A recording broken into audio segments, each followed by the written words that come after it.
think she's not qualified to be president. Let's start there. Number one.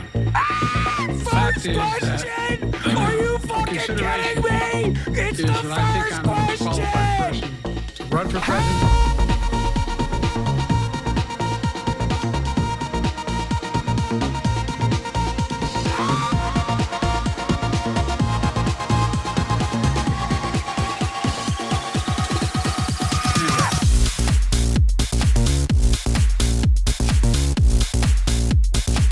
Vice President Trump.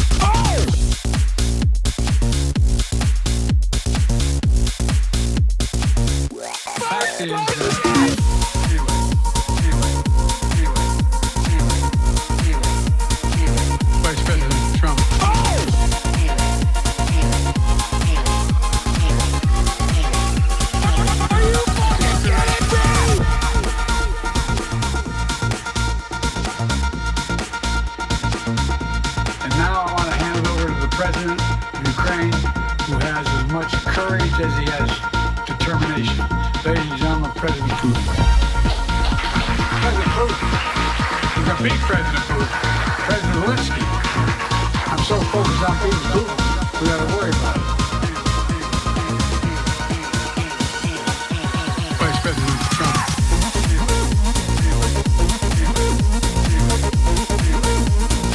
Vice President Trump.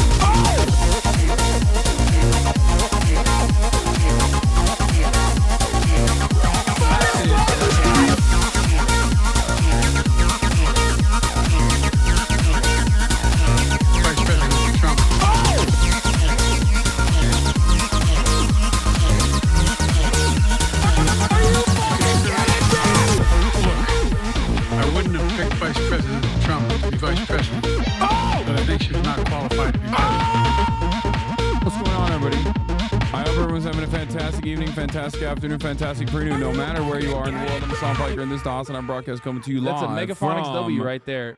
Sunny California, Los Angeles, folks. We're live and alive, and I hope all the boys, girls, and MBs are having a fantastic one because today's a beautiful day. Today's a wonderful day. Today is Newsday, Tuesday, lads. It's fucking Tuesday. Folks, it's Tuesday. That's right. It's the 3rd of September. The fuck? That was crazy. That just kind of happened on its own. My camera has a mind of its own, dude. It wants you to know that Kaya is sleeping like a little baby right there. Folks, this is part of the broadcast where I tell you a little bit about my personal news about what's going on in the world of Hasan Piker in between the time period where I press the stop streaming button and press the start streaming button. And let me tell you, okay, a lot has happened. This is actually true. It's one of the first times where a lot has happened. Cheers.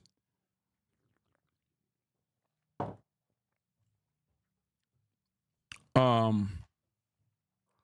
lot has happened in the world of Hasan Piker. What has happened is I ended the broadcast yesterday after like 6-7 hours, I think, of playing Wukong. Started Wukong early, by the way. Lex Fridman and the Dawn. Oh, very excited about that. Obviously going to be watching that as well. You know?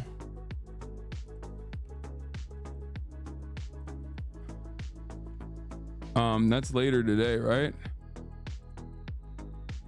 We'll do that. I'll put that in the fucking title.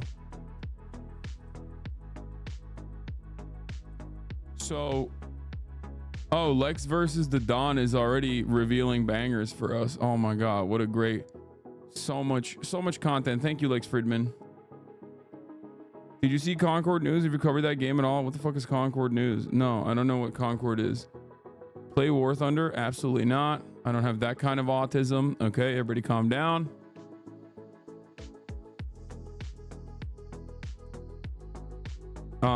But yeah, I went to a restaurant in Istanbul today and they give me French fries with my donut. Is that normal? Are they anti-white racist? No, they give French fries with donut. That's a thing that we do.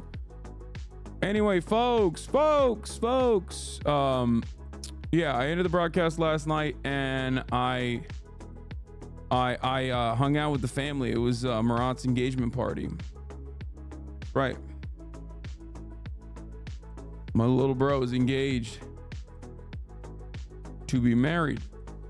And you know, Marat's fiance's family was there, came to this house, came to my house. It was a lot of fun, you know. We just sat around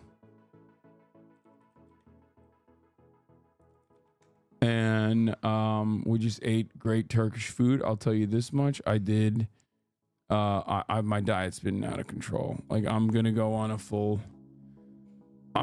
like a multiple day big deficit coming up, because honestly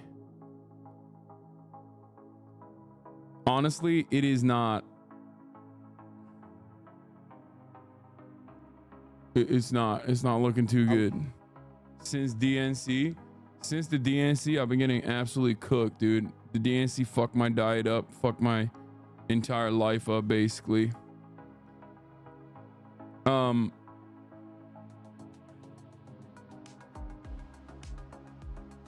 Did your family start to BS asking you when it's your turn? Yes, but we're not gonna get into it. Is his fiance Turkish too? No, she's not. Anyway, dude, I've been eating like a madman, dude. I'm not gonna lie, it's just not good.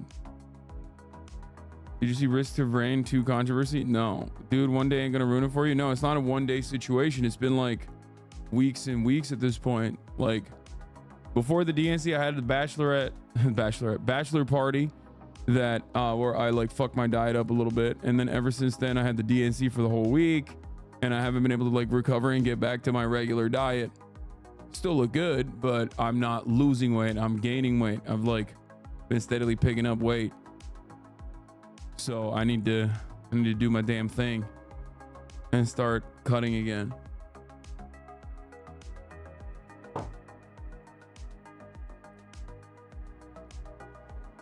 Yeah, I saw the Two Nice Jewish Boys podcast, dude. Don't worry, we're gonna talk about that in a second.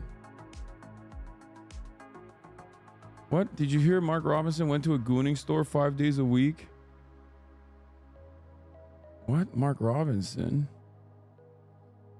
After he embraced Christianity in the late 1980s, the GOP candidate for governor says his behavior did not immediately reform. 6 men say Robinson frequented the Greensboro video porn shops in the 90s and early 2000s.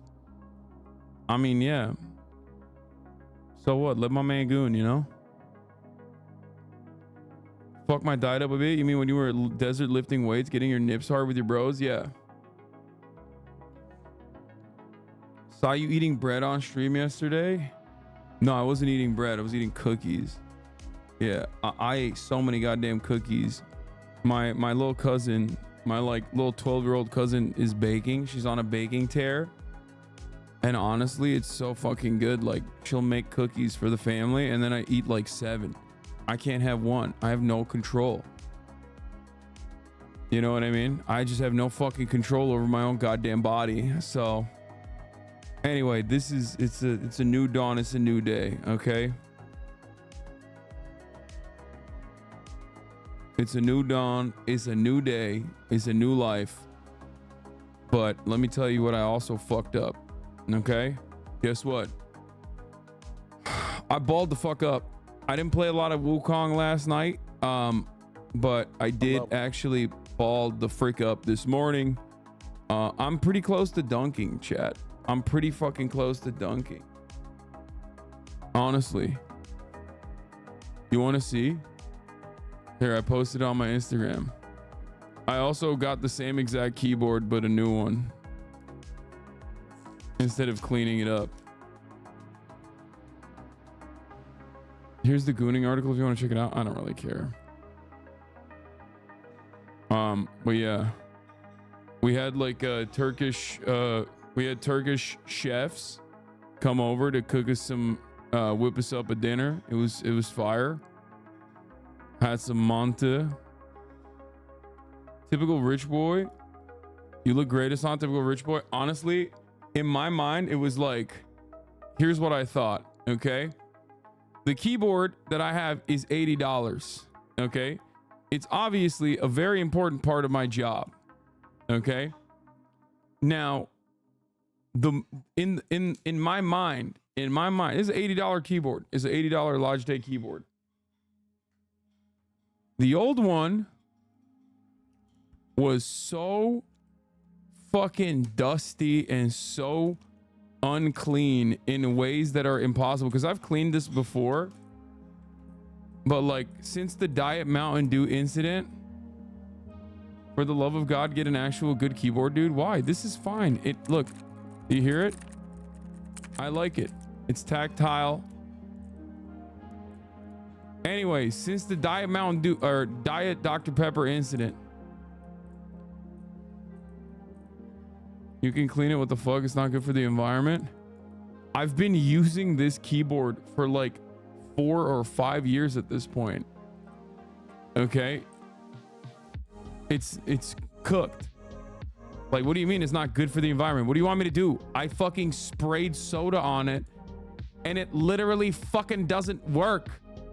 Like, what an insane thing. Like, I have to sit here and justify $80 purchase for a keyboard because there's motherfuckers in here that are like, you're killing the environment. Yeah, dude, 4 years with a fucking $80 Logitech keyboard is pretty goddamn good. Especially after it dies. Okay, people using keyboards for 20 years in Haiti, bro. Yeah, I think the funniest thing is that chatters probably buy more shit than I do. Like, I am annoying. Like, all my underwear have holes in them, you know what I mean? I'm annoying with like I'm a creature comfort. Okay, comfort creature. I got creature comforts. Like, I don't enjoy changing stuff up. So I'll just, like, I've been using this mouse for literally, at this point, look at this. I've been using this fucking mouse. Ew. I've been using this Shroud mouse that I got for literally, I don't know, since I got it.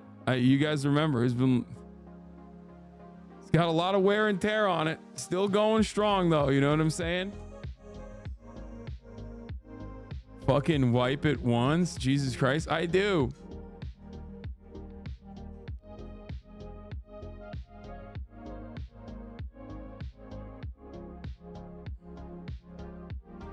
Mouse kind of sucks, but like fits your use case, so who cares? Anyway, also I hate the environment. I hate the environment and I'm trying to destroy it to the best of my ability. So when's the new house? I'm not buying a new house anytime soon. I will be buying a new car though, like, cuz my lease is up. And honestly, chat, I think it might be time to retire. It might be time to retire the Camry.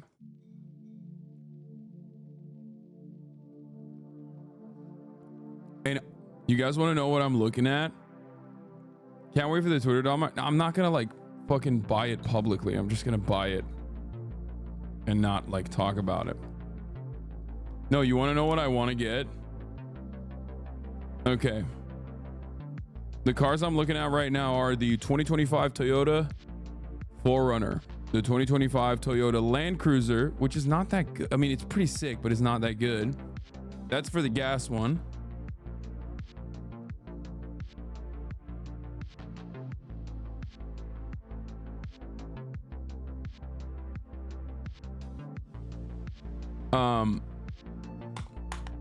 Did you sell the Lambo? What Lambo, dog? I have a Porsche. So I'm planning on get the Lexus, the new GX. I mean, that one looks good. Can't you afford a Bugatti yet? Are you getting rid of the Taycan? Yeah, it's a lease. You have no style at all. What the fuck? Dude, the fucking 4Runners are so sick. I think the Land Cruisers are obviously better. Obviously the 2025 Land Cruisers are better. I've looked at it. The signature edition is like pretty fire.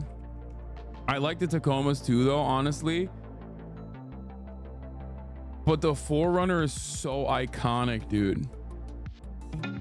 Like, it's the 4Runner is like it. I love the way it looks, man. I really fucking love the way this shit looks. 4Runner versus all new Land Cruiser. Both.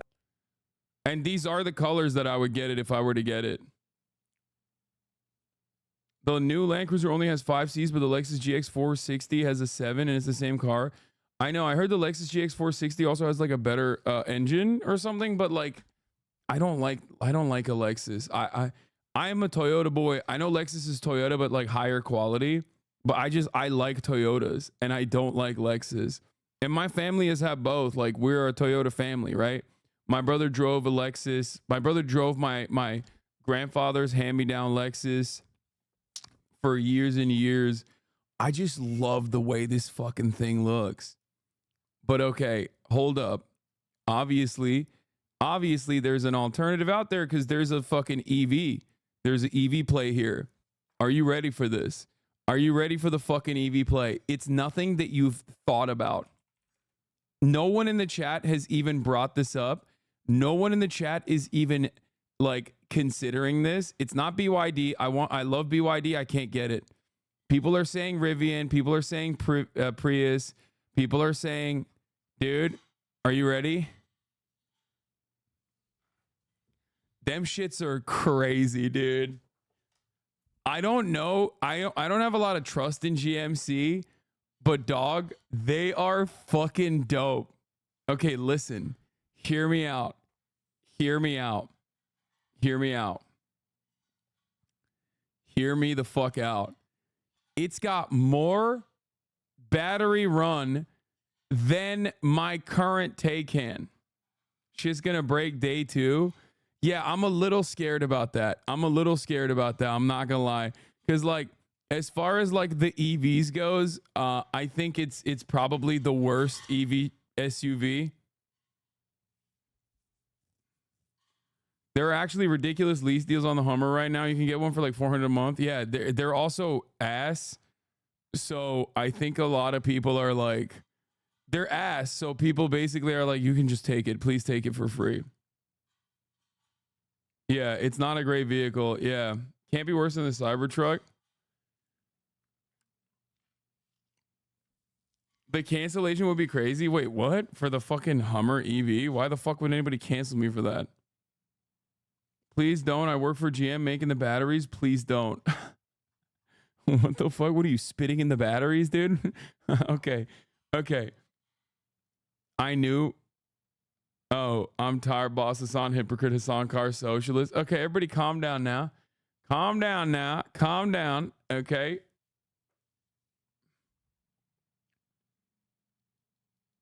We absolutely will cancel you for the Hummer. How many children do you want to run over every day?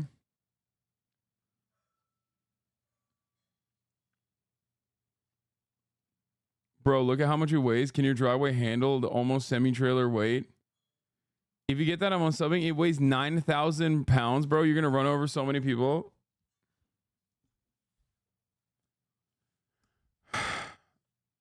Brother, you cannot ride in the Revolution in a fucking Hummer, get a 4Runner. No. Okay, the play is this, chat.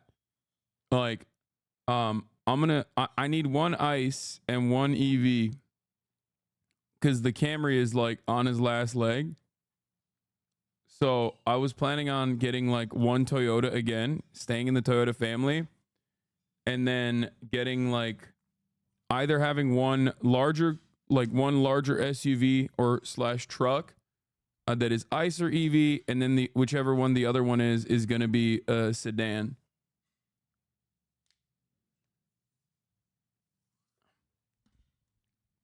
Do not get the new Toyota. They are dog shit. You're fucking insane. The Toyotas are incredible.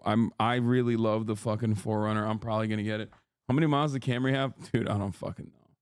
Nothing you mentioned beats a Bronco Raptor. You would off-road your brother on. Dude, Bronco Raptors are also ass. What are you talking about?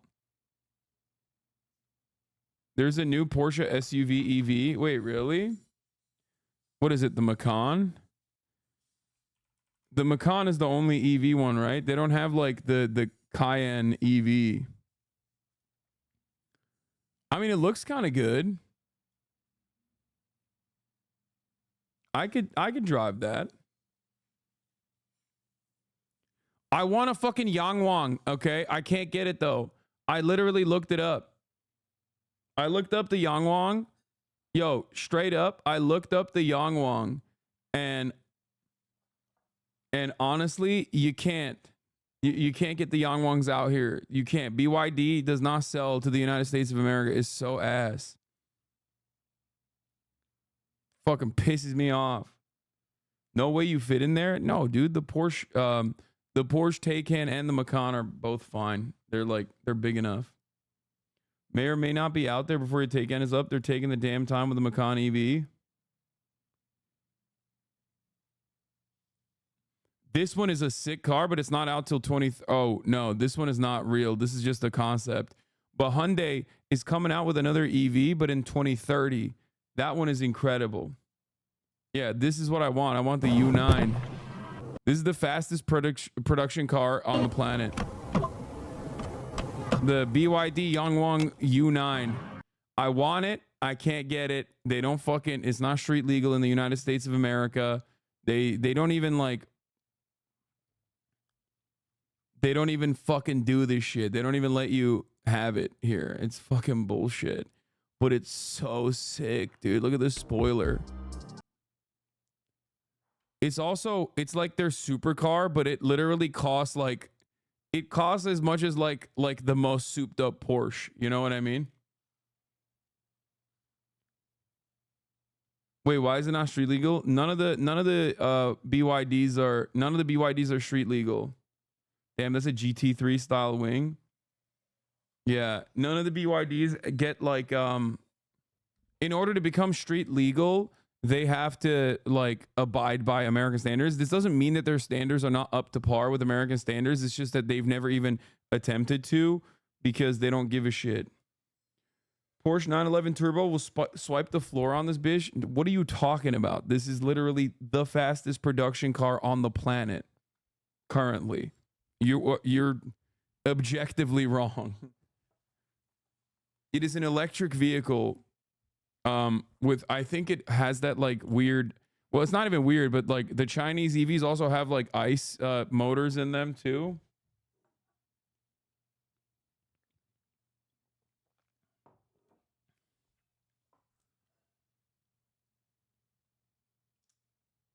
Temu Rimac Nevera. Oh my God. You guys are fucking being xenophobic. They hit the,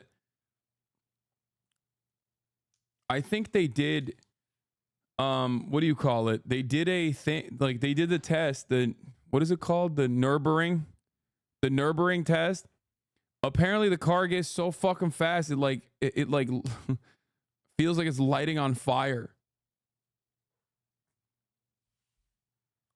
At this rate, you may just look at getting an F-35. That retro Ford concept electric truck lives rent-free in my brain. Yeah, the other one that I really like, obviously, are the 1960s Bronco resto mods. They do EV resto mods. The problem is, the problem with that is that, oh yeah, this is the one I was thinking of. This car is not coming out until 2030. The Envision 74 is a real car. They are going to bring it out. It's incredible. The issue, however, is that they are not going to... It's not going to be out until 2030, I believe. I looked at this as well. It's so sick. It's so sick. Hyundai's like... I think Hyundai is totally on it. Like they know exactly what the fuck is up. They know what people want. They want retro with EV.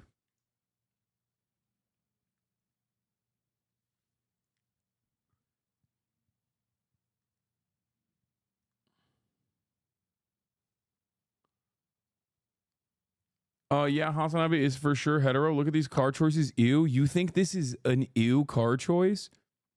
This is incredible. I would fuck this car, dude. Are you kidding me? Look at this insane vehicle, dude.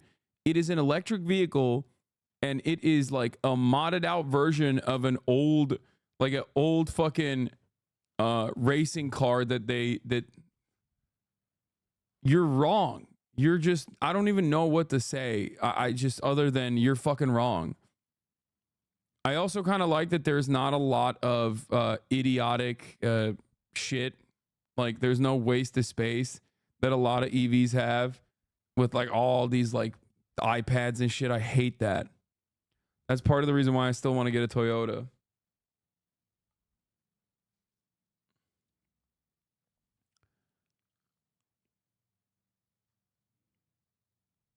Anyway,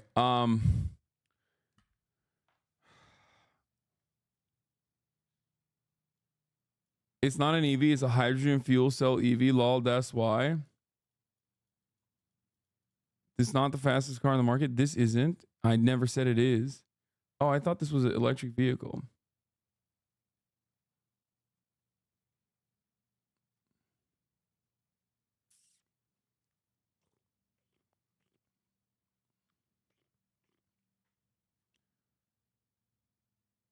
It's half EV, half hydrogen. Dude, what the fuck's up with hydrogen? They're making big plays, dude. I don't understand it. I like, that's what Toyota is like banking on too. I mean, they were the king of the hybrid with the Prius. And then they just like really dropped the ball on EVs in general. Is it hydrogen all over California? Dude, hydrogen, there's one hydrogen station in California. It's in Santa Monica. And it's also a massive fucking, it's not all over California at all. It just sucks.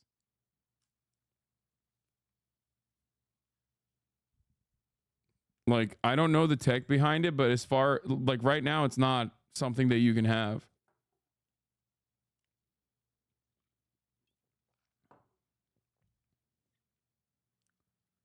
Buy an F-150 Lightning, the lamest and cheapest EV pickup? No.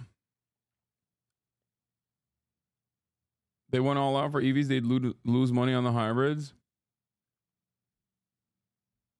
Hydrogen is worse for the environment than EVs too. It's not good at anything. What? Please consider the safety of people outside the car/truck when selecting a new vehicle. A lot of new trucks and SUVs are designed lethally to people outside of them. Yeah, that's why I'm getting it, so I can kill people with my car. That's my goal. Wait, do you actually want to pick up, or are you looking for a Mirage? No, I want to get a 4Runner. I'm probably going to end up getting a 4Runner. I'm probably going to pull the trigger. I love this shit so much. It's so sick.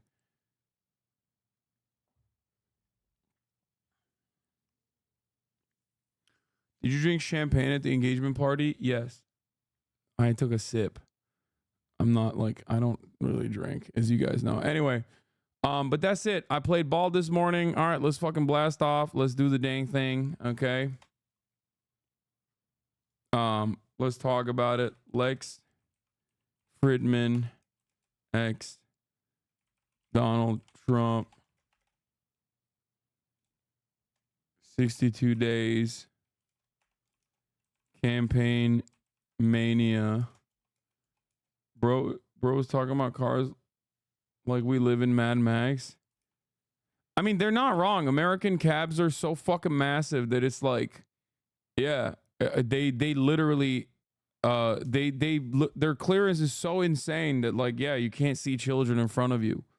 Like, it is designed like a goddamn tank. It makes no goddamn sense whatsoever. But, you know, still sick. Yeah, look up pedestrian deaths year over year. Yeah. I don't give a fuck about your keyboard, but Toyota's the most anti-environment automaker. If you want a cool off-roader, get a Rivian. They're universally loved. Get an Ioniq 5. Yeah, would you get the Trail Hunter Edition or TRD Pro? Whatever the most maxed out version is. Get a working class Lambo, Lamborghini tractors.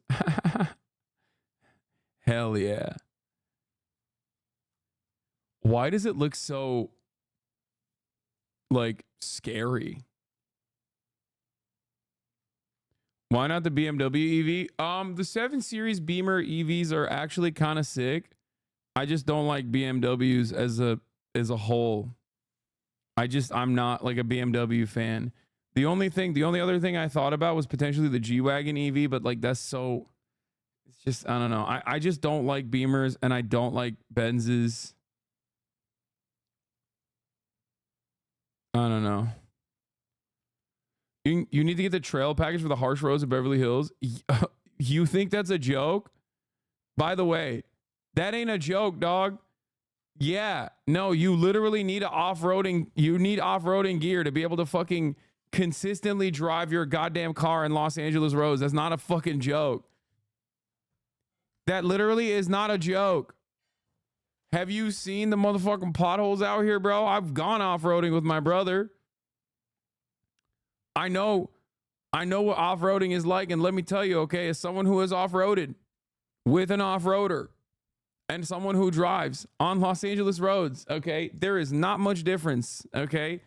There is not much difference between off-roading and just being on the road in West Hollywood.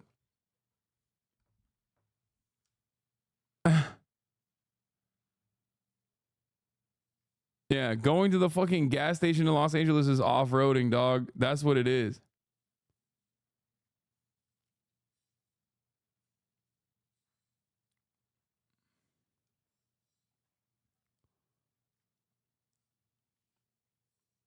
I don't do German. I had a Benz and German engineering sucks. What are you talking about? I had a Volkswagen Jetta back in the day and I have a Porsche now. German engineering, not all German engineering is equal, okay? Like the Porsche Volkswagen platform is pretty solid. The Audis are pretty solid. BMWs and Mercedes Benzes are not.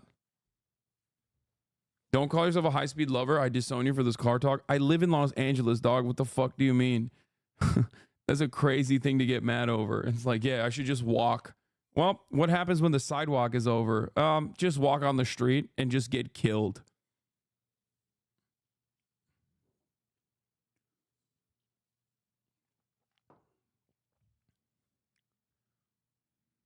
Anyway, Lex Fridman and Donald Trump sees 2 days campaign mania is upon us.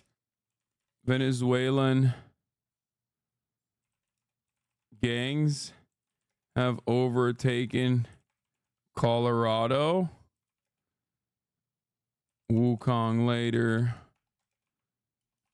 Get in now. Okay.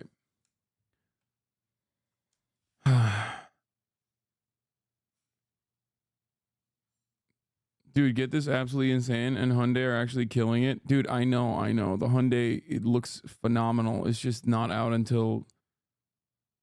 When did you give up styling your hair? I don't know.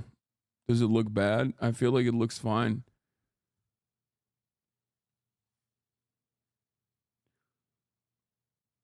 I'm an Aussie, used to be Burple.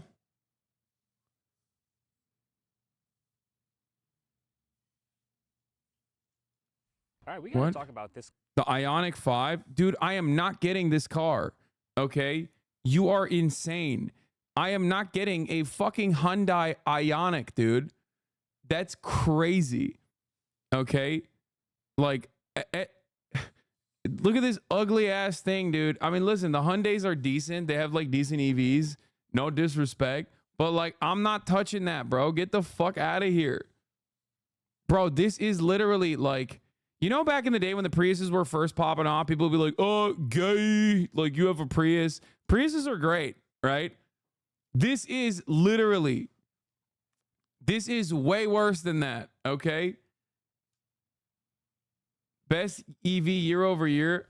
Man, I am not getting this shit, dude. Holy fuck, 459 miles? How is that possible? What?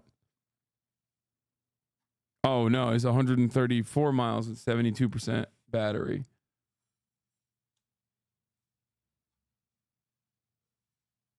This looks like the new car for cottagecore lesbians. Bro, this shit, like, that is a crazy thing. Like, this is a crazy... Bro said, get a Hyundai, dude. No, dog, I'm not getting a fucking Hyundai, okay? If I'm getting an Asian car, it's going to be a Toyota, motherfucker, okay? This is a Toyota family, okay? This is a Toyota family, okay? Sorry, no disrespect to the Koreans out there, okay? You're crazy. Best gay car to date.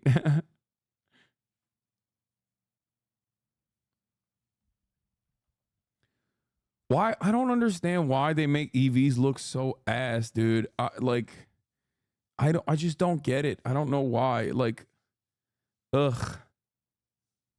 Why does everyone sleep on Volvo? It's the worst car that my family has ever owned. My mom used to have a Volvo.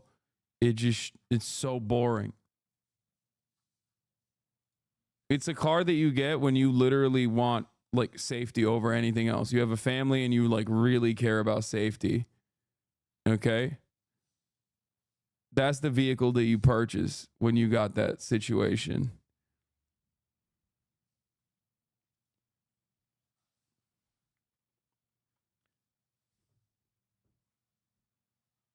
Watch this Jason Camissa Icon Bronco Raptor video. Dude, I'm not getting a fucking Bronco Raptor. Get out of here.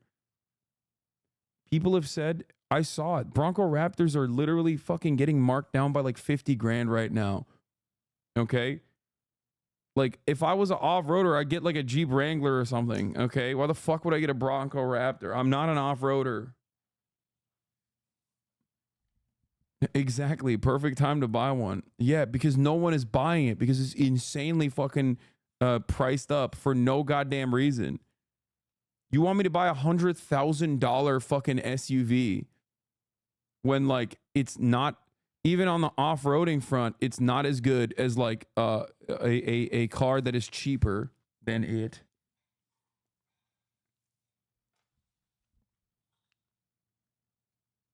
I am not going to get the GTI chatter. Stop. Okay, we're done. We're done with the car situation. Y'all are being annoying, okay? All right, well, let's blast off, okay? Here it is. We're blasting off. We're getting into the news.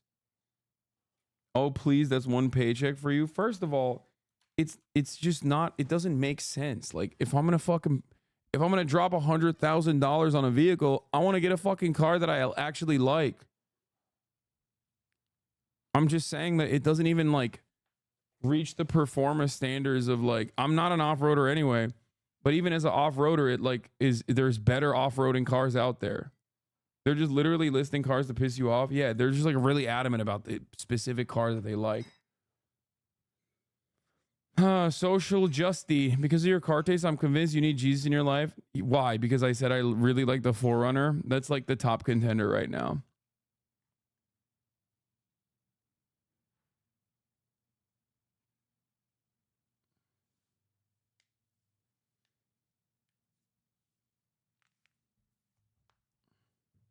Okay, well, my big ass truck and my jujitsu classes make me feel all right about my small wiener. Who cares that I'm putting people at risk? Dude, not my problem. That's what I'm talking about, dude.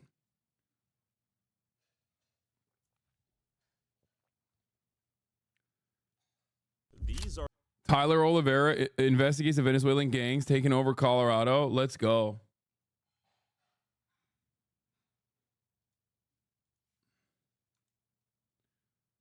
All right. Do you ever regret telling Chad things you want? Yes.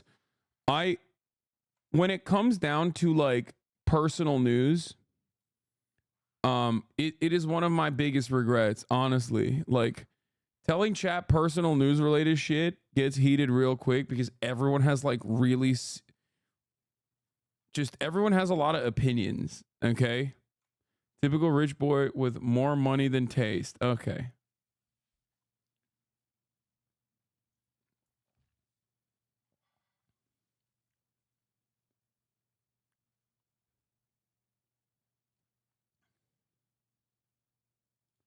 What is the?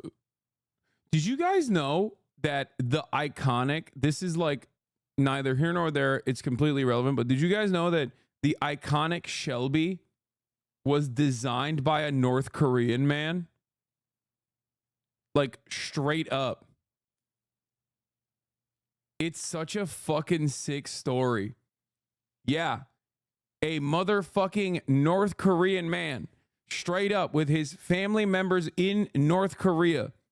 Okay. Yup. The iconic 1967 Shelby GT500 and many other. The North Korean designer responsible for the 1967 Shelby GT500. John Shun could not have been involved in the design of 1967 GT 350 and 500. This runs contrary to the claims that he contributed to the design of the 1967 model year Shelbys, as well as the coiled Cobra logo. The timeline does not appear to contradict the claims he had influences in 68 and 69. Fred Goodall, Shelby's chief engineer at the time, hired John Shun to come work for Shelby immediately after Mr. Shun graduated from Art Center College of Design. According to Art Center's records, that graduation took place in 1967.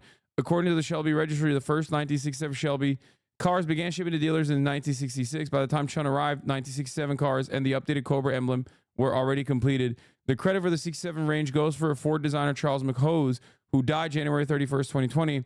Mr. McHose arrived at Shelby in April 66, immediately undertaking the Herculean task. Mr. McHose was by all accounts a self-effacing sort of person, not one to speak the spotlight. Damn, this shit got debunked immediately. What the fuck? This made me sad. The rest of Chun's story appears to be true. He did escape from what would become North Korea, worked with the U.S. troops during the Korean War, and worked long hours after school while earning his degree. Art Center confirmed that Mr. Chun graduate was the first Korean.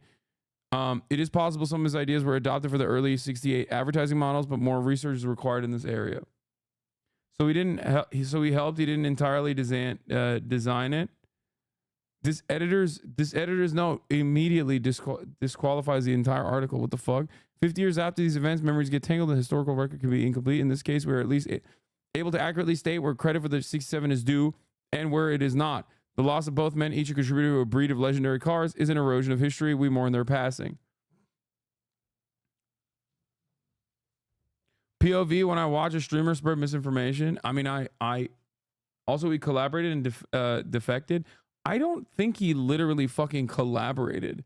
I don't know why it's making it seem like that, because it seemed like he was very proud of his roots. Like, I saw one interview. I saw a readout of one interview where he talked about like how funny it is that he's like North Korean. And it didn't seem like he was like, you know, God damn, look at these new emotes from Oliver. Holy shit. Believer, doubter. Okay.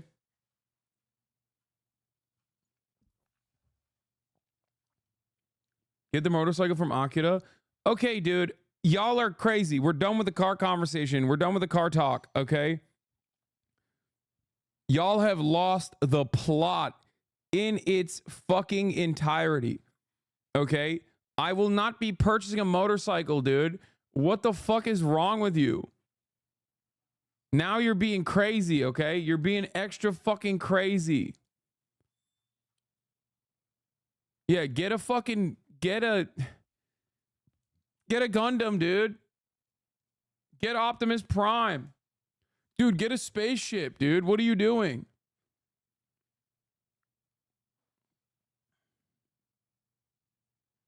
Get a fighter jet.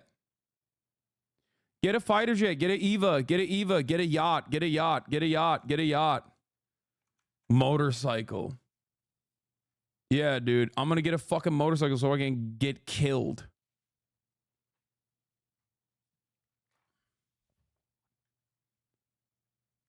Hasan, car nerds are fucking insane. This was the worst conversation to start. I know. It like knocked the wind out of my goddamn sails. I'm not gonna lie. Because car talk is like one of those things where everyone has like very, very serious opinions, like very firmly held convictions that they will go nutty over. All right, let's start. Israeli protests are intensifying after execution of hostages. I mean, I'm just gonna skip the Israel stuff and the Ukraine stuff. We'll get back to that later. Let's get started on Harris and Biden campaigning in Pennsylvania to court union workers. Donald Trump didn't really do a fucking Labor Day spot, but he's back now. He's going to do a spot today. Let's start off with Campaignmania. That is right, ladies and gentlemen. Let's get started. With just 9 weeks to go, the battle for the White House is now a dramatically God damn, that shit is changed loud. race. Harris versus Trump, with the current president, Joe Biden, campaigning for the first time alongside his VP, who now tops the Democratic ticket. She has a backbone like a ramrod. And she has the moral compass of a saint. This woman knows what she's doing. Harris in Pennsylvania, using the Labor Day holiday to emphasize her commitment to union workers. When union wages go up, everybody's wages go up. When union workplaces are safer, all workplaces are safer. When unions are strong, America is strong. Noticeably off the trail. Dude, if you can't recognize the difference between Kamala Harris's speech on unions versus Kamala Harris on any other issue, I don't know what to tell you. If you can't recognize the difference between Kamala Harris on unions versus the Hillary Clinton Labor Day speech that we watched, you are probably so oblivious you don't realize this September. And at the top of the hour, there's a 3-minute ad break. and that if you subscribe for $6 or for free, I don't know what the September benefits are. I still haven't figured that out. You will be able to avoid said ads. Okay? Like, I was genuinely surprised at how dynamic she was when talking about unions. It does strike me as one of those like weird areas of interest for her, surprisingly. This is definitely a Biden era change for the Democratic Party, where they actively communicate to unions, say labor unions, don't just talk about like workers, don't just talk about the middle class. I think it's good. It's a good change. We'll see if this change also means that they will, do things that make it easier to organize. But I think more casual people don't notice the differences, seem mostly glossed over by who's doing the speaking. Still.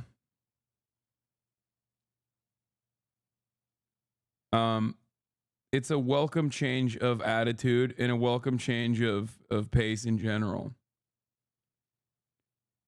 Did you watch the Lex interview? Dog, I just started. It hasn't even been an hour yet. I ran the first 3-minute ad break just now. Not disputing Biden admin, especially NLRB, wasn't good for unions, but didn't unionization percentage fall under Biden? Yes. The issue, of course, is that these are historic trends.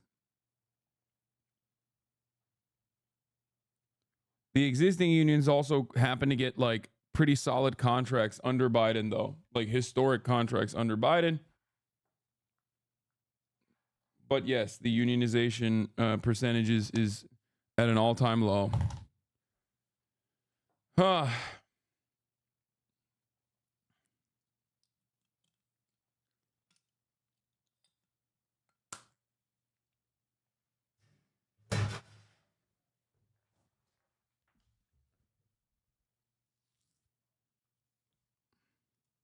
This Labor Day, Mr. Trump, but attacking Harris on his social media platform, writing all Americans are suffering during this holiday weekend. Also over the weekend, the former president sparking new controversy by insisting he had every right to interfere with the 2020 election while repeating his false claim that criminal election interference cases against him are politically motivated.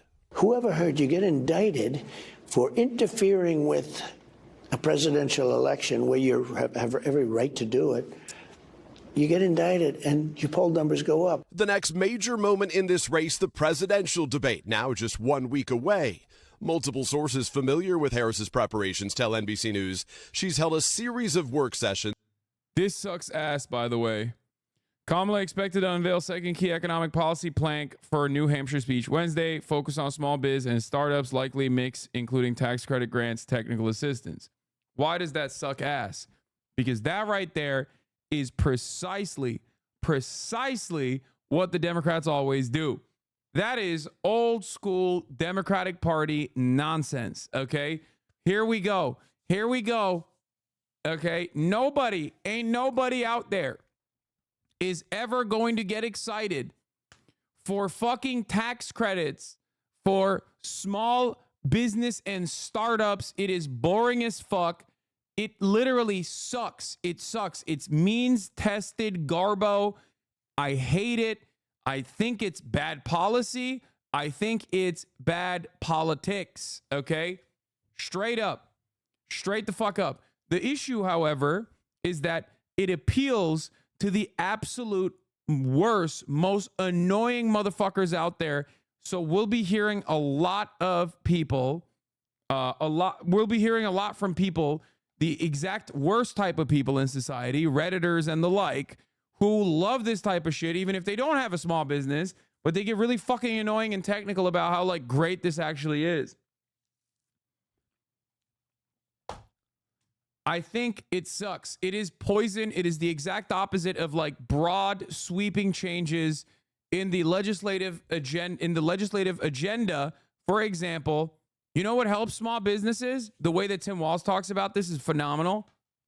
Paid family leave. Why does that help small businesses? Because now small businesses don't have to fucking compete against Walmart or other massive, ginormous corporations that can offer paid family leave. Okay? That's how you help small businesses. Push for broad, sweeping legislative changes for all Americans, and then angle it from the perspective of small businesses. Don't try to directly target startups and small businesses. It is unnecessarily divisive, and it is also fucking boring. Lol, at Walmart offering, no, it's not. Sure, Walmart doesn't fucking offer it. I know, but you know what I mean. Like, there are large chains that are more competitive, that can offer better, that can sometimes offer better amenities to their workers in comparison to a fucking small business, okay?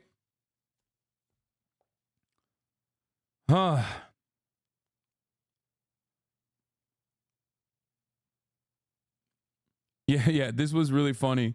This is a classic old school Kamala Harris one. This is a banger. We made fun of this a lot in 2019. Yesterday, I announced that as president, I'll establish a student loan debt forgiveness program for Pell Grant recipients who start a business that operates for 3 years in disadvantaged communities. Ah!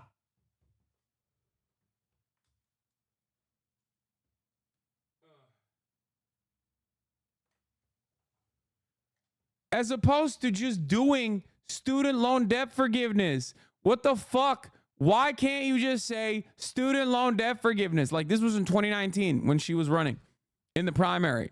Terrible instincts in general. What a laughable fucking notion.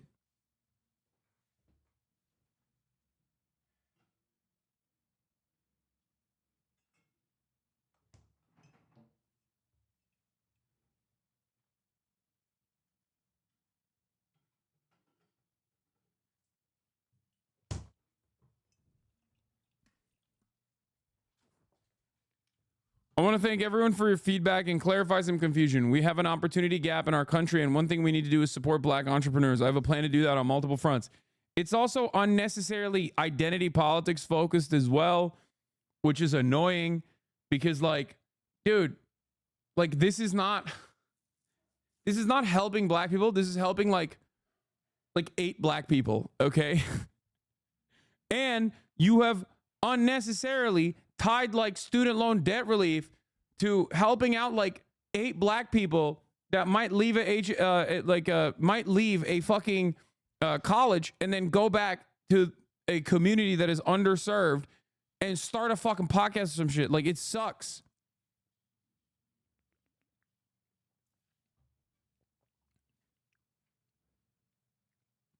Yeah.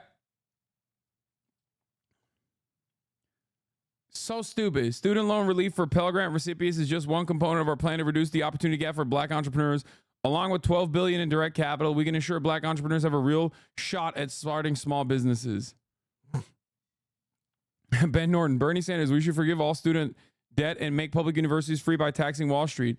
Neoliberal cop Kamala Harris, we should offer to forgive only up to $20,000 in student debt if someone opens up a business and runs it for 3 years. Like,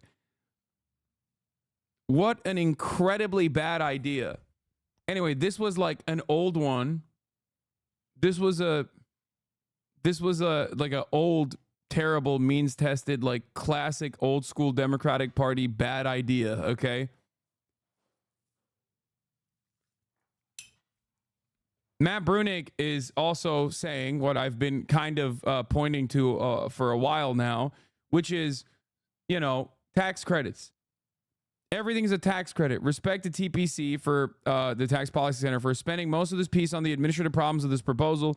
We need way more of that in the discourse in general. All these problems are solvable if you stop implementing this shit as tax credits, though weirdly, that's never on the table. It's not weird. It's because Americans are geared towards tax cuts. Americans and the Democrats are terrified of presenting anything as like spending money on Americans, and only can angle any sort of political movement in the direction of less taxes. That's it. Okay? That's it. And it's very frustrating. It's fucking so frustrating. I mean, I've talked about this as well. It's just like everything's a tax cut. Everything's a tax cut. Everything's a tax credit. You really don't have to talk about how to best mitigate all the problems caused by having the IRS run a welfare program.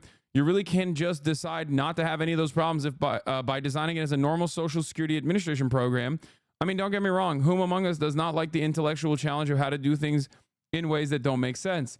I'd love to see a paper on how the Mine Health Safety Administration could run child allowance. But when it comes to doing actual policy, yeah.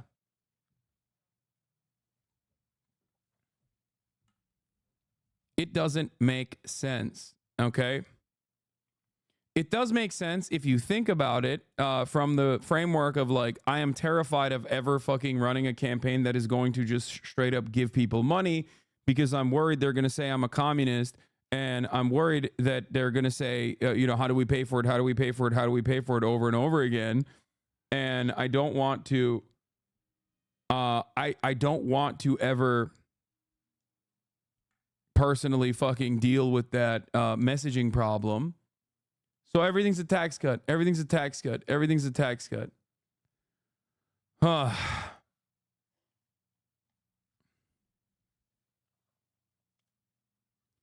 Anyway, there's more. Advisors have weighed, including parts of the care economy, such as paid leave and childcare patients and tax plans, e.g. billionaire tax hike in the upcoming push this week, but I'm not sure whether they'll make it in.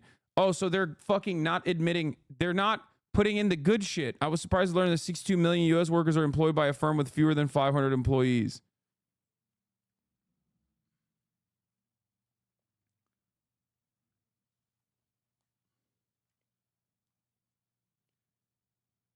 Oh my Lord. This is the good part. This is the good shit. The care economy, focusing on the care economy, paid leave, childcare plans, tax plans, including billionaire tax hike. That's the good shit.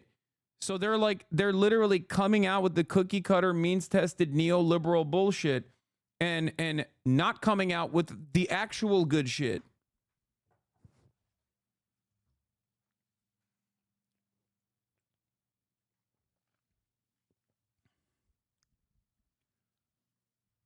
Doing this shit also makes doing taxes without some stupid shit like TurboTax or a CPA impossible, which makes something like a single tax bill being sent to the Americans by the IRS even harder to implement. Oh my God. Oh my fucking Lord, dude. I don't even know if, I mean, Dems are so afraid of being called communist, good Lord. They're going to be called communist regardless. Just do things that are good for people and communicate how they're good for people and how Republicans are lying. You can do that already. Okay? You're doing that already. You're doing that already. You are forced to do that in every other aspect.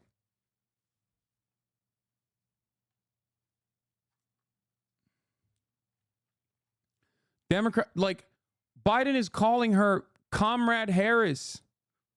Okay? Trump literally is calling Kamala Harris Comrade Harris. Okay? Did I say Biden? Sorry. Trump is calling Kamala Harris Comrade Harris. Trump says that under the Biden administration, America skipped a step with socialism and went to straight communism. These are laughable fucking concepts. Just laugh at it and be like, these dumbasses want us to not give you nice things, okay?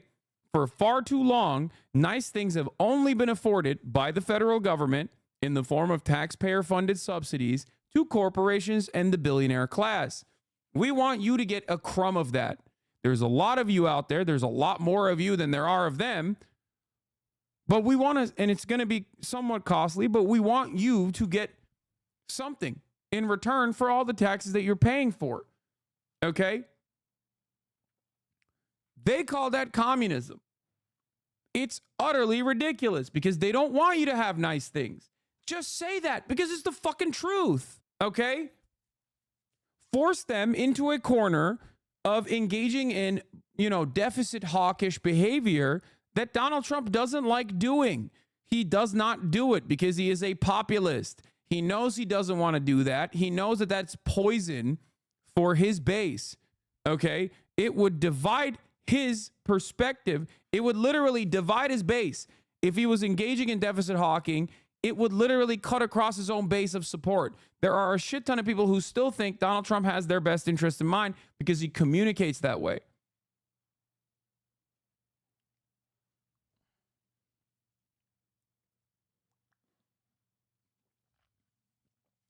Kind of funny, just 2% of Democrats say Biden made the wrong decision by dropping out per Suffolk poll. 18% of Republicans say he did. Yeah.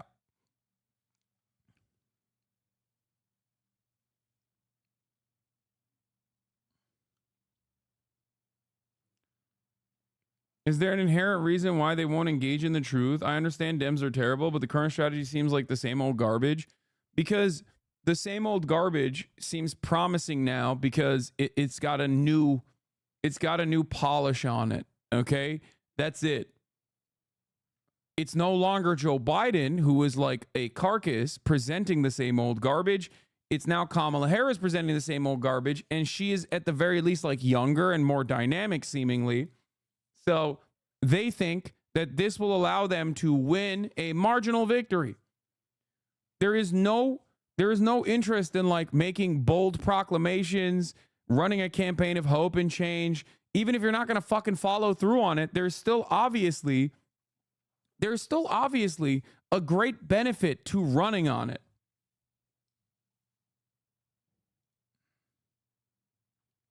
Yeah, feeding hungry kids isn't radical. It's fucking human decency.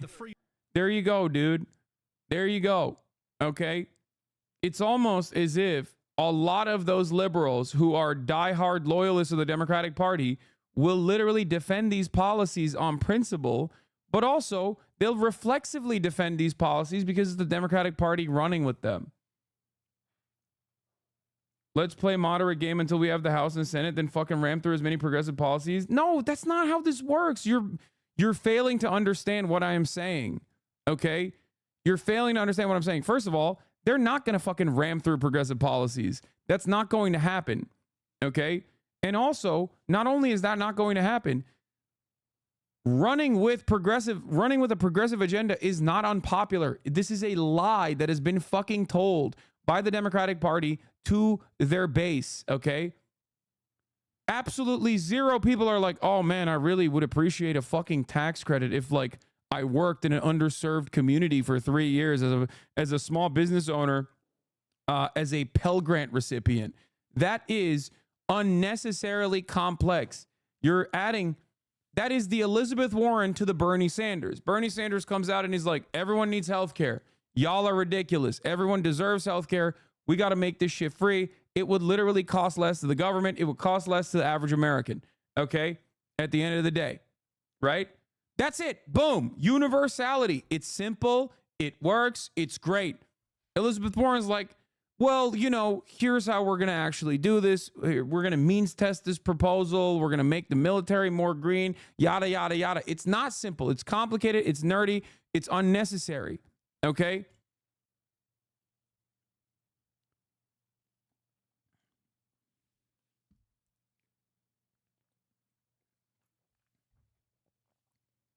Warren made Rube Goldberg ass policy. Exactly. There's no reason to do any of those things, especially when whether you are offering like some tax credits to key constituencies that you have identified are going to help you win like maybe a marginal victory. You are losing out on the message regardless. And they're going to call you a fucking socialist or a communist anyway. You know? Fuck it. Put them on, like, fight for once. Democrats, fight for once in your goddamn lives. Put the Republicans on defense. You already did that. And that's why you had so much juice and so much momentum. And now you're cutting all of that juice and momentum by running the most, like, boring ass, neoliberal, Hillary Clinton ass fucking campaign. Oh, I keep telling you guys, this shit is not effective, okay? It's not. But nobody wants to listen to me. Everyone's like, whoa, shut up. Look at the polls. They're super fucking, they're golden. Polls look great. Polls are great. There's 62 fucking days remaining. There's still no fucking policies. There's still no policy proposal page. There's the first debate coming up in like 10 days. And they have cut away at like a lot of the early messaging that worked that gave them a massive fucking boost. People in the Democratic Party, from progressives all the way to moderates, want the Democrats to fight. They want the Democrats to win, okay?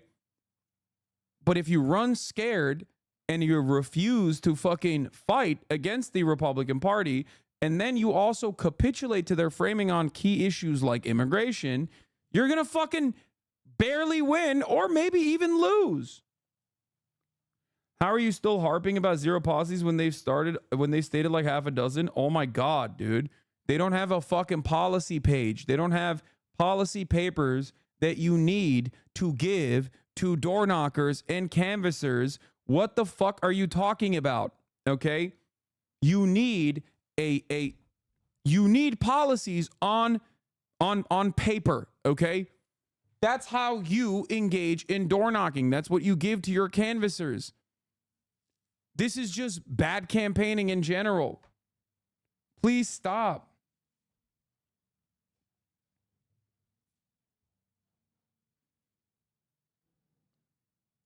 Don't worry, bro. They're definitely running the campaign of the century.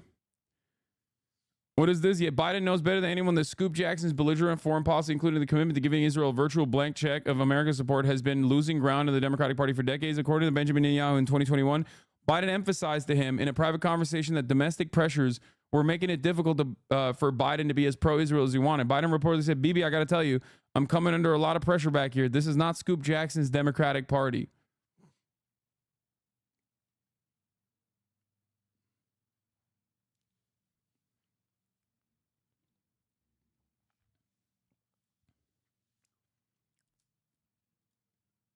That's awesome.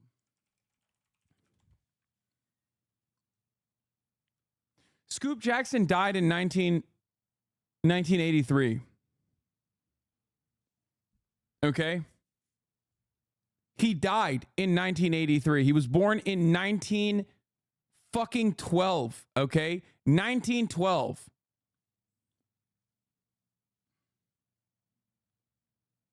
This ain't Scoop Jackson's Democratic Party, Jack.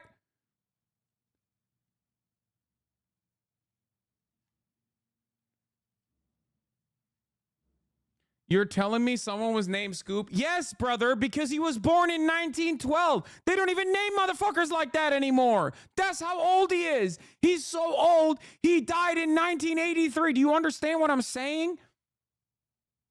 Motherfucker was born in the turn of the century. They don't even name people like that. How many motherfuckers you know named Scoop, bro? It's from a different era. Back when they had soda jerks, okay? That's not a concept any longer, okay? Unless you're a fucking Mormon in Utah.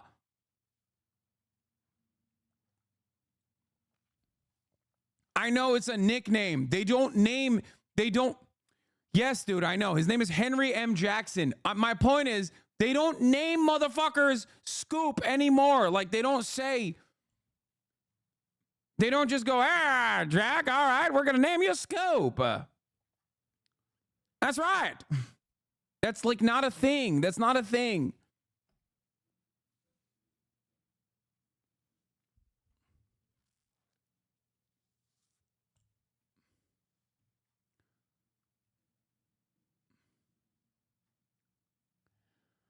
Oh.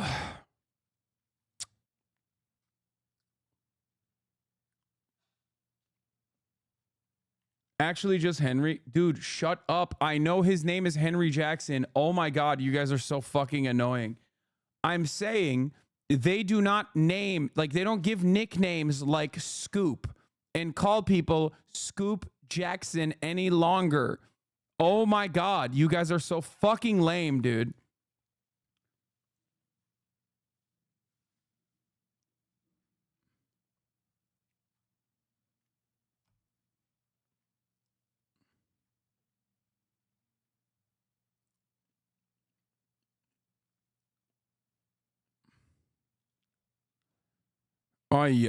Disappointing all around. All right, let's continue.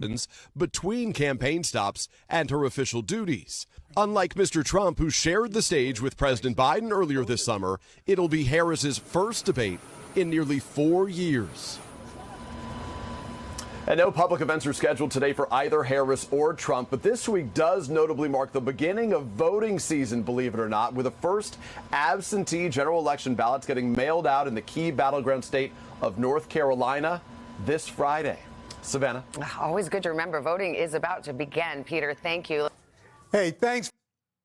Let's bring in our national political correspondent, Steve Kornacki, to break it down. Let's start with the state of the race from a national perspective as we head into this final stretch. Yeah, here we go, Savannah. So this is the average of all of the polls that are out there nationally right now. And you see Kamala Harris, the vice president, with a 3-point lead over Donald Trump. Two ways to look at this. If you're a Democrat, obviously you're happy you're ahead, and it's an improvement from when Joe Biden was the candidate. He trailed Donald Trump all year. But if you're a Republican, you could take solace in this.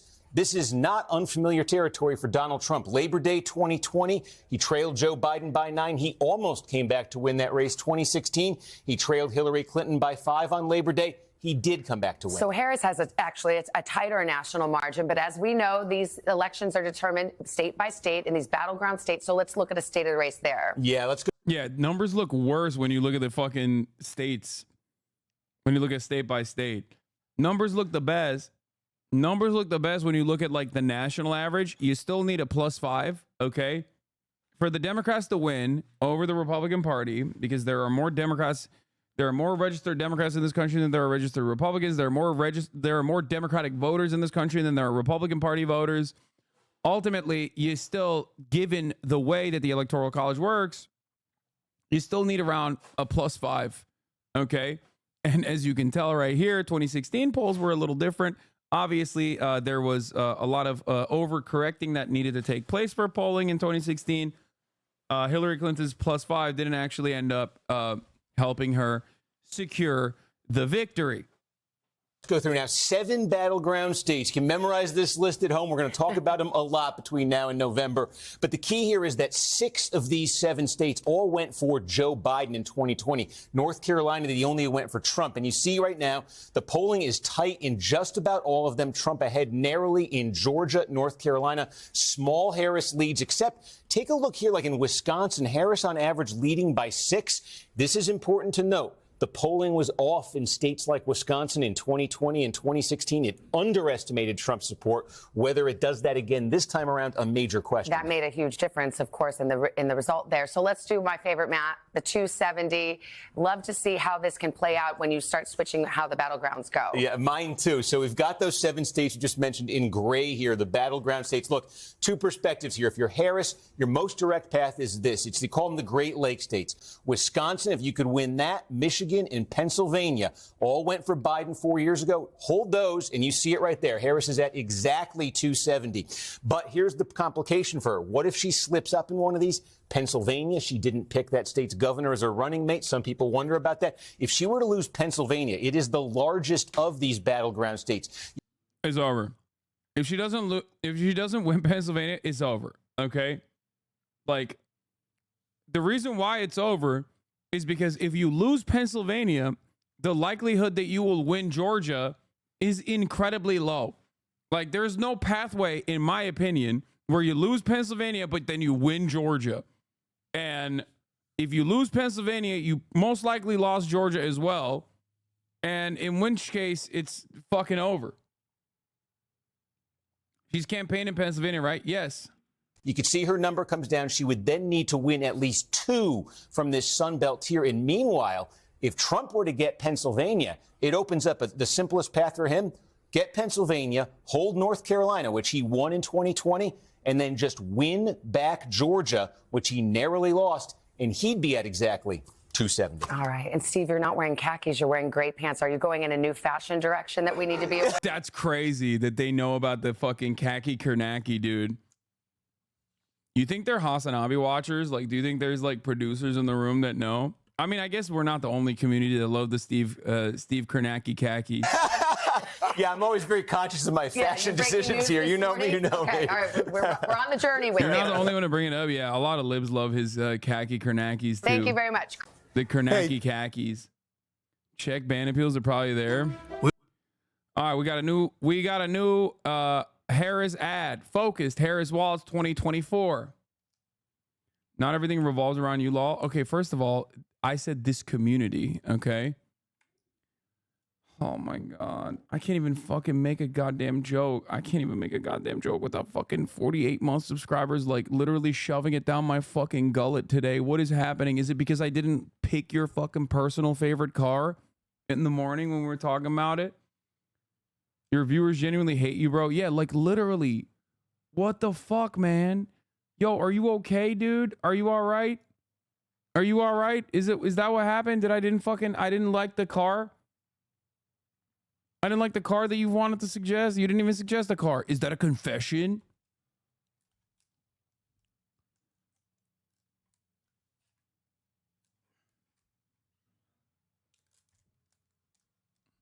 Bro, we're just joking. Dude, I already get enough. Listen, man, I already get enough fucking hatred outside. In the real world. Well, not in the real world, but like online, outside of this goddamn community. I don't have to fucking log in and eat dick from my fucking 26-month supporters. You know what I'm saying? Shit, dude. Calm down. Stop being mean.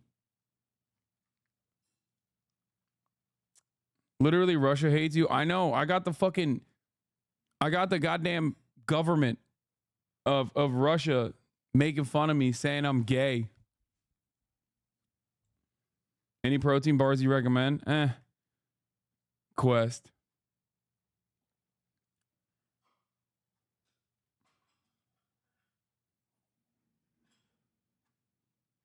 Bruv, that's why we're here. On my end, I have a hard time coping because you called my car pick ass. Yes, I don't like the Bronco Raptor. I do like Broncos though, but if I were to get a Bronco, I'd probably get a resto mod. There's like EV resto mods that are pretty sick. The problem is they are, one, incredibly expensive. Two, incredibly unreliable. But the old ones are so sick.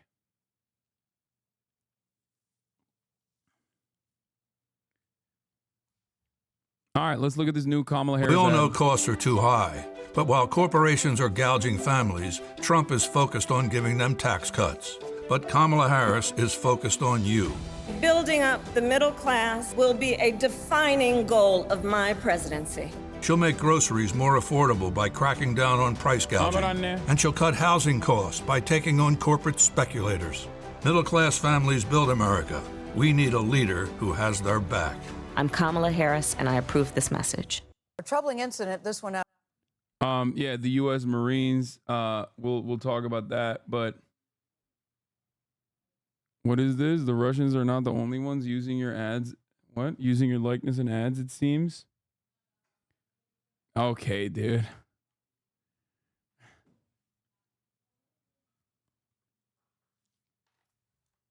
So looking at the poll stuff, do you think she's going to win? You made it sound like it's a little dire. Right now, if the election is tomorrow, she has a decent pathway to victory. It's just... Wait, what the fuck?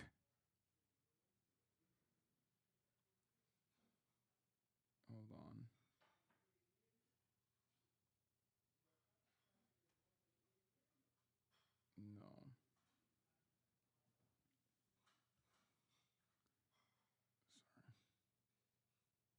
No. Hold on 1 second. I had to do something. Stop reading the orange comments, you fatty. Suck my dick. Have we heard anything else about the U.S. needing to have the most lethal army? I hope she pushes that more. It's really important. Bro, I would be lawyering up. You about to cash out? Oh.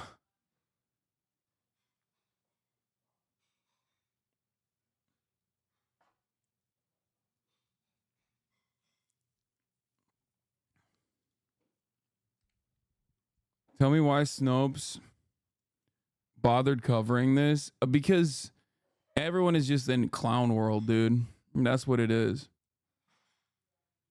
Whatever happened to that discourse that the war chest wasn't going to Kamala? Oh, yeah. Remember that? Another thing that they were fucking wrong about. Liberals. Always running scared and always being wrong. Incredibly consistent. Yeah. What I'm trying to say is this, okay? Right now, the polls do show Kamala Harris up. And I do still think that Kamala Harris has a pathway to victory. The issue, however, is that there is no reason for. I found out on TikTok that Shane Gillis knows who you are. Sadly, it's not good. That's not surprising. He's like fucking homies with Sam Hyde and them. I don't think he likes me that much. I don't care. I'm still, you know, I give him props for being funny. He was on that pod with the one neo-Nazi with the glasses. Yeah, exactly. Do you think the uncommitted movement will cost Kamala Michigan? Well, I don't know. We'll see.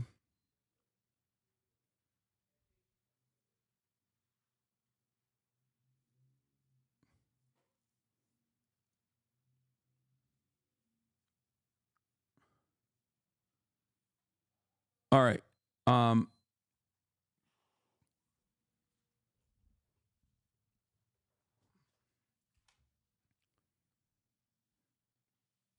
Chad, did he beat the Tiger yesterday? I did.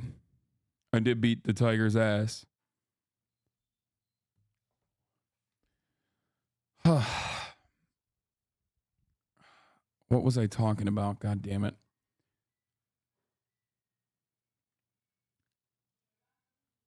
In terms of Kamala Harris's pathway to victory, okay? There is a likelihood that she will still win. The problem, however, is it's not supposed to be this close. It should not be this close, especially because Donald Trump is ass. He's running an ass campaign. People have already made up their minds on Donald Trump. Okay? And not only have people made up their minds on Donald Trump, he's very clearly panicking and trying to literally secure non-voters once again, like inactive people that are eligible to vote that have not voted either ever before or have not voted for a Republican before. Okay? That's why he has the RFK pick. That's why he's going on fucking podcasts. That's why he's trying to go out for younger male voters. Okay? People that normally don't vote. This kind of movement will not be reflected in the polls. Okay? So he's trying to pull another 2016 upset, basically. Now, do I think he's capable of doing that? Do I think there are enough people out there that will go, you know, I hadn't made up my mind about Donald Trump, but I really do think he's an outsider, independent voice who's, going to destroy the deep state or whatever the fuck. No, I don't think so. I think there are far more normal people out there who are just like, yeah, Donald Trump is chaotic. I don't really like him. I don't want to think about fucking politics. It's lame. But the issue is Kamala Harris needs to communicate for those people. Kamala Harris needs to win those people over. Okay? There are plenty of still inactive voters. Okay? I know that there were dual haters with the Biden Trump rematch, but there are still a shit ton of people that you could win over. That's a lie. I've spoken directly to Shane's podcast producer about you. They don't dislike you. I don't care about this. Okay?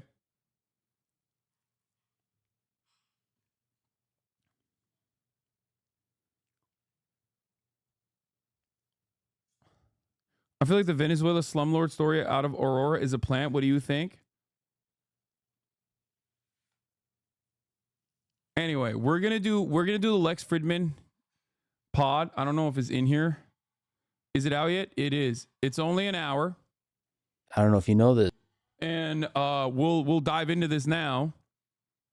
Lex Fridman, after doing 4 hours with Jank, Uncle Chunk Weigert, did an hour with Donalde, okay, the Don. It's not going to be a fucking hour-long experience.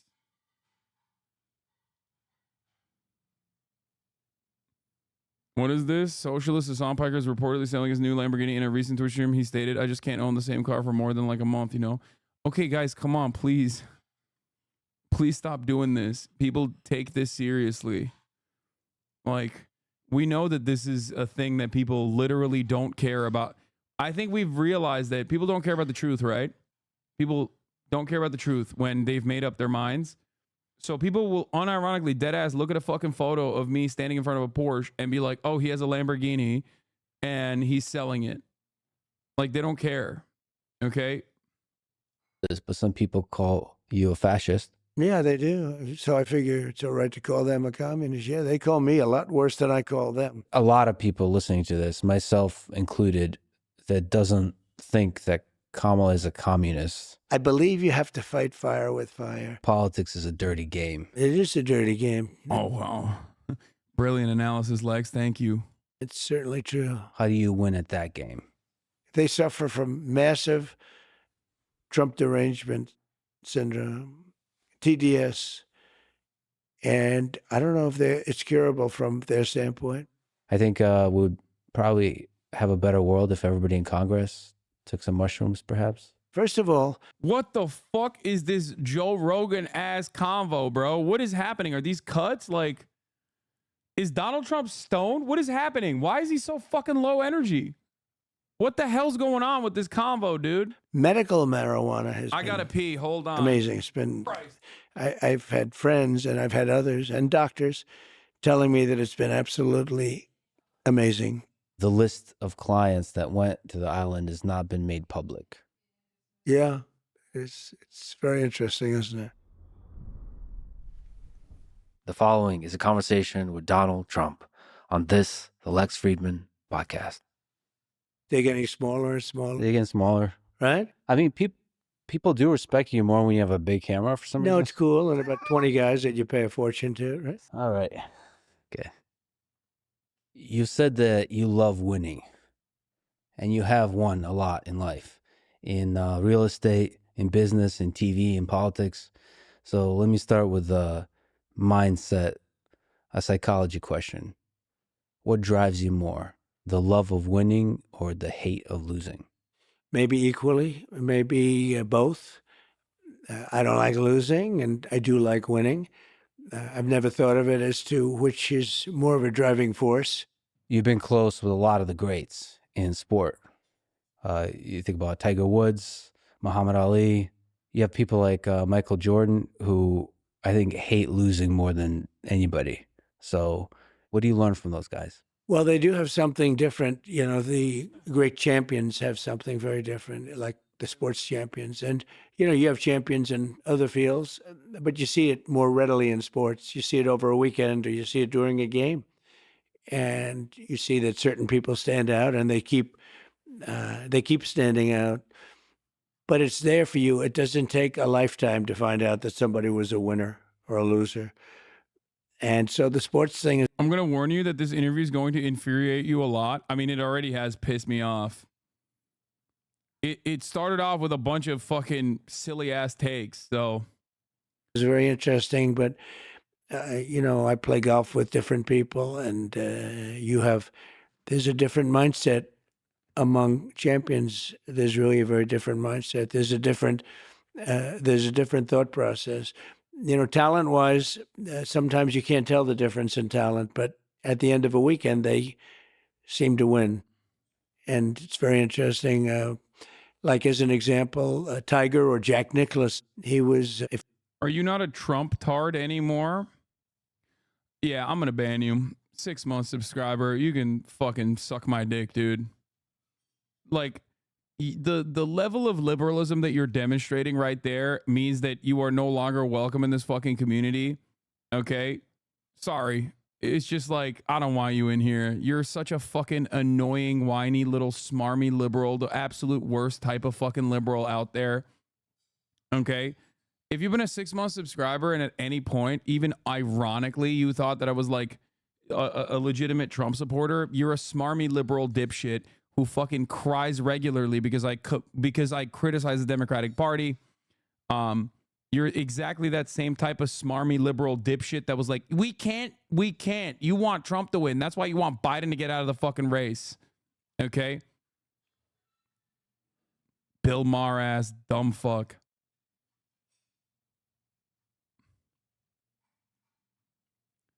No, I definitely prefer hogs to fucking dumbass liberals like that.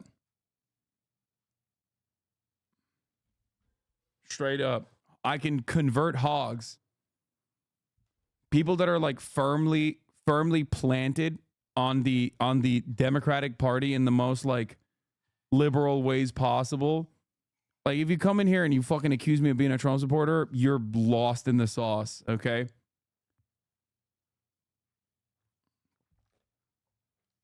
A phenomenal winner. And he does have a different way about him. And Tiger has a different way about him. And Michael Jordan. And there's never one, you would think that there'd be one way. Arnold Palmer was the nicest guy you'd ever meet. And then you have some champions that aren't really nice. They're just focused on doing their job. So you have, there's not one type of person. But when I use a cup, it's because I'm saving the environment by not using a cup.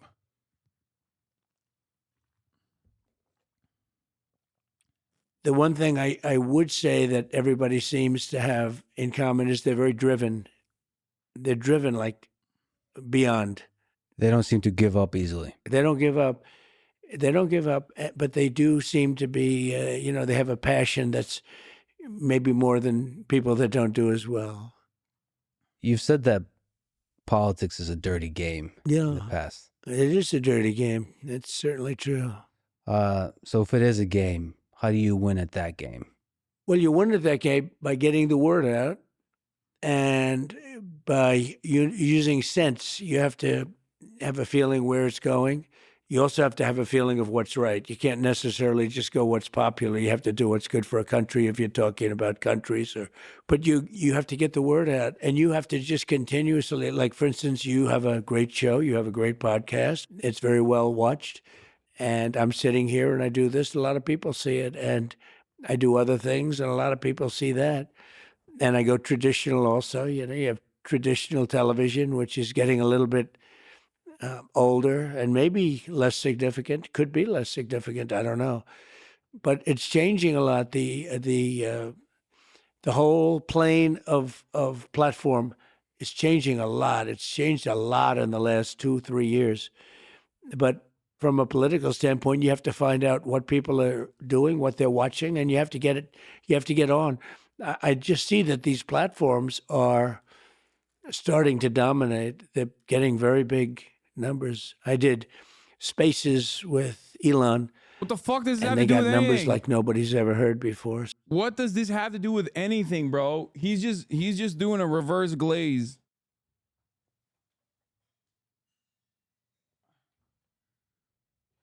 This is Donald Trump reverse glazing Lex and like independent media in general.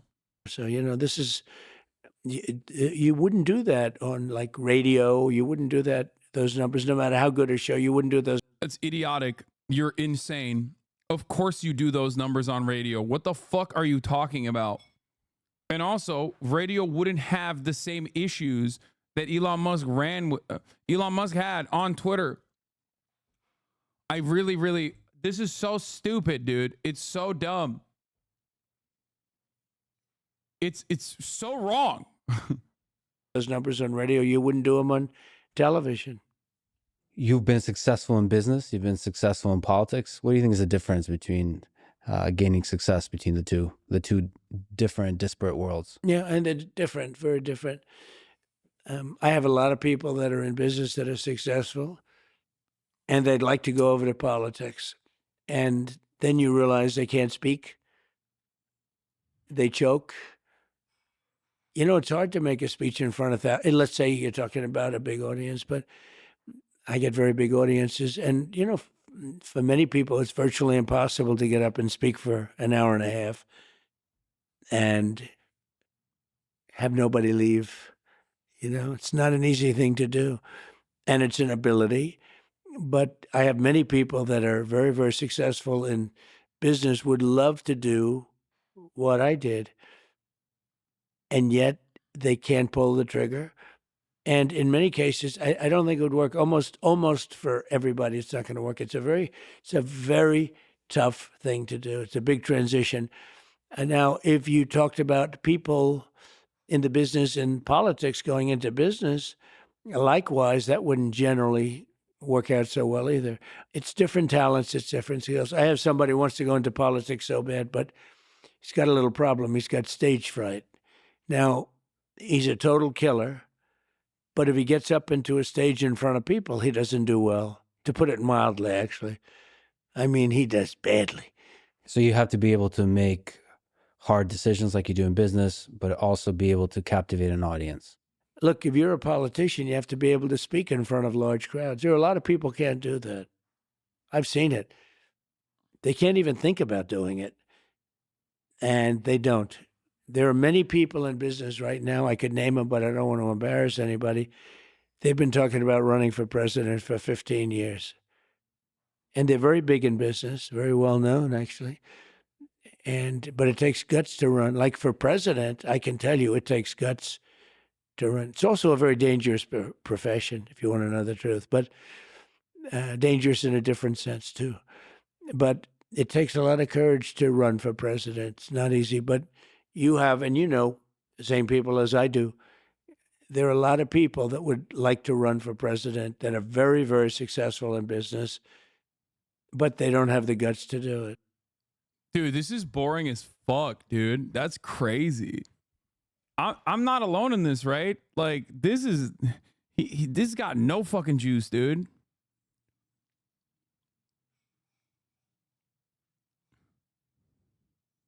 This has zero juice.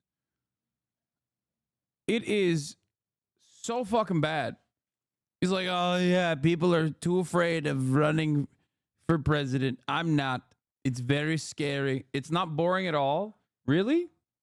I would love to examine your brain chatter. Holy fuck. I want to know. I want to know what has happened. Yeah, the Theo Von one was like way more interesting because like it's not worse than the other interview, but it does make him seem normal. No, the Theo Von one was like interesting because Theo Von is like an entertaining person. And it unironically humanized him more, I think. This is just like fucking boring. He's like, oh, people can't talk in front of an audience for an hour and 30 minutes. It's like, this just sucks, dude. And they have to give up a lot. One of the great things about people from the business world is they're often great deal makers. And you're a great deal maker. And you've talked about the war in Ukraine and that you would be able to find a deal that both Putin and Zelensky would accept. What do you think that deal looks like? I think the deal, and I wouldn't talk about it too much because I think I can make a deal. If I win as president-elect, I'll have a deal made, guaranteed. That's a war that shouldn't have happened. It's terrible. Look, Biden is the worst president in the history of our country, and she's probably worse than him. That's something that should have never happened, but it did happen. Dog, I genuinely don't understand how like Lex conducts these interviews where he will just like say certain things. Like, I know he's like the only centrist in the country, okay? Like the actual centrist, okay? Because he'll do this and then he'll talk to like a straight up communist and say the exact same like glaze and praise, right? Like, I'm 100% certain that if he talked to Kamala Harris, I suspect he would do this exact same thing. Like, he would say something along the lines of like, you know, you did a great job as you know, many people say you did a great job as vice president or some shit. You know what I mean? Because like it's like a robotic formula, basically, the way that he conducts these interviews. The thing I don't understand, however, is that like, how can you say that with a fucking serious face to Donald Trump and be like, you're the great deal maker? Like, what do you mean? What deals has he made, dude? He has like 8 bankruptcies. What? Can you name some of the great deals that he has made? I don't think he's done any good deals at all. How is Trump not a great deal maker? Explain. Okay, but how can you hate on Trump being a good deal maker? He left the White House much richer than he entered. That's a heck of a deal. Yeah, but those bankruptcy deals be banging.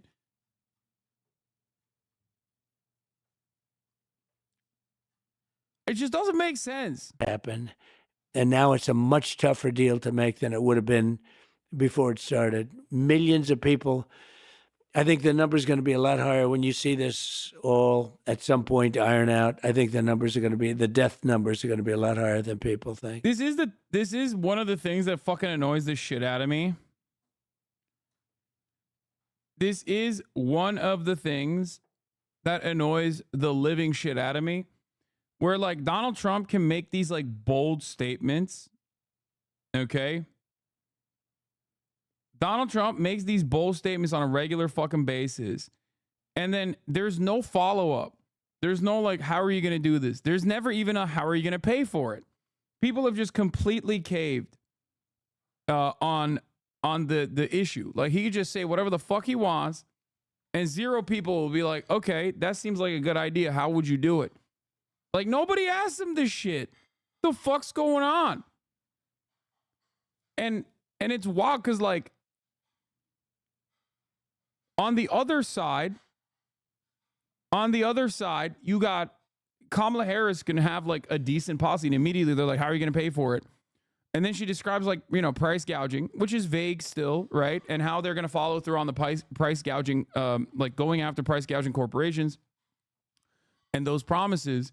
And then she'll give like a wishy-washy answer on that. And then people are like, okay, well, how are you going to pay for it? How are you going to do this? Yada, yada, yada. Like there is definitely, if I am to look at it seriously, there is definitely a lot of advantages that you get on the Republican side when you're running for office.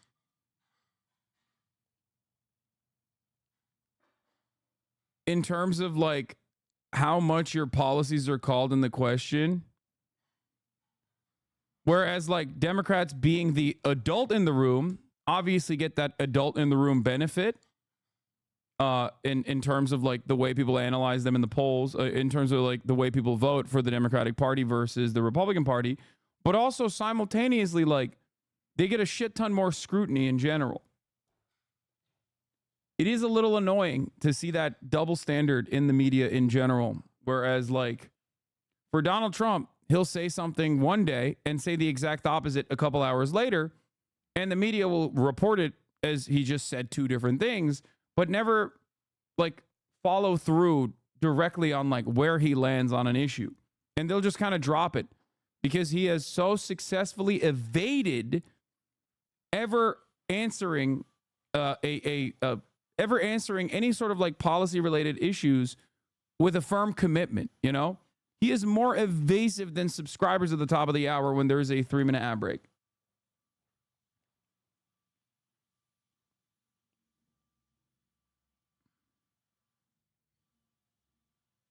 One of Trump's biggest deals was the Abraham Accords. Kushner said he ended the Arab-Israel conflict in 2021, so he's a great deal maker. Yeah, it's true. He did do the Abraham Accords, which was great. It's October 6, 2023, and honestly, things are looking really good in the Middle East. Hopefully, nothing crazy happens. Okay? As a hog, explain to me how the Republicans have an advantage. Leftists run the media in this country. Leftists run the media in this country? You think CNN is leftist, like as in socialist? Like you think liberal media, and there is a reality there, okay? Liberal media that refuses to have a singular fucking leftist opinion on. Liberals equals leftists? Oh, okay. Well, I'm glad that you also recognize that you're a hog. And then you just doubled down and said liberals equals leftists. No, dog. Liberals are not leftists. Have you ever seen, like, who is the most, also liberals like to run the top of the hour ad break? Okay, shut up. I already ran the 3-minute ad break. Okay? This is a sock account, obviously. No two-parters.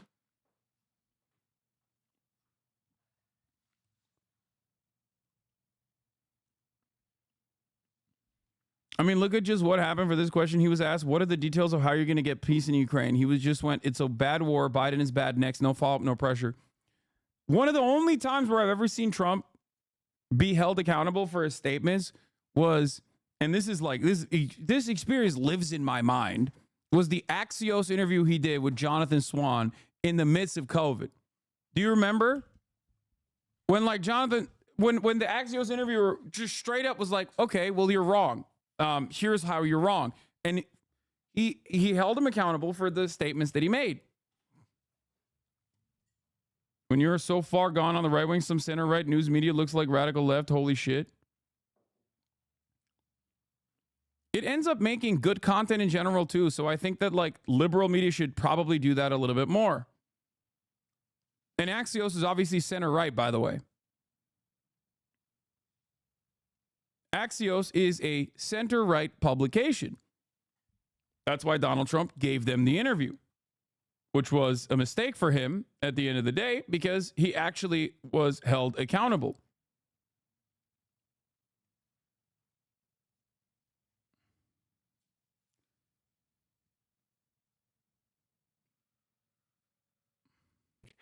When you take a look at the destruction and the buildings coming down all over the place in Ukraine, I think those numbers are going to be a lot higher. They lie about the numbers. They try and keep them low.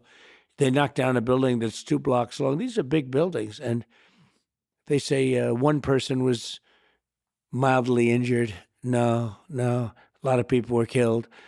And there are people in those buildings, and they have no chance. Once they start coming down, there's no chance. So, he's not talking about Gaza. He's talking about Ukraine. So that's a war that absolutely has to get done. And then you have Eduardo 32, Israel, thank you for and the then you 5 have a lot gifted of other subs. places that are talking war.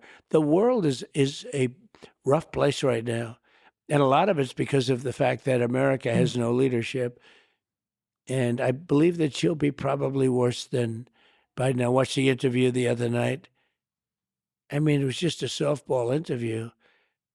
So you would like to see her do more interviews, challenged more? I don't know. I can't believe the whole thing is happening. We had a man in there that should have never been in there. They kept him in a basement. They used COVID. They cheated, but they used COVID to cheat. They cheated without COVID too. But you had somebody in there, and now we have a woman that is not, I mean, she couldn't do an interview. This was a really soft interview. This is an interview where they're giving her multiple choice questions, multiple guess. I call it multiple guess. And I don't think she did well. I think she did very poorly. How do you think you'll do in the debate coming up? It's in a few days. So I've done a lot of debating, only as a politician. I never debated. My first debate was the Rosie O'Donnell debate, right? The famous Rosie O'Donnell debate, the answer. But I've done well with debates. I mean, I became president. Then the second time, I got millions more votes than I got the first time. So I was told if I got 63 million, which is what I got the first time, you would win. You can't not win. And I got millions of more votes than that, and lost by. Damn, man. If only. Oh shit! He's admitting he lost. If only there was like I don't know, like a crazy world-changing global event that occurred that also caused the American government to open up the way that people vote, you know, universal ballot registration, universal access, mail-in ballots across the board, which allowed a lot more people to vote.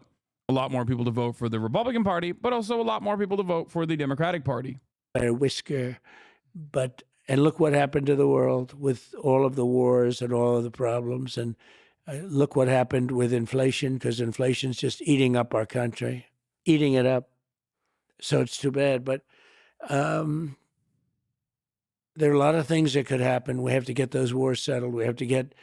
I'll tell you, you have to get Ukraine done. That could end up in a third world war. So could the Middle East. So maybe let's talk about what it takes to negotiate with somebody like Putin or Zelensky. Do you think Putin would be willing to give up any of the regions they already captured? I don't know. I can tell you that all of this would have never happened, and it would have been very easy. Because you don't have, like, that question wouldn't be asked. You know, that's a tougher question. Once that starts happening, because he has taken over a lot of territory. Now, I guess they're insurgents now too, right? So, you know, it's a little bit interesting that that's happening and that it can happen. And it's interesting that Putin has allowed that to happen. look, that's one that should have never started. We have to get it stopped. Ukraine is being demolished. They're destroying a great culture that's largely destroyed. What do you think works better in those kinds of negotiations? Leverage of, let's say, friendship, the carrot or the stick? Friendship, or sort of the threat of using the economic and military power? So it depends on who the person is. Everyone's different. Negotiation's interesting because it depends on who the person is. And then you have to guess or know through certain knowledge which is, more important, the carrot or the stick. And with some people it's the stick, and with some people it's the carrot. I think the stick probably is generally more successful in that, we're talking about war. But the kind of destruction that we're witnessing now, nobody's ever seen. I mean, it's a terrible thing. And we're witnessing it all over. We're witnessing it in all parts of the world. And a lot of things are going to get started. Look what's going on. He says the most basic things, talks like a child. How do people take him seriously? I don't get it. I don't think you understand. Like, one, a lot of people are just fucking stupid. Like, and he communicates to stupid people very well. The basic advantage that he has in this situation is that, yes, a lot of wars have happened under the Biden regime. Some are directly the fault and responsibility of Biden in terms of its continuation. Others aren't necessarily all his fault, but he 100% can take advantage of that. Just like Joseph Robinette Biden was able to take advantage of the fact that COVID happened under Donald Trump. Okay? Holy fuck, this stream is an echo chamber. I love people coming in with like that. This is my favorite type of chatter, okay? This is what we need more of. I love this kind of guy significantly more than the annoying liberals, okay? Until he just, chirps about some fucking weird racist shit. But like, it's great. Love that. We want this to not be an echo chamber chatter, so we welcome you in here, okay? We welcome your unique perspective, your unique framework. Anyway, having said that, however, getting back to what Donald Trump is saying, I think he does a pretty solid job. I think he does a pretty solid job of communicating that, like, yeah, I'm going to be the peace candidate. Is that true? Of course not. But does it matter? No. In terms of like winning the narrative on key issues, he does a great job in comparison to the Democratic Party, which has completely lost the we are the peace party narrative. It's very odd.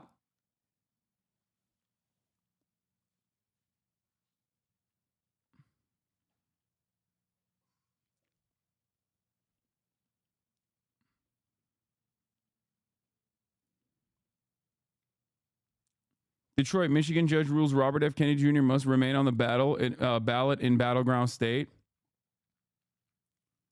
Biden should remain as well. Yeah, that's not how that works, big dog. He was running for president. Biden was not. The DNC needed to happen for the confirmation to occur. You can't just like put someone on the fucking ballot before the party confirms who their candidate is.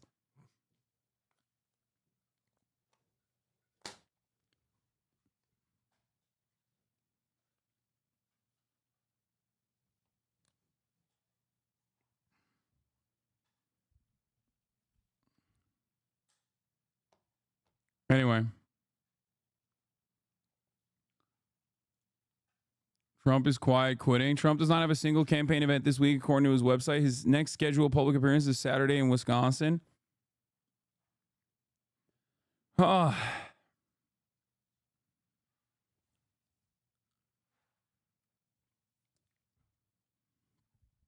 those Zins ever give you mad anxiety? Nope.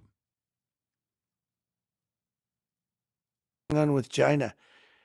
Look at Japan. They're starting to rearm now. They're starting to rearm because China's getting, taking over certain islands. And there's a lot of danger in the war right now in the world. There's a great possibility of World War III. And we better get this thing done fast because 5 months with people like her and him. He's checked out. He just goes to the beach and thinks he looks good in a bathing suit, which he doesn't. He's sort of checked out. Hey, look, you can't blame him. That was a coup. They took it over. They took over the presidential deal. The whole presidential thing was taken over in a coup. He had 14 million votes. She had no votes, not one. And nobody thought it was going to be her. Nobody wanted it to be her. She was a joke until 6 weeks ago when they said we're going to have to, politically, they felt they had to pick her. And if they didn't pick her, they thought there'd be a problem. I don't know if that's right or not. I actually don't think it's right, but, they thought it was right. And now immediately the press comes to their aid. If we can go back to China on negotiation, how do we avoid war with China in the 21st century? Well, there are ways. Now, here's the problem. If I tell you how, and I'd love to do it, but if I give you a plan, like I have a very exacting plan how to stop Ukraine and Russia, and I have a certain idea, maybe not a plan, but an idea for China, because we're in a lot of trouble. They'll be in a lot of trouble too, but we're in a lot of trouble. But I can't give you those plans because if I give you those plans, I'm not going to be able to use them. They'll be very unsuccessful. Part of it's surprise, right? Right. But they won't be able to help us much. So you have a plan of what to say to Putin. Yeah, I know. When you take exactly. office. No, I had a very good relationship with him, and I had a good relationship with Zelensky too. But I had a very good relationship with Putin. Tough topic, but important. You said lost by a whisker. I'm an independent. I have a lot of friends who are independent, many of whom like your policies. Wow. So you guys aren't independent. Okay, got it. I love Americans and their belief that, like, dude, so many Americans just say they're independent and then turn around and be like, but I really like your policies. Like, what policies then? What policies do you like as an independent? The thing I will never understand is, I guess like they like the massive tax cuts that rich people got.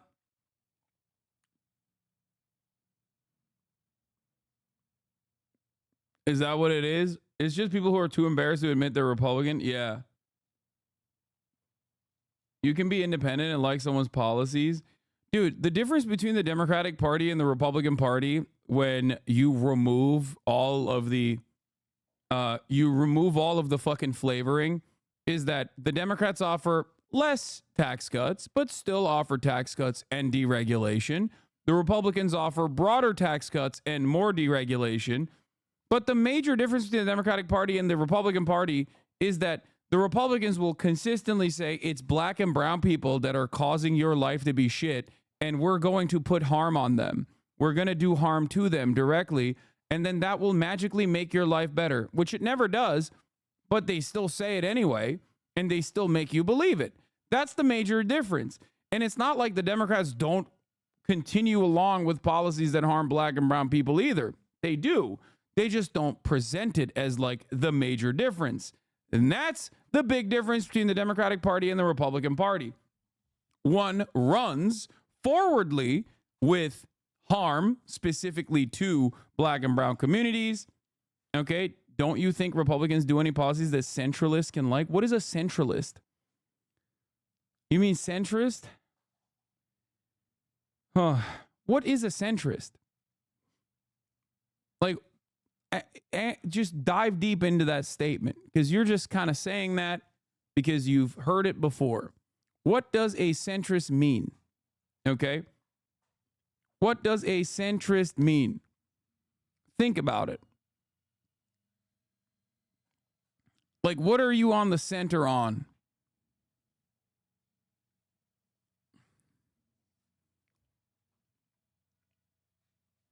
Chatter is a Marxist Leninist in hiding. No, it's just not like a real thing. People just say it. Okay. Lex Fridman is one of the only people. Yeah. Centrist is a person who is smart. Rights and lefts are both dumb and wrong. Yeah. Thank you.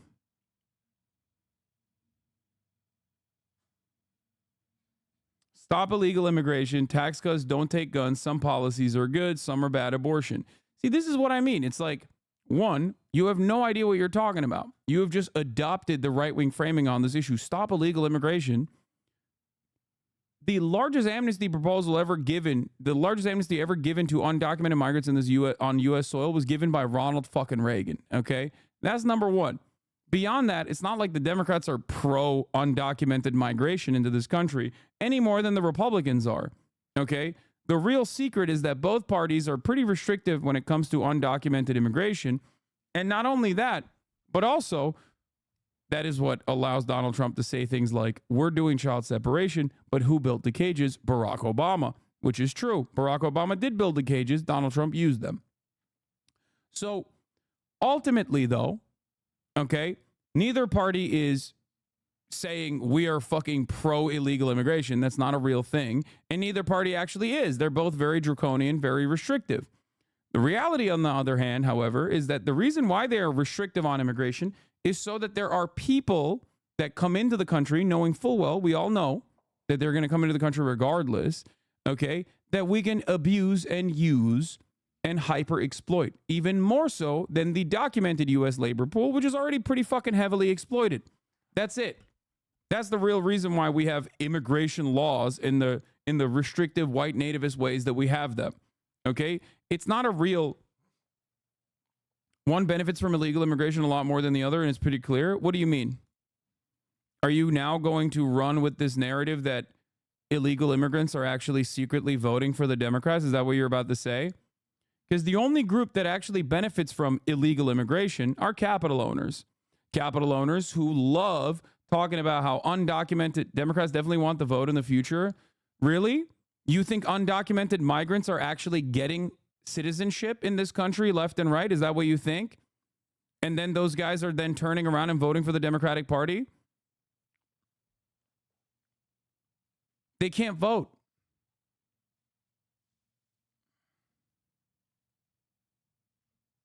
Did DACA not happen? You have an issue with babies that were brought over the fucking border? That's like 500,000 total votes, by the way. And I don't even think DACA recipients can fucking, can you even vote on DACA? DACA is 90% DACA has 90% approval rating, which means Republicans and Democrats both agree that yes, if you are a childhood arrival, they can't even fucking vote. But if you came over the US border as like a 2-year-old, 4-year-old, 14-year-old, okay? And this is the only country that you know, it is unimaginably inhumane to literally fucking ship your ass back to a random country that you have no association with. That's precisely the reason why, regardless of what you're saying in here, it's got 90% approval rating, as in Republicans like it too, not just Democrats. Okay? But remember, you started off by claiming that you were a centrist, and now you're taking an anti-DACA position. Do you think that you're on the center of this conversation, or do you think you're on the far right of this conversation? So unimaginably far right that, like, you are literally outflanking the overwhelming majority of Republican voters in general when you say, DACA happened. Do you even know what DACA is? Yeah, and no, you cannot vote as a DACA recipient. The Deferred Action for Childhood Arrivals program established in 2012 provides temporary protection from deportation and work authorization to eligible young immigrants. There are approximately 800,000 DACA recipients in the U.S. DACA recipients are not eligible to vote in the U.S., so you were wrong on that front too. So unless you think there is like secretly a shit ton of undocumented and even like temporarily documented but formerly undocumented immigrants in this country that are secretly voting, and they're secretly voting for the Democratic Party, which there is no proof for, by the way, and only evidence to suggest the exact opposite, you're just running on fumes, running on right-wing delusions. Okay?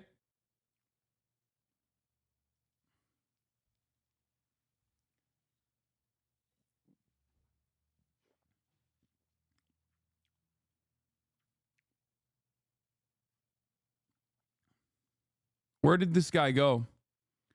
The irony, of course, is that especially when you look at like recent migrants, documented migrants in general, and what is this? A centrist is someone who isn't deeply ideologically committed to conservatism or progressive and instead works to extract truths on either side cooks up.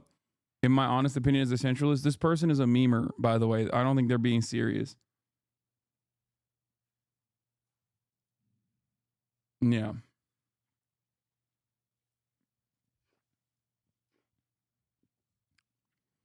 I didn't claim I was a centrist. I'm independent. I voted for Obama the first time. Was DACA not a pathway to citizenship? Thought it was touted that way. It's not. It just offers the opportunity for people who were brought into the United States borders as a fucking minor the opportunity to work, okay? The opportunity to get an education. They can't even leave the country. They have so many goddamn restrictions. You were wrong. Will this change your will this change your analysis in any capacity? Probably not.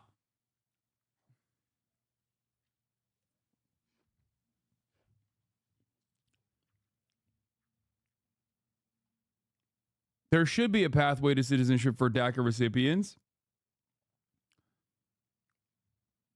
That's also pretty fucking popular as well.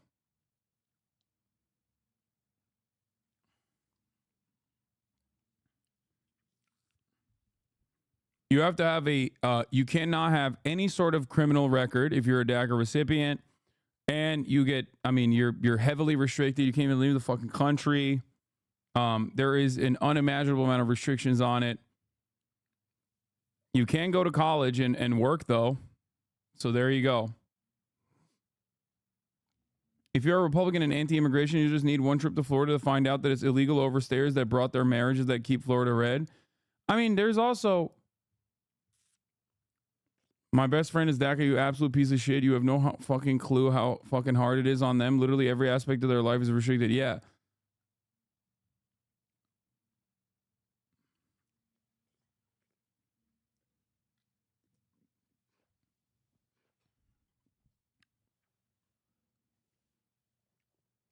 I'm a DACA recipient, and it is the worst legal way to grant undocumented people the right to work. I can't even work jobs that require residency. We need to reform now. Talk about it more. I do. I talk about it quite frequently. Anyway, they pay taxes. They have an endless amount of restrictions. It's complete fucking hell. They can't leave the goddamn country. They can't even have a smidge on their goddamn criminal record. Okay? Still, harder on immigration, tax cuts, no gun control. Yeah, bro. Your harder on immigration narrative falls apart the moment that you learn what the things you're talking about are. You're harder on immigration. Why? And you haven't even presented how Democrats are not hard on immigration. They are unimaginably hard on immigration. The real question to ask you is, why do you think immigrants that are coming into this country are actually harming the United States of America? Because they're not. There's no evidence to suggest that they do. As a matter of fact, they literally are the reason why we have been able to overcome the problem that many developed nations inevitably run into, which is birth rates. Okay? They keep the country young. The Democrats ran on Trump being scary for immigrants in 2020. What the fuck reality is this? The Democrats ran on Trump doing unimaginably cruel things to immigrants, which he did. The Democrats should continue running on that because he wants to do mass deportation. That means fucking SWAT teams doing dragnets in brown neighborhoods, okay? That is 15 million people living on U.S. soil that work jobs that is necessary for your survival, getting ripped away from their homes and being kicked out of the country and placed in concentration camps, okay? The real solution to the undocumented immigration problem, when there is no real problem, is to offer them citizenship and document them and process them so they can participate in the labor force in the exact same ways that documented U.S. labor participates in the labor force. And also, you know, allow them to unionize alongside everyone else. Another fun fact about this, if undocumented immigrants were given legal status, tax contributions could increase by 2.1 million and the national tax rate average would increase by 9 million. 15 million, no problem, turn them into citizens. Why do you think that there's a problem with that? Why do you think there is a problem with that? Centrist chatter. Remember, you're a centrist, right? Or an independent. Why do you think there's a problem? Tell me exactly why there is an issue with documenting and processing all of those people. 15 million is a big problem, is a big number. How is it not a problem? I have no concept of it. Okay, stop LARPing as a centrist, Papa Chachu, or whatever the fuck your name is. Okay, you're annoying me. I'm already dealing with a real one. Why do I think there's a problem with 15 million people coming here illegally and given a blank slate? What do you mean a blank slate? How do you think processing works? And what is the blank slate? Do you think that automatically all 15 million people that have actually come into the United States of America are like, engaging in criminal activity? And don't say they crossed the border. That is a crime. Okay. So was fucking jaywalking. Suck my dick. Give me an answer. What is the punishment for coming illegally in your plan? Why should there be a punishment for coming here illegally in my plan? They've already suffered enough. You're not answering my question. What have they done wrong? 15 million people. What have they done wrong? Absolutely not. I'm just saying if you reward breaking the law, you get lawbreakers. That is ridiculous. You're still avoiding the question. What have they done wrong? What is the problem with migrants? Okay.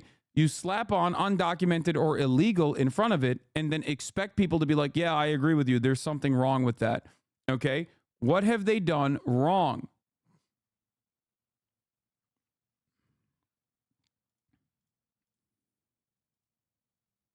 Without undocumented migrants, by the way, you would not have an agricultural business in this country. You would not have any of the fucking treats that you currently get at the price points that you get. Okay? That's the other side of this conversation. There would be no construction. There would be no fucking agribusiness in this country. There would be nothing. Okay? No chicken plants, no poultry facilities, no meat plants, nothing. But what do you think is the issue? What do you think they are doing wrong? Just say it with your chest. I need to know.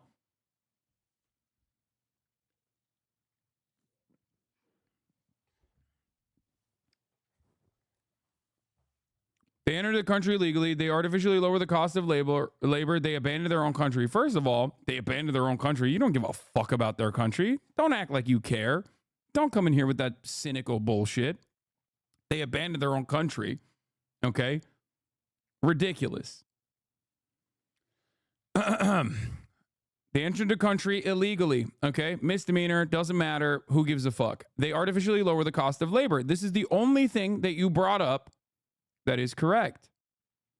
However, there is a solution to this not being an issue. And I already told you what that is. Currently, as it stands, there's two tiers.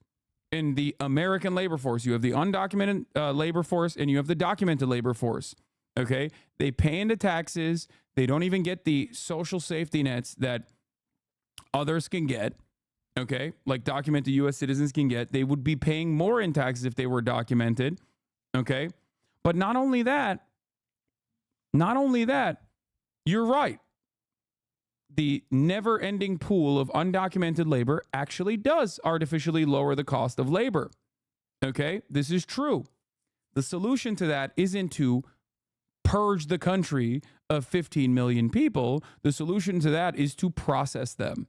Okay? That's it. That's how it works. That's why I knew that this was inevitably going to come up, because it is true. The solution to that is to document them and allow them to participate in the documented labor force and unionize. Okay? It's that simple.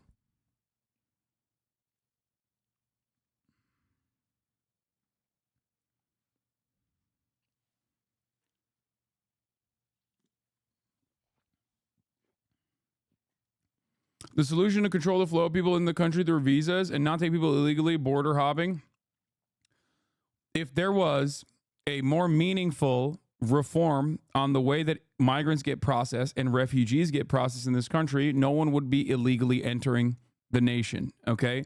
And as it stands, more than 50%, the majority of undocumented migrants living on U.S. soil are not actually crossing the border. They're not hopping the border in the way that you think. They're actually visa overstayers. So they're literally fucking flying into the country through the visa process anyway. But then the visa process ends up not offering them a meaningful pathway to citizenship. They should do that. Okay? Now, having said that, once again, you're talking about the solution to control the flow of the people without responding to what I just told you. They'd lower the cost of labor. Okay, that's a real problem. Then document them. Why do you have an issue with that?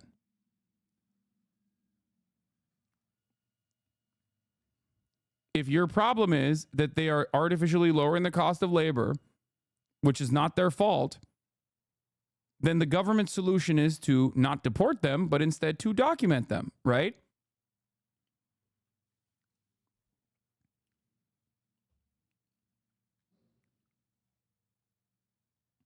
What do you mean by document them? The only difference between an undocumented migrant and any other kind of migrant is paperwork, chatter. That's what I mean by document them.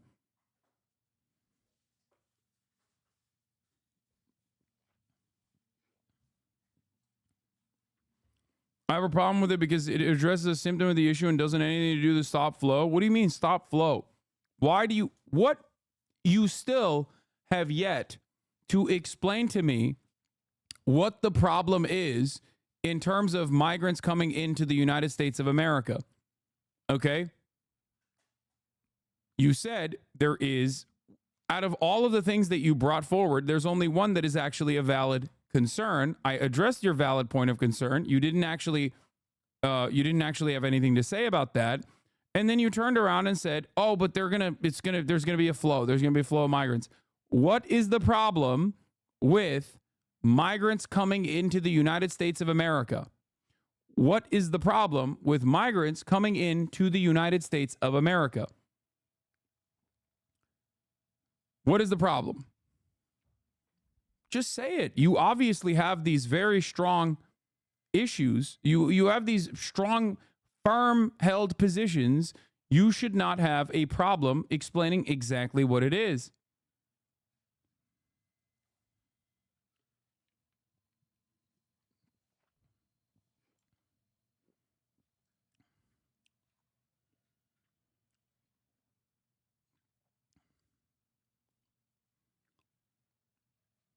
Taxes, lower wages, loss of shared national identity. Taxes, lower wages, loss of shared identity. Okay, let's address it. Taxes, you're absolutely wrong on. Not only are you wrong, I already told you, undocumented migrants literally give more to the system than they actually take out. So you're wrong about that.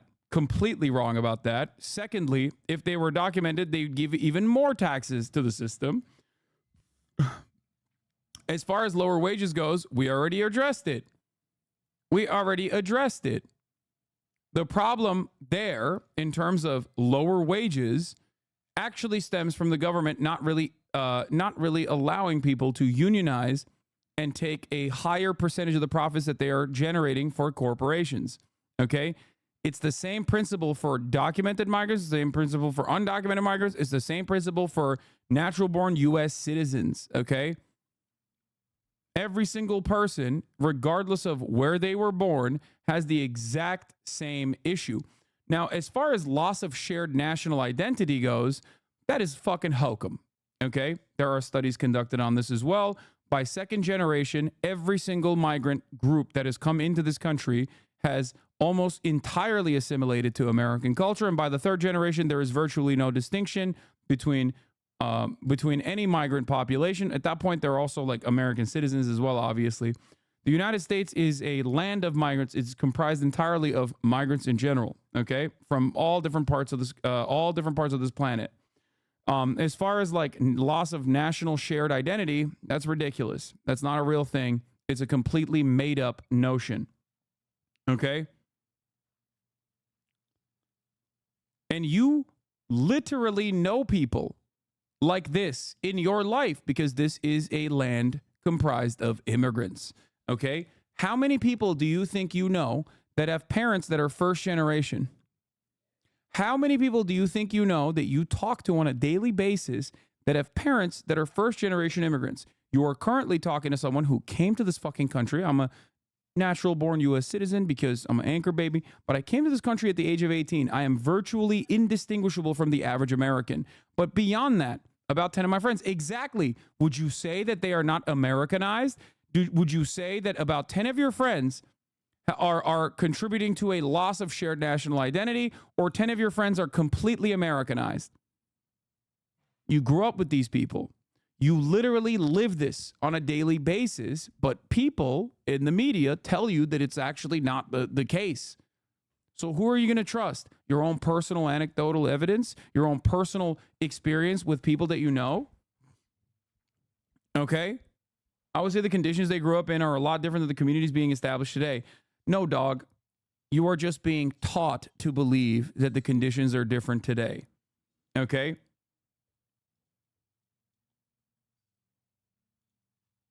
Yes, dog.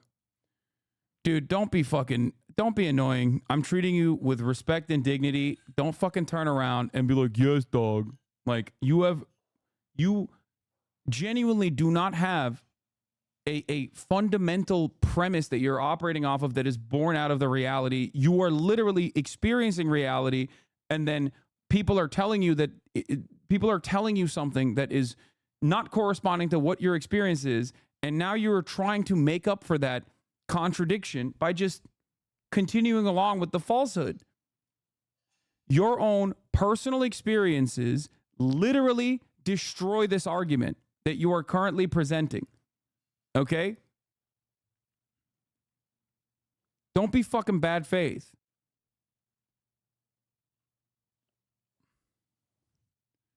Conditions are different. No, they're not. There is no difference and by the way, there's evidence for this. There's studies on this, okay? There are studies on this. By the third generation, with educational attainment, with job retention, and every other kind of experience, by the third generation, there is virtually no difference between a migrant, someone who is 2 generations removed from like coming into the United States than anybody else, okay?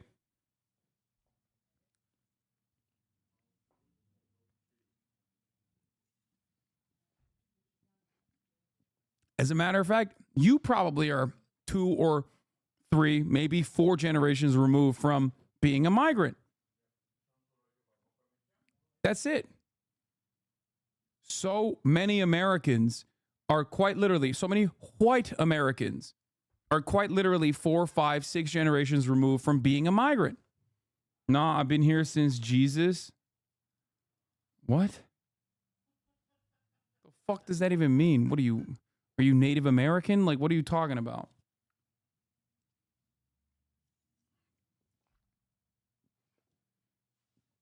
Or, oh my God, are you Mormon?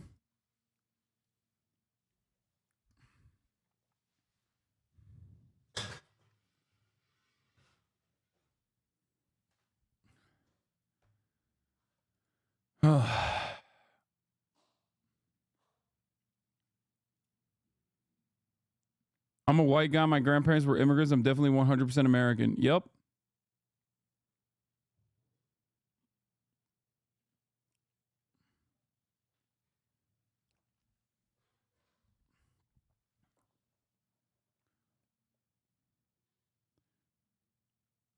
Anyway.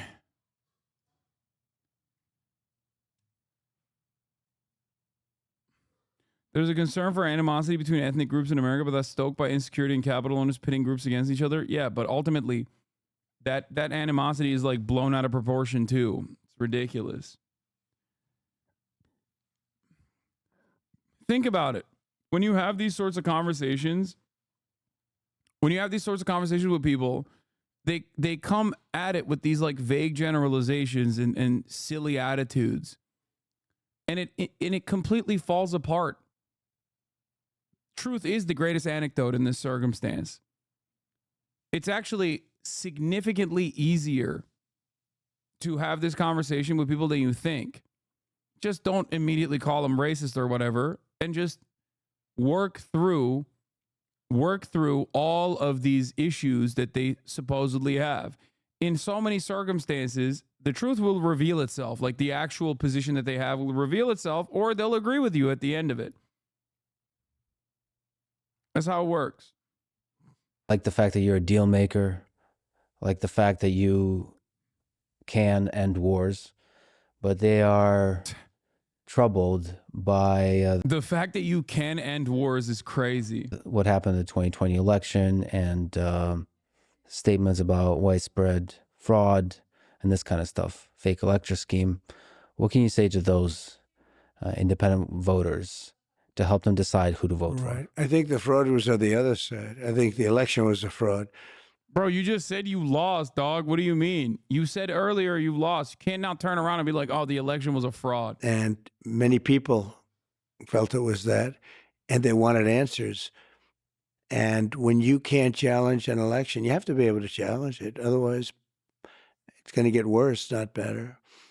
And there are lots of ways to solve this problem. Go to paper ballots, do it the easy way. I mean, the paper ballots, and you have voter ID, and you have same-day voting, and you have proof of citizenship, which is very important because we have people voting that are not citizens. They just came in, and they're loading up the paper. I live in a large immigrant town. There are a lot of new and old immigrants that refuse to adapt. CH3. Refuse to learn or adapt or even learn English. I wonder about these communities. I'm Brazilian. I see this a lot in my communities. They even brought our material realities here with foods and brands from Brazil. How do you assimilate with these people in the communities? Can you unite? Bro, it's like talking about Chinatown. You know what I mean? That shit don't matter. It's good that there's like remnants of the culture that they bring here, okay? That makes it better for everybody else. It makes the food better. It makes American culture better. The idea that they're not going to assimilate to American culture is silly. It doesn't work that way. Even if they live in a cultural enclave, even if someone lives in a cultural enclave, the integration is a reality. It just doesn't matter if people are like, oh, I'm not going to learn. It doesn't matter. They still do, okay? Especially by the fact that, especially by the second generation, when you have like, when you have a child that is an American citizen, a natural born U.S. citizen, like they're just American. They're going to American schools. Like there's not like there isn't a situation where they're just like, nah, dude, I'm not American.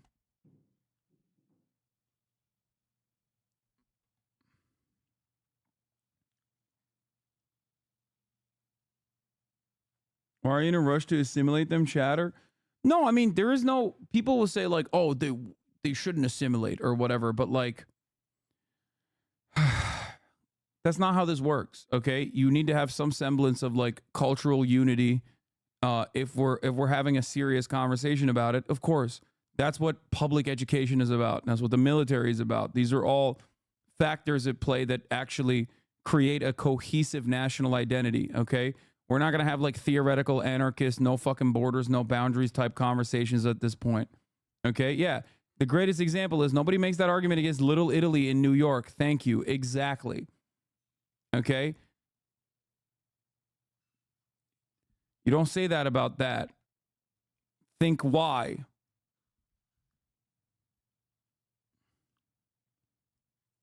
Payrolls, they're loading up everything. They're putting students in schools. They don't speak a word of English.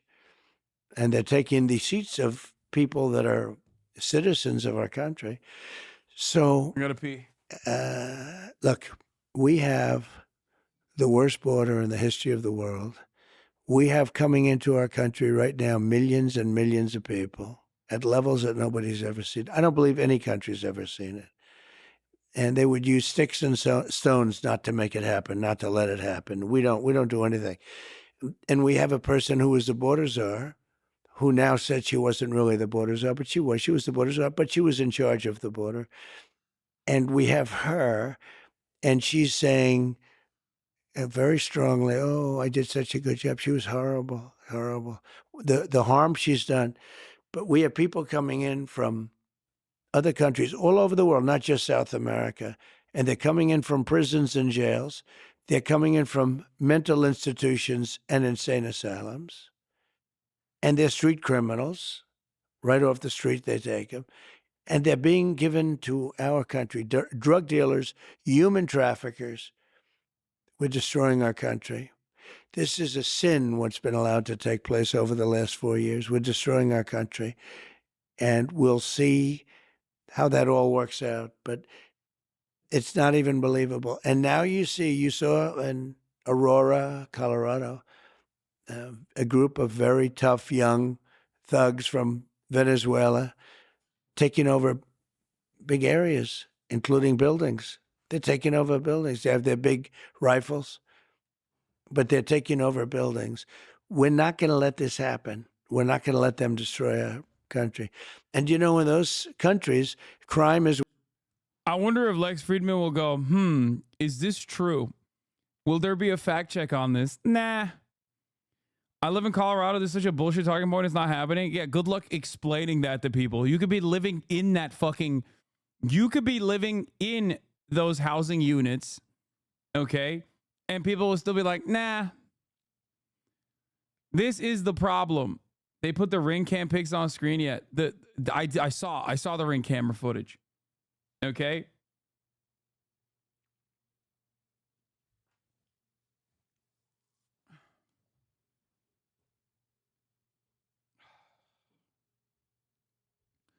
We were going to talk about this in a second.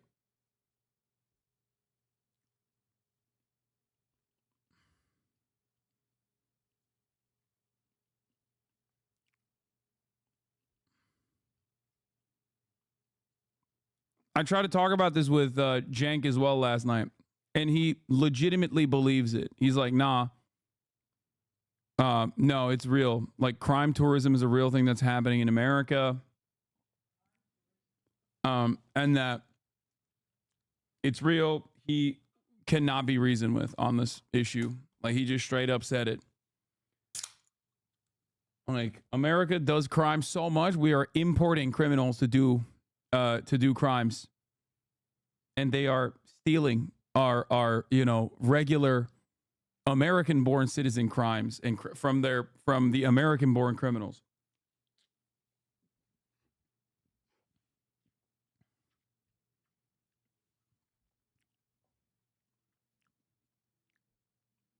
What would you say to folks arguing immigrants are a burden on our healthcare system? What healthcare system do we have? Number one. Number two, no, they're not. Undocumented immigrants cannot take advantage of like any kind of fucking social safety nets that exist for very poor people in terms of like healthcare assistance.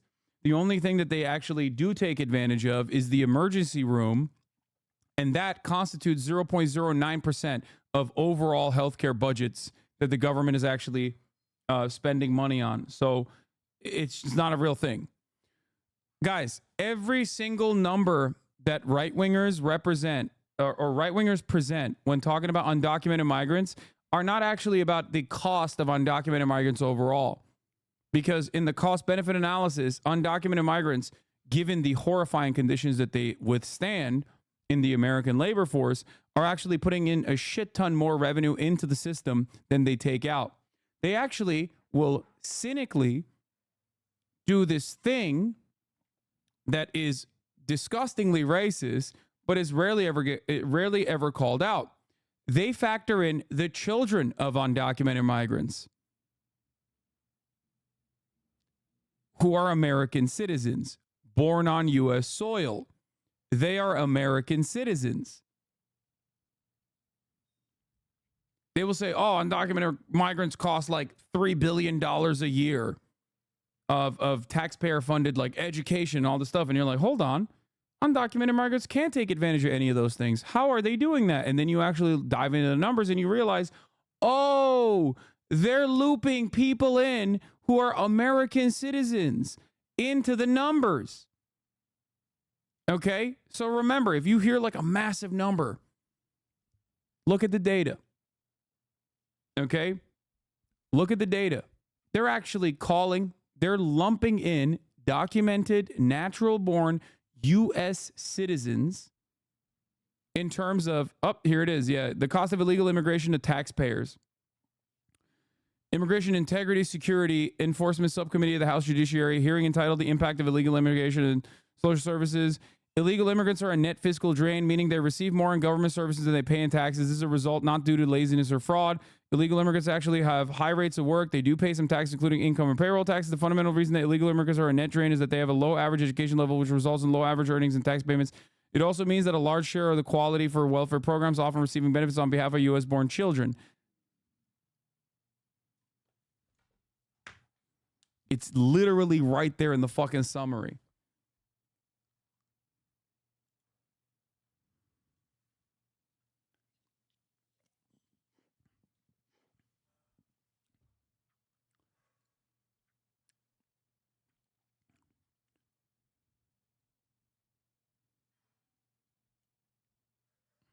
Yeah, but that doesn't mean it's wrong. What do you mean? Those are American citizens, dude. What the fuck are you talking about? What are you talking about? It is objectively wrong to lump in. It is objectively wrong to lump in natural-born U.S. citizens into the drain that undocumented citizens are costing the United States of America. That's ridiculous. What the fuck are you talking about? That's not how that works. On a practical level, how would you propose to house undocumented migrants when we don't even have enough housing for citizens? We do have enough housing for citizens. You're delusional for thinking that we don't have enough housing for citizens. Mass construction is a slow process, even if there was the political will. Meanwhile, the number of homeless continue to skyrocket. If you think that homelessness is a crisis born out of undocumented migrants coming into the United States of America and not because housing is seen as an investment vehicle, and many Americans that are homeowners want their fucking property, price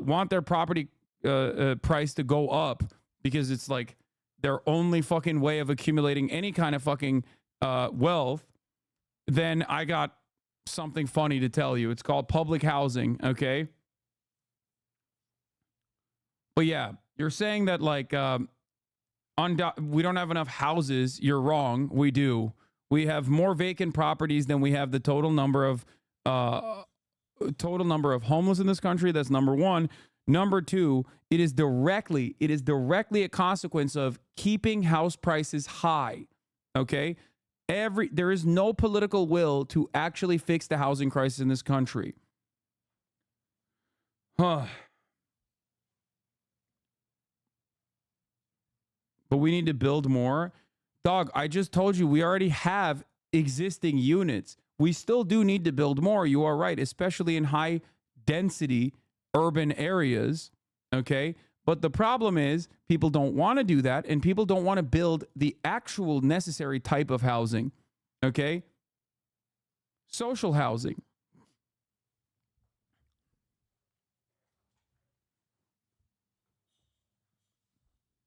You forget that the NIMBY mentality causing affordable housing to be in places you don't want to live? No, it's fucking ridiculous.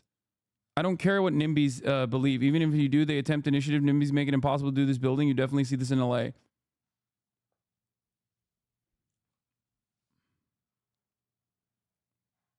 There are 27.4 empty homes per homeless person right now in the United States of America.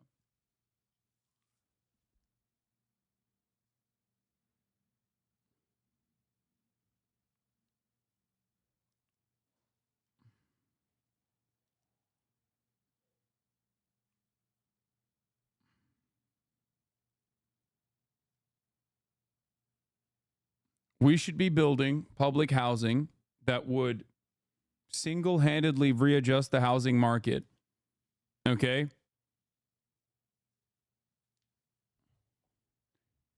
You see it all over the Central Coast to preserve the look of the city. Yeah, it's fucking bullshit. It doesn't matter. You can preserve the look of the city while simultaneously building higher density housing. Okay? But also, it's not even just higher density housing. All the Twitch streamers gentrified LA. Yeah, we gentrified LA. One of the fucking worst housing markets historically on the fucking planet. It was the Twitch streamers that did that. Take the horse blinders off for a brief moment and be for fucking real, dude.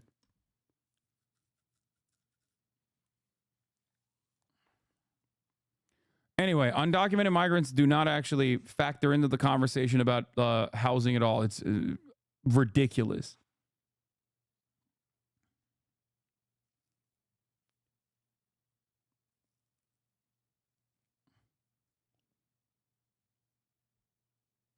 What about the issue of people having mortgages? How to deal with the fact that a lot of people are hooked to their banks and it's a sudden drop in housing prices. People are literally bankrupt. Of course, people are wanting to profit and such, but doesn't matter. But normal folk barely paying their mortgages will take the blow too, isn't it? I think that needs to be a readjustment that someone smarter than me will actually factor in.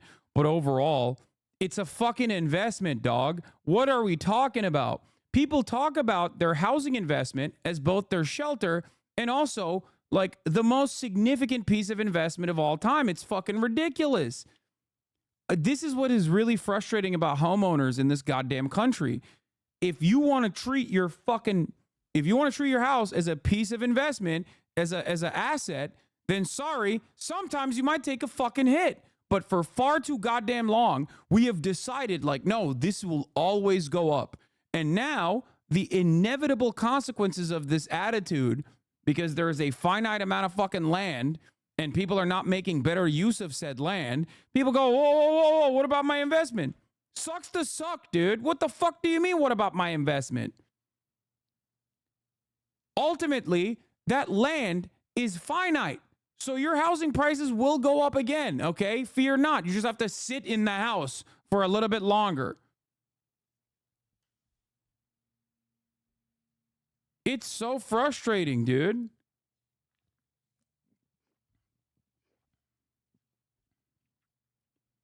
A first house is a liability, a second home will be an asset? No. People still treat their first house as a fucking asset. That's the major problem here.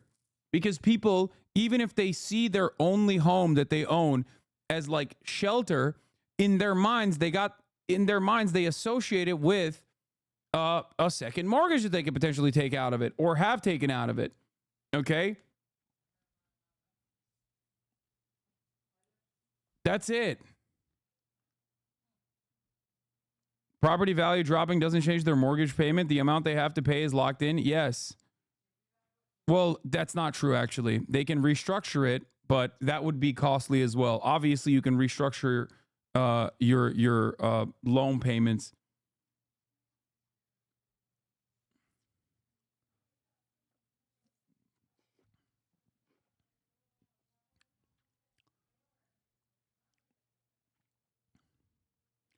This is the secret side of why we never get any sort of you can restructure your loan or you can refinance it, but this is the secret side of the conversation as to why like we never actually move in the positive direction in terms of like housing prices. Everybody talks about their solution to it, but nobody wants to have that tough conversation.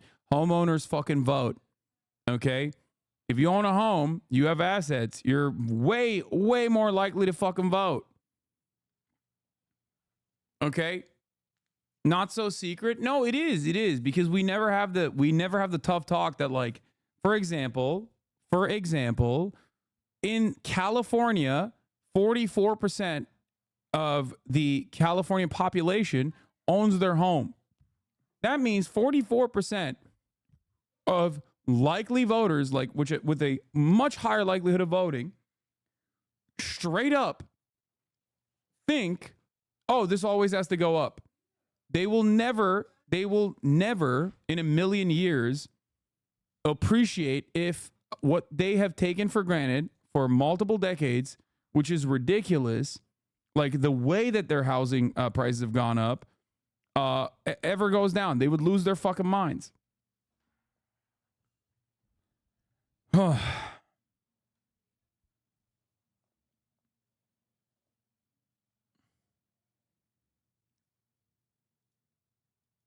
Did we finish the Lex interview or not? No, we haven't, because he started lying about Venezuelans overtaking Aurora, Colorado, and it fucking annoys me to no end. But even before I could address that, there were chatters in here that were chirping about like how fixing the housing crisis is by purging the lands of the barbaric, brutal force of Latin American migrants, as though that's going to fucking work. It's an unimaginably costly endeavor that is insanely fucking cruel, would rip the economy to shreds, and it wouldn't even fix your fucking housing problem. because it has nothing to do with undocumented migrants, dumbass. There is no lump sum of labor, okay? That's number one. And number two, more undocumented migrants becoming documented. What do you think they're going to fucking do? They're going to build new housing units.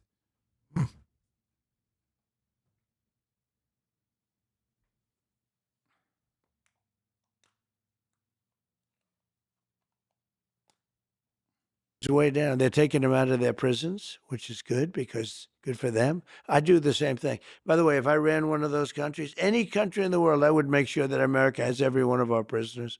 Every one of our criminals would be here. I can't believe they're going so slowly, but some aren't. But they all are doing it.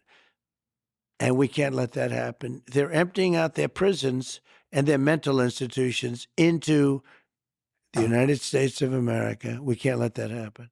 So a lot of people believe that there was some shady stuff that went on with the election, whether it's media bias or big tech, but still Bro, there's no difference between, like, a lot of people believe the earth is flat. Why are you having this convo, you know?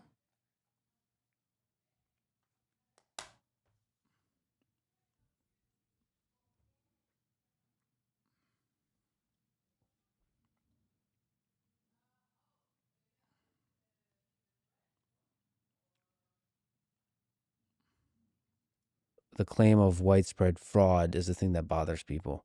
Well, I don't focus on the past. I focus on the future. I mean, I talk about how bad the economy is, how bad inflation is, how bad things like, which is important.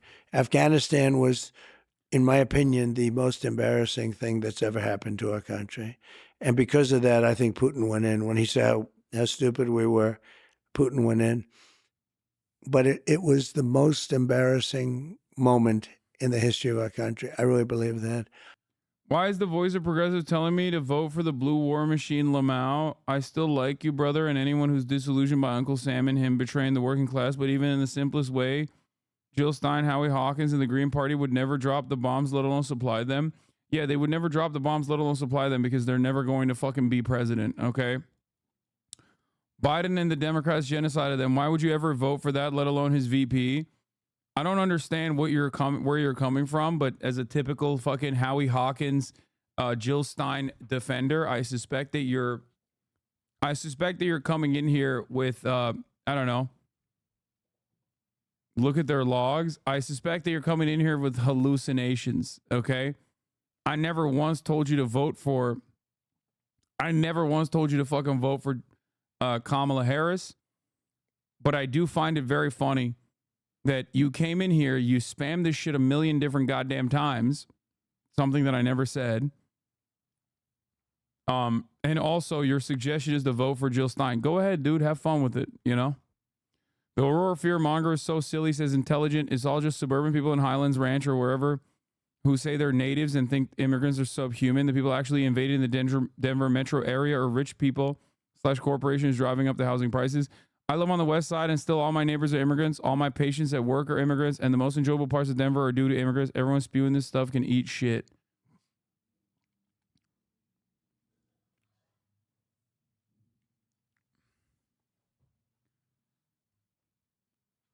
The Aurora gang takeover story is like another perfect example of how fucking unimaginably racist we've become as a country, that we are so susceptible to like the dumbest subject matter. Like just something that is like, is there crime in a poor neighborhood? Absolutely. Okay.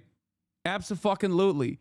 But do you think that a Venezuelan roving gang of migrant criminals came in and like overtook an apartment complex? Like, what the fuck are you talking about?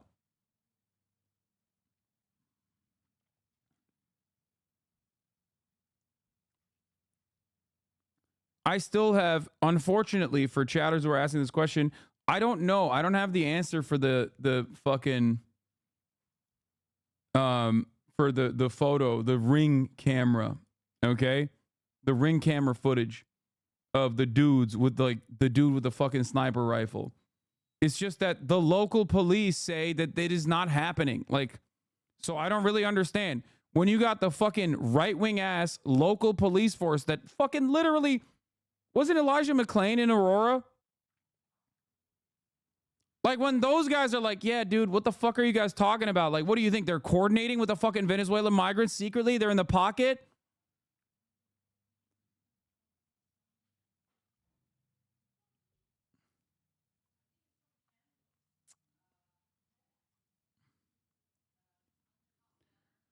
A gang is not running the Colorado apartment complex and tenants are not paying its members rent money, police said, despite speculation for the public after images of men carrying weapons of the building went viral. The Edge at Lowry Apartments in Aurora, Colorado have not been taken over by gang members, interim Aurora Police Chief Heather Morris said in a video shared August 30th by the department on Facebook. We've been talking to residents here and learning from them to find out exactly what's going on, and there's definitely a different picture, Morris said in the video. I'm not saying there's not gang members that don't live in this community. People paying their rent to gang members is also not happening, according to Morris. We really believe that they are sincere with us, the interim chief said about the tenants in the apartment.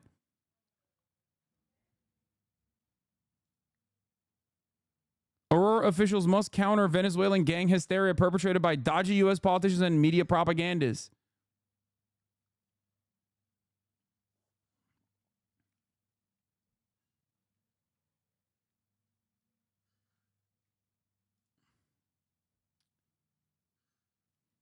It doesn't make any fucking sense.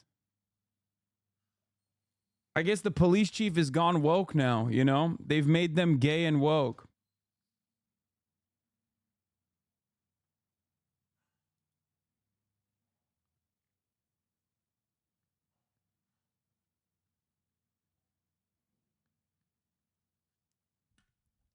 Ay, ay, ay. Go back to the video, please. I know we're gonna talk more about this Aurora gang shit in a second. I'll dive into it more extensively.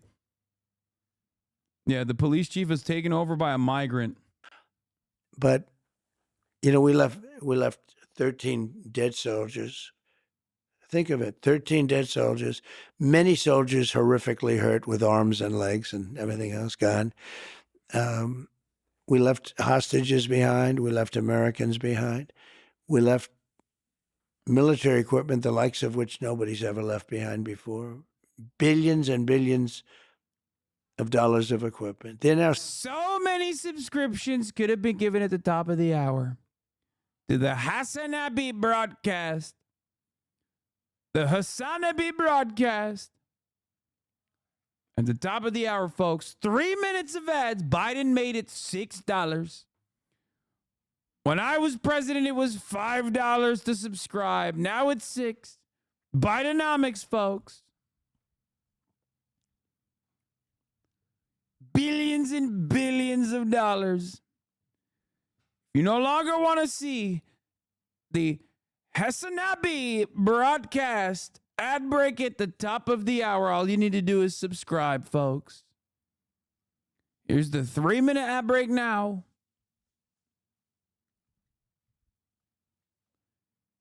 are selling the equipment. They're one of the largest arms dealers in the world. And very sad, very sad. And you know, we were there for a long time. I was going to get out. We were getting ready to get out. Then we got interrupted by the election. But we would have been out with dignity and strength. We were having very little problem with the Taliban when I was there because they knew it was going to be tough. I dealt with Abdul. Abdul was the leader. And we got along fine. He understood. But, you know, they were shooting. They were killing a lot of our people before I came down. And when I got there, I spoke to him. I said, can't do it. Don't do it anymore. We went 18 months before this happened. This horrible day happened. We went 18 months and nobody was shot at or killed. What do you think that was, the carrot or the stick in that case in Afghanistan? The stick, definitely so the the stick. threat of military force. That was the stick, yeah. It doesn't have to be, but that was the stick. Well, let me just linger on the election a little bit more. For this election, it might be a close one. What can we do to avoid the insanity and division of the previous election, whether you win or lose?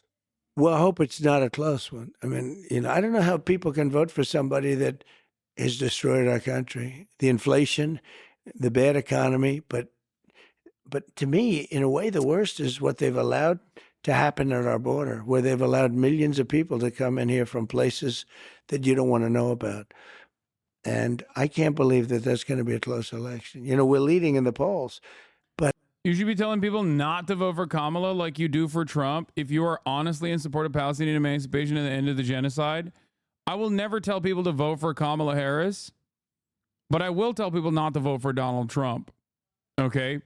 If you want to vote for Kamala Harris, go off. If you think that you're voting for Kamala Harris to like stop the genocide in Gaza, you're delusional. I will tell you that every fucking day of the week.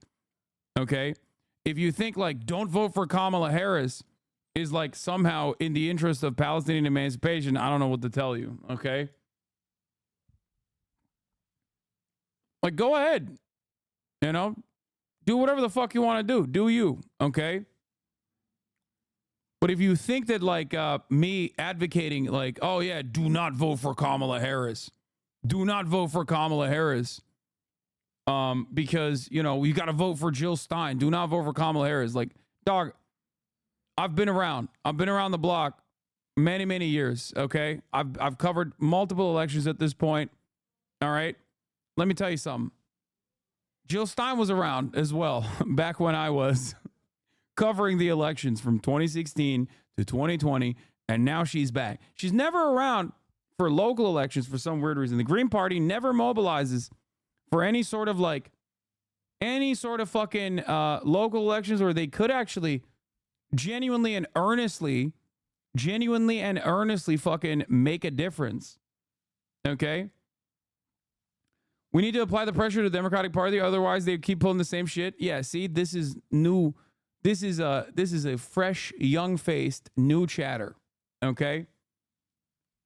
No, they won't.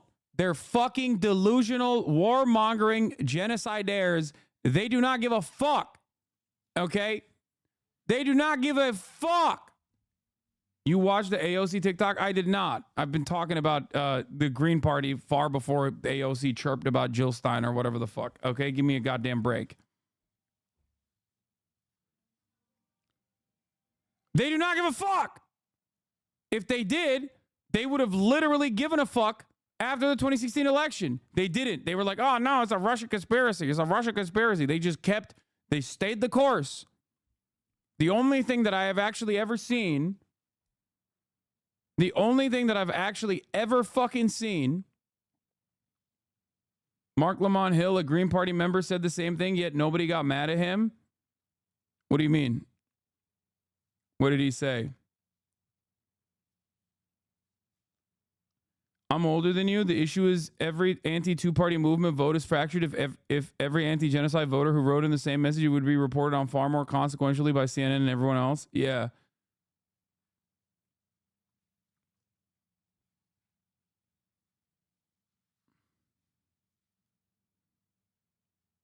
The funny thing is, AOC helped with what was probably one of the most successful Green Party runs, Jabari's 29% against incumbent Lori Cumbo in 2017. Then he ran as a Dem 3 years later and won in a landslide so he could actually accomplish things.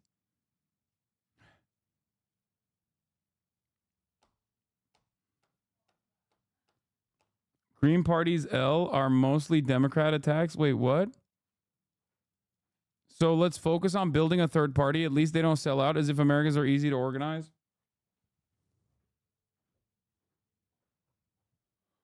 Oh my God. Oh my God.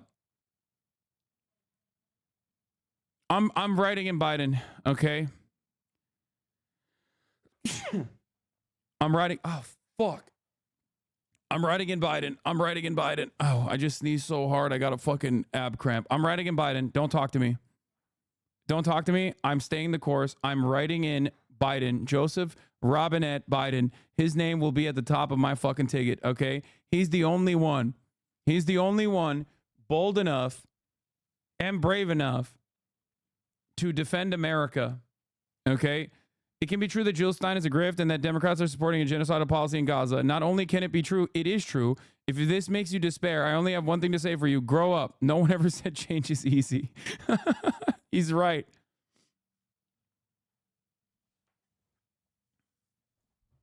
I'm a Biden dead ender. At least with PSL, they are active at the and at the forefront of protests historically and forever. Okay, they're very good at organizing. They're very good at community mobilization. The Green Party doesn't even do that shit. Shut the fuck up. Okay? I have a lot of respect for PSL in terms of all of the activism that they engage in. Shut the fuck up about the Green Party. They don't even do that shit. They don't even do that. Fuck.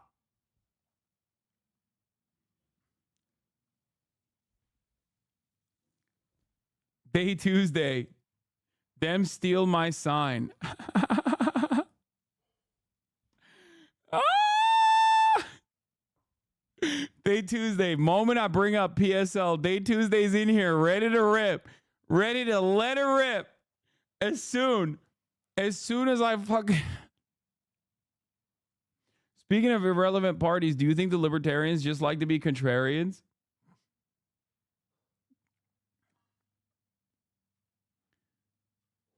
I don't want to have this conversation about the Green Party. Please stop. Okay, please. Please stop. I can't believe we're having this conversation. Oh, my Lord.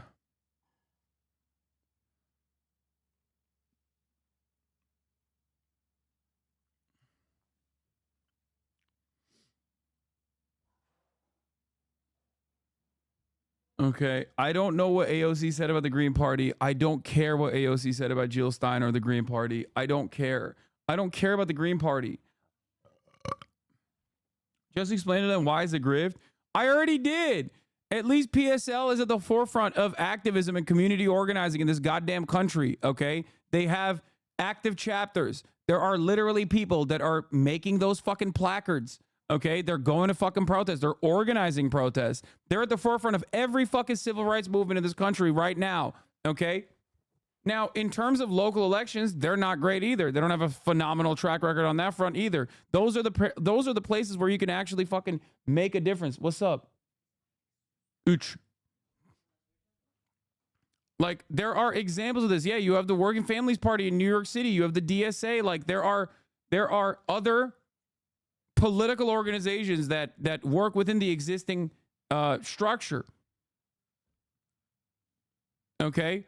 There are also people that are pushing the country in the correct direction. Okay? Pushing the country in the progressive direction. The majority of leftists that are pushing so hard for the Green Party are constantly criticizing the squad. Yeah, this is irrelevant. This is not like a real group of people and no real momentum behind it whatsoever. The irony is, I regularly shit on the Democratic Party because they constantly take people's votes for granted. And the people that want the Green Party to magically win or something, even though they are comprised of like 0.01% of the fucking vote overall that never actually end up voting regardless, they're all on Twitter. They're constantly chirping. They come in here and they chirp at me as well. And it's so fucking funny because it's like, dude, you're doing the same like vote for her and she will win ass bullshit, okay? If you vote for her, she'll win. No, that's not how this fucking works. They're not like Republicans or whatever, okay? There are plenty of well-intentioned people who end up going out and fucking voting for the Green Party or whatever, or for PSL. They're wonderful people, okay? But overall, it is not a serious political party in this country. I'm sorry, okay?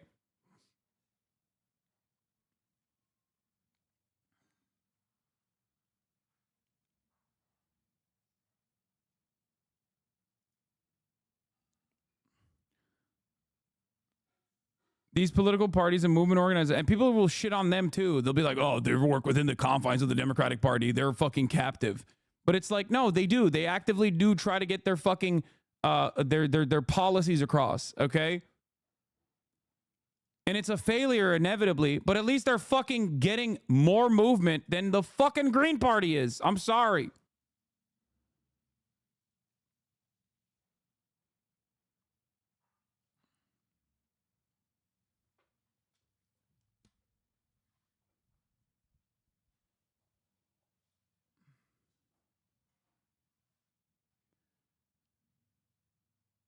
Oh, I think your take here is a mistake. My Palestinian wife literally Googled, who should I vote for if I'm anti-genocide? Seeing their growth in this community is missing the bigger problem that exists within progressive being able to use a Democrat any longer as a vehicle when it's been so disrespectful to Arab Muslim people. Yeah, if I was a fucking Democratic Party loyalist, you'd be right, okay? I'm not. And I'm not telling you to fucking vote for the Democrats either. Vote for whoever the fuck you want. But if you're going to come in here and be like, well, give the Green Party a real shot. Like, if you think I'm going to, like, the very same criticisms that I have for the Democratic Party, I hold every fucking outsider group to the same fucking criticisms. Okay, we're going to talk about electoralism. We have to talk about it like adults, okay? Like in a serious way and not in this like fabulous, hypothetical, exaggerated, utopian fucking worldview that you have that you're magically going to get your will across to the, broad majority of Americans, okay? Grow up. Mike is right. It's just like, it's really, really, I don't know. It's just really weird. Like, if I'm holding the Democratic Party accountable, of course I'm going to do the same thing to the Republican Party, okay, which many people don't, like Glenn Greenwald, for example. Glenn Greenwald exclusively shits on the Democratic Party and then literally defends the Republican Party on a regular fucking basis because he's a grifter, okay? That's why you will never hear me not shit on the fucking Republicans, okay? Like, when people ask me to fucking offer unconditional support to the Green Party, you're asking me to fucking let go of, like, my critical perspective on an active political party, which is, that's the biggest boost they're going to get. I'm calling them an active political party.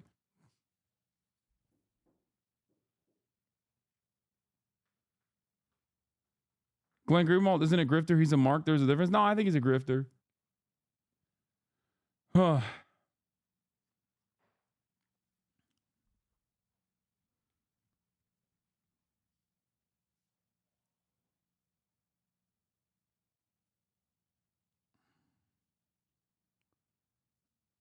73% of elections in 2024 went uncontested. If the Green Party was serious, it would behave like the British Greens after 2016. Yeah, that's what I'm saying. There's a shit ton. Straw manning? I'm not. You should always pressure politicians due to establishment pressure. I agree. When have I not done that? If you think I haven't done that, ironically, you're straw manning, by the way, my position.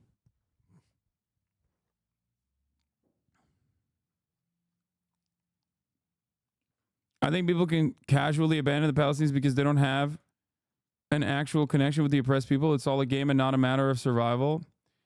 Oh my God. Okay, dude, you're right. Jill Stein went to Palestinian protests, so she actually is there. She's there. Go vote for her then. But just don't come in here and chirp at me. I have not abandoned the Palestinians, okay?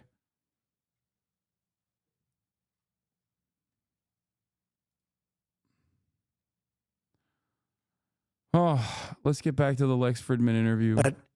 And it looks close, but I think in the end it's not going to be a close election. What do you think is the right way to explain why you're not voting for anti-war Trump is a good policy? If you think Donald Trump is anti-war, you are literally the biggest baby of all time, okay? Donald Trump, wait, what? Glenn Greenwald is not a grifter, Lamau. Are you pro-establishment or anti? You are a Trump supporter who thinks Donald Trump, who was the president for 4 fucking years, is anti-establishment. I don't know how I can have a conversation with you. Okay? I don't know how I can have a conversation with you. Of course you don't think Glenn Greenwald is not a grifter. Or of course you don't think Glenn Greenwald is a grifter. Donald Trump is a fucking billionaire real estate developer born with a silver spoon who quite literally was the president for 4 fucking years. Are you stupid? Do you have fucking brain damage? Do you know how many fucking war crimes he's single-handedly responsible for as the goddamn president? Every American president is a war criminal. Donald Trump also greatly accelerated drone warfare, so he's responsible for even more drone strikes than Drone King Barack Obama. One of his first acts of foreign policy was to drop the mother of all bombs, dude. What the fuck are we talking about? He assassinated Qasem Soleimani, a high-ranking general that was broadly popular in Iran, in an unjustifiable extrajudicial killing, okay? The only reason why it didn't amount to a complete fucking warfare was because of the restraint demonstrated by the Iranian government on a regular fucking basis. Iran is dangerous. Man, you can't say you're anti-war, then say Iran is dangerous. This is why I'm so fucking frustrated with the Glenn Greenwald types who are like, yeah, dude, the Republicans are the real anti-war party. Like, eat a goddamn dick. Half the Republican Party wants to take away funds from Ukraine, okay, and then put it into bombing Mexico. What the fuck are you talking about? More anti-war than the current admin? No, the fuck he's not. Shut the fuck up.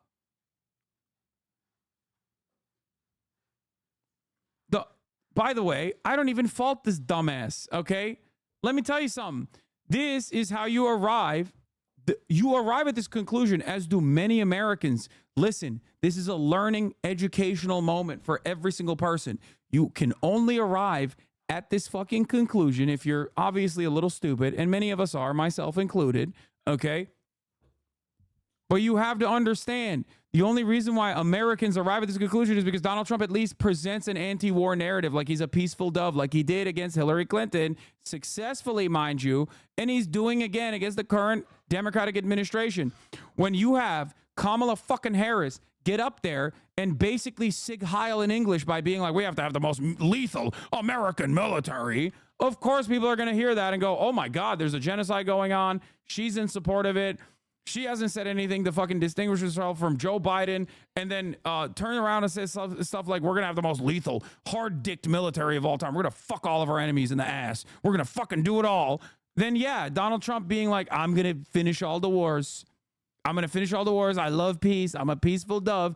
Dumbasses obviously hear that and go, okay, I guess Donald Trump is the peaceful dove candidate.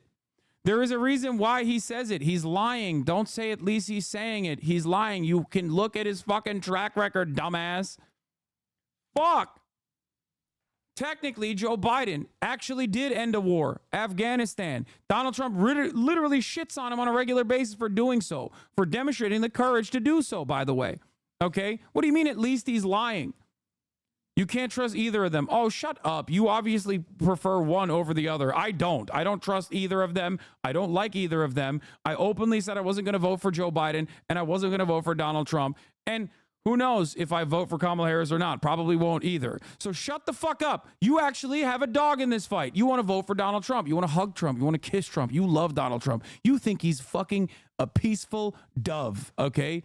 You have deluded yourself into thinking that Donald Trump is a peaceful dove when he was president for 4 years. You could look at him. You could look at what he did. Investigate a little bit further and make up your own mind after, looking at the evidence.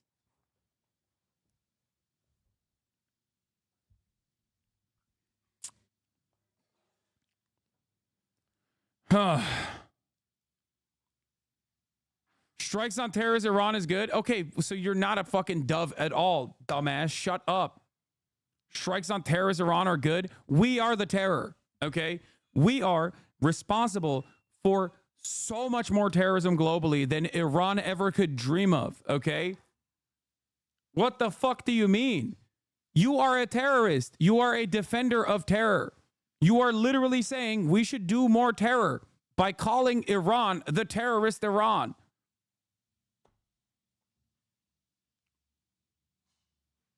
Trump says he wants to. What do you mean he wants to what? Bomb Iran and you think that's good? How is he anti-war then, dumbass? You're not anti-war and neither is he. Solve the immigration crisis is mass. Dude, I'm being so for real with you. Like, you don't live in Lebanon, you don't live in Syria, you don't live in Iraq. If you don't live in that region, okay, and you legitimately think Iran constitutes a great danger to you, you are one of the biggest baboons of all time. Okay? Straight up. Straight the fuck up. You are literally the dumbest person I have ever encountered. Okay? What the fuck has Iran ever done to you? Okay? You try to think like, oh man, they're bad though, like, because look at their domestic policies, and then you advocate to bomb them. What do you think will happen if you bomb them? Do you think they'll be bombed into being woke? Is that what you think is going to happen?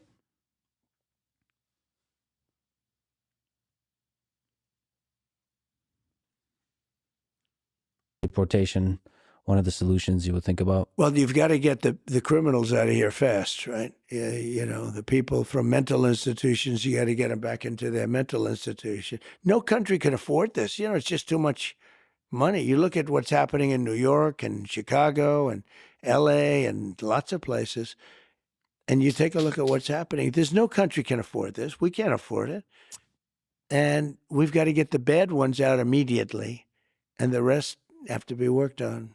You know, it's happened before. Dwight Eisenhower was sort of a moderate president, moderate type person, but he hated when he saw people pouring into the country. Dog is talking about mass deportations under Eisenhower and Operation Dry Front, but in reverse. The word I will not say is a slur. 1.3 million people were deported. Okay. Mexican Americans were deported. Americans of Mexican descent were deported. Okay. Put in concentration camps and fucking deported.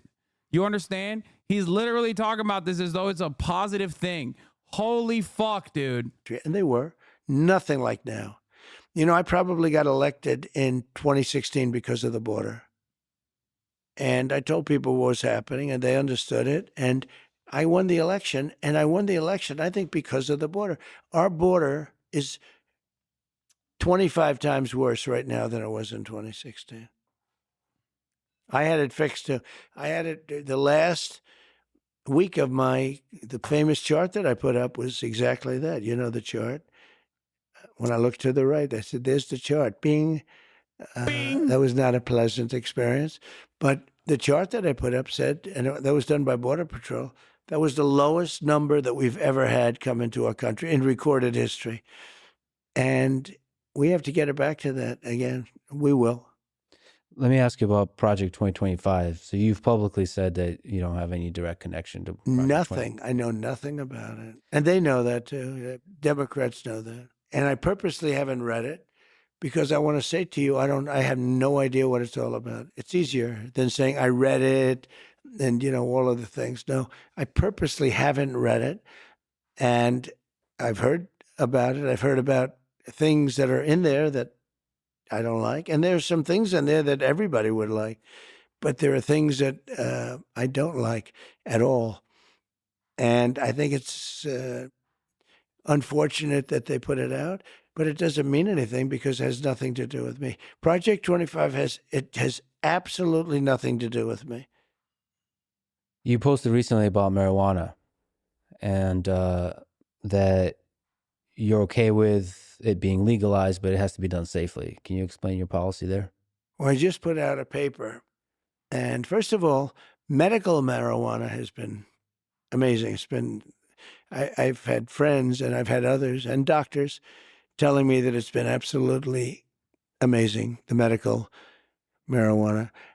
And we put out a statement that we can live with the marijuana. It's got to be a certain age, to buy it. It's got to be done in a very concerted, lawful way. And the way they're doing it in Florida, I think, is going to be actually good. It's going to be very good. But it's got to be done in a good way. It's got to be done in a clean way. You go into some of these places, like in New York, it smells all marijuana. You can't, the way you've got to. I fucking hate the Democratic Party, dog. If they, dude, if the Democrats lose marijuana to Donald Trump,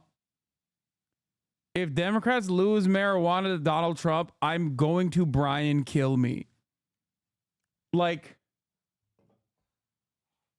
it is such a gimme. It's right there. Oh my fucking God, bro. It's like,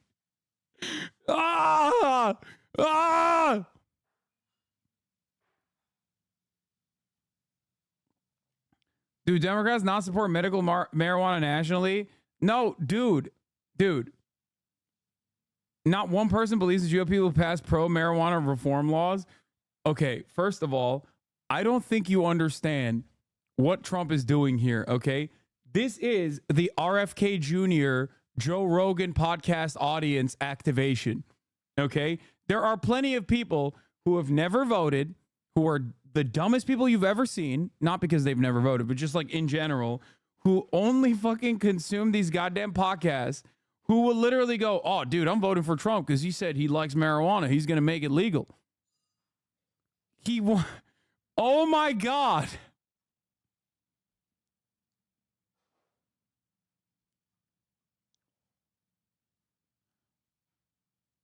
I'm telling you right now, it's like,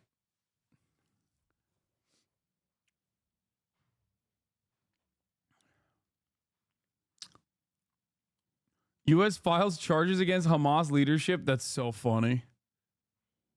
That's awesome. Remember what I told you yesterday when they said, oh, it's over. Like, this is the last deal that we have. And then I told you that they're just not going to do anything about Israel. Well, I guess that's, they're doing that.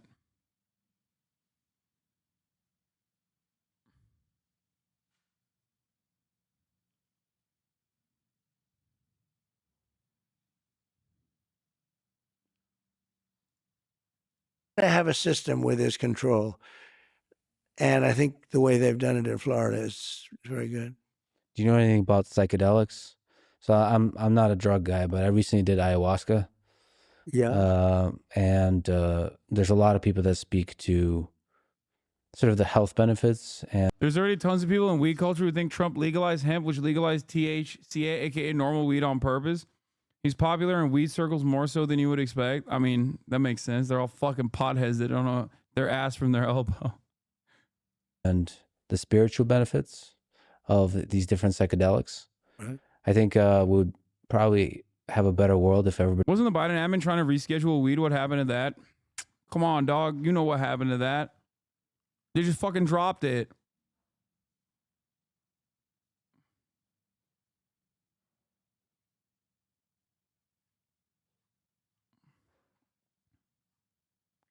Everybody in Congress took some mushrooms, perhaps. Now, I know you stay away from all of that stuff. I know also veterans use it for dealing with PTSD and all that kind of stuff. So it's great, and it's interesting that you're thinking about being more accepting of some of these drugs, which don't just have a recreational purpose, but a medical purpose, a treatment purpose. So we put out a statement today. We're going to put... That was not very nice. Okay, potheads, calm the fuck down, okay? Jesus Christ. I'm in favor of legalization. Okay, calm down. You could smoke all the pot that your heart desires. Okay, calm down.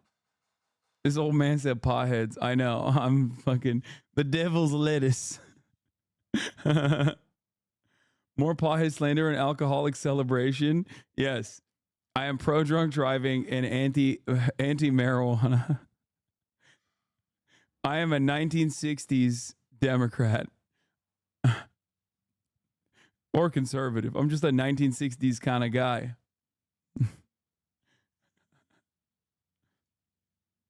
U.S. poised to ease restrictions on marijuana in historic shift, but it'll remain controlled substance.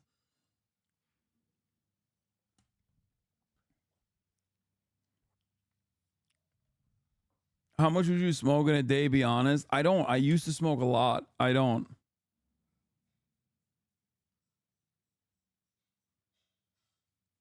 Your thoughts on vindication continues. Harris made better decisions before the convention walls than during, making a nothing will change Biden speech, and polling reflects this. Harris got a polling bounce before her convention, not after.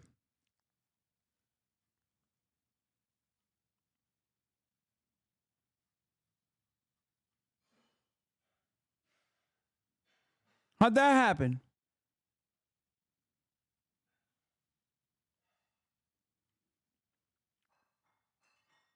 Say weed is cool right now. Dude, I cannot begin to tell you how little I give a shit about like weed. I don't care. Legalize it. Who gives a fuck? When was the last time you smoked? Years. It's been years. I'm more of a mushroom guy myself, and even then I don't really do that a lot either. Like I feel like this is a conversation that has been had a million times over. Who gives a fuck? Like it's not.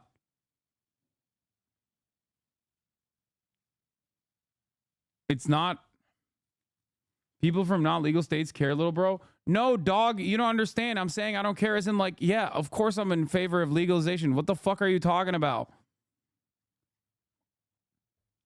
Like, as in, it's a done deal. There is no argument against it. I don't agree with any arguments against it. I think that there's no real valid argument against it in general.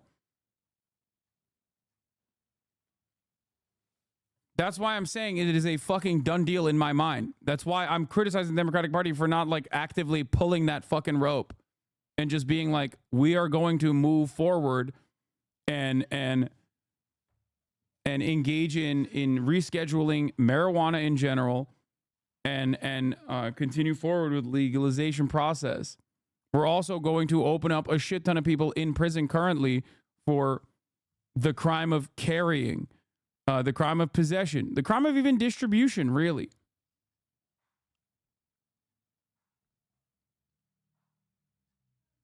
It's not even, it's a done deal. And I'm criticizing the Democratic Party for being potentially outflanked by the Republican Party, because when Donald Trump says like, oh, I like weed, it's fine, it's good, it's going to be good, I'm going to vote for it in Florida.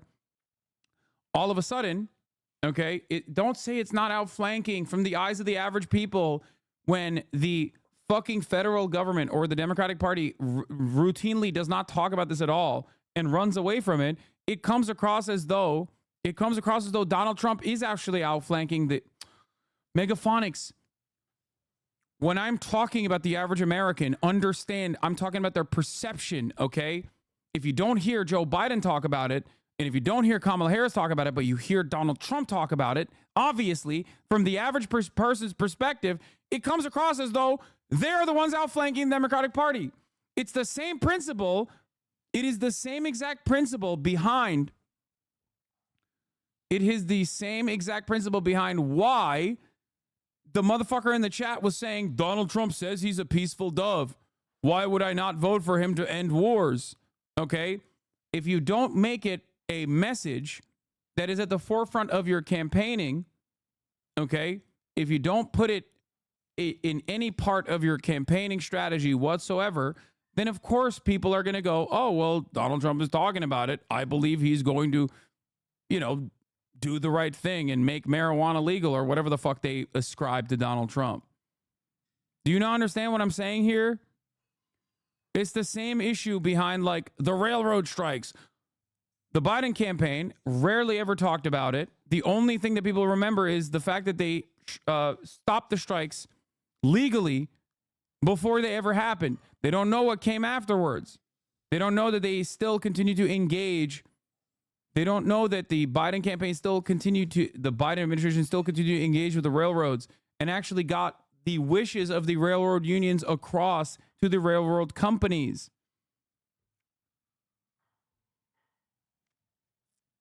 Okay?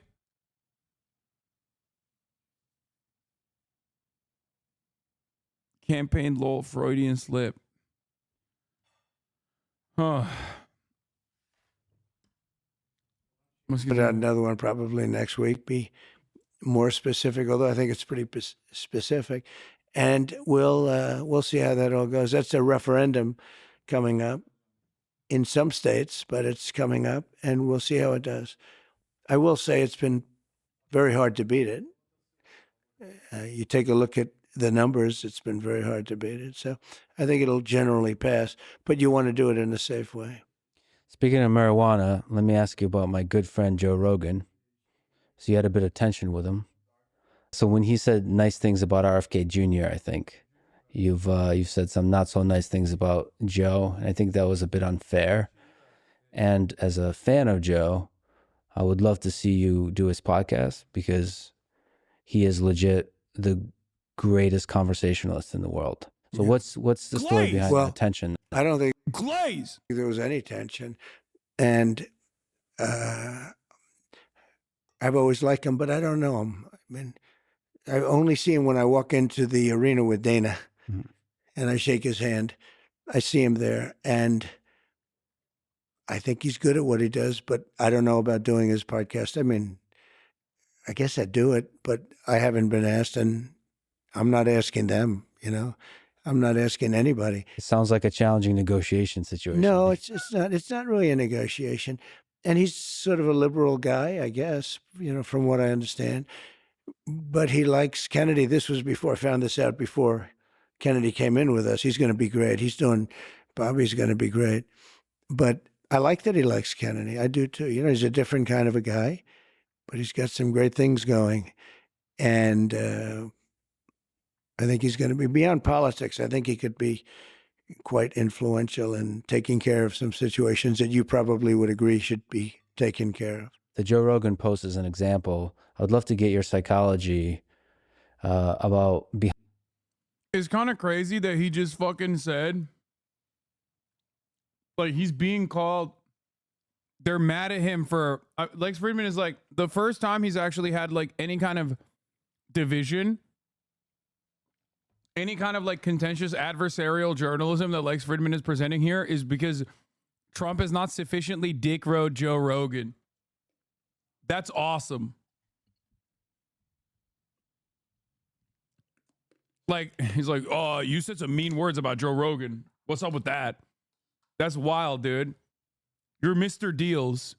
You're Mr. End All Wars. You're Mr. Steal Your Girl. You're bitch bad.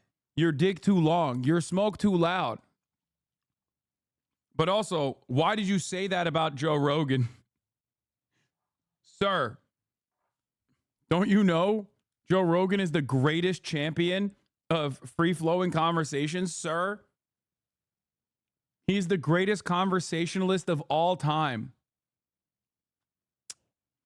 Awesome.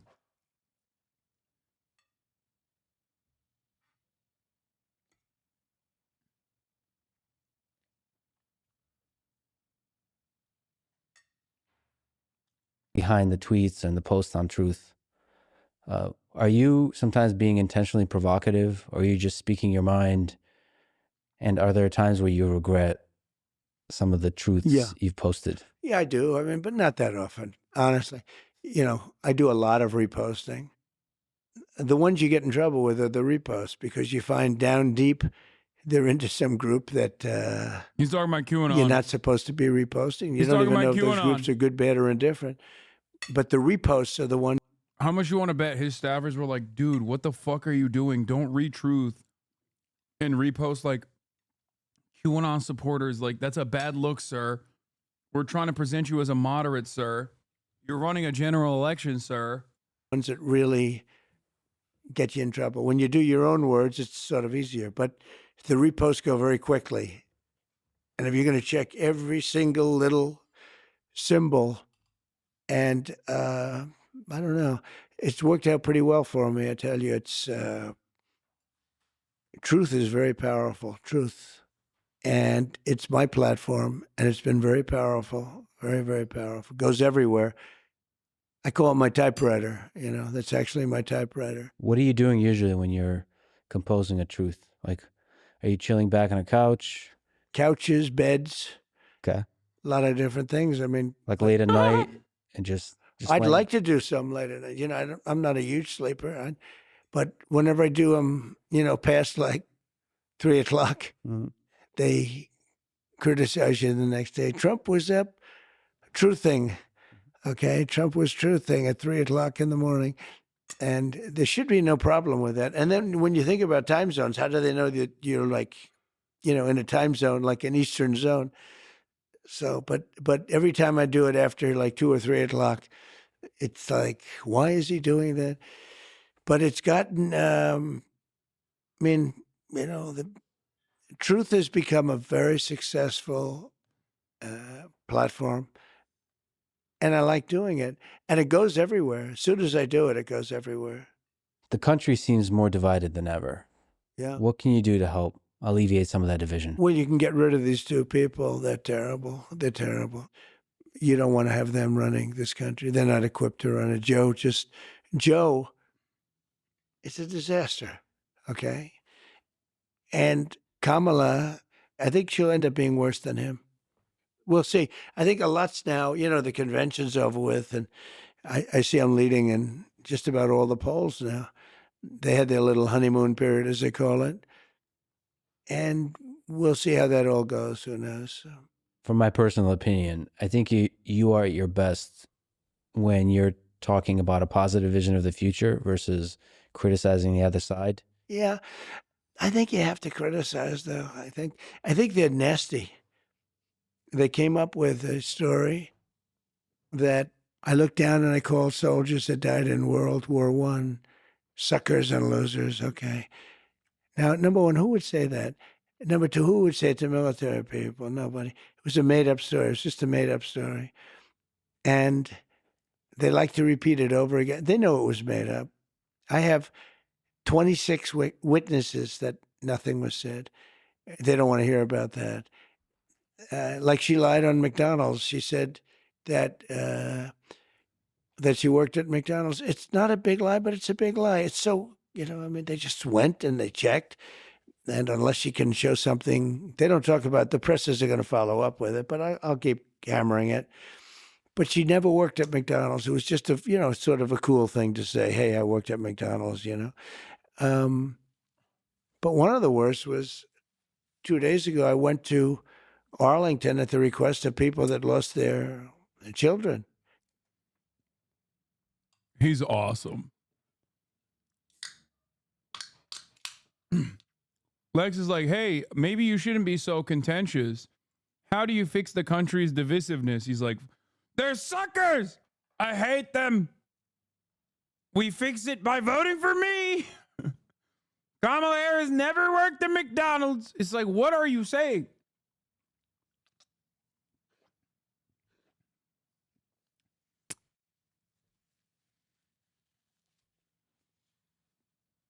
I mean, like I said, I'm not like Mr. fucking give all the reverence and respect to Mr. Respecting Veterans. I'm not Mr. Respect the Veterans, okay? As you guys know, one of my most famous moments is disrespecting a veteran. In my headcanon, I like to think that like when Fox and Friends talked about it, which was Donald Trump's favorite show at the time, he didn't actually respond and tweet about it because there was a real moment where we were afraid that Donald Trump was going to see it and say something about 9/11 and how I'm a fucking socialist Islamist or whatever the fuck, and then I was going to get killed.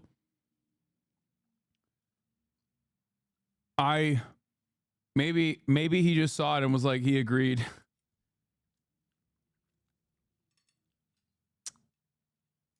There'll always be children to those people. You understand that. That's not politically incorrect thing to say. The mother comes up, I lost my child. But, the child is a soldier. And lost the child because of Biden and because of Kamala. Just as though they had the gun in their hand because it was so badly handled. It should have been done at Bagram, which is the big air base. It shouldn't have been done at a small little airport right in the middle of town where people stormed it. It was a true disaster. And they asked me if I'd come and celebrate with them 3 years. 3 years. They died 3 years ago. And I said, I'm going to try. I got to know them because I brought them here, actually. One night, they almost all came here. And they said, I wonder if Trump will actually come and see us. I heard they were here. I came, saw them. And we stayed for like 4 hours listening to music up on a deck right upstairs. Beautiful. And they were great people. So they called me over the last couple of weeks and they said, we're going to have a reunion, our 3-year reunion. Would you be able to come? And it was very hard for me to do it logistically, but I said, I'll get it done. And I got there and we had a beautiful time. I didn't run away. I didn't just walk in, shake hands and walk out like people do. And I wasn't looking at my watch like Joe Biden does. And it was amazing. So I did it for them. I didn't do it for me. I don't need the publicity. You literally are using them as a campaign ad. And you shot a TikTok. You made them throw the thumbs up and smile on the grave of the dude who fucking died. That's so sick. He's so goated, dude. He is such a fucking demon. And honestly, his supporters do deserve him. So like,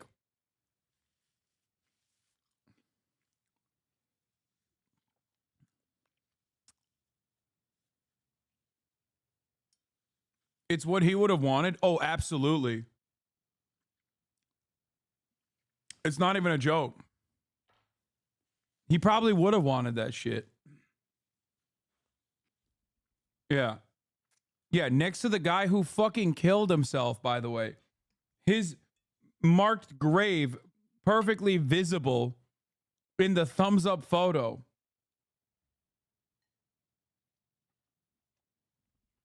I mean, I get more publicity probably than anybody. You would know that better than me, but I think maybe more than anybody that's ever lived. I don't know, but I don't think anyone could have any more. Every time you turn on television, there's like 9 different stories, all on different topics, and they're all about Trump.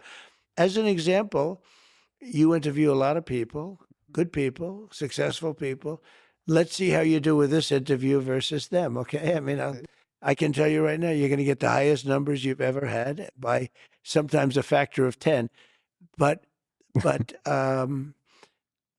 when a Gold Star family asks me to come in and spend time with them, and then they said, "Sir," we did a ceremony, and then we went down to the graves, which was quite a distance away.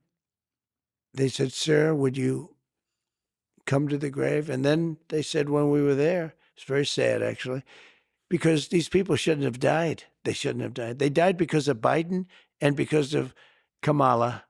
They died because it's just like if they pulled the trigger, okay? Now, I don't know if that's controversial to say, but I don't think it is. Afghanistan was the most incompetently run operation I think I've ever seen, military or otherwise. They're incompetent. But the families asked me if I'd go. I did go. Then the family said, could we have a picture at the tombstone of my son? And we did.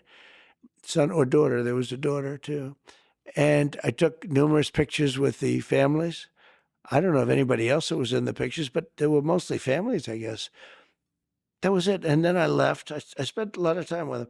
Then I left, and I get home that night, and I get a call that the Biden administration with Kamala is accusing me of using Arlington for publicity. I was in use, just the opposite. Just the opposite. And okay, but like you shot a TikTok.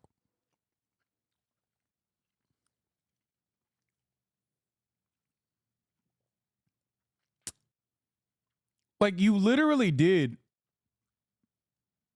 You went there specifically because you wanted to use the Gold Star family of fucking hogs to be like, yeah, Brandon pulled out of Afghanistan incorrectly. That's why my son died. Like, fuck the commander in chief, whatever, right?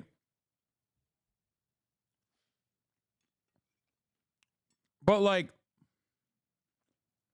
they might be hogs who consented to it, but like you can't fucking lie. Everybody else knows what the fuck's going on. It's one of the funniest things, dude. I love it personally. I don't give a shit. Like, I cannot stress this enough.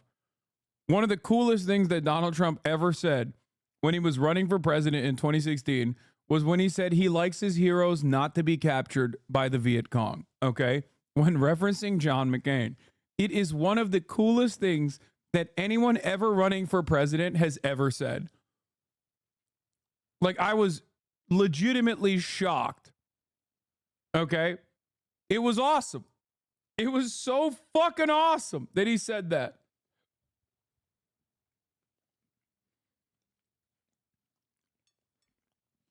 And it didn't even put a dent.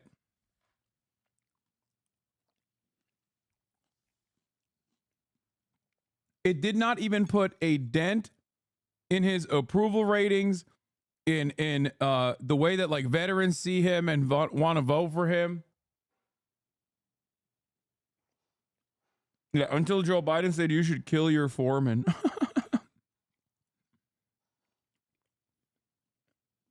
But like,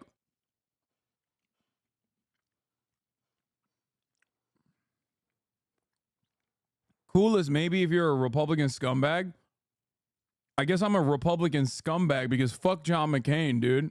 A Republican scumbag himself, by the way.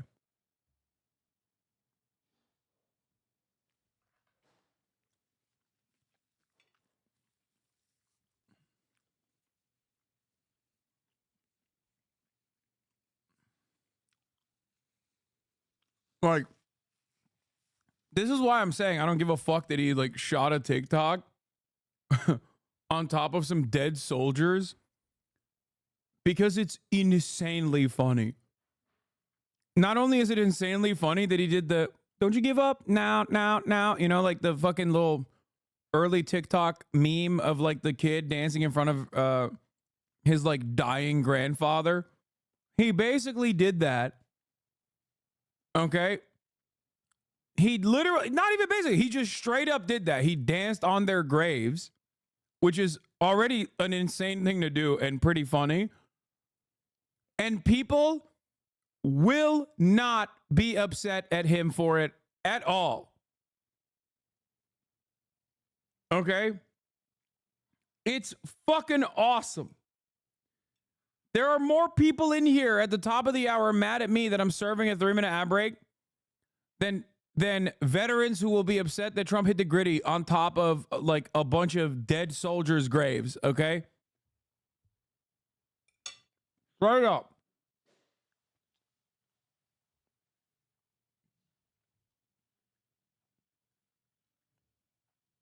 Yeah. Don't you give up, nah, nah, nah. I won't give up, nah, nah, nah. Let me love you. If Kamala did the same, you know his dick riding voters would call her a traitor? Yeah, 100%. Except Kamala Harris does not have that level of riz. Okay? Kamala Harris would never do one of these TikToks. Okay?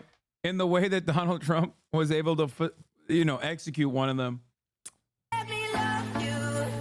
Don't you give up, nah, nah, nah. I won't give up, nah. So good.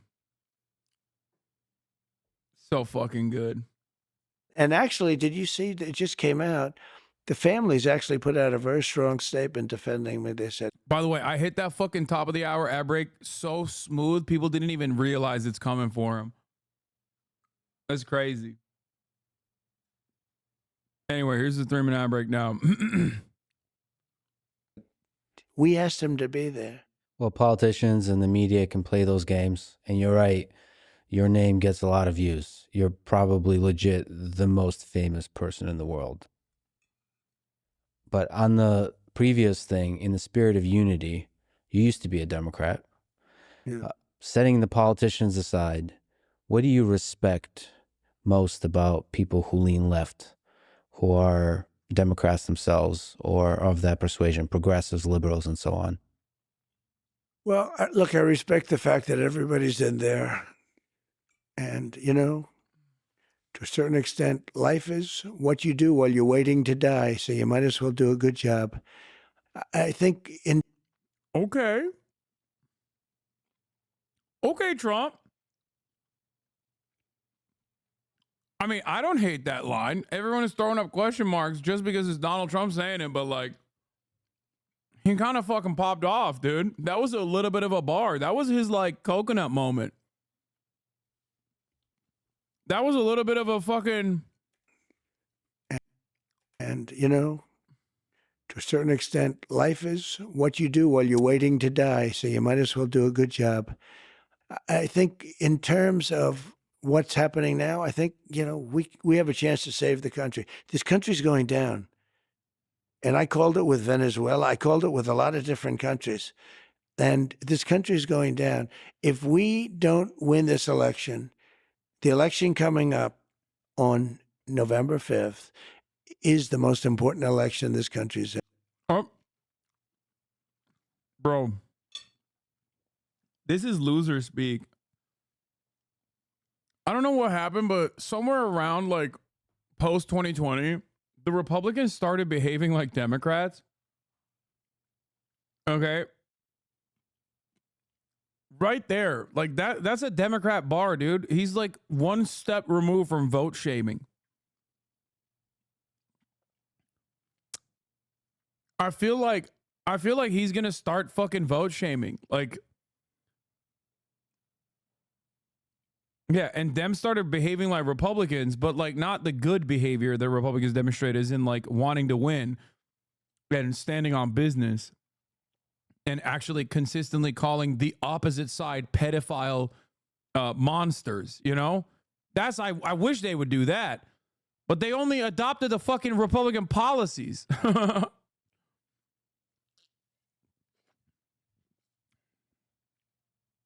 Ever had.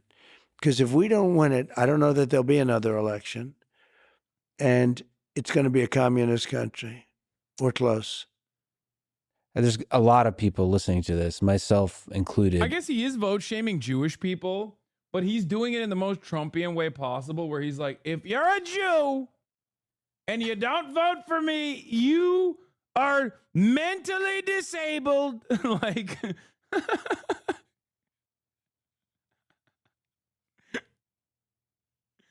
oh man. He does say that a lot.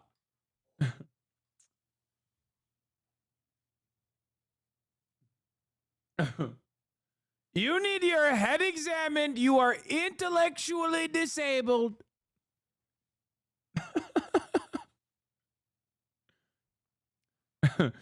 If you're a Jew and if you don't vote for me, then you are no longer a Jew. You are now a Palestinian, which is the opposite of a Jew, like Chuck Schumer.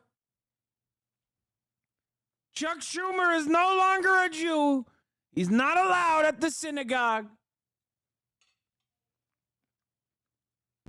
That doesn't think that Kamala is a communist.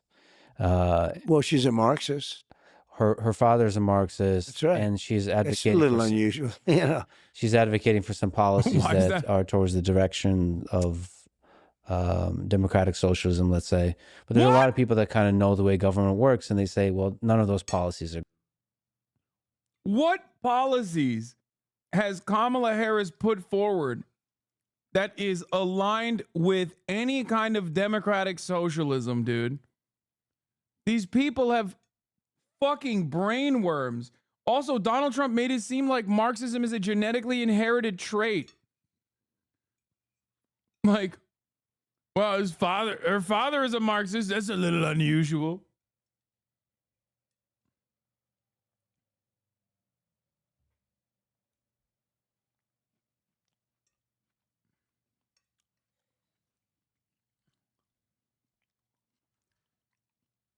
It's crazy. People just go on camera and say anything, dude. They just say whatever the fuck they want. And it does not even matter a little bit.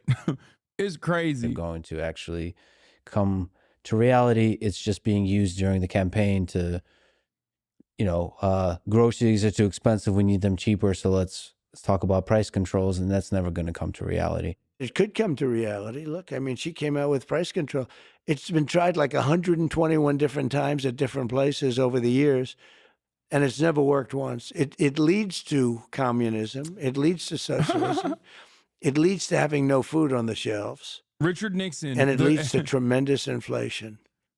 Richard Nixon normalized relations with China, okay?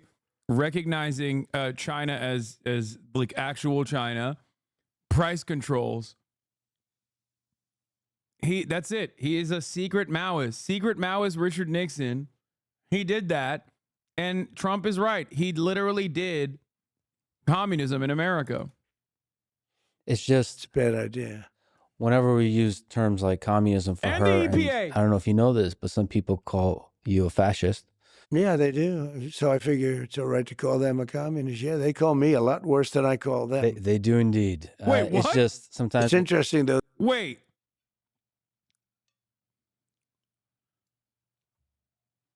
Wait, he's just admitting it, dude. What the fuck? He's like, yeah, I don't really believe it at all. I'm just gonna call them that because they call me a fascist. So they'll call me something. Yeah. By the way, you know who fucking called you a fascist? Your goddamn VP. Okay. That's terrible. Trump calls people rapists, murderers, and pedophiles who don't agree with him. Yeah, he calls entire like segments of society. Bloodthirsty, murderous monsters. One, then I'll hit them back. And they'll say, isn't it terrible what Trump said? I said, well, wait a minute. They just called me. So I believe you have to fight fire with fire. I believe they're very evil people. These are evil people. You know, we have an enemy from the outside and we have an enemy from within. And in my opinion, the enemy from within are radical left lunatics. And I think you have to fight back. Whenever there's a lot of fighting fire with fire, it's too easy to forget that there's a middle of America that is that's moderate and kind of sees the good in both sides and just likes one side more than the other in terms of policies. Like I said, there's a lot of people that like your policies, that like your skill in being able to negotiate and end wars, and they don't see the what war did impending Trump destruction end? of America. You know, we had no wars when I was president. That's What a are big you thing. talking about? There's never been, I think there was like a period of 7 years where America's not been engaged in war, okay? Like total, throughout its entire history, okay? Donald Trump absolutely oversaw wars. What the fuck are we talking about? What war did he end? Like,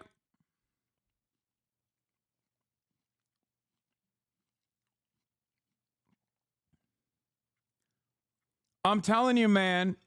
I'm telling you.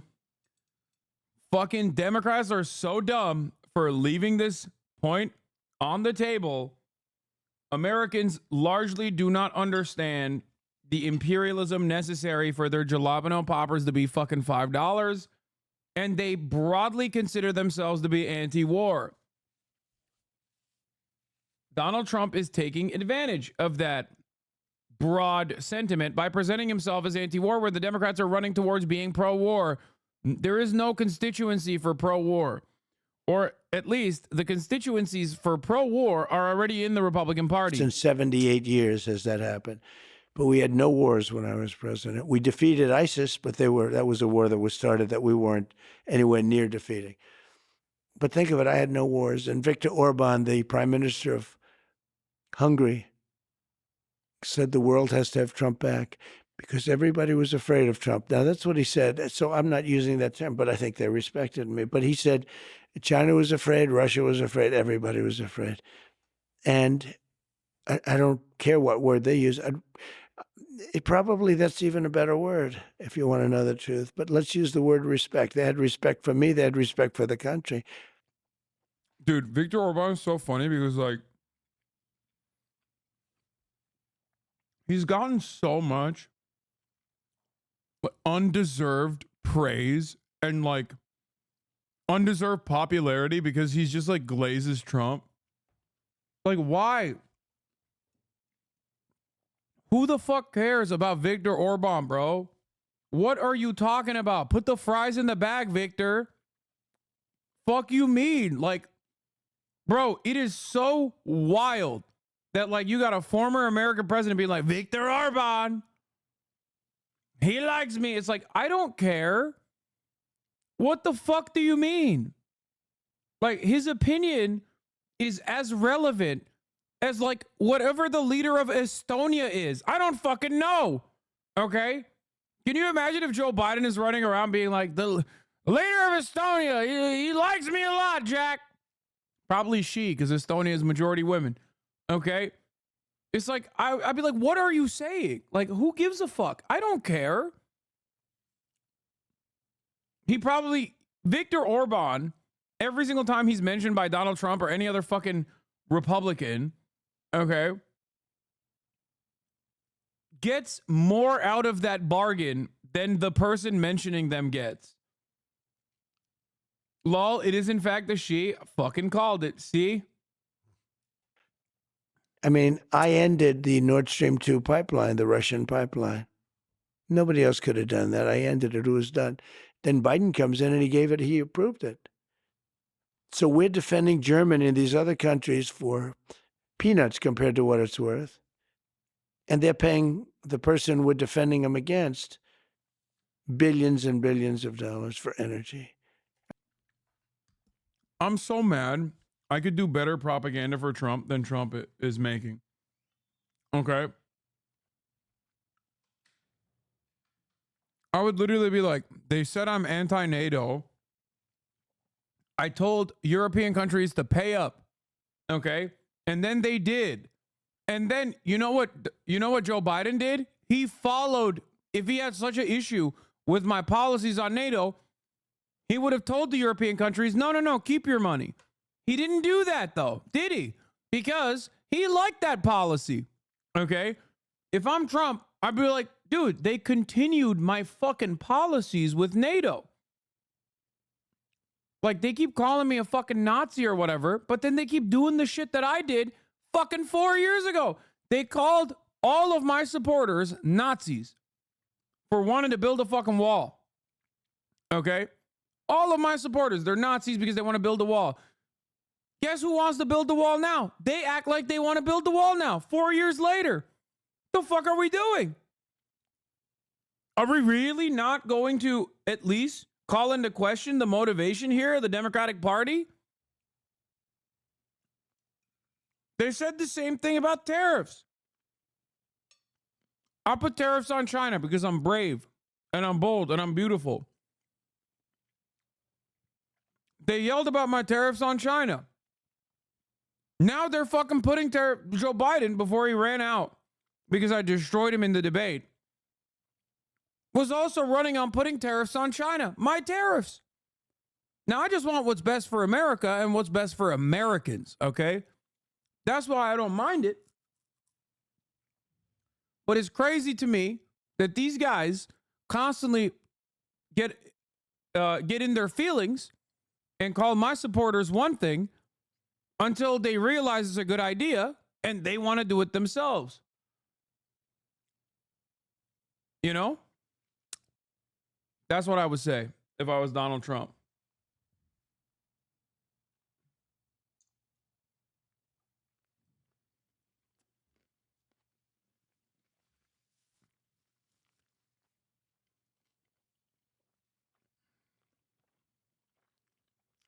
I said, how does that work? And we had it out with them, and it worked out good. And they paid hundreds of billions of dollars, or you wouldn't even have a NATO right now. You wouldn't have NATO if it wasn't for me. As the leader of the United States, you were the most powerful man in the world. As you mentioned, not only the most famous, but the most powerful. And if you become leader again, you will have unprecedented power. Just on your own personal psychology, what does that power do to you? Is there any threat of it corrupting how you see the world? No, I don't think so. Look, I've been there for 4 years. I could have done a big number on Hillary Clinton. I thought it looked terrible to take the president's wife and put her in prison. She's so lucky. I didn't do anything. She's so lucky. Hillary is a lucky woman because I had a lot of people pushing me too. They wanted to see something, but I could have done something very bad. I thought it looked so bad. Think of it. You have the president of the United States, and you also had Secretary of State, right? She was. But you're going to put the president's wife in prison? And yet when I got out there, they have all these hoaxes. They're all hoaxes. But they have all these dishonest hoaxes, just like they did in the past with Russia. That was a hoax. The 51 different, agencies or agents, that was a hoax. The whole thing was a hoax. There was so many hoaxes and scams. But I didn't want to put her in jail. And I didn't. And I explained it to people. They say, lock her up. It doesn't. We won. I said, we don't want to put her in jail. We want to bring the country together. I want to bring the country together. You don't bring the country together by putting her in jail. But then when I got out, they went to work on me. It's amazing. And they suffer from massive Trump derangement syndrome, TDS. And I don't know if it's curable from their standpoint.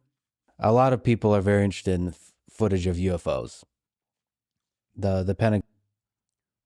What a segue, dude. He did nothing on that. Nothing. Bro, how are you having a conversation? Are you a fucking robot? Like, how? It is shocking the way Lex interviews people.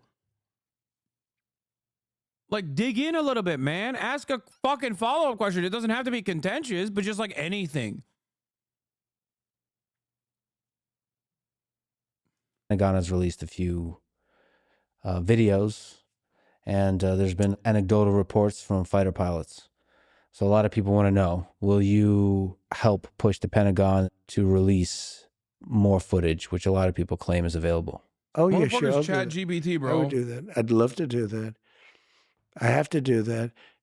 But they also are pushing me on Kennedy. And I did release a lot, but I had people come to me and beg me not to do it. But I'll be doing that very early on.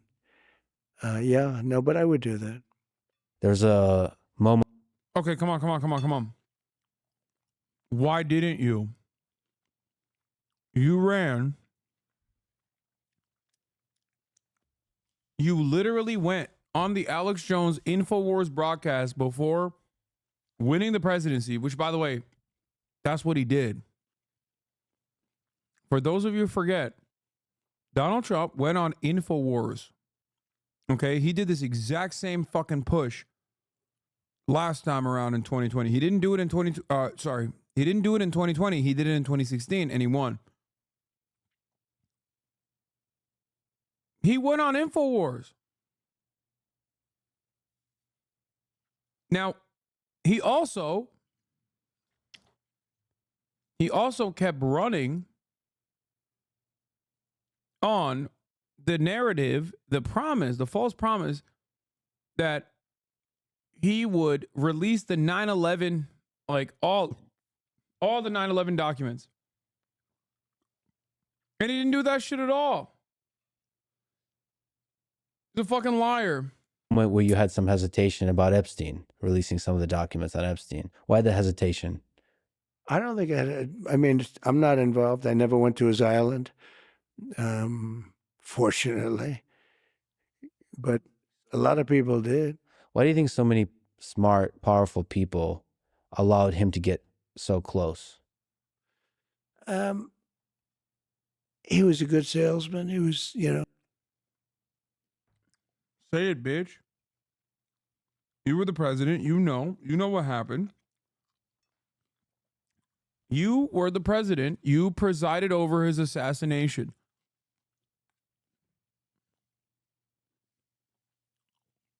Come on.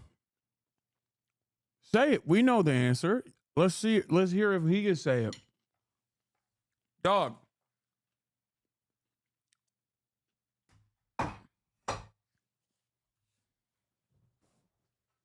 The Epstein connection between Donald Trump and Jeffrey Epstein does not simply end at Mar-a-Lago, where Jeffrey Epstein was using Mar-a-Lago as a hunting ground, if you will.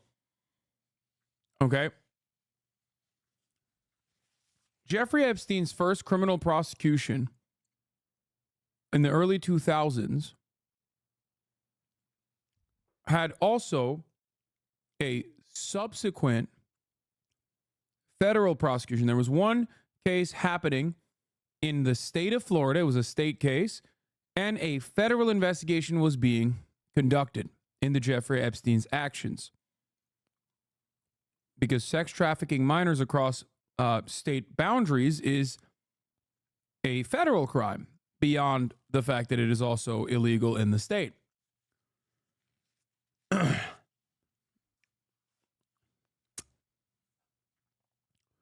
There was a prosecutor in the state of Florida that famously gave Jeffrey Epstein a sweetheart bargain, an unimaginable sweetheart bargain. His name was Alexander Acosta. You might recognize him also as a part of the Trump administration.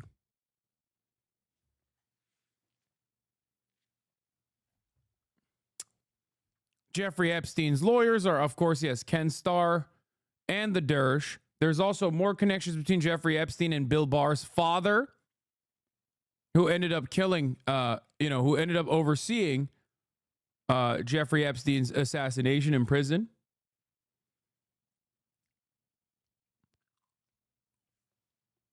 Okay, so when this guy fucking goes, "Oh, I'm not related to Jeffrey Epstein," he's lying.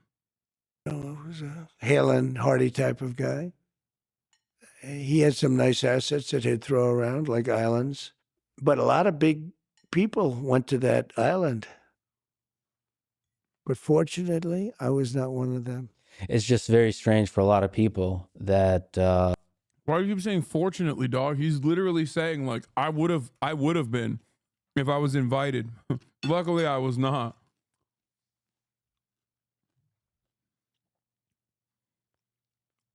I'm serious, bro. The list of clients that went to the island has not been made public. Yeah, it's very interesting, isn't it? Probably will be, by the way. Probably. So if you're able to, you'll be. Yeah, I'd certainly take a look at it. Now, Kennedy's interesting because it's so many years ago. You know, they do that for danger too, because, you know, it endangers certain people, et cetera, et cetera. So Kennedy is very different from the Epstein thing. But yeah, I'd be inclined to do the Epstein. I'd have no problem. Dog, you literally wished Ghislaine Maxwell well. You said, "I wish her well." You also, if I'm not mistaken, didn't he buy one of Jeffrey Epstein's planes recently?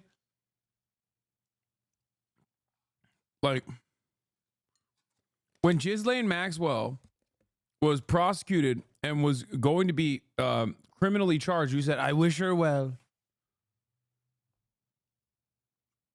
All right, he's campaigning on the Jeffrey Epstein jet. That's why I think it's so funny when people are like, "I'm a crank. I'm anti-establishment. That's why I love Donald Trump." I'm like, dog, what are you saying? Literally, he's running alongside a fucking Kennedy who used to fly on the Epstein jet Lolita Express.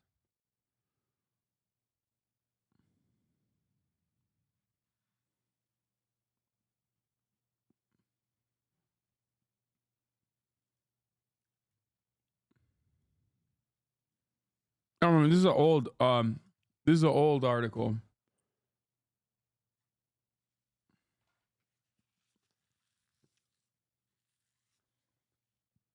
Problem with it.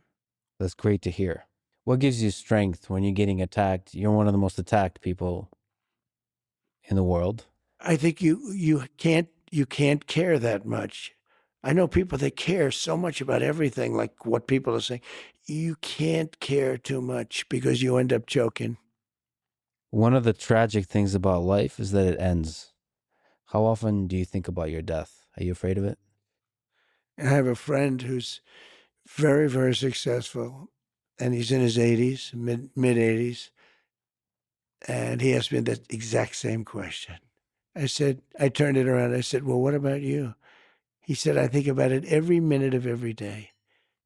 And then a week later, he called me to tell me something. And he starts off the conversation by going, tick, tock, tick, tock. Yeah. Bro, that's unwell.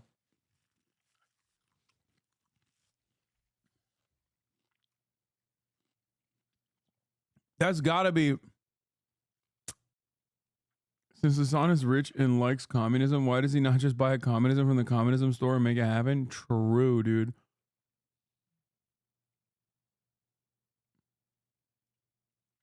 The reason why Jill Stein only gets 1 to 2% of the vote is because Bernie moved the progressive base of the Democrats, and now they're disillusioned that they actually represent them. Good intentions, but wrong move. What the fuck?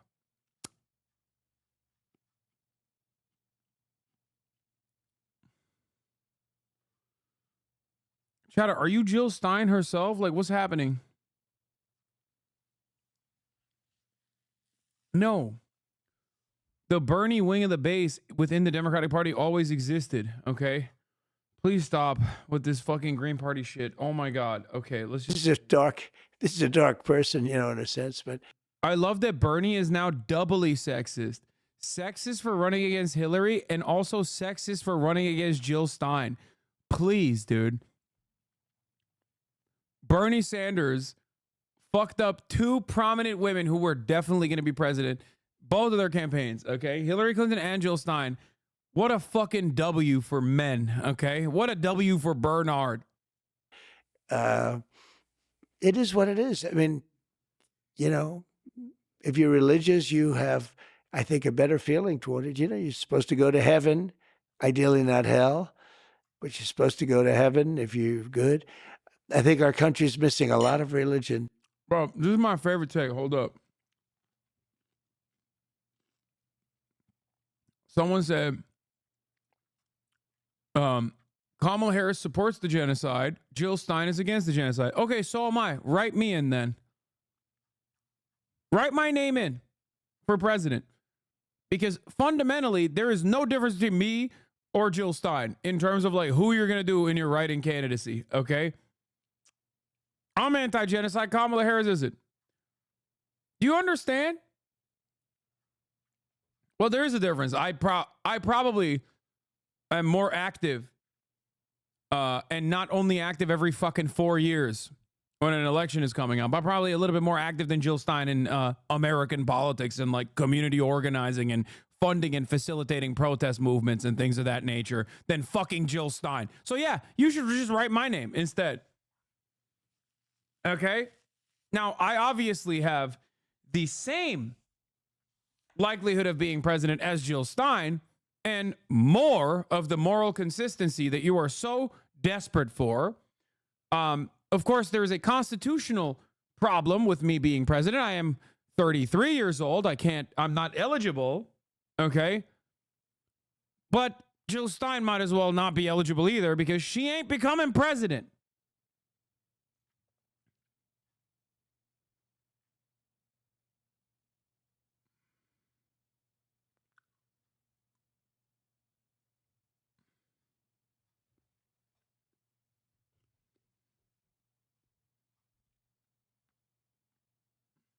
I think it really was a much better place. Harris? Did I ever say that? Why are you on that AOC type B, homie? Did I ever say that? A lot of you don't actually care about politics at all and shockingly consume it like it's a fucking television melodrama. Like it's a soap opera to you. You're like, oh, AOC said this about Jill Stein. Like, who fucking cares, man? Collectively, between the two of them, like, they do not have even the attention of like 25% of the base of support in the American broader electorate, okay? And by the way, 25% of that 25% is entirely on AOC. Jill Stein has 0.0000001%. It's like saying between Albania and China, we comprise 1 billion people, okay? Mostly China carrying that weight.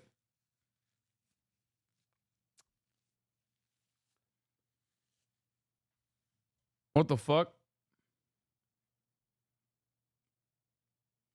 The fuck was that? Did you guys see that? Did it go black on your screen as well? That was weird. All right, let's With continue. religion, it was almost a guide, you know, to a certain extent. It was a guide. You want to be good to people. Without religion, there are no guardrails. I'd love to see us get back to religion, more religion in this country. Well, Mr. President, thank you for putting yourself out there, and thank you for talking today. Look, I think the worst thing AOC ever did, and there's a lot of stuff that like I criticize AOC on. Riding with Biden, doing an Instagram live about why you're riding with Biden, and then like bringing forward some of the worst ideas that like Jamie Harris has brought forward. But she's extremely online to a fault, okay? Also supporting Israel. Yeah, I'm not going to have this conversation with people who are like, AOC is supporting Israel. Yes, she's voted to fund the fucking Iron Dome, okay? Is that unacceptable? Absolutely. If every fucking politician maintained AOC's level of smoke for Israel, Israel would no longer exist as a state, Okay? It would not be a state. They would dissolve the apartheid. You understand that? AOC is one of like the 4 fucking congresspersons in the United States of America that has called what Israel is doing a genocide. Please, dude, shut the fuck up. Jesus, Lord mercy, dude. This is not me writing for AOC. This is why I have said I think it's fucking insane, incredibly dumb to ever chirp about fucking Jill Stein, okay? It is ridiculous. It is ridiculous to do that. What are you doing? Like, why are you talking about Jill Stein? What's wrong with you? All you've done now is signal to all these people that fucking hate you, that are calling you a fake progressive, a shill. Now you've given them like a person that they can, you know, galvanize around and act like is like a valid, act like is a valid contender. Like you did the Viktor Orban shit. Okay, that's all you did. You're AOC. She's Jill Stein. Why the fuck are you talking about Jill Stein? It's like when Trump brings up Viktor Orban. You know what I mean? It's like, what? What the fuck do you mean, Viktor Orban? You were the fucking president of the United States of America. Who the fuck gives a shit about Hungary, dude? Are you insane? Like, why? Why are you talking about Jill Stein? Okay? You're a congressperson. Don't do that. You make the most annoying leftist cranks flame up. Okay? It's so stupid. It's literally just like awful political instincts in general. I just don't understand it.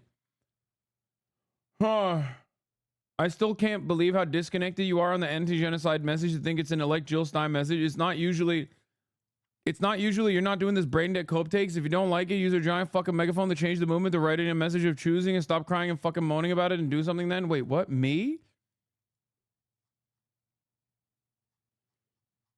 Are you talking about me? I'm disconnected on the anti-genocide message to think it's an elect Jill Stein message? Dude.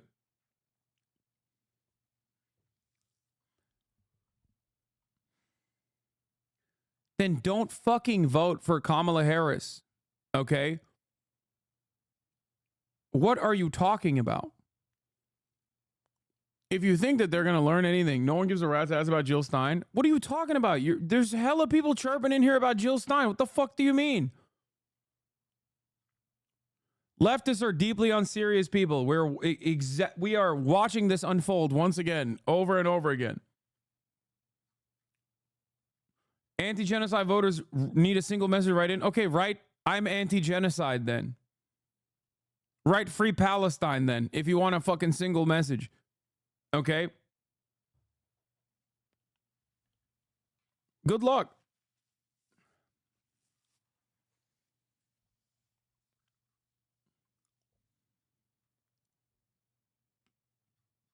Pick one and say it on stream for the next 60 days.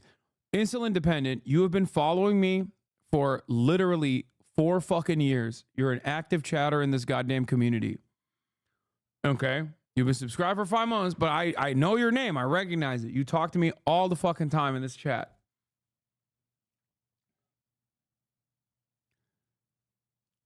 How the fuck do you overstate my personal impact on this matter? You've been in here for 2 election cycles now. This is your second one. Do you think that, like, my statements in either direction is going to fucking move the needle? What a ridiculous assessment, dude.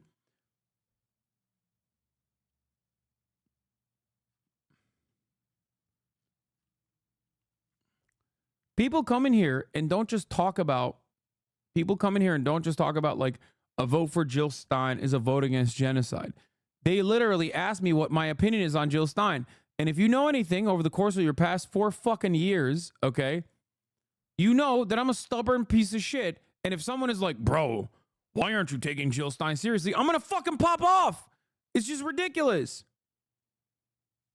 It's ridiculous.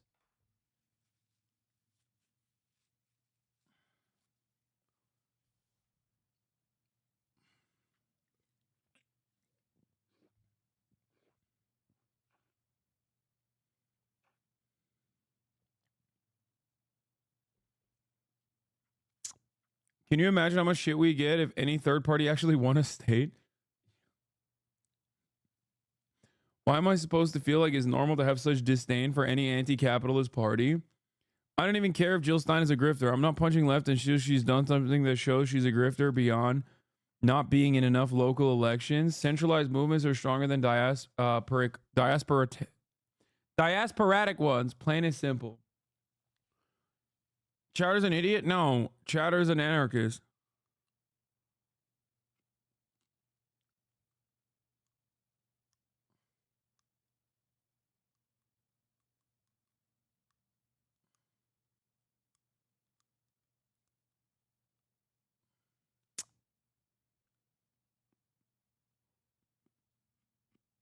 If you think my argument for Jill Stein is that she's a grifter because she's not moving in local elections, and not because if you don't have any movement in local elections, you have no power, and you just basically run every 4 years, you're like, what's the thing, the groundhog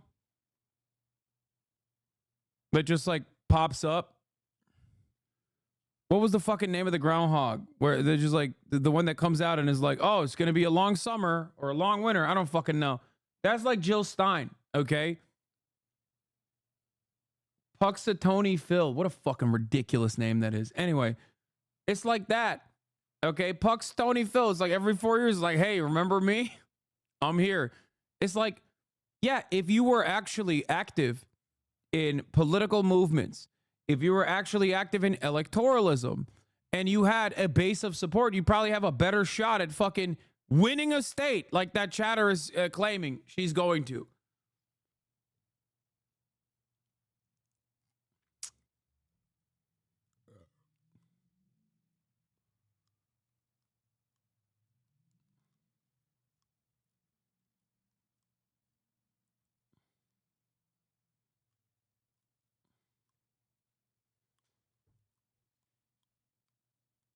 The rest of the video is a Q&A, by the way. I love that. I love the country. I want to see the country be great. And we have a real chance of doing it, but it's our last chance. And I appreciate it very much. Thank you. Thank you. Look, as long as you're not voting for Trump, I don't give a fuck. Vote for Jill Stein. Who cares? Just don't come in here and be like, dude, you're not giving enough credit to Jill Stein for being a fucking bold voice in anti-genocide or some shit. Okay, please stop.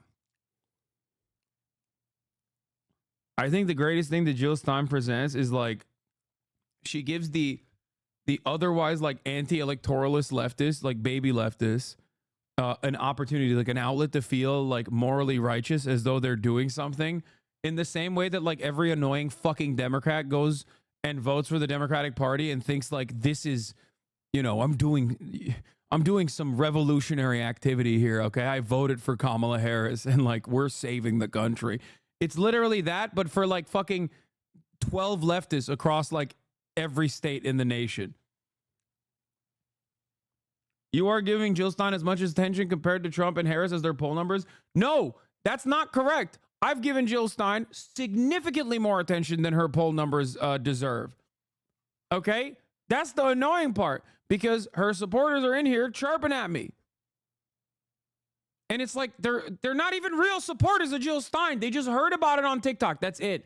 Like they literally just heard about it on TikTok. Like, yeah, go ahead. Vote for her. I'm not going to stop you. You know, I don't care.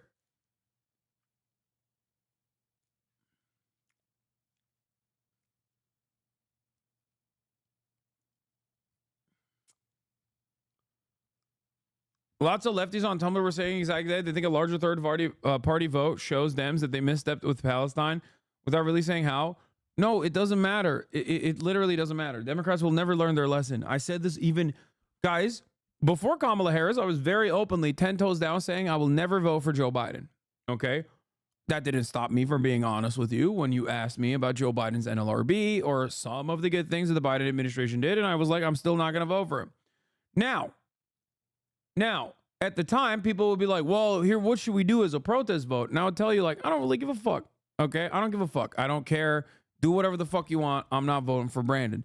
Now, not much has changed so far. Okay? Some things changed, but it turns out just like different color of paint, you know? It's like when the landlord comes in and just like paints over all the fucking issues. Same campaign, nothing will fundamentally change, all that good stuff. So overall, when back then when people were like, we'll teach the Democratic Party a message by not fucking voting. Your vote doesn't matter in California. Bitch, if I was in fucking Pennsylvania, I still wouldn't do it. Okay? Give me a goddamn break. Let me tell you something. That's cowardly. Okay? That's cowardly. That's coward shit. Oh, I'm in California. It doesn't matter. No, fuck that. So what I'm trying to explain though is if you think the Democratic Party is going to learn a lesson, they will not. They will not learn a lesson from your protest vote. They will not care if you vote for them. They will not care if you vote against them. They will not care at all. Okay? They didn't learn that lesson in 2016. They literally went forward with Russia stole the election. It wasn't because of Hill Dog. It wasn't because she was deeply despised. It wasn't because it was an establishment versus anti-establishment election. Like, it just straight up, they did not learn any fucking lessons from that election. Okay? And they will never learn. I'm just letting you know. So do whatever makes you feel good in terms of voting. But don't fucking assume that this is going to magically cause Democratic Party to learn some fucking lesson. Why are you out here today? Tired of Democratic Party gaslighting. A vote for Jill Stein is a vote for Trump. They gaslit Bernie Sanders. They said he was a Russian spy. What do you look for in a girl? I like Latinas. You what? I like Latinas. I like thicker girls. Based as hell. Okay, that guy was awesome. I'm voting for Jill Stein now.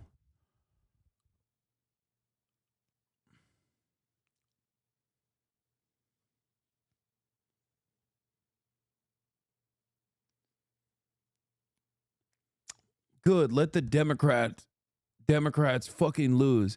If they don't represent the values of the actual left, where the left was 10 years ago, then let the Democrats die. Fuck these sellout Democrats.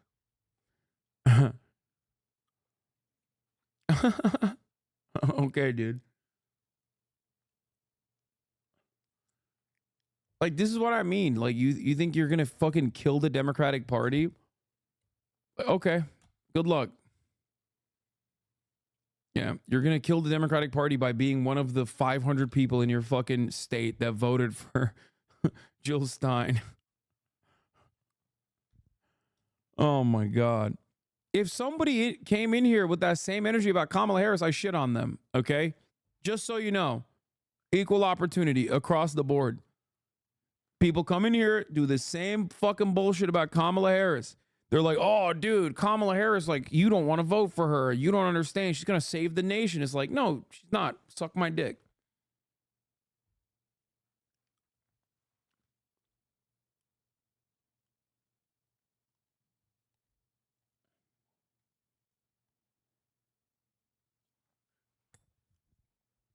People who, wait, no, it's not stupid to fucking vote. It's good to vote. I love voting. I'm an advocate for voting. I tell you to vote all the fucking time. I'm just simply saying that you're dumb if you think that, like, your vote is actually changing the outcome of anything. All right, let's continue. Thanks for listening to this conversation with Donald Trump. To support this podcast, the channel. Wait, they did an AMA over? Oh, he's done with Trump. I thought Trump was doing a Q&A. Read my last message. The Greens rejected a VP candidate who would join the condition if a ceasefire would reach the Greens would drop out, essentially acting as a vector of pressure. The Greens denied, which kind of showed, again, their unserious nature and selfishness. Wait, what? Oh. You're saying that the Greens rejected a vice presidential candidate who would join on the condition that if a ceasefire would reach the Greens, would drop out. Like, as in, if a ceasefire happened. Oh, you're talking about Noura Erakat. Fauci Tube's sister, right?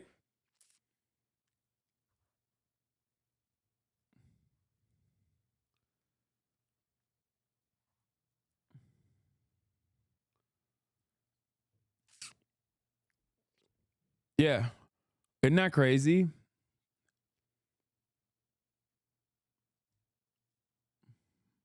Why is the Democrats suing her off the ballots in every state, bro? How the hell can you vote for that? That literally goes against democracy. Lamau, how is that not even them being threatened?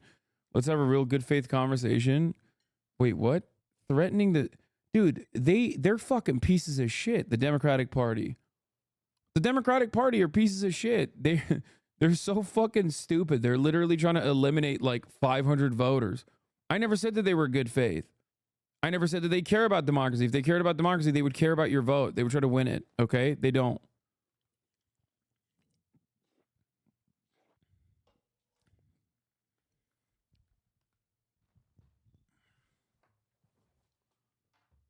Why do they all think you're voting for Kamala when you literally said the opposite? I think it's probably people who are a little bit, I don't know, misguided.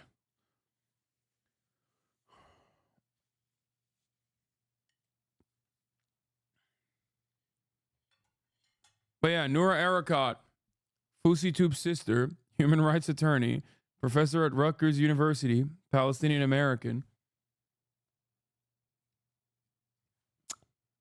You know what's really funny? Lesbian Bolivar doesn't fucking talk about voting for Claudia as much as They Tuesday does. And Lesbian Bolivar is like active PSL, literally at the fucking forefront of protests. I just realized They Tuesday literally chirps only about voting for PSL. That's it. They Tuesday comes in here exclusively to talk about vote for Claudia, vote for Claudia, vote for Claudia, and nothing else. Just the reverse PSL position, which is the thing that I like about PSL is that they're at the forefront of fucking political activism. They're great community organizers. They're always in the front. And they don't like really give a shit that much about like electoralism. They're a revolutionary party. They Tuesday has flipped it on its fucking head and only talks about voting for PSL. That's crazy.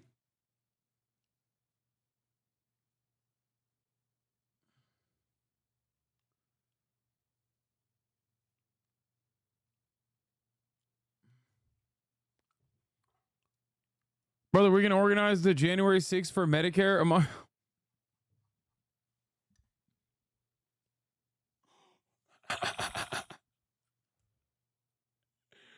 You said, brother, we're going to organize the January 6th for Medicare for all among many other progressive values, or we're going to vote the true progressive party or in or shit. Why not vote?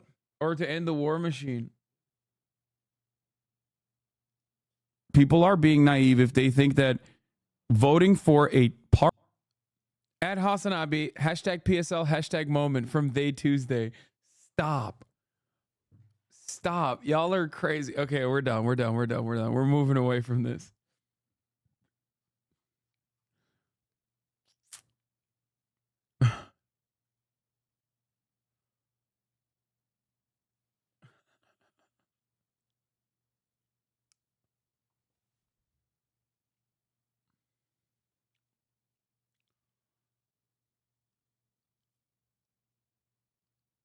I'm on board with January 6th for Medicare for all.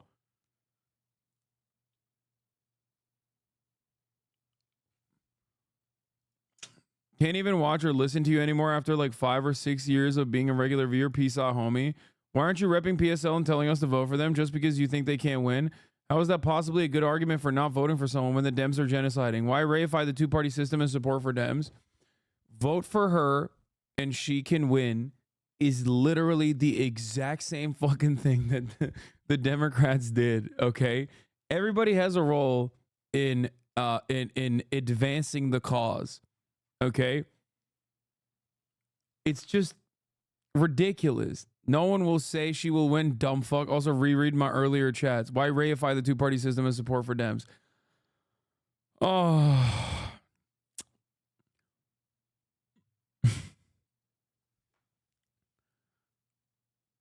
It's because I'm deep state.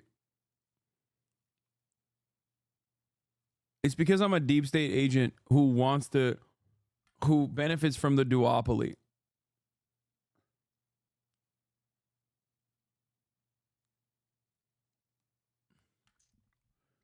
Guys, I'm telling you right now, literally vote for whoever you want, okay? Pop off kings and queens. Demand more from the people that you're voting for, okay?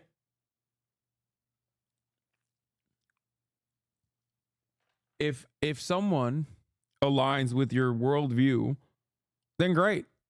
I spent a whole deal of time in here going with a carefully fine-tooth comb, going through every single fucking minutia of the Democratic Party's platform or lack thereof.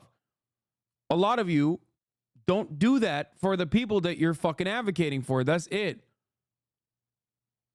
And ultimately, I'm not even saying I'm going to vote for the Democratic Party regardless. Okay? Oh, please. I have spent a whole deal of my career in political commentary shitting on cranks in general. I'm not going to fucking sit here and be a crank for a little bit of fucking clout.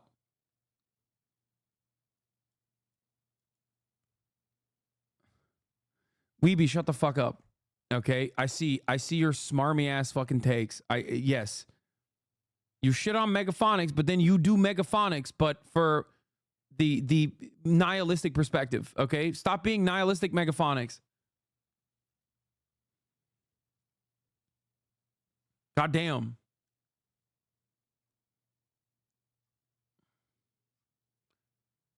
Megaphonics, I'm using you as a pejorative. Stop saying I'm spitting. What is going on? That's insane.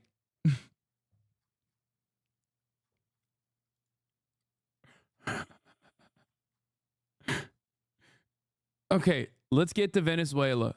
Okay, a country, but also apparently not just the country, but basically has taken over parts of Aurora, Colorado. Let's take a look. A legal migrant from Honduras was arrested after he was accused of stabbing a teenage girl at a baseball game in Never mind. This is not about that. This is about a dude from Honduras. I swear to God, anytime a fucking undocumented migrant does a crime, they literally talk about it. Anytime. It's crazy. Okay? Anytime, bro. I swear, they're literally going to start talking about like fucking check fraud. Like, a guy from Guatemala actually shorted me $25. You need to know that Guatemalans are not to be trusted. Joe Biden is the reason for this. It's crazy, bro. Bro, listen. This does not mean that this isn't a horrific crime, okay? It is. It absolutely is, okay? But holy fuck, dude. You have to look at the numbers, goddammit. And numbers on the board. I'm sorry. No disrespect to the Guatemalan migrants, but they ain't doing enough, okay? They're not doing enough crime. They cannot outcompete natural-born U.S. citizen crime, okay? This is some DEI shit, dude. Republicans love talking about DEI, and then they're doing DEI for Honduran crimes, dude. They got like one guy that does one fucking stabbing a year in comparison to natural-born U.S. citizens doing it 10,000 fucking times a year, and they're like, the one time they do it, it's like, well, see? Why are you doing DEI for criminals? Stop highlighting this shit. 60 fucking 3, dude. Or not even 63. Not even 63. 25 homicides. These motherfuckers can't kill for shit. 25 homicides in the fiscal year 2024, dude. 25.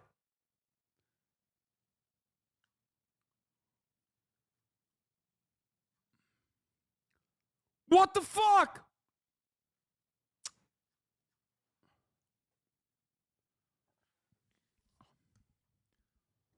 Bro. One white American school shooter hits that number over a fucking week, dude. In one good week of American school shootings, you hit that number. 2 different fucking American citizens can hit that number in 2 different goes. You know what I mean? What the fuck?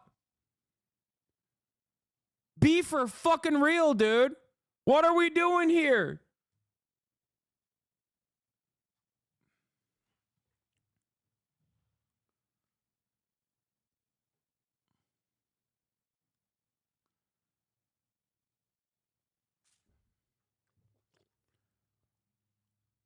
It is fucking ridiculous, dude. It is ridiculous. It's like a fucking Honduran dude sneezes in your direction and you hear about it in local news, and then all the way at fucking Fox News is like, oh, dude, see? Told you, man. They don't put enough numbers on the board for you to care this much about it. There's got to be a different reason. I wonder what the different reason is. Oh my God, it almost feels like you're just a fucking racist psychopath.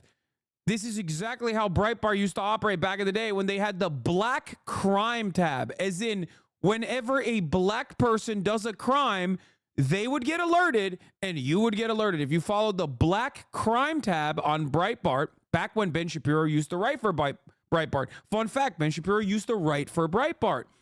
He was really upset that Milo Yiannopoulos was maybe doing too much Nazi stuff, and he was always on board with like most of the Nazi shit, just not the anti-Semitism. He didn't like that. But back when he used to write for Breitbart, they had a black crime tab. As in, anytime there was a crime done by a black person, people who follow that tab would get alerted. Okay? So why do you have that? Why is that a thing that they no longer have? Why did they have it back in the day? What could be the motivation for that? Why don't they have it anymore? Do you understand?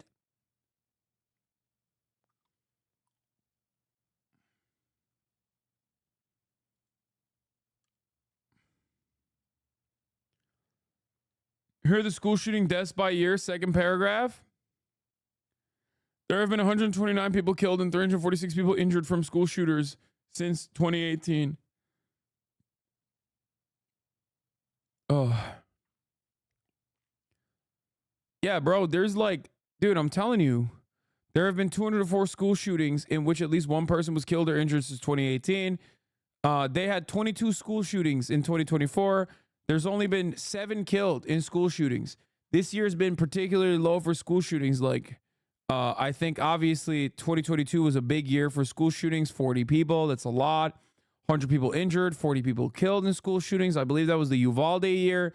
So, you know, school shootings are kind of on a downturn right now. I'm not gonna lie, I'm pretty bearish on school shootings. Like, obviously, once Donald Trump is reelected, we'll probably see a lot more gun culture, a lot less restrictions on guns. Like, we'll really bring those numbers back up, I suspect. So look for an entirely different trajectory on school shootings in the United States of America after November 5. So we still got a quarter to go. Obviously, there's one more school semester remaining. So we'll see what happens. But honestly, numbers are pretty low so far.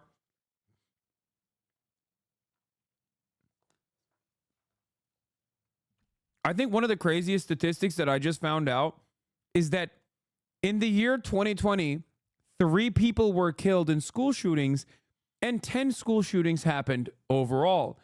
How is that possible? School was not even in operation.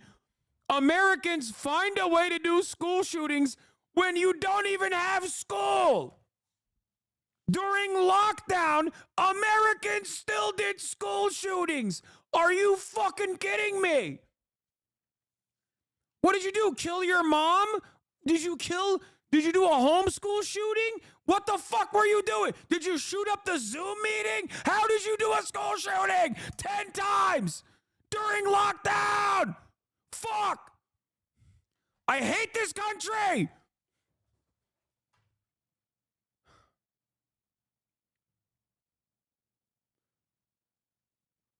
Everything that the fucking British say about like, at least our schools are not a shooting gallery is true. Look at this.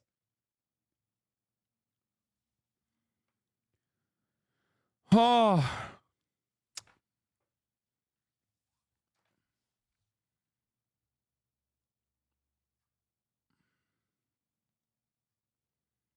Lockdown started in March. They had 3 months to do school shootings.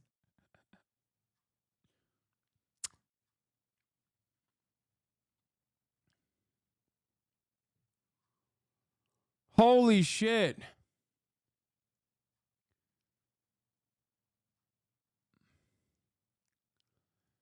All right, let's get to the Venezuelan gangs. All right, this one is just about like this Honduran guy, I think. Crime and again. For crimes like assault, robbery, domestic violence are migrants. In parts of Queens, they say the figure 75% of arrests in Midtown Manhattan are migrants. Oh my God, we are so racist. Bro, this is so unimaginably racist. Holy shit. I want to bring in former FBI intelligence executive Josh School. Let's just get your initial thoughts about what we saw in Aurora, what we're hearing about in Massachusetts. We know that this is all across the country, but specifically in Aurora, why would the Aurora Police Department be reluctant to say this is a typical gang activity from trained Arawak? Because they're woke. Because when they killed Elijah McClain, they did it in a woke way. Okay? That's why.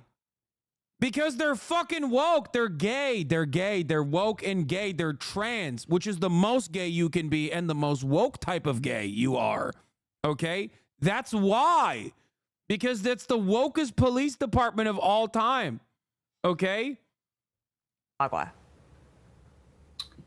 Well, I think they're looking to substantiate proof in a law enforcement setting for a judicial proceeding. Well, you can highly suspect that it is gang from Venezuela. Until you actually can prove it, they're going to be reluctant to put out. Yeah, cops never jump to conclusions when it comes to like pointing the finger of blame at a minority. Famously so.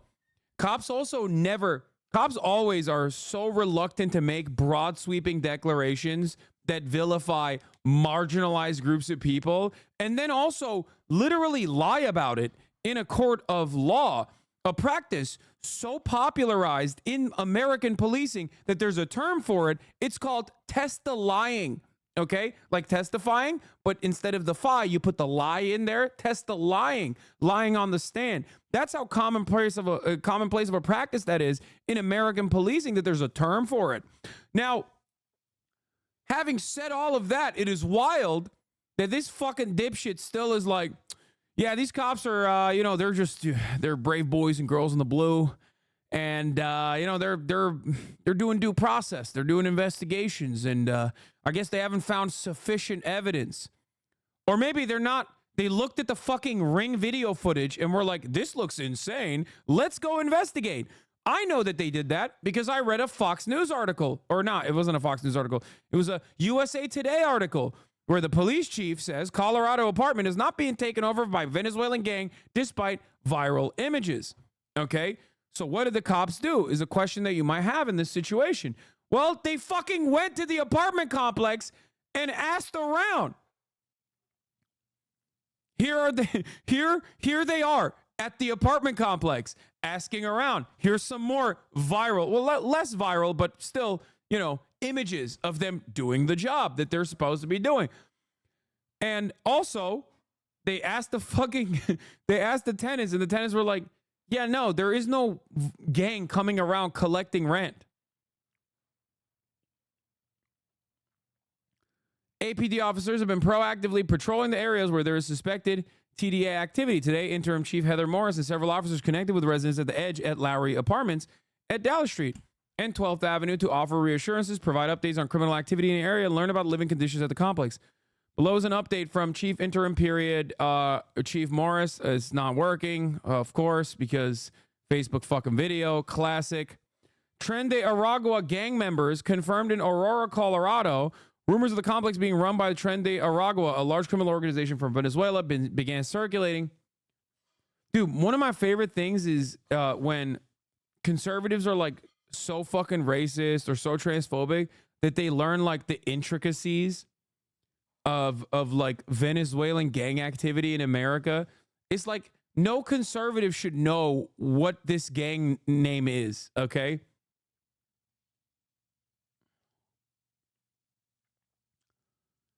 For the record,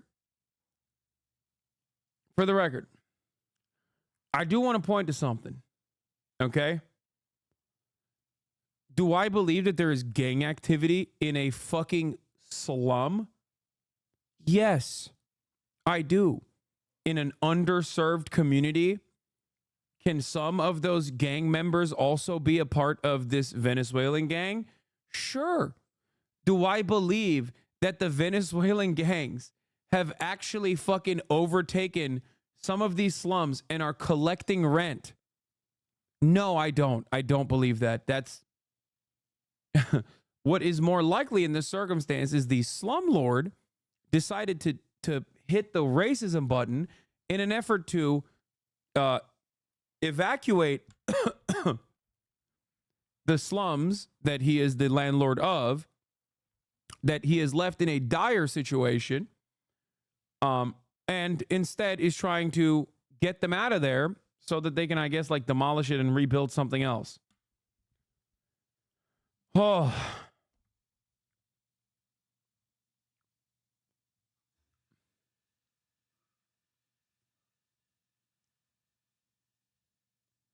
I always voted green for 10 plus years and I always will, brother. And now I'm running green for Senate. I have thousands who back me already. I'm speaking at many churches, metal shows, anywhere I can.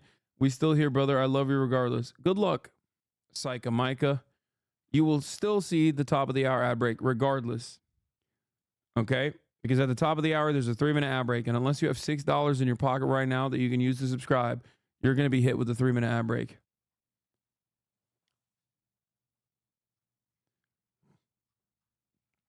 Here it is. Spartan Katie 21, thank you for the 5 tier 1 gift to subs. Macron said half of the arrests in Paris were immigrants, even though it's a lie. Look forward to the Dems doing the same in a couple of years. I'm surprised they haven't done it yet. I can't fix my tenants' apartments because of the gangs. It's not my fault. I'm a slumlord, Sag. You literally want to kill people with your new huge Toyota? What? I haven't even gotten it yet. The fuck? Also, the 4Runner is like, you know, it's big, but normal SUV by American standards, like smaller than the average SUV by American standards. It's just a SUV.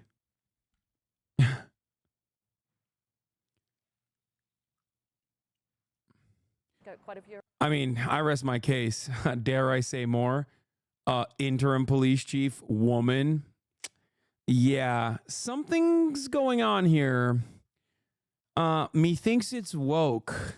Officers out here. Oh my God. I think Republicans are going to start doing that. The methinks type shit. They already do like epic bacon posting.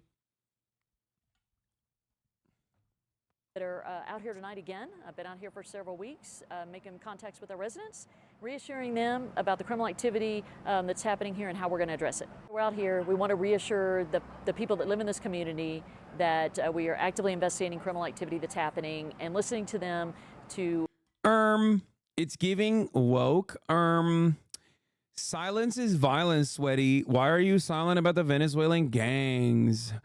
I guess you don't care about brown people being terrorized. Vote for Trump and he will stop the gang activity. So that we can learn anything that we're missing. John McCain's son endorsed Harris. Bro, I cannot begin to explain to you. Like, I'm falling out of my chair with how little I give a fuck about John McCain's son. I didn't even know he had a son. I only knew he had an annoying ass daughter. There's a son now. He should have stopped fucking a long time ago. Well, he can't anymore because he's dead. But like, god damn, dude, what the fuck? Please, what are you saying? Oh, this is gonna have a momentous impact on the fucking election. Holy shit, dude. John McCain's son endorsed Kamala Harris? What the fuck? His son was captured until very recently, so wait, what?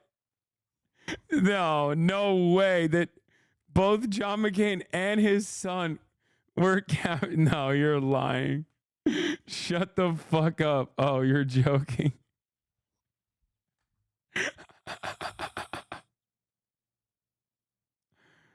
Oh, Oh, that's awesome.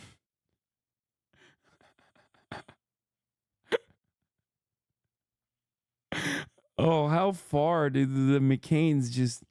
The McCain incompetence strikes again.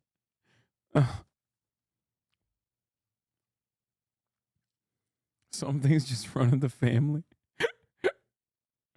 This is CNN.com front page news. Wow, they're really capturing the attention of what Americans care about. No, this right here, okay? This right here, chatters, is when the media is, unironically, Trump is right about this, doing liberal media shit, okay?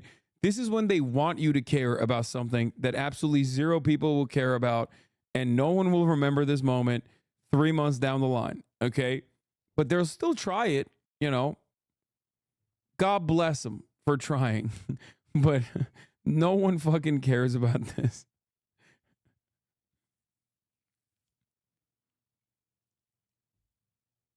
Oh, I have a tummy ache.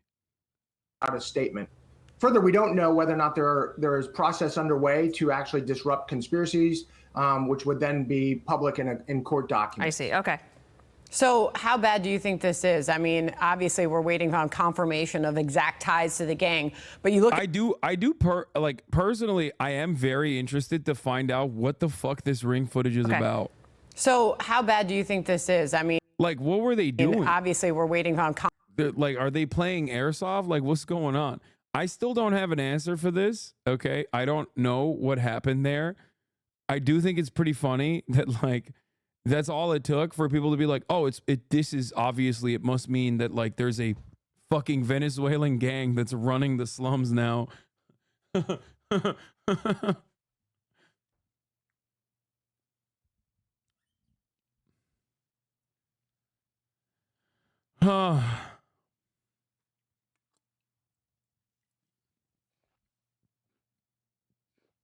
Confirmation of exact ties to the gang, but you look at that video and wow, is there something happening in that city, in that town? I mean, Aurora, just outside of Denver there, people are terrified about what they're seeing. I mean, they're ransacking the Target stores there. Businesses feel targeted.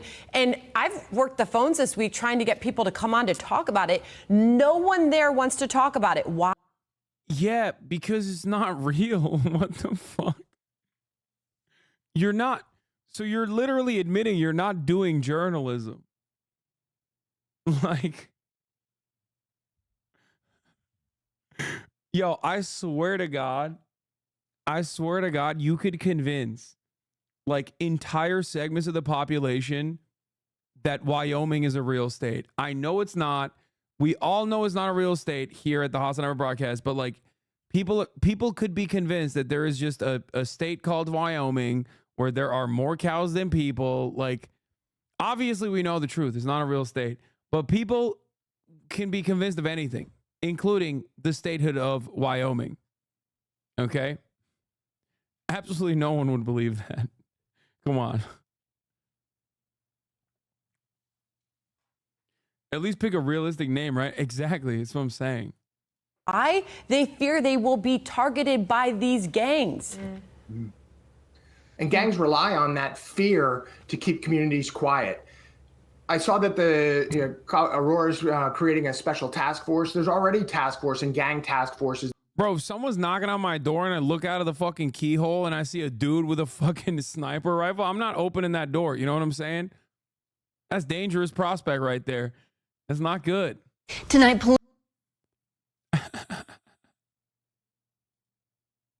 that can be oriented with federal dollars towards these gangs and to disrupt them.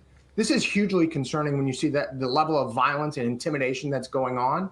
And if law enforcement writ large, which will be required to disrupt this gang, doesn't focus on them, they're going to continue to grow. There was a chance for the vice presidential nominee on the Republican side, J.D. Vance, to hit the Democrats nominee, Kamala Harris, on this. Watch here. Kamala Harris let in people who shouldn't be in this country to begin with. Kamala Harris opened the border, suspended deportations on day one, and stopped. Also, who does entry with a sniper rifle? Like that's just tactically a bad decision, you know? Like, who the fuck is literally knocking on the door with a sniper rifle, dog? What are you doing? Are you gonna quick scope the guy inside? Like, how? You ain't FaZe Clan. You ain't fucking phased up, dog. You can't do that. That shit doesn't work in the real world, you know?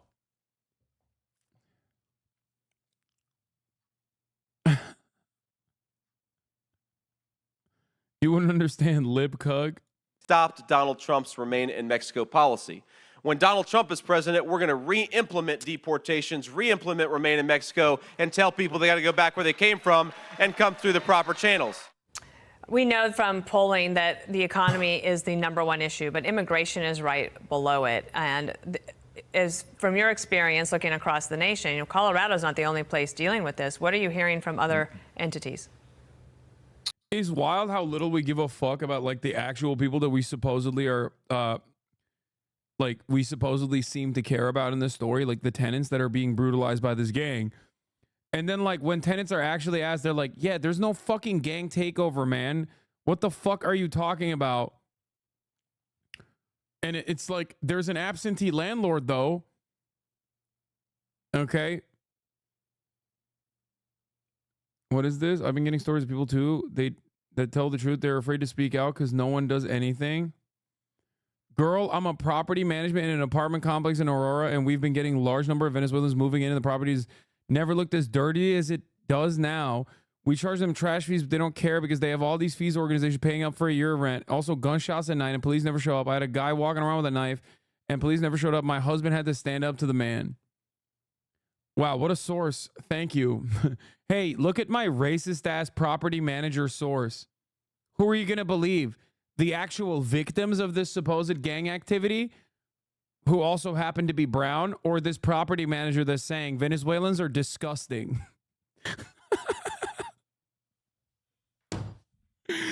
Yo, this story is awesome.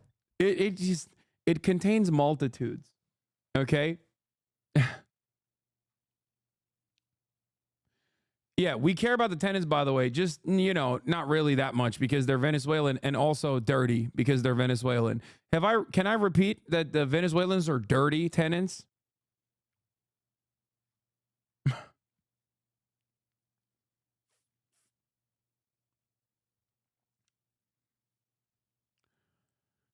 Holy fuck.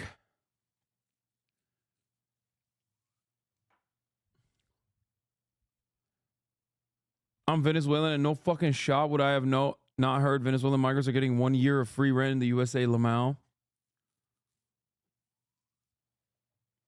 You've opened my eyes to the American brain rot and it's driving me insane. Yeah, no, because of this rumor, they're like evicting the Venezuelan families that live there, by the way.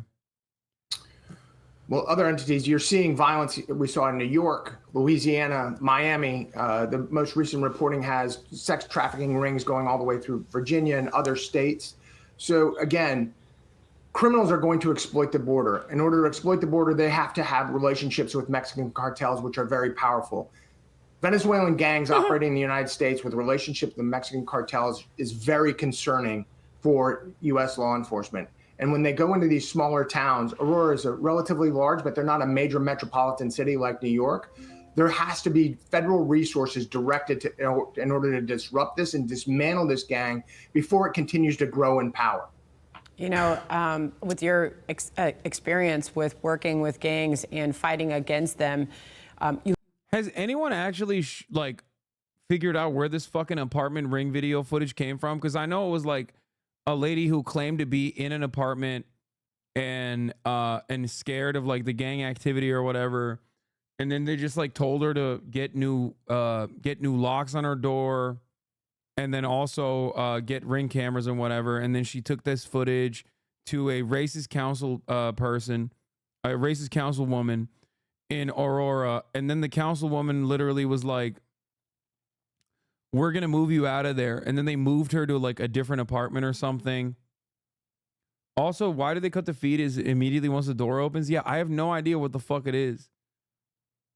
I don't know where the video came from. All I know is the person who was responsible for the footage from the door camera is like relocated to a better apartment, apparently, by the very same councilwoman that like has made this a national story. You look at what's happening there in Denver, and reportedly, this gang has green lighted their members to attack police. I mean, the worst kind of criminal is one who has no fear of repercussions, no fear of breaking the law, and no fear of police even confronting them. How do you fight this when you're law enforcement? How do you show up and take care of these guys? Well, first of all, you work in a joint environment where you have state, local, and federal law. Well, they're being outright disrespectful to this guy working from home by making a big mess and being quite loud. Law enforcement working together. You're aware of the threat, so you take huge precautions. But it is concerning that an armed gang would think that they could operate the same way in our country that they did in other countries, where we have reporting of them killing law enforcement that weren't cooperating with the gang. The way you do this is you create the task force, and you operate with Safe Streets task forces to dismantle. Will anyone be held accountable for just like making this a national news story? Of course not. Just like, remember the fucking week-long sequence of stories that came out of those like those migrant kids, like the teenagers who flipped off the cameras after they got arrested, and then like the full footage came out, and then it turns out the cops were like attacking them first for no reason whatsoever, and they simply were defending themselves. And then of course they were released, but like it was far too late at that point. They had already like decided that they were going to run with the story anyway.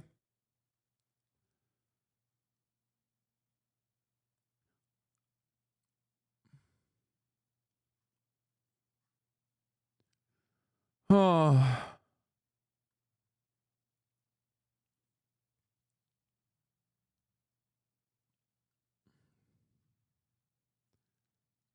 $13 minutes ago, goddamn. This shit is like breaking news. Well, some families in Aurora speaking up after reports and video came out of Venezuelan gangs taking over their apartments. Well, last week, city leaders acknowledged the presence of Venezuelan gang activity in the city.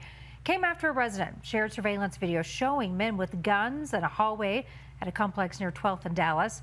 Well, today, residents there, along with former residents of an apartment on Nome Street, that one closed last month, well, they were there talking to reporters. They blame the building owner for what's happening.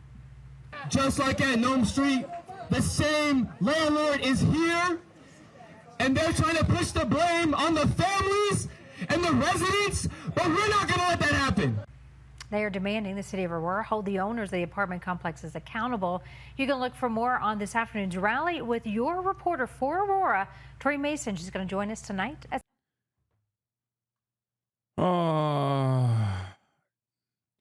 Local level left. Drinsky is in league with the slumlord and has been helping evict people and slowing the city from prosecuting him. Message you in Hoscourt as well. I worked with these people while I was in office. Would love to tell you what's going on. Sure. You wanna come on and talk to us? You said you were a council member, right? Or before? I think yesterday you said that, right? It's a fabricated story concocted in partnership with John Fabricatore. Okay, dude. Now that sounds fake. His name is John Fabricatore, and he's fabricating a story? Come on, dude. Come on, dude. The fuck?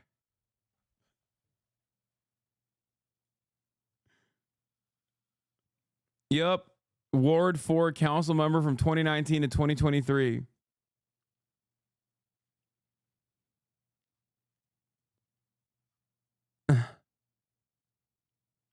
Lloyd Forger ass name. Yeah. Good one. I've been watching a little bit of what was it, Spy Family? I've been watching a little bit of that. Oh my god, this motherfucker is literally last name is Fabricatore and he's got no neck.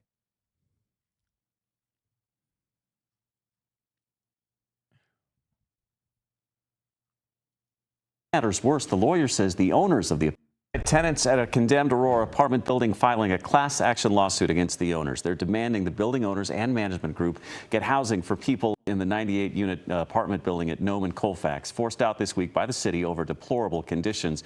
Today, a judge agreed, demanding the owners provide either a comparable apartment or hotel room for the displaced tenants.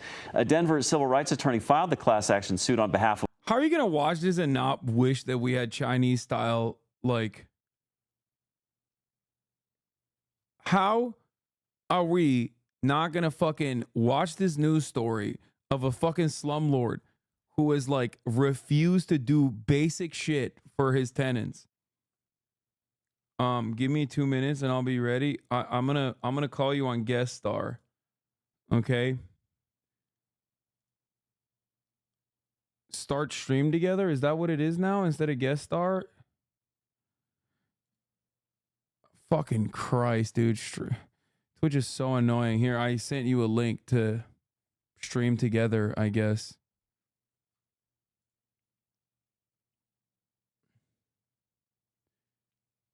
They removed the guest star feature and instead made it stream together.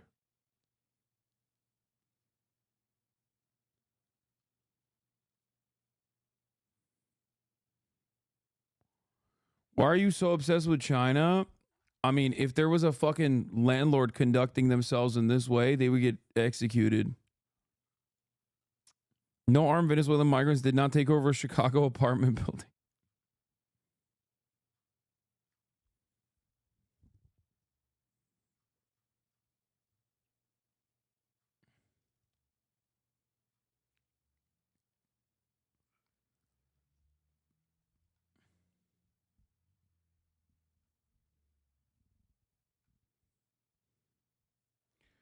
I know Denver PSL did a video about it. We covered it yesterday. This is the first time this has happened, but it was some people who were trying to break in, who broke into that apartment. But it's not just those people. We've actually had other groups, other people from this country who have tried to come to the complex, who have tried to break in, who have tried telling us that there are gangs here and have tried to get into where we live. No gangs. No gangs here. No gangs.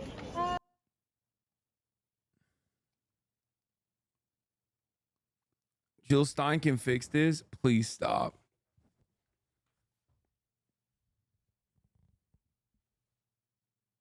I'll throw it on with the other questions. Oh my God.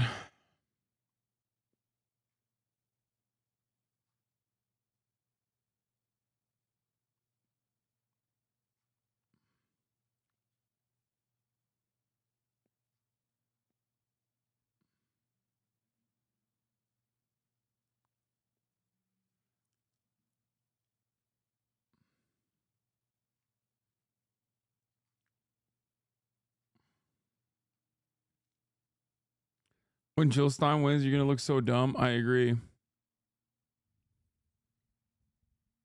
Okay, where's this guy? Yo, did you fabricatory your way? Performance issues detected. Oh, wait, he's in here. Fuck, he's been in here.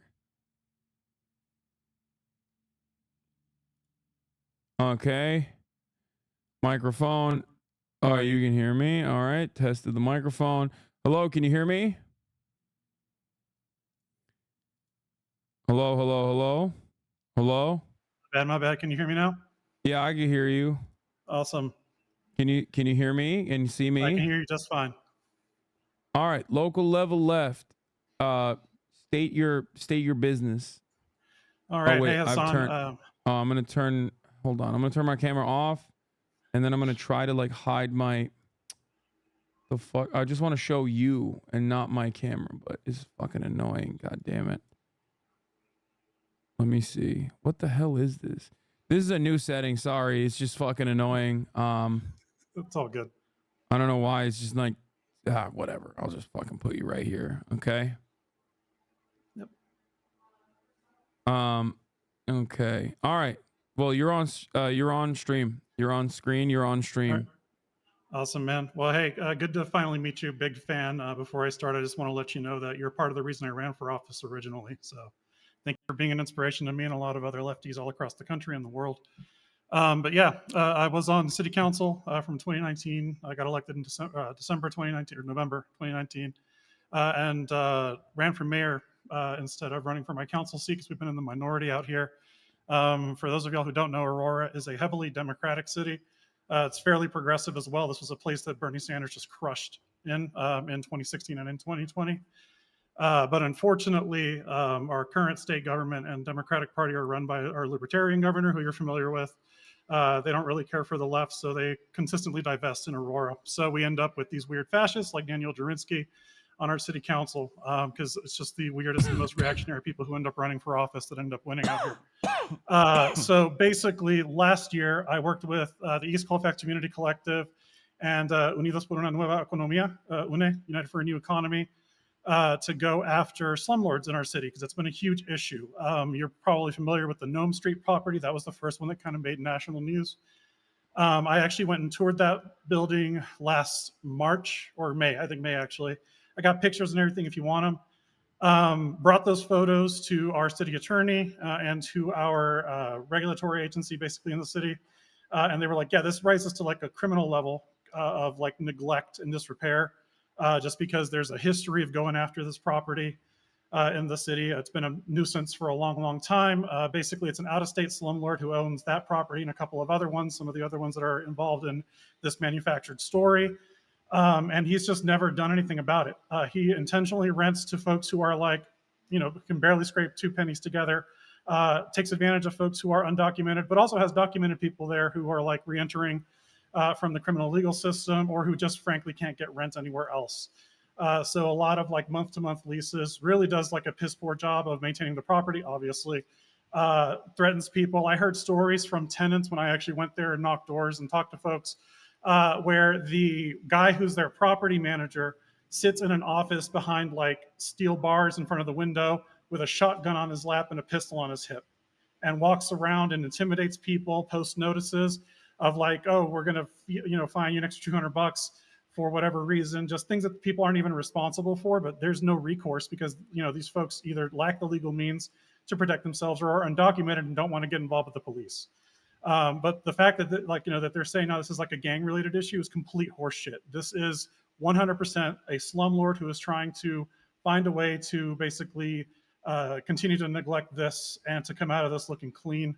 Jurinsky, who I already mentioned, she's a virulent fascist, got elected in 2021 with a couple of other dingbats, a couple of other fascists as well. They've been basically working as a caucus to undermine any consumer protections, any renter protections in the city. Some of them ran for office because we tried to raise the minimum wage and came 1 vote short, right?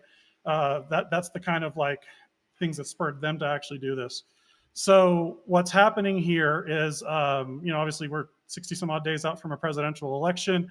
There's a guy named John Fabricatore. I know, like, you can't make up these names, right? But yeah, I thought you were fucking lying when you said What's Fabricatore. I thought you were lying when you said John Fabricatore. That sounds crazy. No, like it is wild, but like you can't write this, man. Like I'm surprised the Onion's still in business. But yeah, so they fabricated this story about, you know, a Venezuelan gang taking over apartments in Aurora, when it's really just this dipshit slumlord and our dipshit council members who are basically, who blocked me and the Democrats, the other Dems on council at the time, from putting into place a strong ordinance that would actually go after these folks. And what I wanted to end up building it up to was expropriating the property and turning it into housing cooperatives. Because these folks can already afford to pay rent. They just don't have someone who's willing to take care of the property. So let's just hand it over to the tenants themselves. These are hardworking people. Man, I toured their units, right? Like where they didn't have like the roof, literal the fucking roof, like caving in and letting in water. They take really good care of their living space. But it's like rodent infested, there's roaches and all this other stuff because this guy's a piece of shit slumlord, has never actually done anything for his tenants. Yeah, it seemed like he was not like he didn't even like pay for the trash collection because there was like a lot of trash piling up, and then it's being presented as though like the Venezuelans can't take care of themselves when it's like, exactly, no, you have to have as a property manager like you like the city should be suing the property manager for not actually taking care of the trash. Yep. But instead well, it has turned. Okay, so they did. So the city did actually take action against the slumlord. it takes years for this though, because this guy has I think he lives in Florida, if I'm not mistaken. I think Brooklyn. He has That's the what means. I heard. Yeah, he has the means to just drag this shit out. In the meantime, like these people are still living in squalor, and he's just working with Jurinsky and the other fascists on council and our dope ass mayor to like, and I don't mean that in a good way, like he's a dope. Like he's, people, the way people shit talk Biden, like he does that too. He literally falls asleep in the middle of council meetings. He doesn't know what's going on half the time. But yeah, so they're working together to basically protect this guy. I don't know, maybe he's a big donor. I haven't looked into their campaign finance records that closely. But yeah, like it's a whole just made up story that is now putting our community at risk because like we have immigrants now who are terrified. Like I have, I still have 3 good friends on council and they keep me in the loop as to what's going on. And it's like, it's making life very difficult for folks who are actually genuinely asylum seekers or even just undocumented, but they've been living here for a long time. Now people are looking at them, out of the side of their eye. They're getting a lot of like, they feel like eyes on them whenever they go shopping and stuff like that, just because they're brown. So it's creating this whole mess, and this is all because this guy wants to run for Congress against Jason Crow, who he's the guy that defeated our now current mayor back in 2018. I think you know who Crow is, yeah, he is trying to basically drum up this whole narrative about Aurora being a sanctuary city, and like doing all these things to bend over backwards to defend immigrants, despite the fact that Aurora, for like I think since its inception, has been run by Republicans. Like the closest we've ever come to having a majority here was in 2019 when I got elected. We had 5 seats out of the 11. So not a majority still, but everything somehow then gets blamed on us for whatever reason. Well, you know exactly why, but yeah. So it's just, the thing that's like frustrating about this is like I'm seeing a similar pattern that happened at the peak of like the crime panic narratives where like Walgreens was closing up shop in certain areas like in Oakland. Yeah. And then they claimed that they were doing this because of the organized retail theft. This was like something that local news was talking about quite a bit at the time. Yep. At the time, I obviously what's up? Sorry. Jurinsky and Sundberg pushed that same narrative at that same time here. Yeah. But what's funny is we had, I think, interim chief Art Acevedo at the time. We've gone through like 5 or 6 police chiefs in the last like 5 years, just so you know. He was actually came out and he was like, retail theft isn't happening here. Retail thefts are actually down. So they pivoted to, oh, well, it's just because we don't do anything about it. So it's all underreported, you see. And it's like, nope, that's still not happening. Yeah. So it's just bullshit when you confront them on their bullshit. It's completely made up. And the point I was trying to make is that like corporations always lie. It's obvious, it's normal, right? It's a normal part of the process. But it seems like nowadays corporations are also leaning on like right-wing panics in an effort to maybe make themselves, in an effort to shelter themselves from their stock portfolio taking a massive hit. For example, like because if the real issues were examined at that time, it would probably show that like they're having a hard time competing against Amazon, and like that real estate, like commercial real estate prices are far too high to justify having like 8 different Walgreens and CVS's on the same block. But if you say, oh, you're doing this because of crime, because criminals are stealing too much, then all of a sudden you're basically leaning on to the PR that already exists out there in an effort to shelter the truth, in an effort to hide what the real reasons are. And it seems like an identical situation is taking place here, where instead of this slumlord like taking ownership and recognition over the dire conditions that he's subjected his tenants to, the illegal conditions that he's subjected his tenants to. And it seems like here's a Westword.com article. Aurora judge rules gang-fearing slumlord can wait until February to resolve charges away from jury. Zev Baumgarten, who claimed the Venezuelan gangs took over his property, can now resolve outstanding code charges on February 14th. So they like delayed the trial, which he was, like you said, it takes a long time. It seems like there was already a trial in place, and he has been able to use the media-driven panic narratives of Venezuelan gangs overtaking his property in an effort to basically avoid prosecution. So it's pretty obvious what the fuck's going on here. But of course, silly people that are already invested in the narrative that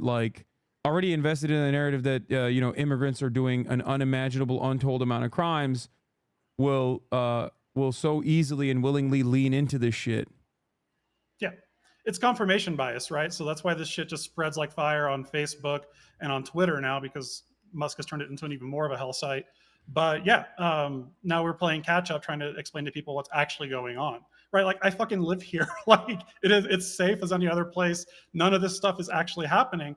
But the people who are actually trying to organize against this slumlord are now having to deal with this extra level of scrutiny and persecution that wasn't there before.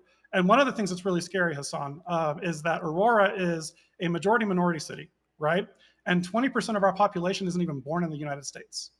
And we do have a large population of visa overstayers, like you say, undocumented folks for one reason or another. Some of them actually do cross the southern border, but a lot of them are just folks who flew in and then just never left because they have friends and family here.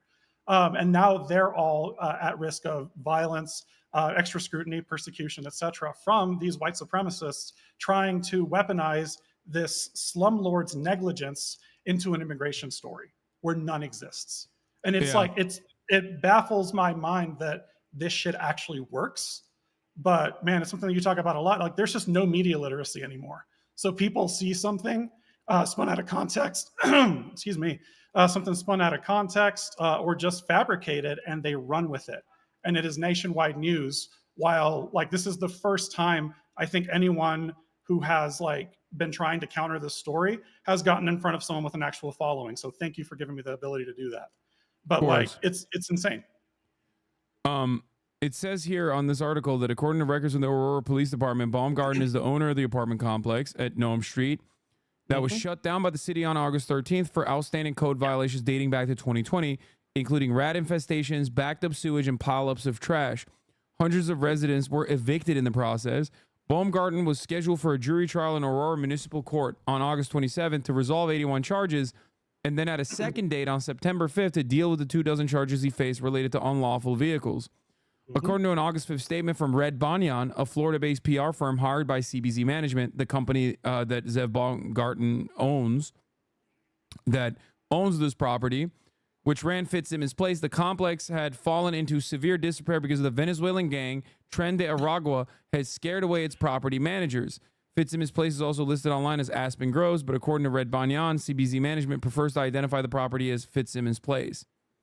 So, so they're claiming that it was the gang that is the reason, but this gang narrative. So this gang narrative exploded basically when I think one of the tenants, like released this in coordination with the council member that you talked about. The council member that you talked about in coordination with her, she released this video saying like the gangs have overtaken this apartment complex. I'm terrified for my life. And then the council member literally took this tenant away, Jurinsky, and gave her another apartment. So there's like a financial interest for the tenant to keep repeating this narrative, even though I haven't seen or heard from the actual tenant at all. I'm wondering like what happened in that ring footage, like what? No, so that's something that my council friends have like inquired about. They haven't gotten a good answer from the police department on that just yet.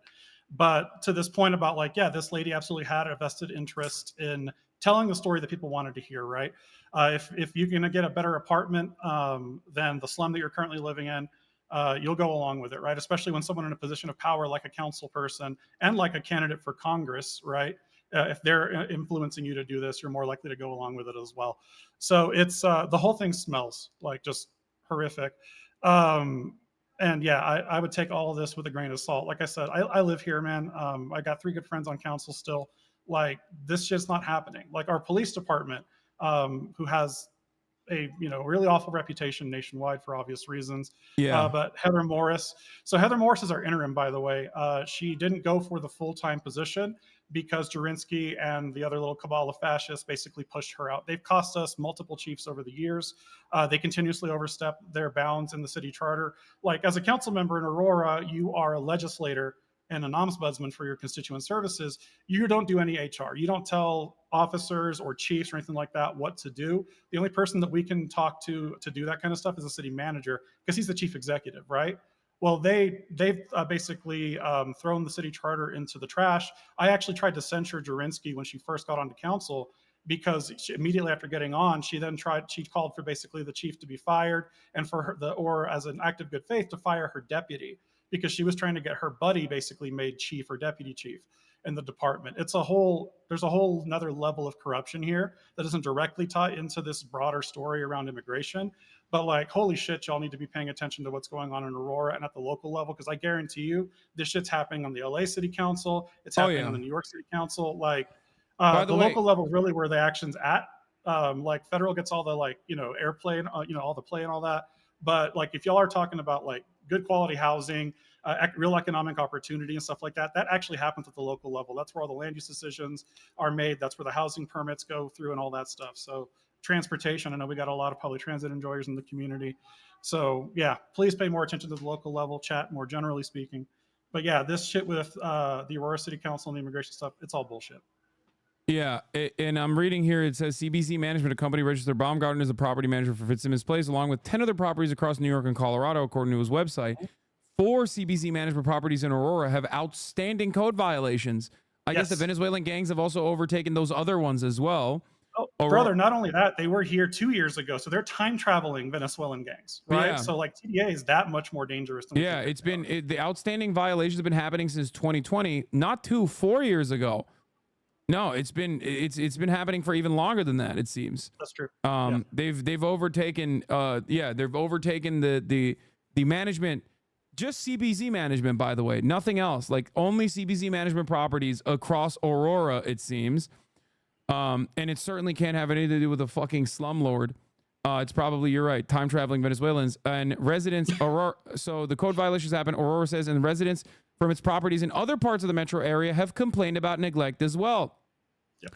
On August 13th, the same day as the mass eviction from the Nome Street complex, an Aurora Municipal Court judge granted an unopposed motion to vacate Baumgarten's jury trial, which pushed both court dates to a pretrial conference on February 14th, according to court documents. That pretrial conference will give Baumgarten and his lawyers a chance to resolve the charges with Aurora's prosecutors instead of in front of a jury. However, the case could still go to trial if neither party can agree on a resolution. Baumgarten also waived his rights to a speedy trial, according to court documents. And you're saying that there is potentially a connection between the Councilmember Jurinski and CBZ management. Yeah, I always follow the money with this stuff. So yeah, we passed campaign finance reform back in 2020. And I think that the new portal went up in 2021. So if anyone wants to go do some snooping, you should be able to see the 2021 campaign contribution filings.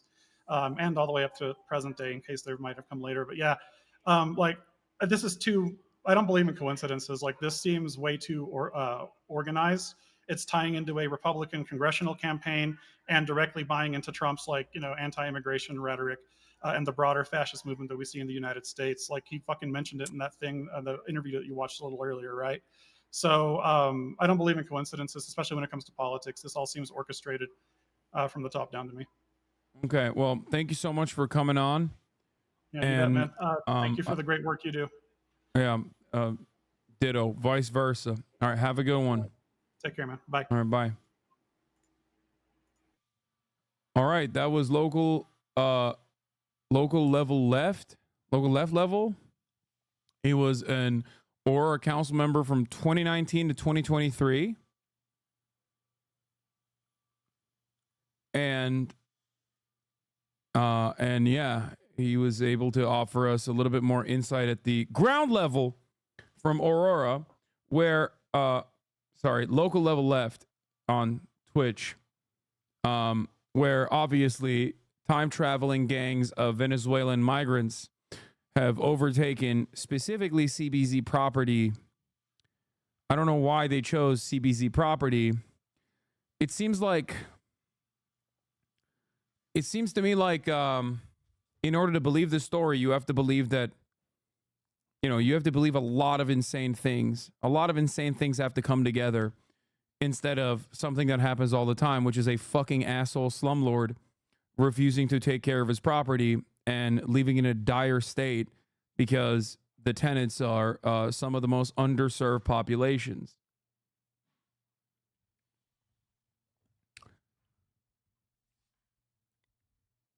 Anyway,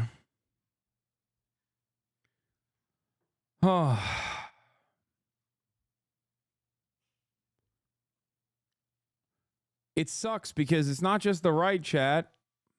Okay? It's not just the fucking right. It's literally Jank.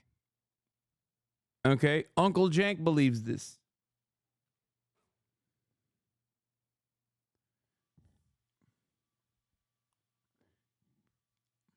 Great stuff. Crime panic narratives are so appealing to a broad subsect of the population. Zev is a former AIPAC board member. Of one tenant in particular who says conditions have been unlivable since the day he moved in back in March. And to make matters worse, the lawyer says the owners of the apartment made up a story about migrant gangs overrunning the complex when it became. By the way, this was 2 weeks ago, before the actual mainstream media coverage on it. 2 weeks ago. Hey, chat. Turns out 2 weeks ago, local news was on it. Clear the city was about to take action. They didn't have any excuse until it was leaked that Aurora was going to be condemning this building. Only just about 2 weeks ago did the Baumgartens and their companies hire a public relations firm to start pushing this narrative that the building was taken over by gangs. And for that reason, they had to cease property management operations. But the reality is they had ceased operations long before this news leaked that Aurora was going to be condemning the building. Many tenants staying in hotel rooms tonight after the city and nonprofit organizations stepped in to help. Wow, dude, that's crazy. But of course, you know, the truth is, unfortunately, especially when the victims are marginalized people, when the victims are fucking Venezuelan migrants, the truth is not going to go as far as a completely fucking made up narrative, especially at a time when the made up narrative ties so fucking perfectly to the overarching national narrative that, like, migrants are doing gang activity all around the goddamn nation.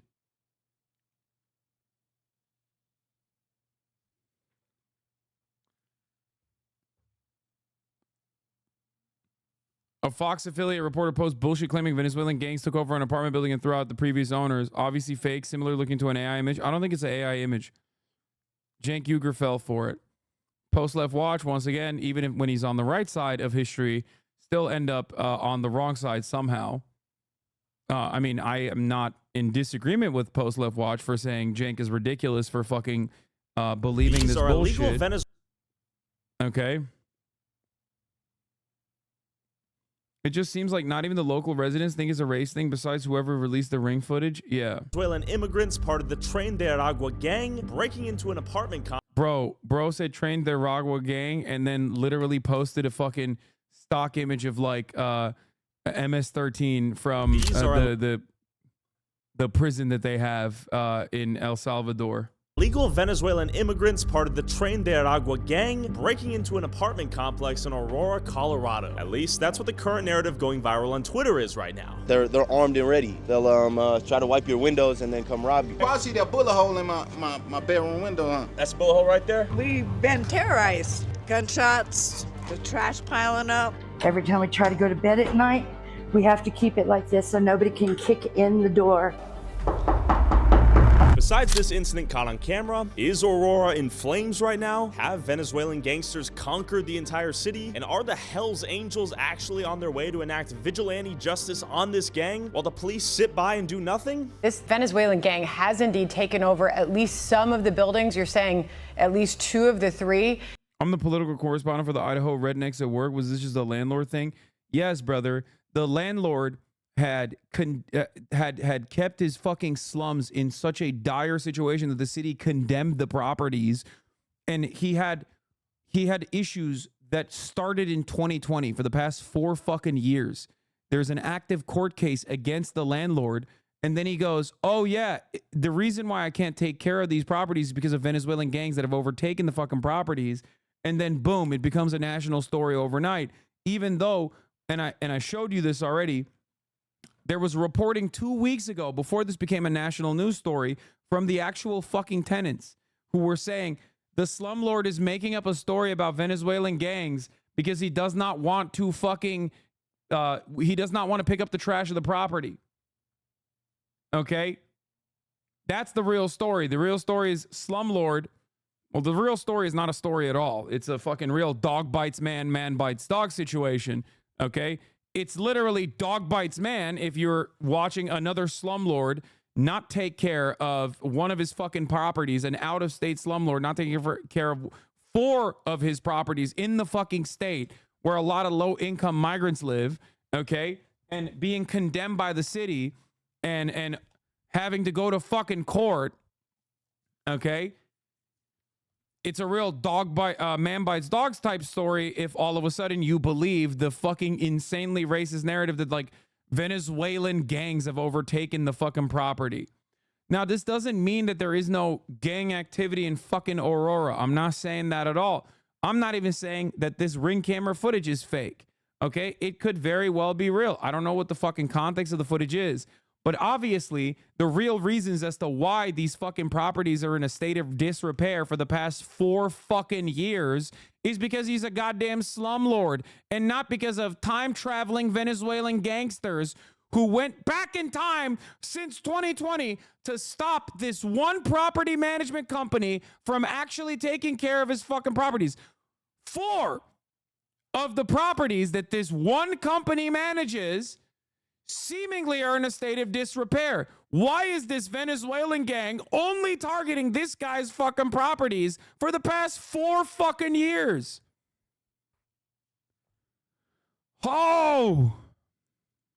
And what I just heard from you is you don't know how they ended up there. And you even made a suggestion that they could have been sent there. But what we're learning out here is that gang members have not taken over this complex. The city of Aurora is contradicting itself on the extent of Venezuelan gang activity in that city. The mayor told Fox News this week the gang is collecting rent at a troubled apartment complex. The interim police chief, in a video press release, says that's not happening. In an attempt to clear confusion and figure out myself what is and what is not fake news, I pulled up there myself to find out. Fist up, guns down. You see that? Fist up, guns down. United we stand, divided we fall. Stop the gun violence. We're in it. We have all these ominous posters indicating some mass violence out here. We sure we don't? Indicating some mass violence out here. Dog, you just showed this is a property protected by a veteran with an AR-15.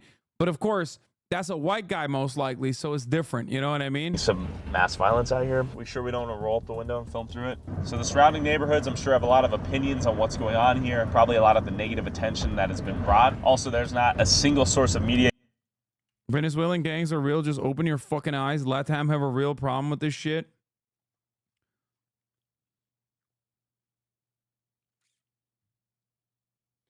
Dog, did I at any point say that there aren't Venezuelan gangs, okay, in operation on U.S. soil or elsewhere in Latin America? No, I didn't, okay? I didn't say that at all. The point of contention isn't that, like, do Venezuelan gangs exist? I'm sure there are, okay? The point of contention here is, are Venezuelan gangs responsible for only CBZ properties, slums, being in a state of disrepair? Is it actually a fucking slumlord? Is just time? What?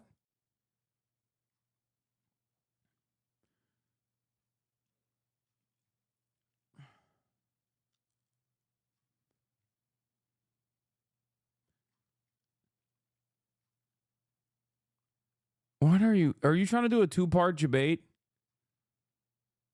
Like at the top of the hour, there's a 3-minute ad break? Because I'm going to fucking ether you. Take a day off, dumbass. There's no fucking 2-parter debates on the broadcast, okay? At the top of the hour, there's a 3-minute ad break. If you no longer want to see those ads, all you need to do is subscribe, which you could do for $6 or for free with a Twitch Prime. Here's the 3-minute ad break now. Jesus Christ. Yeah, here. Everything on Twitter is telling me we're going to show up to a war zone in this apartment complex. I doubt that's going to be the case. So I hopped out of the car and walked straight up to the apartment complex with no clue what was going on and with hopes of not getting shot with a scoped rifle. Is it true that gangs have taken over this apartment complex or no? Prende agua. No sé, hermano. Okay, No okay. sé. ¿Es peligrosa aquí o no? Sí. ¿Sí? ¿Por qué? Like, pap, pap, pap. Sí, muchos plomos, sí, pero no, o sea, no puedo, Criminales. no puedo hablar más de lo que puedo decir porque también es mi seguridad de mi persona. Are most of the people that live here from Venezuela? Yes. Okay. Yes. Y yo fui uno de los primeros que llegó aquí a los edificios. ¿Bien? El principio fue bien, pero después que cambiaron la administración de los edificios, todo se volvió nada. Todo cambió. Los edificios no sirven, no bueno, no good, los apartamentos. No bueno aquí. No good. Oh, interesante. Pregunta, ¿es tren de agua aquí? No. ¿No? Ok. Fake news, falso news. Ok, gracias. ¿Es tren de agua aquí o no? No. ¿No? No. ¿Peligrosa aquí lately? ¿No? ¿Es cierto que los pandillas se han apoderado de este complejo de apartamentos?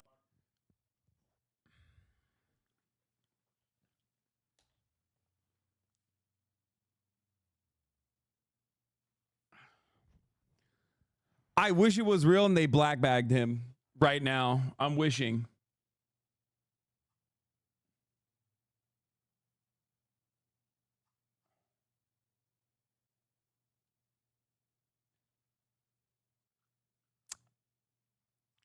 It's like, wow, man, some fucking cutting edge, real investigative journalism, dude. It's just welcome back Adolf Hitler, dude. I swear to fucking God. Yeah, coming in here with his Peggy Hill ass Spanish, being like, oh, Faco Newso, Venezuelan gango, Faco Newso, donde está la Venezuelan gango? Are they doing violence to you? Violencia. It's like talking to a motherfucker who's about to do his like 11th hour on Uber Eats driving, okay? Donde está la gango, sir? Comprende? Come fucking prende?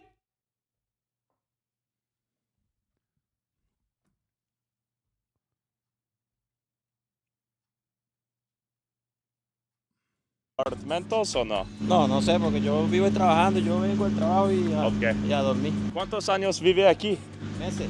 I don't understand why he's being so comfortable being a jackass, because the people that he's interviewing, from his perspective, are not human beings. Let me explain to you exactly what's going on. When you don't think that, and this is like YouTuber brain, but also white supremacy side by side, right?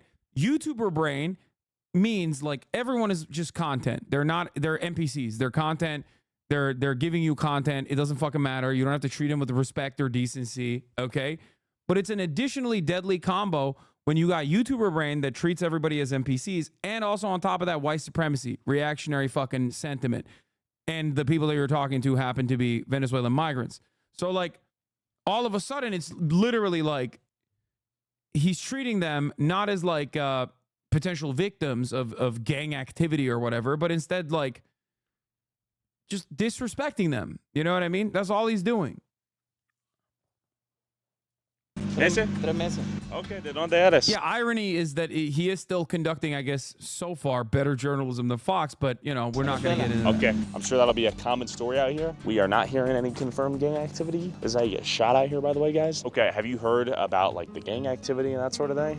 No, I hear gunshots all the time throughout the night. Gunshots all the time? About the apartment somewhere over here that 2 people died in. Okay. 2 people were shot, apparently. Is it safe out here? During the day, mostly. I don't like to travel around through the neighborhood at night or around dusk.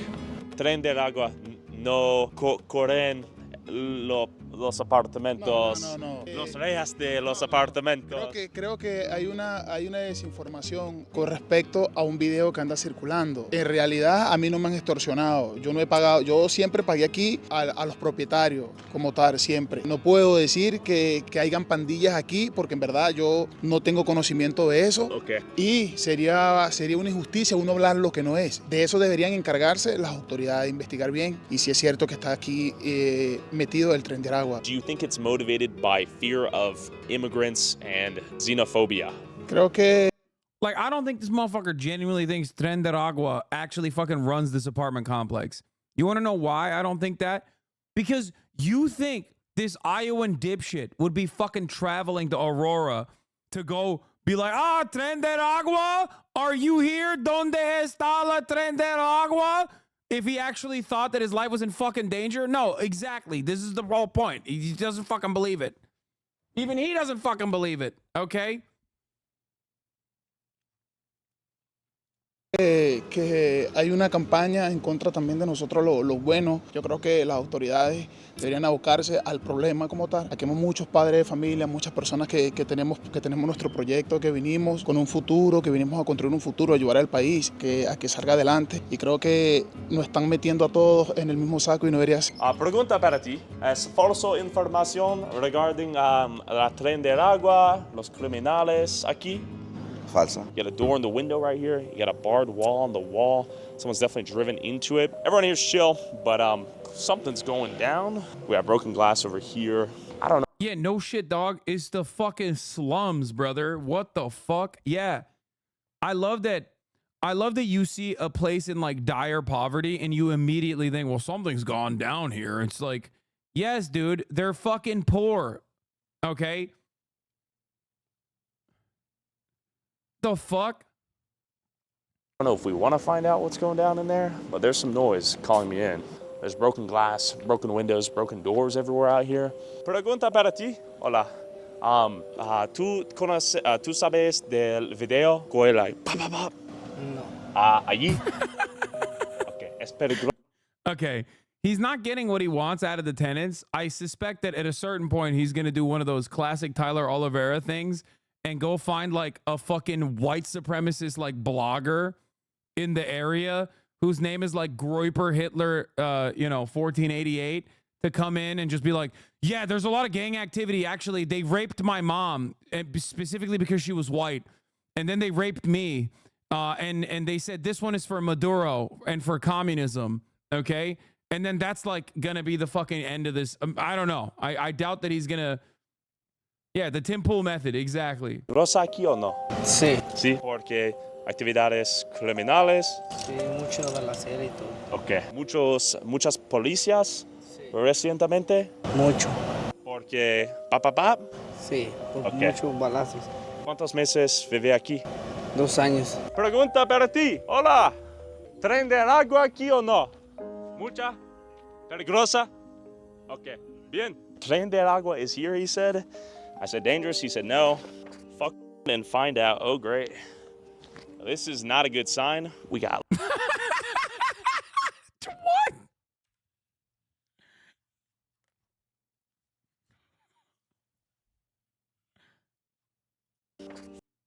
This is not a good sign. Folks.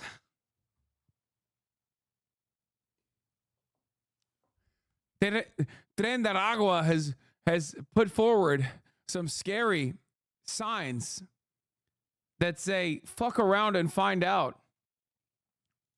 Fuck and find out. Oh, great. This is not a good sign. We got large piles of uncollected trash here. Normal, standard. We got the van Nomo. I'm pretty sure this means stop the violence or something. Is it safe out here? Yeah. No? Okay, be safe. Cops are out here often? Yeah. Lots of shootings? Shootings last night? All right, be safe. Is it fake news? Sí, es que acá nosotros vivimos, trabajamos y, o sea, Okay. llegamos del trabajo y para la casa no nos acostamos Okay. temprano. ¿Cuántos años vive aquí? No, yo acá tengo 8 meses. ¿De dónde eres? De Venezuela. Okay. Did you see the video of the guy with the big rifle? Ah, sí, ¿Sí? por el TikTok, sí. Okay. ¿Qué es? O sea, no sé porque yo no los conozco, no. Okay. O sea, porque nosotros llegamos de trabajar y para la casa. Muchas de las personas aquí ilegales o de Venezuela. De Venezuela, yo soy de Venezuela, o sea, yo estoy arreglando mis papeles porque la verdad entramos fue por migración. I see. I want to see if it's false, fake news regarding the gangs inside the buildings. Can you take me inside and give me a tour? ¿Pasar ahí, por ahí? Sí. ¿Sí? ¿Sí posible? Ok, vamos. ¿De Venezuela? No. What does he think? Like there's just a protective barrier that allows outsiders or refuses outsiders to come in. Like they just don't let you do it. Yo soy de México. México, ok. Muchas personas aquí tiene papá. Yo no he visto ninguna pistola. Ok, so muy tranquilo. Sí, yo estoy tranquilo. Ok. Aquí estoy tranquilo. Ok. ¿Qué? ¿Cuántos por rent? ¿Cuántos dólares por meses? Renta. Renta, sí. Están cobrando como 1,300, 1,400. Ok. Holy fuck, bro.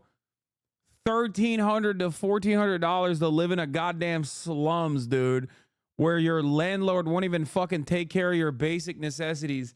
God damn it, America is so ass, bro. Holy fucking shit. In Aurora, dog. Oh my God, dude.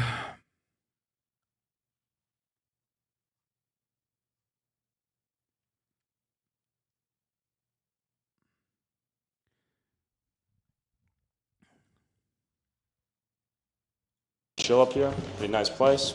Bro, one of the units I toured had holes in the roof, and the couple living in it were paying $1,200 a month.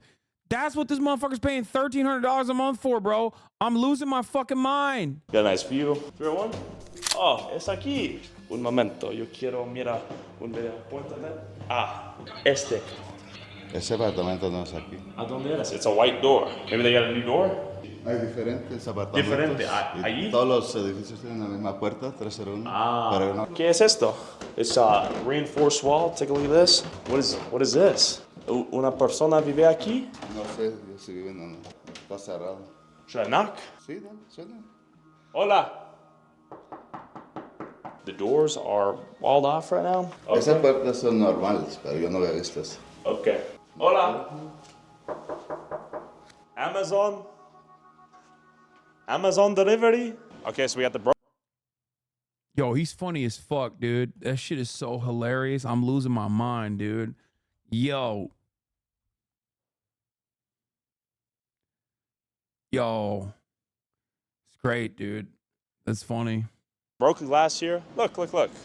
This is broken in too long ago. This looks like it's in a pretty bad state of disrepair. We got Feastables on the ground though. That's crazy. Mr. Beast Feastables on the ground in there, along with heroin needles and fentanyl foil and trash. This is quite the experience.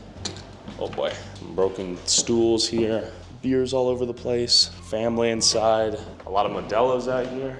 So that looks fully boarded up right there. Like it looks like someone's reinforced their door, and that may be a new door for 301. That's my guess. I can knock. If you want to stand at a distance, minimize your risk, I suppose. Minimize the risk. So that looks boarded up. Looks like it's been broken multiple times. You can hear the fire alarm that hasn't been changed. That's a meme.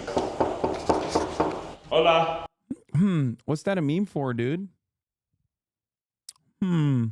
That's a meme. That's funny, man. You're funny. You're a funny guy. Again, welcome back, Adolf Hitler, dude. So due to recent events, I think it's understandable that no one wants to answer the door. This place is... Or because you're a fucking random dickhead in the middle of the goddamn day.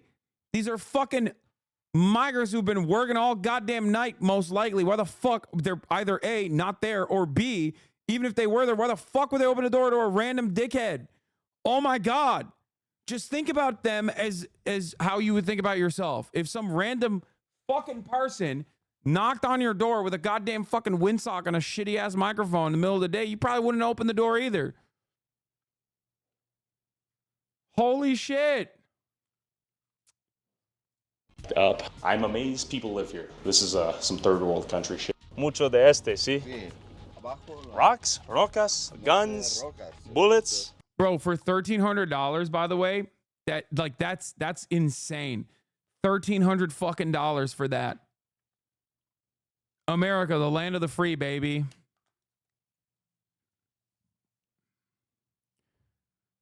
American dream. Bigger and better than ever. Wow, I'm amazed these people live in this shit. Lots of broken glass out here. I speak English too. Oh. Well, no shot, that's $1,300. He pulled that out of his ass. You're saying he pulled that out of his ass, but it was a fucking tenant who said it. And also, a literal fucking council member from Aurora is in the chat that I interviewed earlier, and he said it was $1,200 when he went and visited these fucking slums.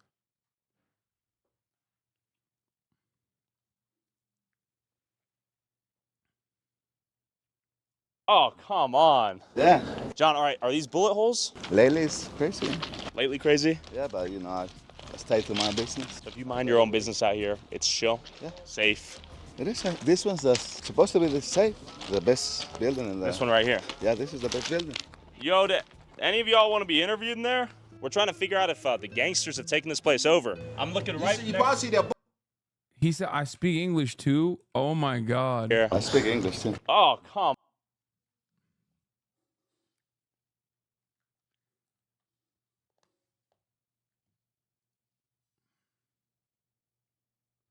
Bruh.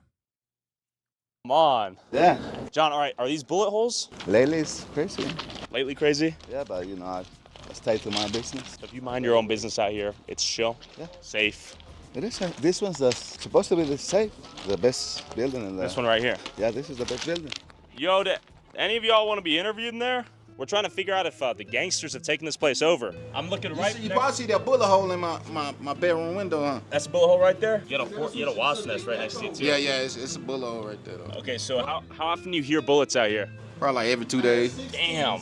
That's pretty shitty, yeah? Hell yeah.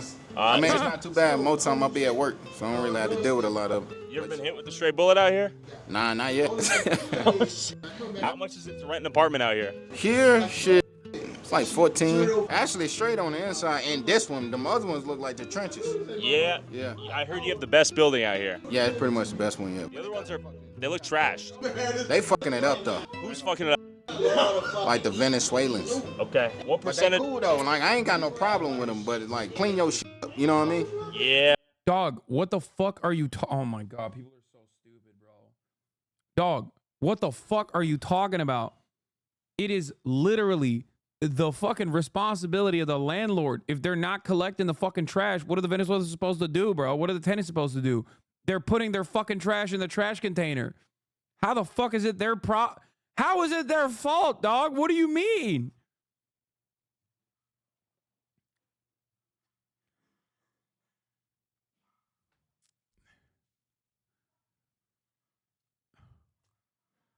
This, by the way, also goes to show you that, like, you can be living in the middle of it and still be a fucking dumbass. Just like the other guy who was like, yeah, I saw the Ring camera footage on TikTok. Okay? Like, shit could be happening right next door and you would just be completely oblivious to it, and you could still be susceptible to the media framing and the narratives, okay?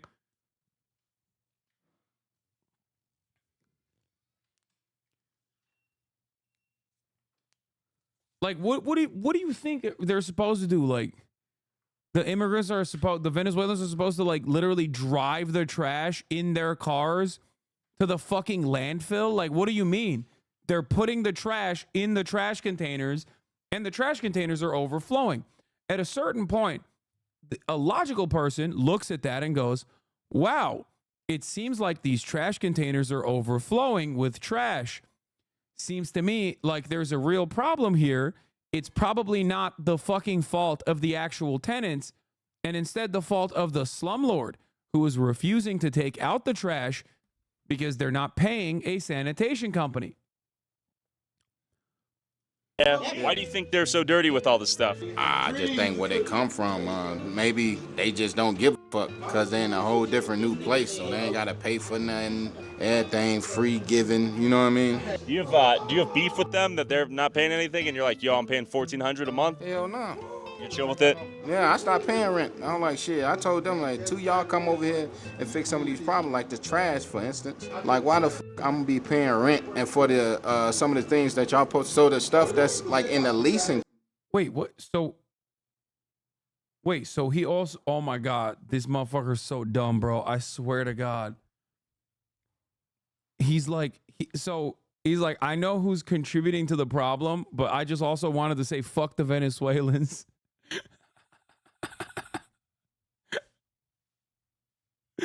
Yo, the median American voter, I know. He literally was like, yeah, I'm just not paying rent. This is really fucking bullshit that they're not picking up the trash. It's like, bro, you just admitted that, like, you know who's at fault here. contract applies to that trash. I see. You know, and the upkeep for the complex. And y'all not saying in agreement, so I'm not gonna pay shit. How long you not been paying rent? Like a month. All right. How long you plan on not paying rent? So I'm about to be out of here today. Yeah? I'm moving today, yeah. When did you notice the Venezuelans start to come in? Like a year ago. Okay. They kind of took over? Yeah, kind of. Like I said, man, shit. I ain't never had no issue with him like shit. In the city responsible for picking up the trash, it depends. I mean, it's different in every municipality. Like, and for big complexes like that, it could literally be that they have like a private contractor. I would assume it's private in Aurora because, you know, Colorado shouts out the fucking neoliberalism out there.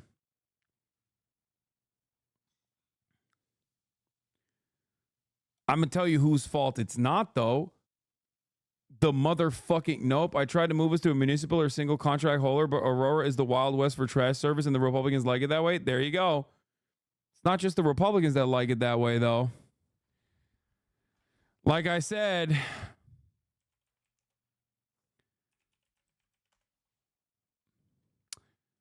this is what happens when you have a motherfucking r/neoliberalism mod as your goddamn Democratic governor.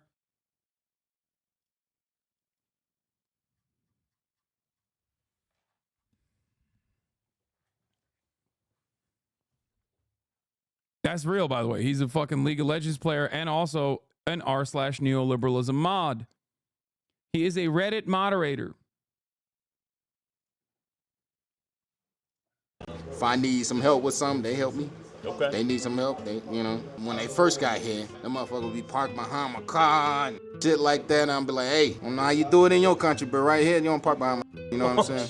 I smoke your ass. It pretty much like on that type of tip. Did you see that video of the guy kicking the door down with the scoped rifle? Bro, dude, American brain rot is so perfect.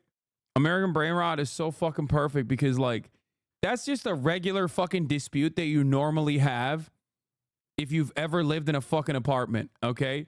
But in America, oh, it's because he's Venezuelan. Like, that man just described, like, probably one of the most common disputes that you have when you live in an apartment complex, okay? Some dumb motherfucker literally parking behind you for a short period of time, extended periods of time, whatever, okay? But immediately he ties it back to, yeah, it's because they're from Venezuela. It's like, no, dude. No, it's because they're a fucking asshole. It has nothing to do with them being Venezuelan, okay? Yeah, it was in the next building. Did you see it happen in real time? No, I didn't see it happen, but I do know them. Is it gang affiliated? Nah, I wouldn't say that. I think they were just looking for somebody. $1,400 to live in this shithole. That is crazy. You'll notice a lot of broken glass, a lot of bullet holes in the walls. How are you? I'm doing good. We're doing like a little bit of an independent news report on what's going on out here. Would you guys want to share anything? Bro, if this area was like fucking a gang territory, by the way, they would have packed this fucking YouTuber up like in a heartbeat. Okay, go try that shit in an actually gang-controlled neighborhood. You would have already stumbled across somebody who would have been like, what are you doing over here? What's going on? What's happening? You know? Why are you fucking poking around with your goddamn cameras? Okay? That's it. That's like the whole point. You can't fucking do that. This is not like a gang-controlled neighborhood, okay? Let alone a gang-controlled fucking slum. We've been terrorized. Tell me about it. That's kind of what we're trying to understand. Gunshots, the trash piling up. I saw that. So when did the Venezuelans come in? I'm so mad about the trash pile up being attributed to Venezuelans. This is making me so mad. Oh my God, it's making me so fucking angry. It's like, dog, it literally is not their fault. What the fuck are you talking about? It is entirely up to the fucking landlord, dude. What the fuck?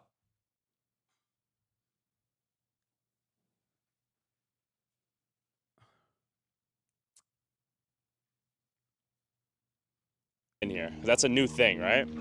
I don't know if they're Venezuelan or not, but gangs has been in here. Tren de Aragua? Is it the Venezuelan gangs? I'm not sure who they are. But gang activities out here for sure. Activity, yeah. For about at least a year. And I've heard a lot of people aren't paying rent out here. Is that true? That's what I hear. over here. Yeah, just a lot of squatters and holdover tenants. All the inside, we just walked into each building. They're completely trashed. It's not surprising. Okay. Because the whole place is trashed. Completely trashed. Like third world abandoned building. Is that what it looks like? It's pretty shitty. I think Denver's targeted because it's centrally located and not close to the border. Okay. So that's why I think we're targeted. What would be a message for like the city council or the governor or the mayor you guys would like to get out, if anything? Shut this place down. Shut it down? Just like they did in Elm Street. Okay. Because it's the same owners. So And they do a poor job at vetting their tenants and maintaining the place. Oh, it's the owners, dude. It's the owner's fault for not vetting the tenants. It's still the tenants at fault. The owners just didn't vet the tenants right. Like, the owner should have found, you know, instead of Venezuelan tenants, they should have found like Honduran tenants who famously make trash perish with their laser beams, mind-controlled laser beam powers. And that's what the problem is. It's definitely not the fucking landlord, even though I just openly recognize that the landlord had another fucking slum that was in a state of dire disrepair. Not once did this fucking dipshit, by the way, talk about the active court case that we just showed. Okay?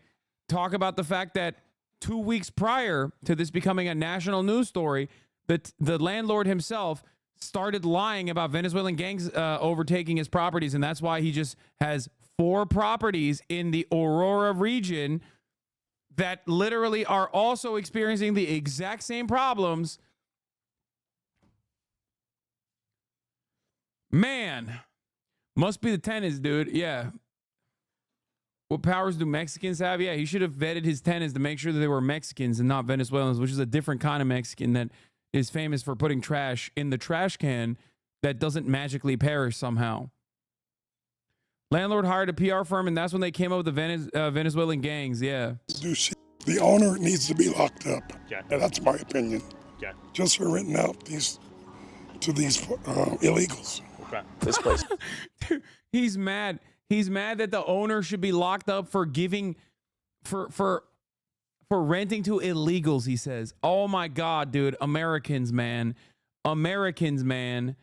Not because he's like obviously a fucking slumlord who has kept his property like a piece of shit. If he hadn't done that, you wouldn't even know. You wouldn't even, first of all, you don't even know if these guys are illegals, okay?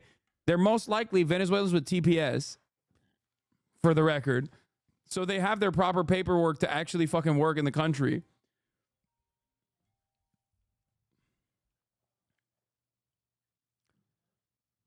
I like that, you know, his solution is correct, but the way he got there is so incorrect. Like, lock up the slumlord, but, you know, for other reasons. This is fuck. Just take a look. Oh, this is, I mean, you can zoom in. This place is completely unkept. Complete hole. Look at that. Look in here. Completely abandoned, in disrepair, fecal matter, piss. We may have overstayed our welcome a little bit. We've talked to a lot of locals out here. The Venezuelans say nothing's going on, no gang activity. Anyone who's not Venezuelan, yeah, there's some gang going down here. There's some crime going down. The locals. I'm hesitant to interview a lot of the locals out here because I don't want them to narc on themselves, but I do respect someone standing up for the community, and I won't suppress. What the fuck? Yo, what do you mean? You did fucking interview the tenants and they didn't narc on themselves at all. This motherfucker, bro, he interviewed the tenants. They were like, yeah, no, there's no gang activity. It's like fucking literally. Oh my God, dude. I couldn't find them, but I'm sure they exist. And I'm just gonna make it up. That's their voice if they want to share. So we're noticing tons of no license plates. ¿A muchas personas aquí de Venezuela? ¿Sí? ¿Cuánto por ciento? 90, 80, 80, okay. Gracias. I mean, according to him, it's a Venezuelan community. This is little Venezuela, selling flowers on the street. Once again, this is an example of this false American dream that's sold. And then I hopped on a call with Aurora resident and retired.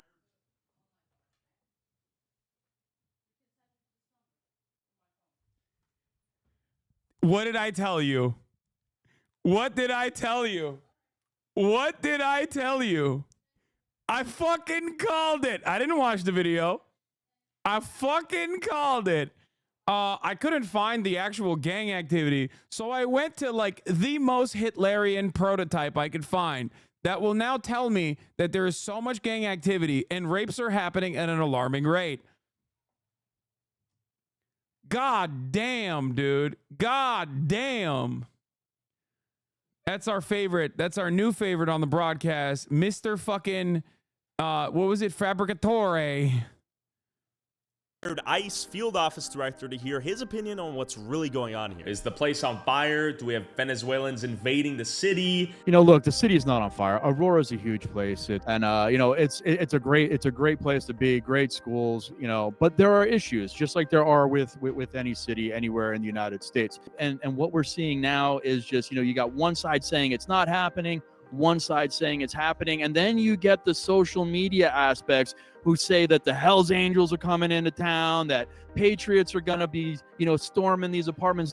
So like the RNC is literally just paying these YouTubers? No, man. You know what's paying these YouTubers? The fact that this video was posted 21 hours ago and it got 1.2 million views. Reactionary, right-wing, rabid, sociopathic behavior gets rewarded with algo boosts, okay? That's it, dog. That's it. That's literally it.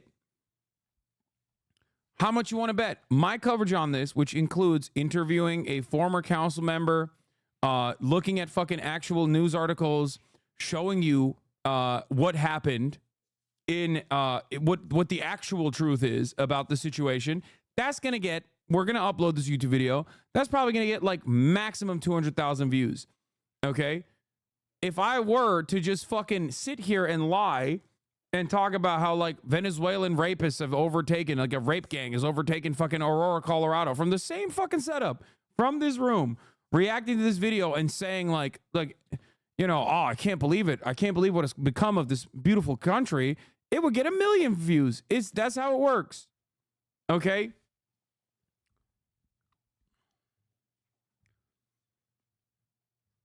That's it. That's it. People are fucking, people have made up their minds on the subject. State of Colorado is a sanctuary. For the YouTube description, I'm the Juan Marcano on socials, former Ward 4 City Council member. State started really letting in a lot of migrants that were coming up from the border. When we look at this, it's mostly young male Venezuelans that have come up from Venezuela who are not highly vetted at the border. There are probably plenty of Venezuelans. Yeah, I mean, this guy literally is running for office. Like, he's lying. He's lying because he's a former ICE agent running for office. He is just repeating Trump statements. Why the fuck do right-wingers who do understand this, okay? Why the fuck do right-wingers who definitely understand that like politicians lie when they're talking about Kamala Harris never exercise that same level of critical thinking when it's a fucking thumb-looking dipshit who happens to agree with their, you know, wild fears about Venezuelan rapist gangs or whatever. Venezuelans that have come up here to Colorado that are busting their butts, but there is this criminal element that has made their way into some of this lower income housing. So they are extorting some of the residents in those areas. And to give you an idea, a lot of the residents in these areas are migrants. They are migrants from South America. And these gang members there were gang members there running around with really stretching the term expert. No, he is. He's an expert of racism, dude. He's an expert of like being racist specifically to Latin American migrants. So technically he's not wrong. This is an expert. Okay. This is his fucking expertise. His expertise is being a thumb, being the most divorced person you've ever seen, and just being unimaginably racist. Firearms. And they're mostly taking advantage of other migrants because those migrants are not calling the police. They are afraid to. They're afraid to maybe lose status here in the U.S. or get deported. What has he said that's racist so far? Dog, what the fuck do you mean? The entire video is built on a fucking fabricated lie that this man has advanced, that like there's Venezuelan gangs that have actually overtaken the fucking slums, and that's the reason why the slums are in a state of disrepair, not because of the fucking landlord. Are you fucking stupid? The entire premise is racist. Even if you don't call them like slurs directly, that doesn't change the reality that you are feeding into a false narrative that there is like actual fucking Venezuelan gang members that are controlling the fucking slums, even though the video itself did not feature a single fucking Venezuelan gang member. And like the tenants that he fucking talked to straight up were like, yeah, no, I mean, yeah, this is not the best neighborhood. Yes, gunshots do happen here. Obviously, it's a poor neighborhood. But like, no, the fucking Venezuelan gangs have not overtaken this housing complex. Or they've been identified, some of them, as being Tren de Aragua. And it may be some of these young Venezuelan males claiming to be TDA just as an intimidation factor to the other migrants that are in the area. The fake news part right away is that Aurora's not fallen off the face of the earth. Like, Aurora's had a gang problem. It's always been like that. But this situation just gets exasperated because with the illegal immigration situation, most of that could be taken care of and the community could be made safer if we got rid of sanctuary policy and we allowed the immigration authorities to work with local law enforcement to get... The funniest thing is guys like this, okay? Guys like this are obviously somewhat media trained, and liberals 3 months down the line, when there's like a fucking unearthed footage of him just calling every fucking slur known to man to like a Venezuelan person or someone he suspects as being Venezuelan, only then do they go, oh, dude, I can't believe it. Like, oh my God, he didn't just say the slurs in the interview. I'm so surprised that a former ICE agent running for office as a Republican who keeps saying that, like, you know, we got to eliminate sanctuary cities and that undocumented migrants, some of them are hardworking, but like there's a lot of criminal elements. Like, that guy was racist. I could not. I'm shocked. How many followers do I need to fight Tyler Oliveira at a YouTube event? I don't know. These kind of guys off the street. So, I mean, it's something that we've got to be cognizant of. We've seen terrorists come across. We just got to pay attention to what's going on, and we got to make sure that, you know, we have control of our borders. So we're not allowing in this 1 or 2% of people who are just trying to take apart the U.S. Long-time tensions with... Holy fuck. Speaking of Venezuela, the United States is doing some real piracy out here, seizing the Venezuelan president's plane over alleged sanctions violations. I saw this earlier this morning. It was a fucking hilarious story. I'm going to pee real quick. Between the U.S. and Venezuela took a strange turn yesterday when the U.S. seized a plane used by Venezuela's leader, Nicolás Maduro, and then flew that plane to Florida. It comes as Maduro's government is cracking down on opposition leaders after the recent disputed election there. Christian Benavides is in Fort Lauderdale for us covering this. Christian, good morning. What's going on? Tony, good morning. Well, this aircraft is essentially Venezuela's version of Air Force One. Maduro has been using it on state visits worldwide. Now, this seizure comes as the country is still reeling from their disputed elections earlier in the year, and U.S. officials hope it sends a strong message to the Maduro regime. This morning, Nicolás Maduro's plane is in the hands of the U.S. Officials seized the jet, which was allegedly purchased violating U.S. sanctions. According to the Justice Department, the Dassault Falcon 900EX was initially seized in the Dominican Republic and brought to Fort Lauderdale, Florida on Monday. The U.S. financial system is not the plaything for the corrupt and powerful individuals, and we will enforce OFAC sanctions and money laundering. The department says the seizure of Maduro's plane was months in the making. Maduro's associates in late 2022 and early 2023 arranged to purchase the aircraft from a U.S. company in South Florida, valued at $13 million at the time, according to the Justice Department. The plane was then shipped to the Caribbean and then to Venezuela, where it was used for Maduro's official state visits and government business. In a statement, the Venezuelan government denounced the seizure, calling the move a recidivist criminal practice. These measures that the U.S. government is taking are part and parcel of what we're likely to see more and more. Florida International University professor Eduardo Gamarra is an expert on Latin America. He says the U.S. is looking to pressure the regime following July's disputed elections. Maduro claimed victory, but the U.S. and other countries have said Maduro tampered with the results. This is now a full, blatant dictatorship. They're not in any mood to negotiate. Overnight, Venezuela issued an arrest warrant for Edmundo Gonzalez. That's the opposition candidate that the U.S. sees as the legitimate winner of their election. Nate? Kristen, thank you. The demonstration in Israel following the execution of 6 hostages held in Gaza since October 7th. The protesters are demanding a ceasefire, but Israeli Prime Minister Benjamin Netanyahu is standing firm, arguing that making concessions now would send the wrong message to Hamas. Marcus Moore is on the scene. Anyway, I just want to point out, America gets to do whatever the fuck it wants, baby. There's nothing funnier to me than being like, no, we, there's nothing funnier to me than just being like, yeah, it's ours now. You just can't do it.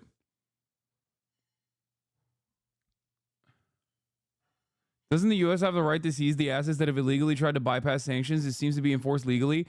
Dog, do you know what a sanction is? It's something that we just decided is something you're not allowed to have. Okay? Like, in the simplest terms, what is happening here is like, let's say you're at school, okay? Let's say you're in kindergarten, you're at the playground, and a big bully that is much larger than all the other kids comes up to you and says, give me your lunch.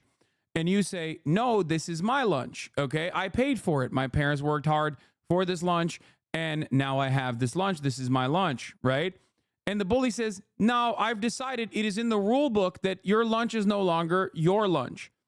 And then they just wave a big ass stick and take your lunch away. And then everyone else is like, yeah, sorry, dog. He decided that it's in the rules, that it's no longer your lunch. It's his lunch now.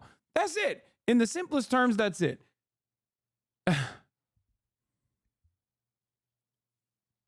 Yeah, but we should be able to decide who we trade with. Oh my God. I'm going to die. Dude, if you think America's fucking sanctions regime, by the way, which is ironic because we're having this conversation about Venezuelan migrants who are supposedly doing crimes in America in Aurora. How do you think they got there? Why do you think they got there? Why are they no longer in Venezuela is a question that many should be asking. If you want the answer to it, it is, of course, Donald Trump's insane level of sanctioning Venezuela that destroyed its economy, the absolute worst economic downturn in a non-war economy historically, okay? Sanctions stop other countries from trading with Venezuela, not just the United States of America. America has also stolen, like, I believe America stole Venezuelan oil tankers in the past as well. Just straight up took it because they were doing trade with other countries. So that's not how that works. It's not just like, oh, sorry, you are not allowed to purchase this plane, even though you did. We've decided it's ours and we're just going to take it from you. Ridiculous. Egyptian president wins by 96% every election, but the U.S. pays him $1 billion a year. How come that's okay, but Venezuela, it's not? It's bullshit. Yeah, exactly. It doesn't fucking matter. It's complete bullshit.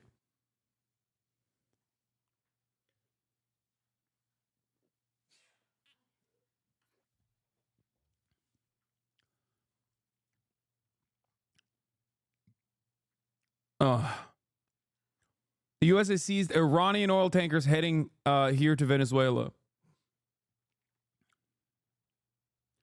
Yeah, except for when it comes to Israel, in which case we are not involved and we cannot sanction Israel at all. Only Venezuela.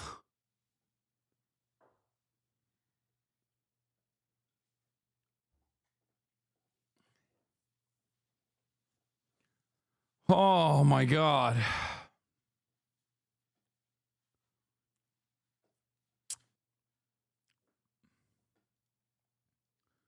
The bully doesn't like that you're sharing your lunches equally because then there's a different option to the lunch dominance. The bully is questioned.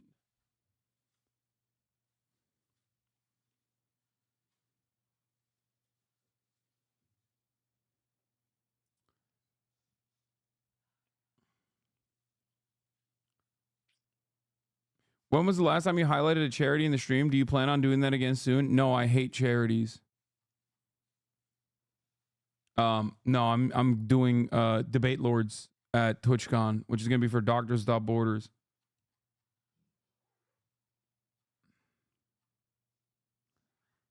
Anyway. All right, we're done. The real charity is the charity afforded by watchers of this broadcast that don't fucking click away as soon as I start gaming. That's the real charity, okay? More important than any other charity that I could ever participate in, any other charity that this community could participate in. If you're not going to watch, then, you know, you could just keep the tab open, for example, because it's Wukong time. That way you will be able to still wait. What the fuck? Verifying installation. Uh-oh. I have to. Is there like a massive update or some shit? I'm leaving. Bye, Hasan. Don't do it. Like I said, just keep it going. Okay, keep it open. Keep the motherfucking tab open. Keep the motherfucking tab open. And keep it running, even if you leave.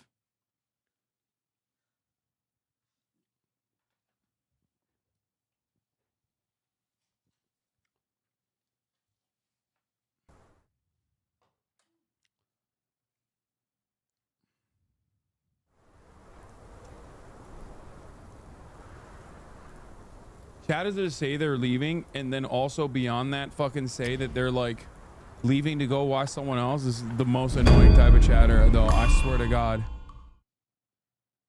is my least favorite type of chatter.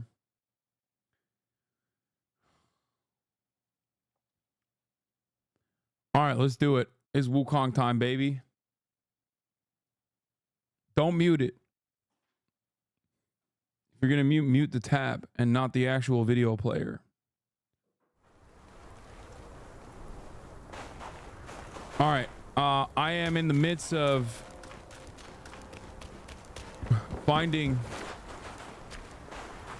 I walked around a little bit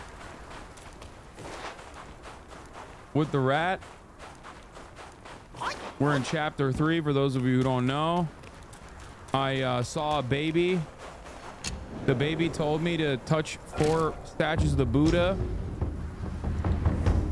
After Wukong, what do you plan on playing next? Probably that woke game just to test it out, just to like make fun of it. There's a couple games.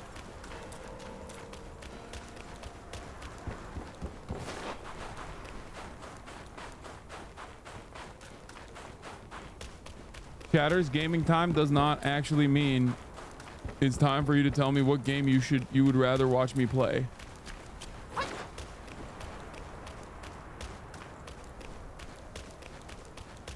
No, not Concord. No, there's another woke game. It's not Concord, it's like Dustbin or something.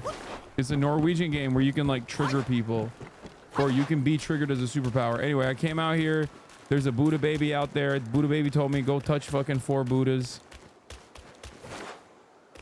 Visit each temple you encounter and worship every Buddha you see, or the true face. So I was like, all right, dog, I'll touch the Buddhas. I didn't go this way yet, but I don't know what the fuck happens in this. Chatters have such strong opinions on winning game and what car you should buy. Yeah, I know. It's Dustborn, yeah, not Dustbin.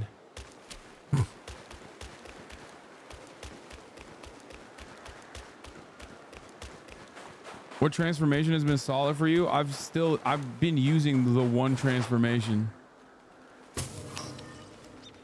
which is the fire guy transformation, and nothing else really.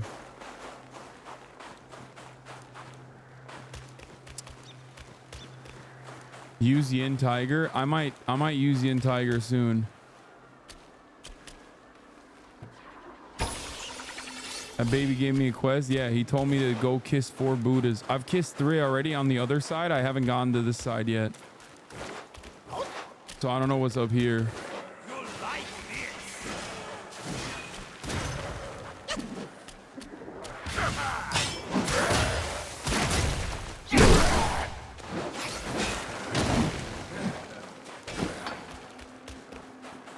I'm begging for a quick summary what this game is up to this point.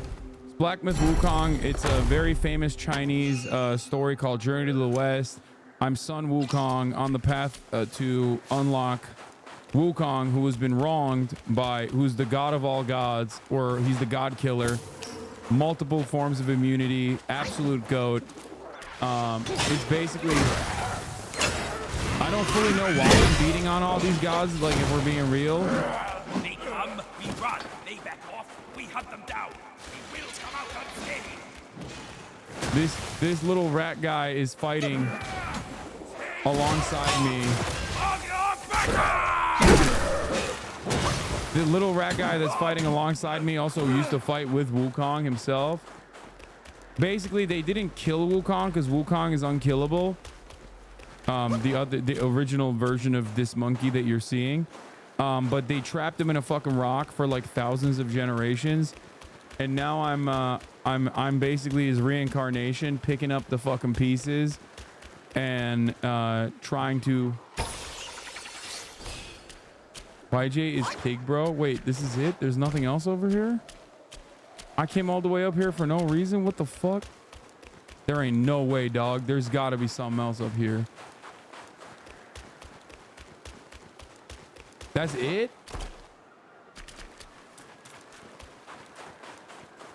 He's a rat, he's a pig, he's everything. I don't know what he is.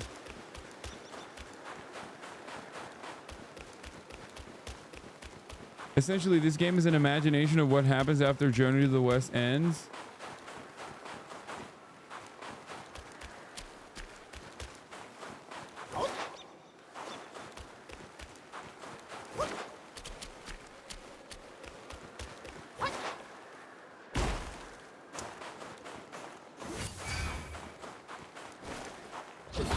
This takes place after Journey to the West, but you're retracing your steps. Okay, yeah, that's... God damn, I pick up a lot of speed after that. After that potion bonus. Anyway, I went down here. This is where I went down, and I cooked a bunch of these fools down here.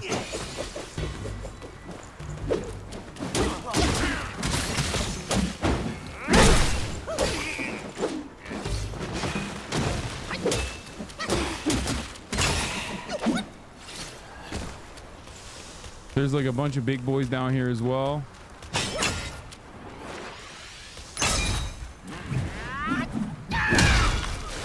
Which are like pretty much one tap when I'm fucking fully loaded. There is another big boy up here somewhere, but I kissed a bunch of Buddhas on the way.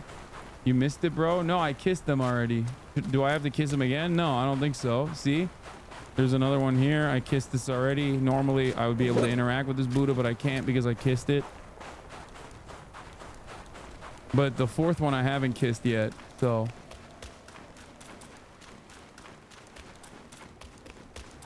What the fuck's that other big boy? Isn't he here somewhere? Oh, there he is.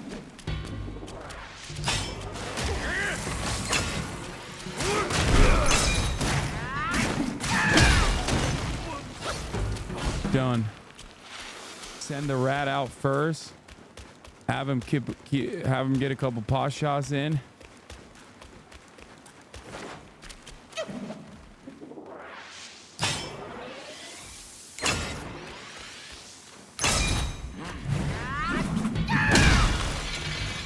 Hit him a couple times, pump him up before he can even fucking land his goddamn rock. It's over. You can get a rare drop from those blind guys. I mean, I've been killing them, but I don't think I've gotten a rare drop from them yet. I heard that some mobs even drop like the mind core or whatever. I hate these guys. These guys are...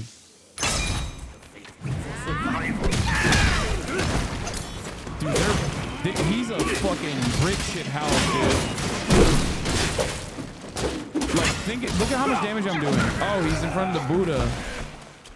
Oh, he was in front of the last Buddha baby. Okay, Buddha baby. Kiss him.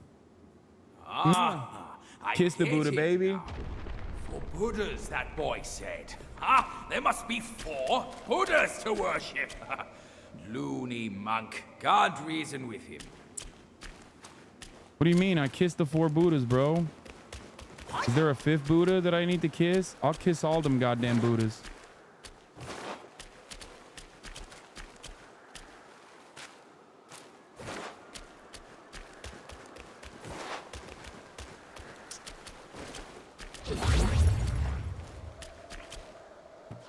He's a boar, not a rat. Okay, shut up.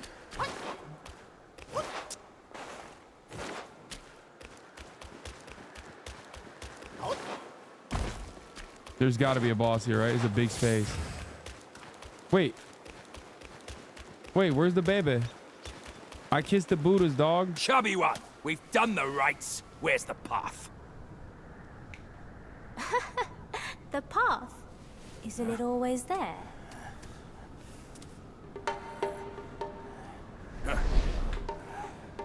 Don't you trick me, you bald, pot-bellied brat. All I'm seeing are mountains, no path at all. He sees wisely with faith. You are daft without it. Cut your nonsense.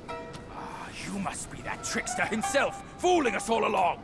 Take my rake. I don't know.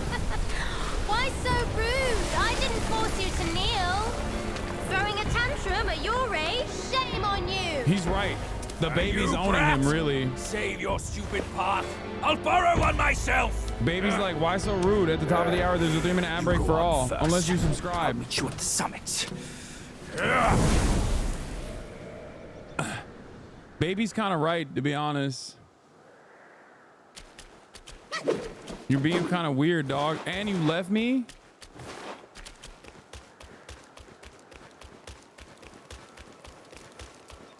So now I go up the beaten path.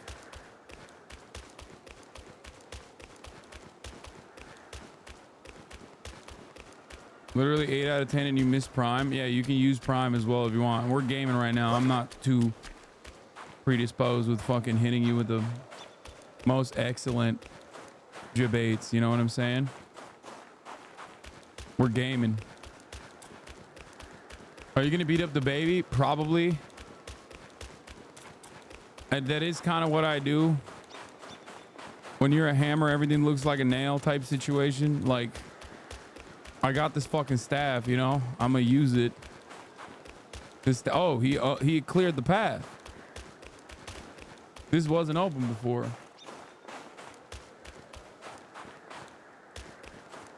Did you beat Ian Tiger? Fuck yeah, I did. It didn't feel that good though, I'm not gonna lie. Like, he definitely took a lot out of me.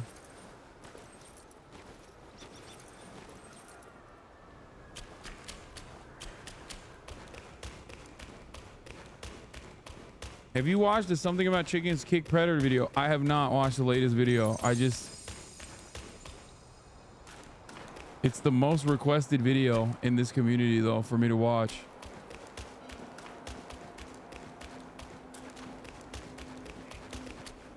Wait, there's another one? A new NOS drop? Bro, they are dropping pedophiles at an alarming rate out here. Wait, what? What? Why didn't it work? I just beat Ian Tiger with fully upgraded clone, half his health. Would you say this is an easier Souls game than Sekiro? I would say that, yes. But it's still pretty fucking hard, especially like when you get past chapter 2, it starts getting real hard.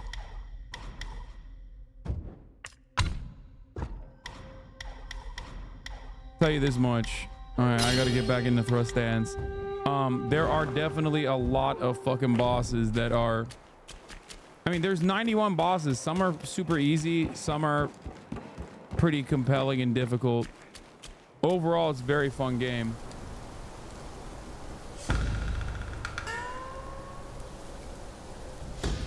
One monkey dead, and another shows up. The face of the destined one. It will fit me just as well. Damn, non-white. What the fuck?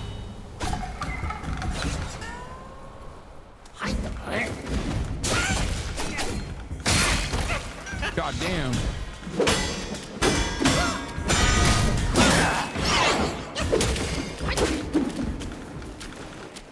Wait, what the fuck?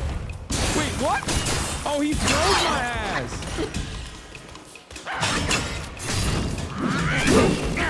Whoa.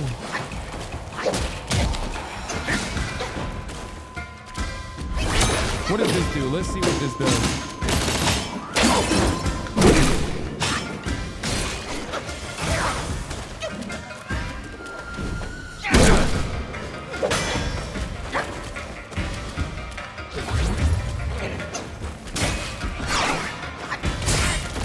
shit.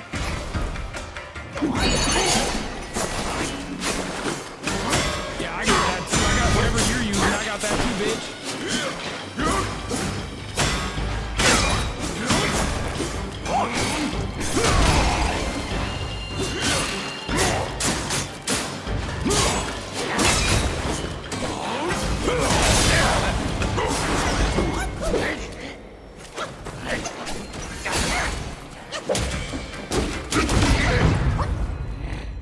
Bitch. Wait, there was literal doubters on this? Wait. There was doubters on this, dude? Y'all are silly. This is a first try boss, baby. Come on now. Yeppers at 11 million, Nopers at 14. Okay, doubters have forgotten what I'm about. I'm gonna be honest with you. I think y'all forgot. Did you think that because he's non-white that I would have a hard time because I'm the most anti-white racist out there? Is that what you think? You saw Tony the Tiger and thought that this would be a similar fate? Fight ain't over? No, dude, come on. It counts. Like, that's crazy. They didn't mean... This is a two-parter fight, but that's like later down the line.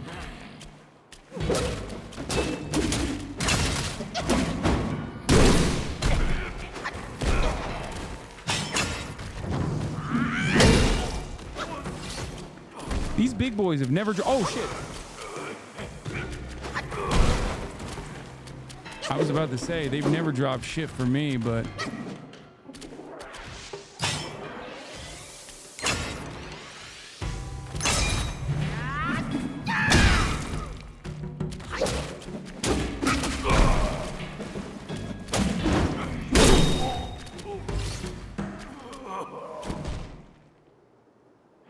Absolute scam, no defeated screen. Okay, shut up. It's a two-parter fight. That 100% counts. That's insane that you literally thought that that was... Go back and drop down the ledge? Wait, really?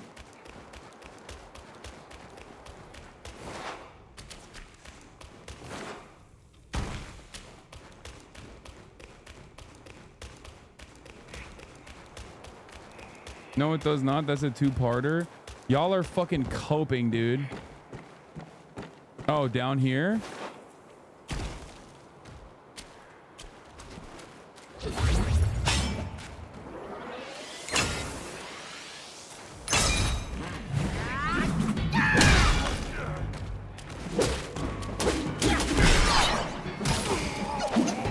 Huh.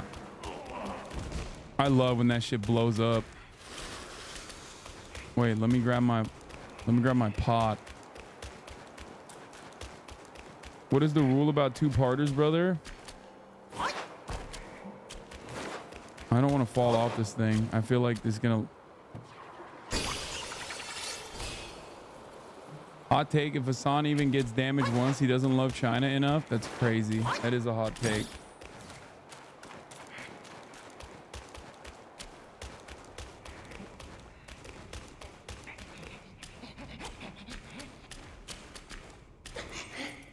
Wait, why can't I jump down there? What is happening here? What am I supposed to be doing here? Not the right way. Invisible wall. Which way is the right way then?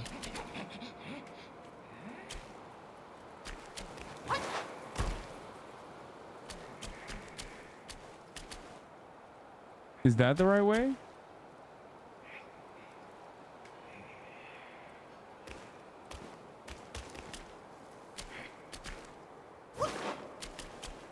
Oh my God, turn around. Turn around and jump where, chat? Go back up. I jumped down the ledge.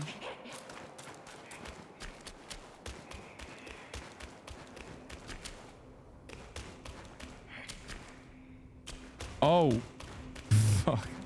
It was right there. My bad, boys. I'm blind. But I'm a blind master, you know what I mean?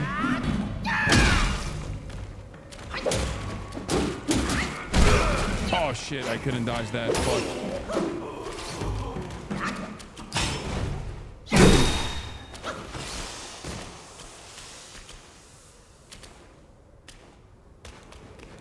Thought I had that dodge.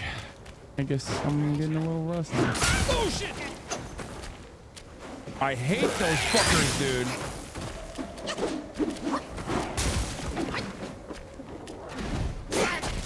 Fuck!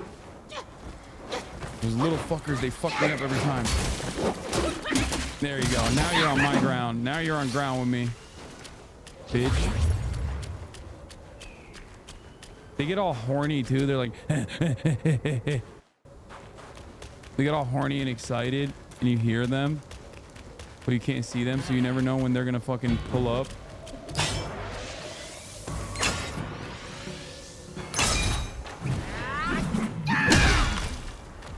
No, bitch.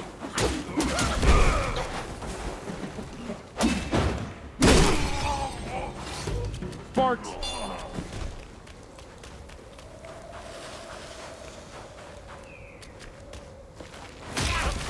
Oh.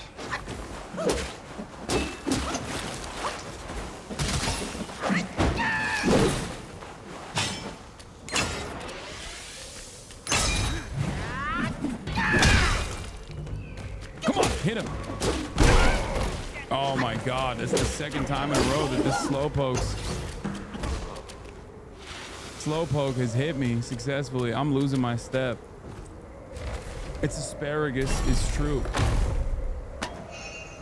I really like asparagus. I think it's, ooh, is that a good gourd? I don't even know if I can change it right now. Medicine Sage Gourd. Each sip recovers 36% of maximum health, moderately increases movement speed. Each sip recovers 30% of maximum health, moderately increases, wait, what? Wait, this one does the same thing? Or wait, no, that's the drink in it. Chill immunity and max stamina for a short duration. Oh my God.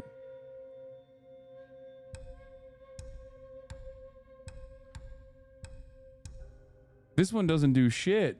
This, on the other hand, literally fucking gives me chill immunity. Oh my God. And I get the triple soaks in it. Asparagus is very good grilled. Look at the gourd uses.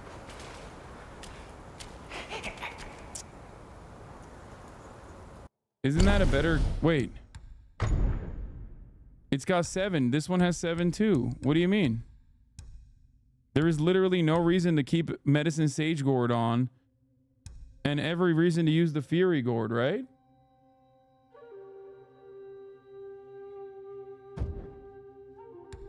Chatter spoke like he knew something that I didn't see.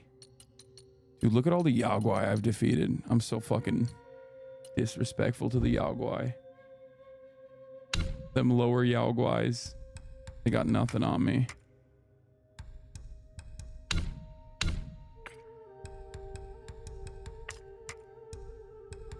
Ooh, 2 fine gold threads. We need more of those bad boys.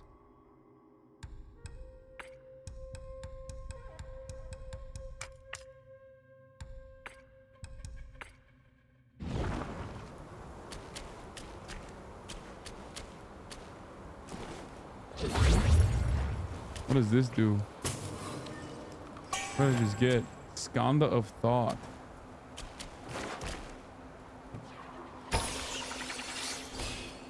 Don't sleep on the Rat Governor Spirit Yaguai. You can buy a better gourd in the Painted Realms. What the fuck is the Painted? I don't think I'm there yet.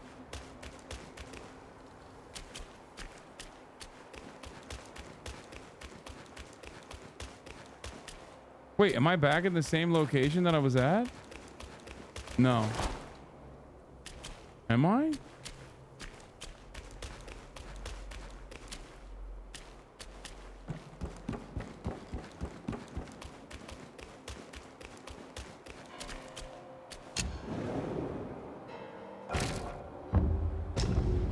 Yes, go to the shrine now. You never finished going up? Wait, what do you mean I never finished going? Oh yeah, you're right. I only went down. You're right. I didn't go through this hole to fight the non-white guy. Is it fair to do eugenicides based on smelling pee? Asparagus smelling pee?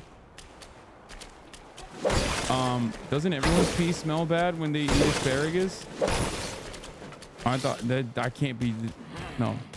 There are far too many memes about that shit for it to be like a.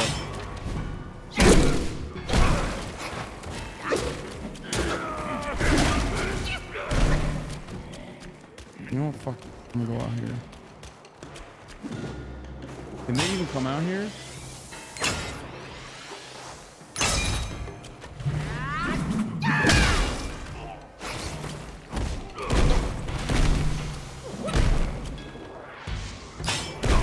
It's genetic. Mine doesn't smell. Wait, really? How does that work? That's crazy.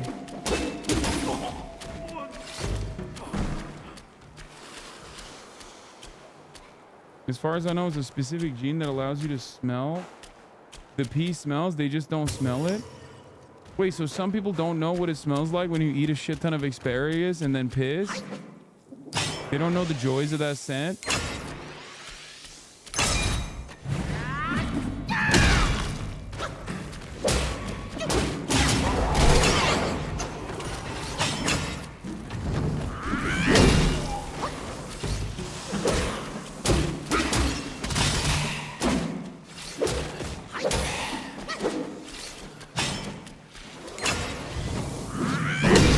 Yeah, the joys of asparagus scented piss.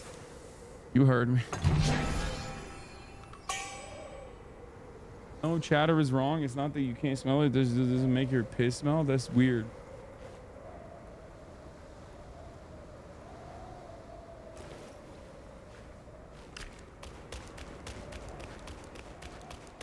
Why does asparagus make your piss smell? It's weird that it does that. I think it's rather odd. Is non-white trying to cook me by having me fight these fucking underlings so that he has a better shot at defeating me? Ooh, can I jump down here? Nope, never mind. Let's read about it. Yeah, let's stop this gameplay and fucking read about asparagus scent in your piss. That seems like a good idea, chat. Gamer thoughts with Hasan. Be normal, please. This is the most... Bro, anyone that acts like the asparagus piss scent is not like a question that has been plaguing the minds of many is a fucking liar, okay? The real shit starts now!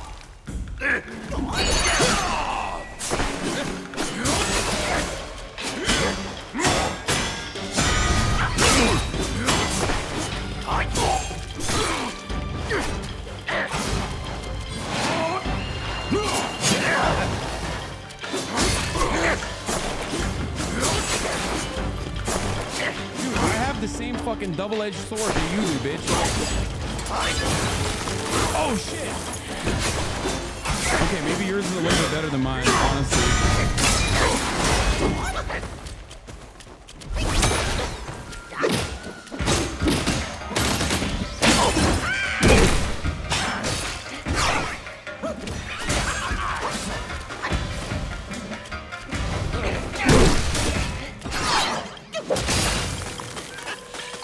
He broke me.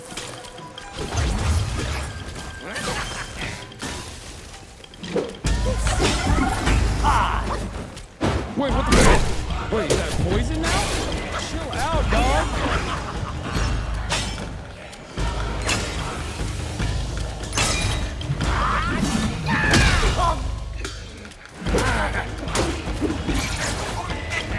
Oh, shit.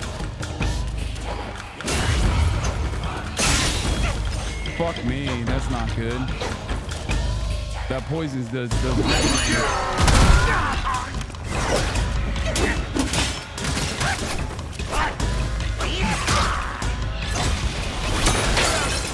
Wait, what the fuck?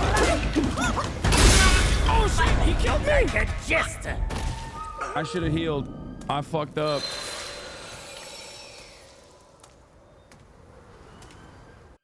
Okay, I fucked up. Asparagus turns your 82% believers. Goddamn. Had to do it for the content. Had to do it for the content. Oh, this is annoying. Now we gotta go all the way up here with like all the fucking creeps.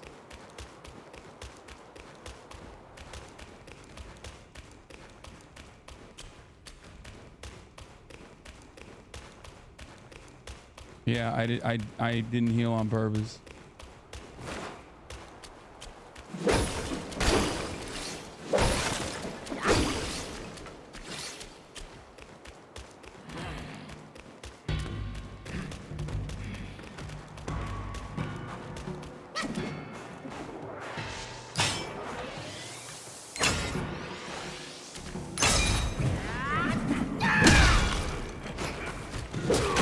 Oh shit! Oh, they can get out of there. Never mind.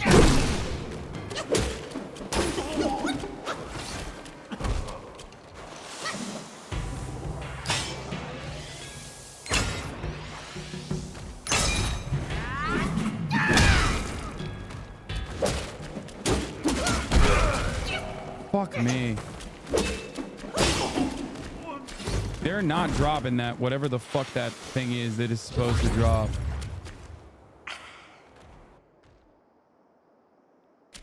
I'm just running through this. Fuck this shit, dude. Was there the annoying little rat is up here too, right? Or no, it's not.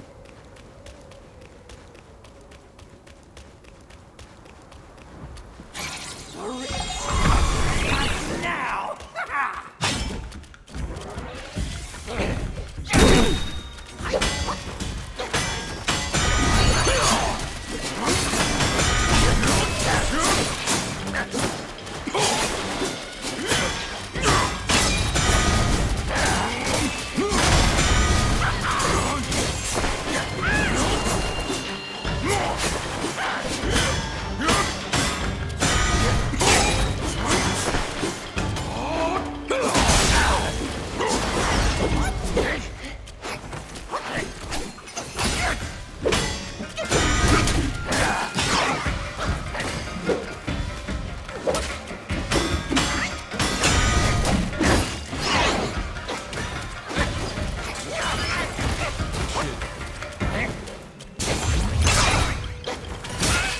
What the fuck? What? I hate when that doesn't work, dude.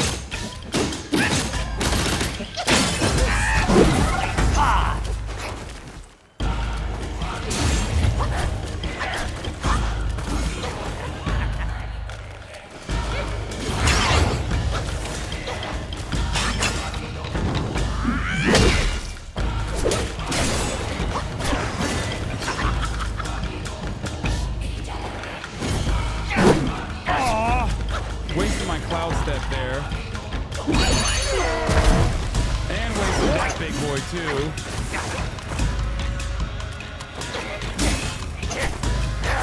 I don't like his attacks. He's like...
No!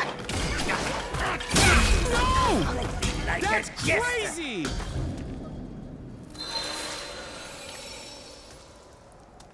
Oh my god, he's the easiest fucking boss. I'm throwing. I'm literally throwing. I'm throwing.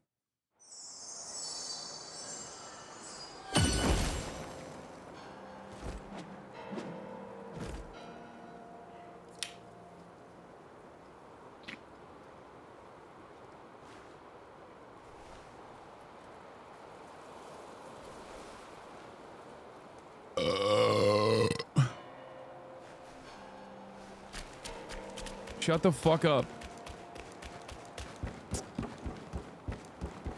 I'm in the pocket of Big Doubter. I can't believe how close I was there.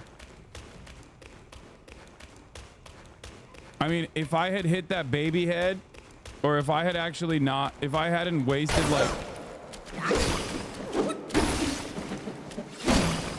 half of the things I just wasted in there, I shouldn't have wasted, and it would have been different. Wait, what the fuck? Oh, there it is.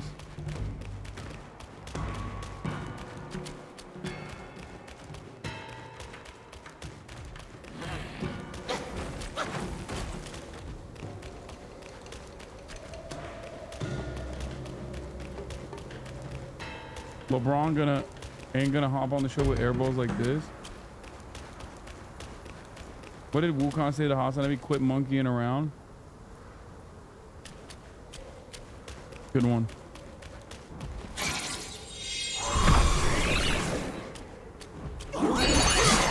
Starts now.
And I was frustrated that I lost to him originally, but honestly, it felt so good farming the fucking doubters, dude.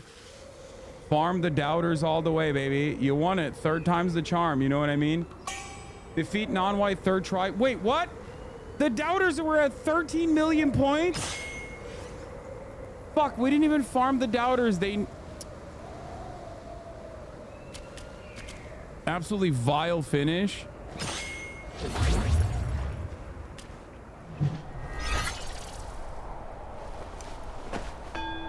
That's crazy that, like, I didn't even get to farm the doubters.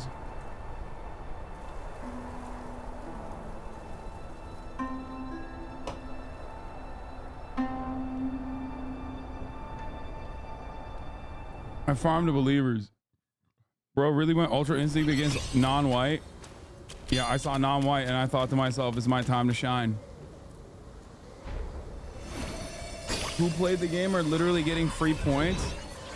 Well, you're also getting free points if you're just watching. Think about it that way, okay?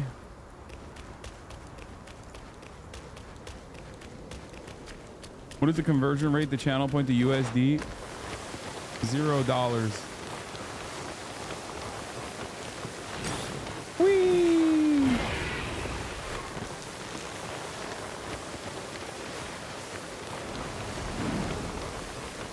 Valley of Ecstasy. That's fun.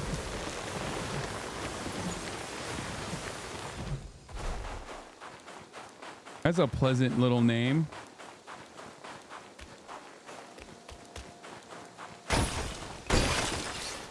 feel like it was a good valley to be at.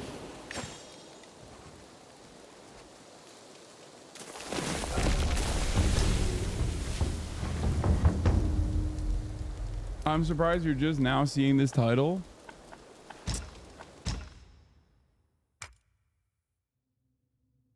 Path to the left for a boss encounter. Go ahead 10 steps and talk to the corpse for quest first.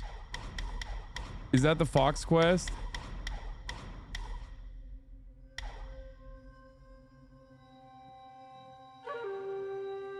The Fox neck quest?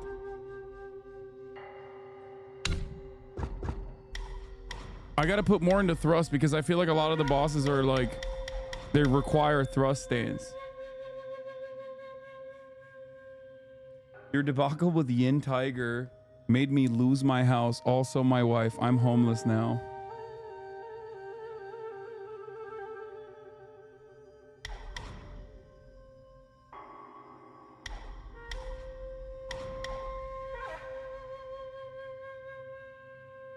After seeing through the enemy, Skyfall Strike deals more damage based on the number of focus points built.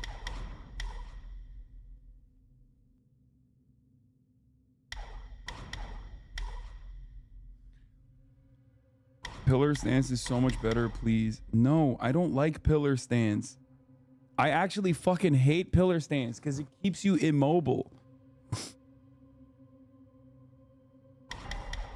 Like...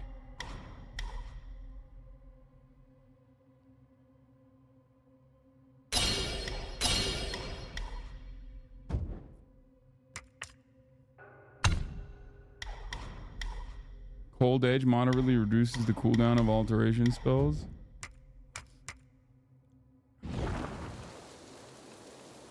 Please don't use thrust in the Valley of Ecstasy. No, I have to do it. It's sexo.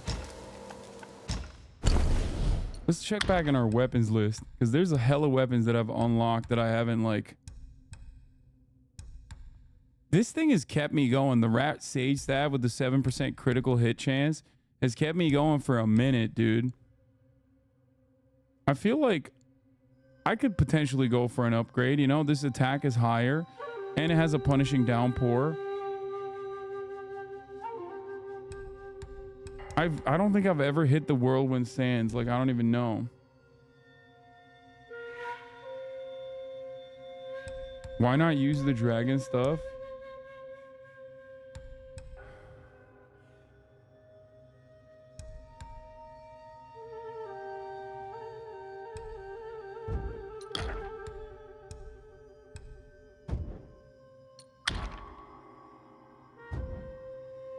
The second column, you never use the parry.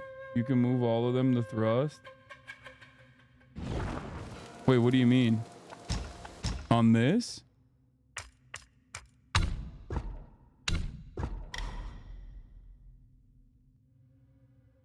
The resolute counterflow, you mean? Performing heavy attack during light attack combo with a focus point consumed allows the destined one to execute a resolute strike. During resolute strike, the destined one can see through incoming enemy attacks and nullify their damage. Yes, I do use that.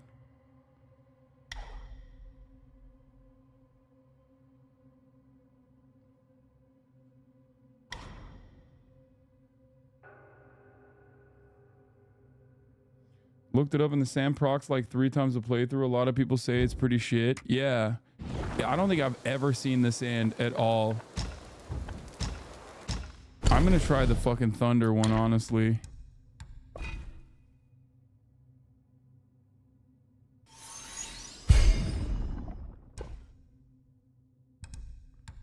It's got Higher attack, but lesser crit chance.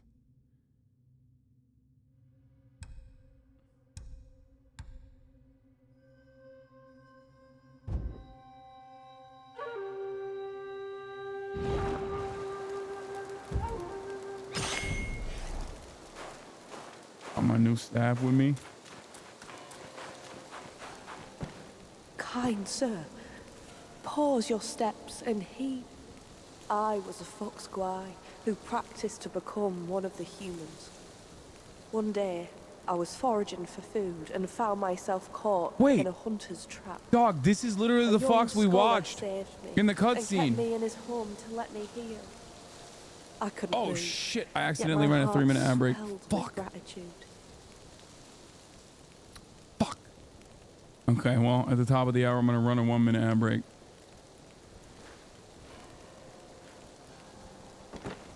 I thought I could aid him in his career.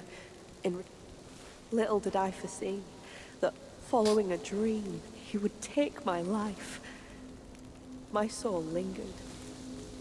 I sought tirelessly, only to find he had become a monk in the new Thunderclap Temple.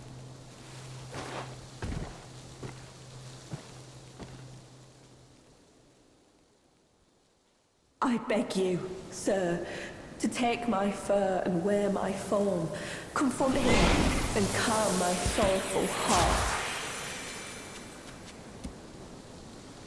So now... He's hiding in the side hall of the temple. Kind sir, will you lead me to him?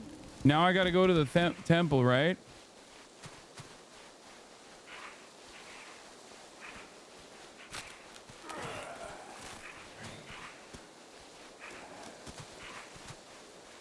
Furry game. Dog, I'm literally a monkey. Every part of this game is furry game. I'm literally a fucking monkey, dog. So we gotta go to the temple and then have him show up at the temple, right? Uh-oh. Oh, shit. No. I gotta go to the temple in fox form. Don't do that. Don't fuck with me, Yao Guai. I'm just a fox.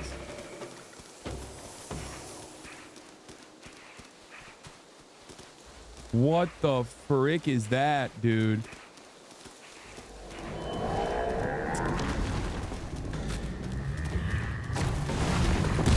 He's gonna kill me.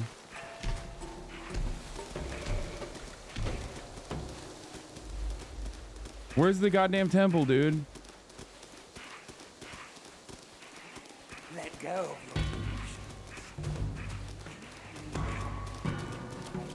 Okay, wait, hold on. I gotta de-transform.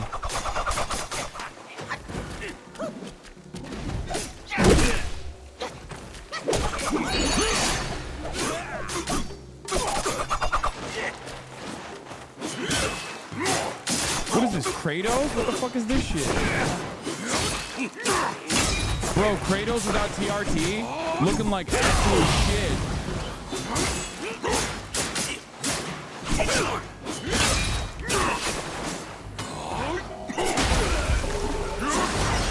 Looking like absolute dookie out here. Kratos, no TRT Kratos. Okay, how do I... You can farm the big ones. They're dumb and easy. You have a new item that will let you transform back to the fox. No, I'm gonna go back and I'm gonna fight all the people that I didn't fight. I just wanted to get to the temple as the fox and fight that one boss. You know what I mean?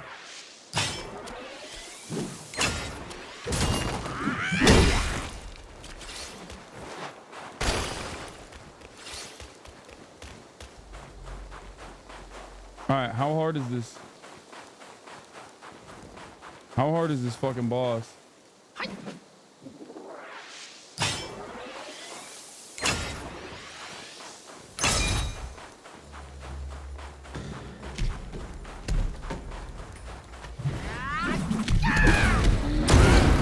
Well, that was not great.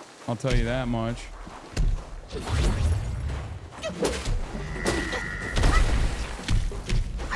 He's slow as shit too, and I'm still eating it.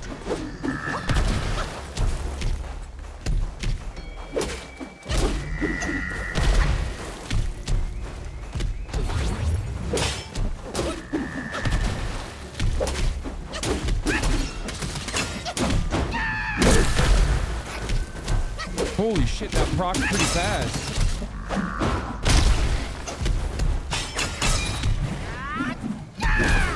Oh, come on.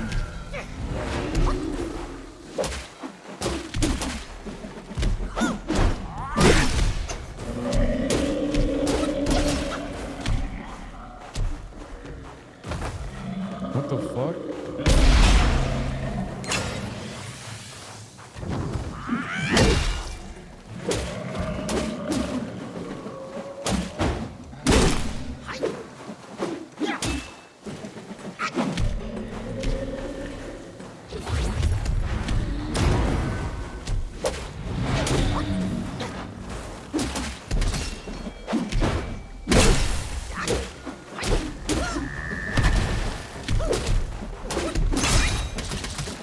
Oh my god, this is like significantly more thunder.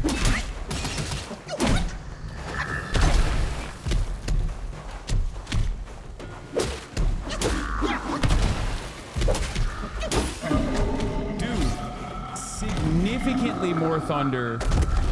Oh my god, the other one I was using for no reason, chat. This crit's almost at the same fucking rate too. This crit's about the same rate, and also on top of that, like...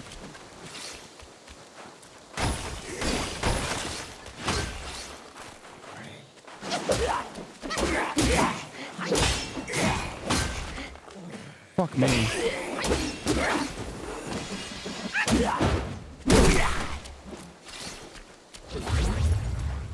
There's another one. Rat Governor Spirit Summon increases thunder damage significantly.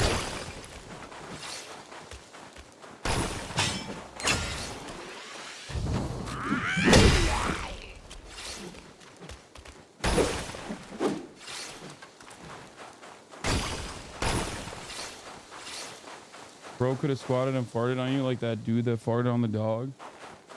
Try everything before settling. What? Settling on what? I'm not settling on shit. There's a corpse here you need for the thrust staff.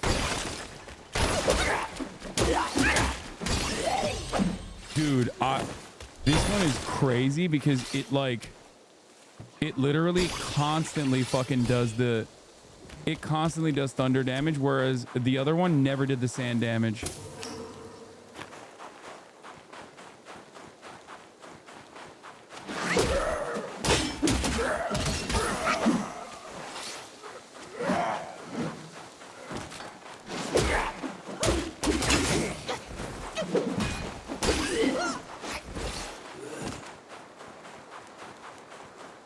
FYI, thunder builds rely on killer stance.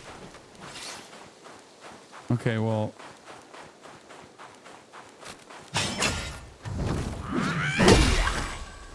Whoa, Manny Bead, a curio. Let's go. I haven't gotten a curio in a minute, dude. Okay, what's that down there?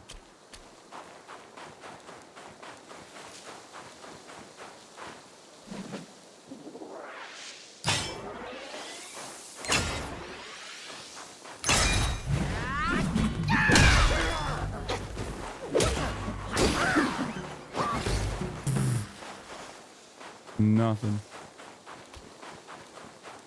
Cat lying. Thunder is thrust.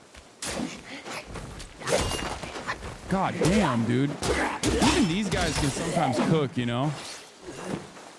In unexpected ways.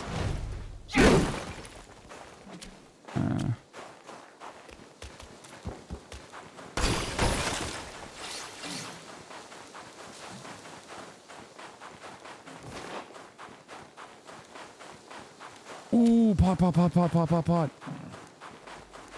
Wait. Oh, thank God I heard the noise first.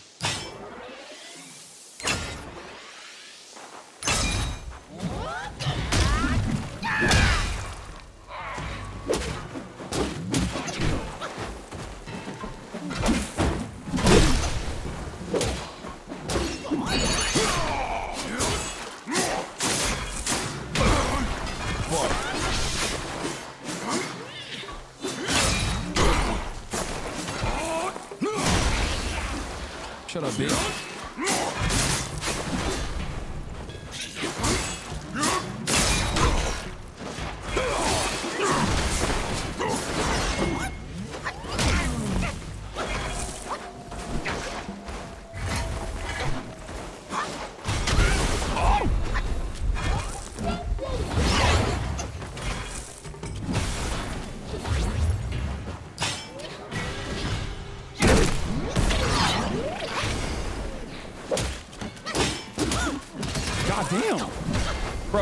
This shit don't slow down, son. The fucking thunder don't slow him down at all. I'm thunderous right now, and it's not slowing his ass down one bit. Some of these fucking side bosses are...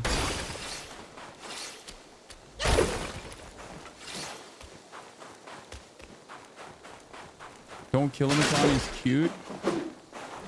Yeah, right, dude.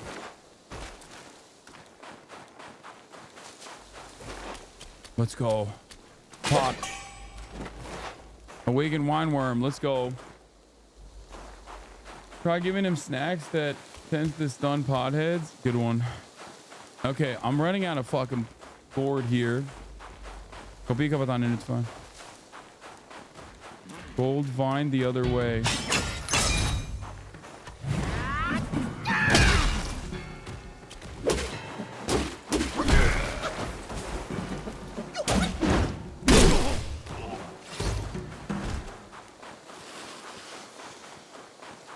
Stereotypes hurt, chat. Hurt people, hurt people. Oh, what the fuck? I loop back around, I think. Right?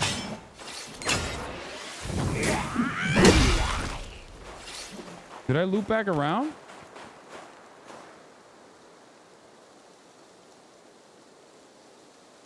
Check the map. Good one. Good one, chatter. Can't tell if you're being a jokester, but...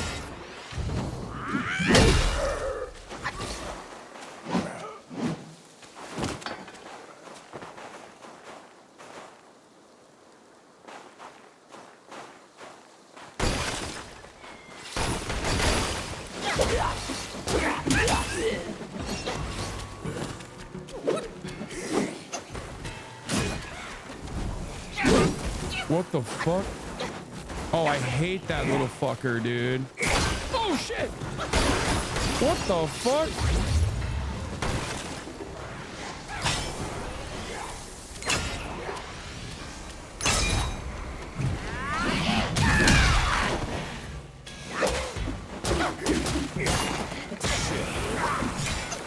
God damn.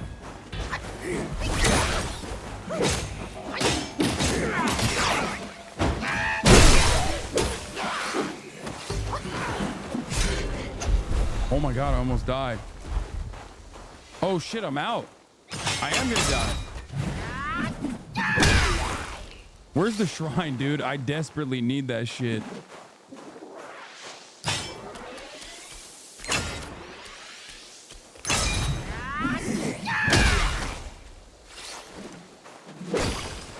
No, I don't want to.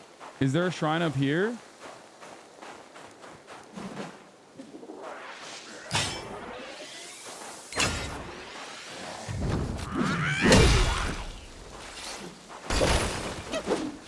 Oh, there's another fucker over here.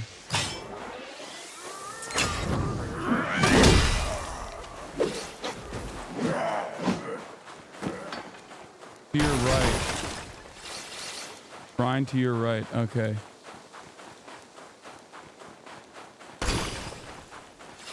You know the fox doesn't like stop them from attacking you, right? They still attack you. Oh, the shrine is right here. What the fuck's wrong with me?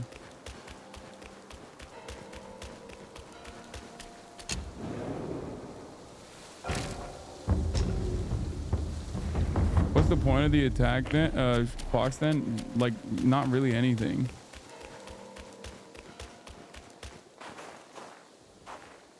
Take your time exploring the temple. Best transformation in the game is in the temple, right side of the temple. Dude, did I missed a bunch of shit though on my way over here. I should probably go back and pick it up.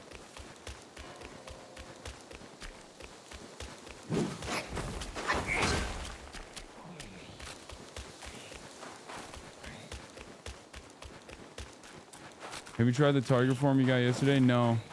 Scouters told me it was like really slow, so I just never really tested it out.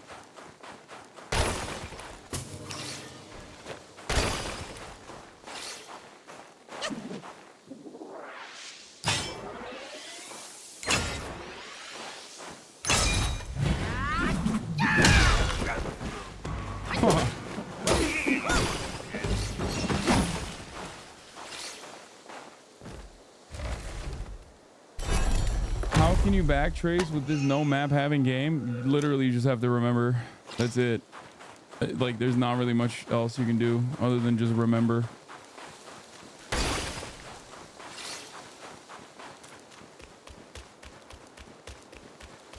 It is pretty lame. That's like one of the. That's the. What the fuck? Oh.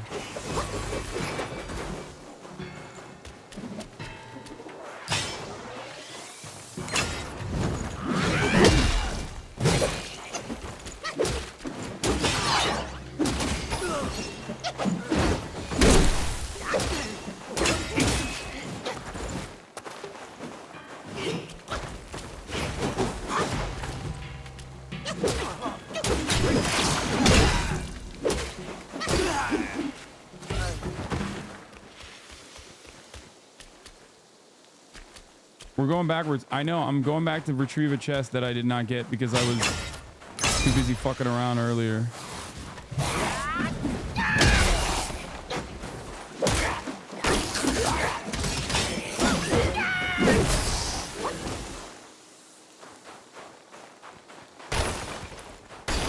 I was foxing around. There's 2 chests, I think. I'm going back to retrieve the chest I did not retrieve. Chatters who are... Where you fought the blue giant man, there's a corpse up the hill somewhere else? Wait, really? There's one other chest here, I think.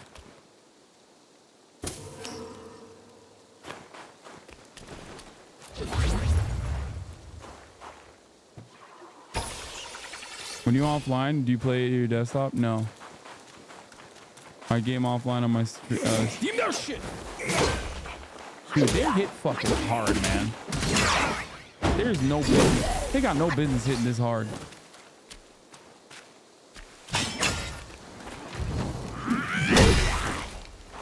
How does this run on the Steam Deck? It runs fine as long as you're remote playing.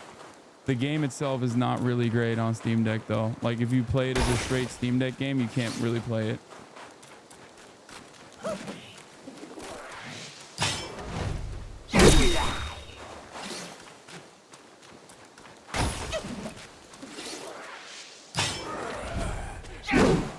What the fuck?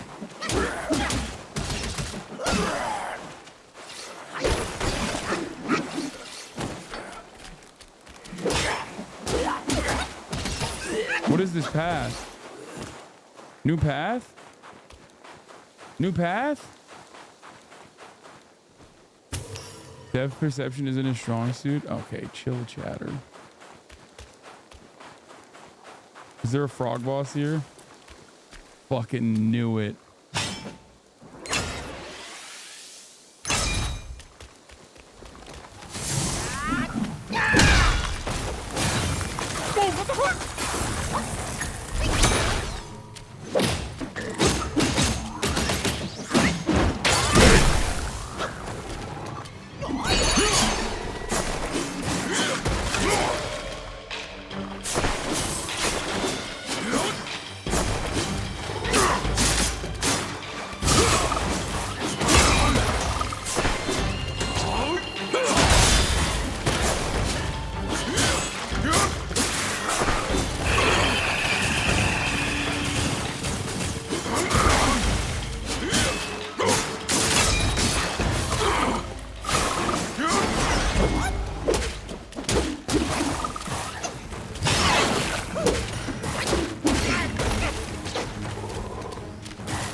Was there even a fucking gamba there? Or did I just cook him before the gamba could even end?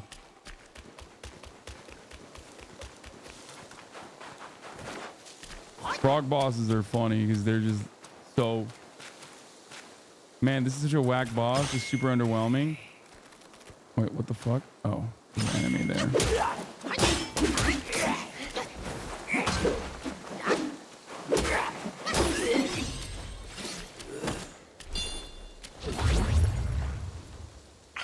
If you kill all the frogs, you get a mythical spirit in the game. Is so good.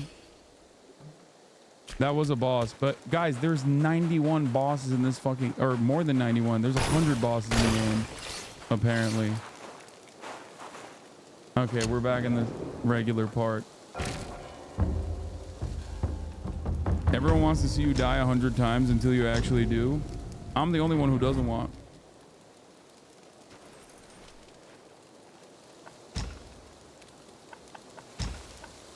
I'm the only one who just doesn't want to die for that long.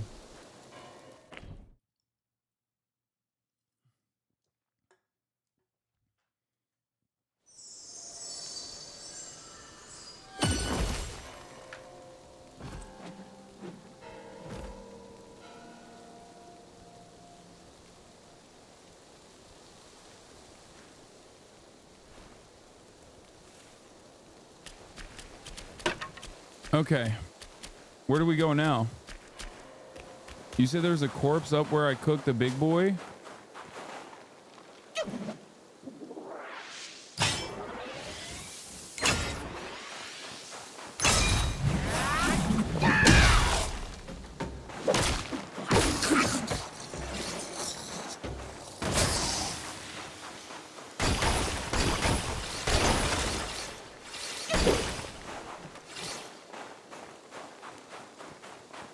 Please try swapping your spirit summon. Asparagus time.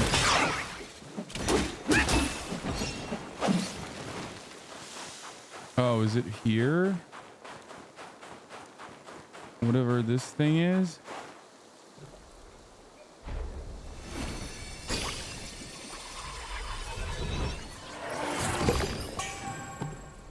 Okay, so now I officially have all of the things necessary for...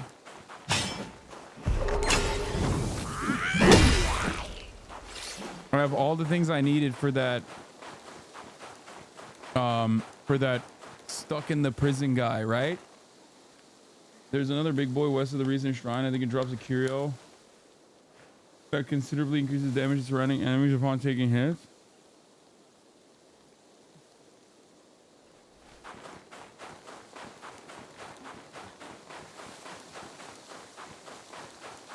Oh shit.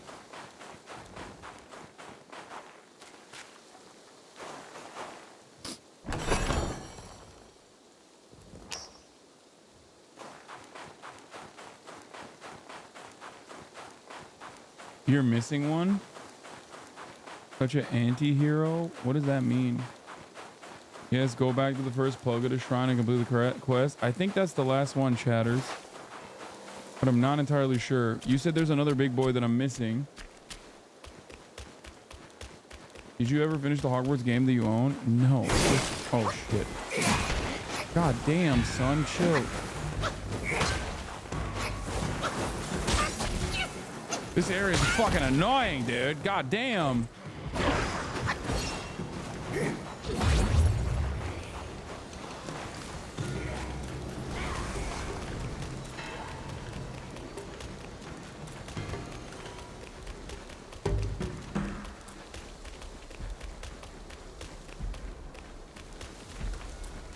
Do I need to be Fox here? Or do I just walk up regular style? I gotta pee. Also, I can't believe you're asking me about Hogwarts Legacy during peak, dude. We're playing peak and you're asking Hogwarts Midwards Legacy, dude. Here's the 1 minute ad break at the top of the hour instead of the 3. Hold on, I gotta pee. I'll be back.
This one's kind of hard, not gonna lie. Are we doubting or believing, chat? Jesus Christ, chatters are... What does this do? In a chill state, moderately increases critical hit chance. Land enough successful hits on an enemy to avoid the next fatal blow. Wait, what? What the fuck does that do?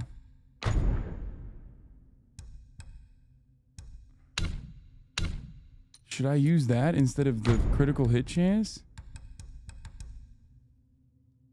This shit looks good. I don't know what that does though. You should get Spellbinder first before doing the general. How do I get the Spellbinder?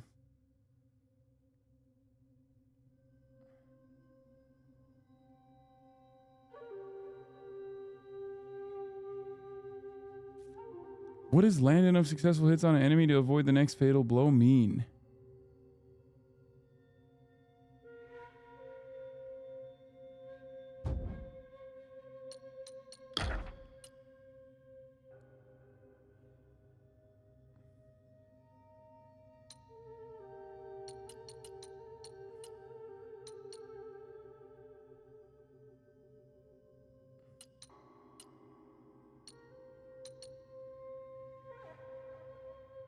Get Spellbinder before the last boss of the chapter, not this boss.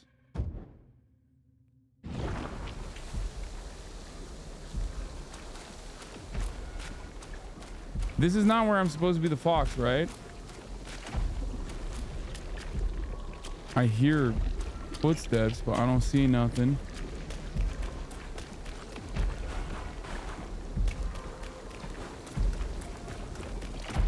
Or maybe it's a heartbeat, whatever the fuck this thing is.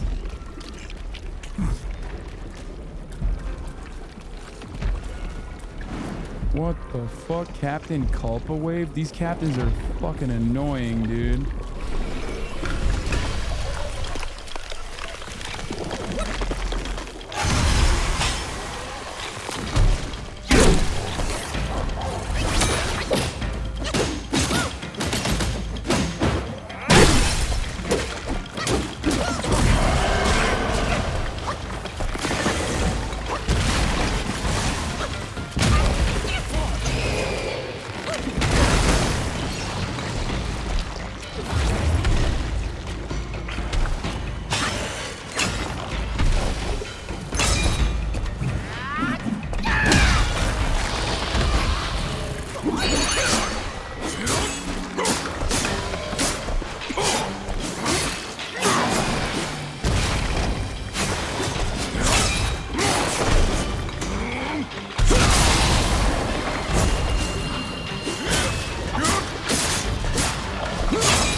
Crazy.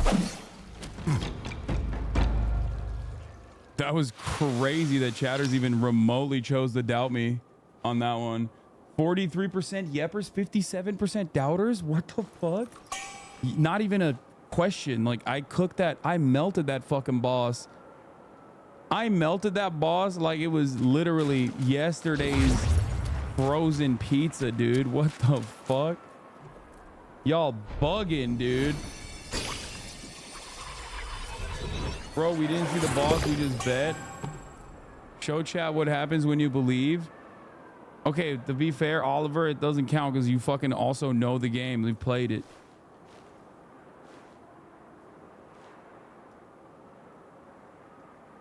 You said melted like the Yin Tiger melted you. That's crazy that you literally, in my highest point, in one of my highest moments, still try to remind me of yesterday's defeats that ended up becoming a massive fucking victory at the end.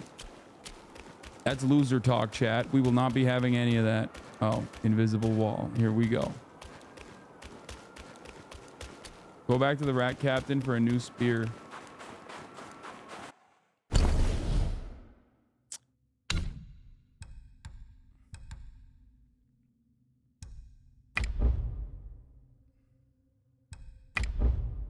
Weren't you the one tearing up?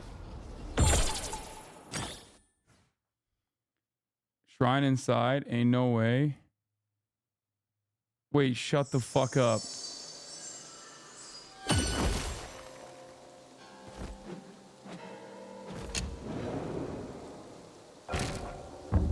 I have to run back now. That's annoying. What are you gonna do? I don't doubt you because I know your love of China. Thank you. It's not an accident that I'm even better at this game than I am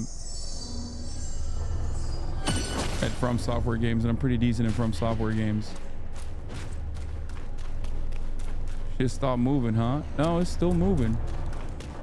Even though I killed the captain. Interesting.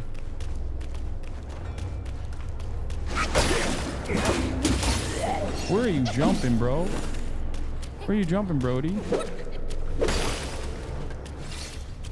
He in here? No, he's not in here. Hello? Are you in here? Not in here.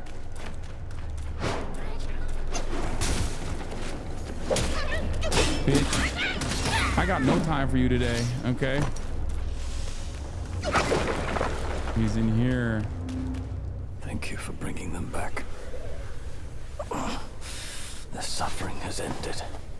He's hot.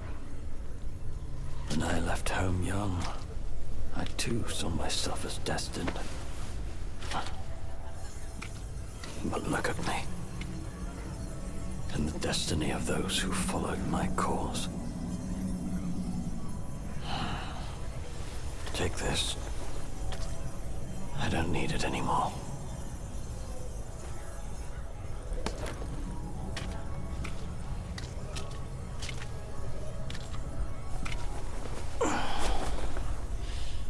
Bro, I can go home. Bro's dramatic, dude. He's got like a little fucking. He's got a little boo boo. Okay. What's the difference between life and who are you? What's the difference between life and death? Bro's a fucking theater kid. Like, clearly shit ain't that bad. You got your perfect hair in these dire prison conditions, you know? Kill him? I don't think I can.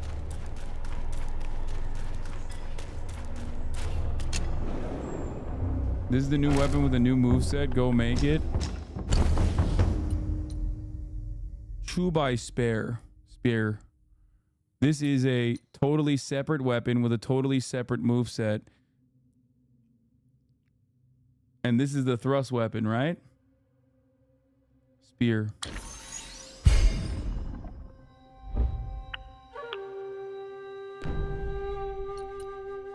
I'm still gonna go with the conjuring staff, but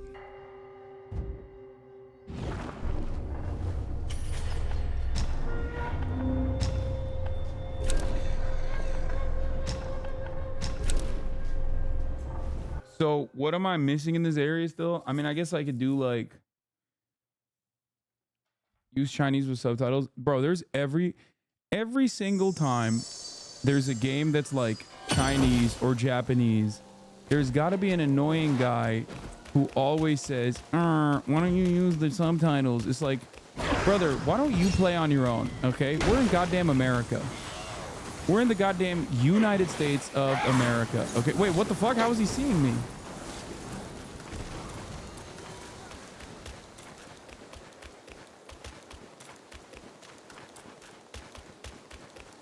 How about you go learn? How about you fucking play the goddamn game in Mandarin on your own, okay? On your own damn time. We're in the United States of America. There's visually impaired chatters, okay? There's accessibility issues with like playing a fucking game in goddamn Mandarin. Stop being so fucking selfish, okay?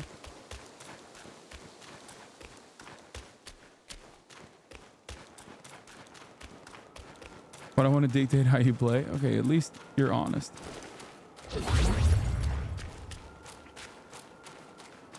There's second screeners. There's people who are not fully paying attention. It is kind of annoying when chatters get that way. It's like, shut up. We get it, dude. You're the perfect weeb, okay? You're the perfect Cinnaboo. You're the perfect weeboo. We got it. You put respect on China's name.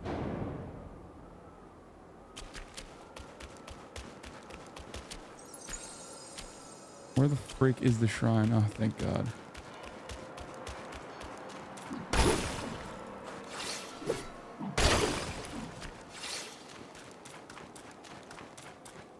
I like that there's different weapons with different movesets. There's a lot of thick, brolic, swelt, bald assholes in this area.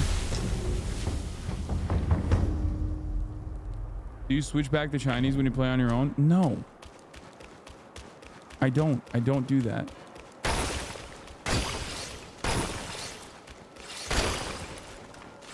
Holy shit, there's like 4 of them.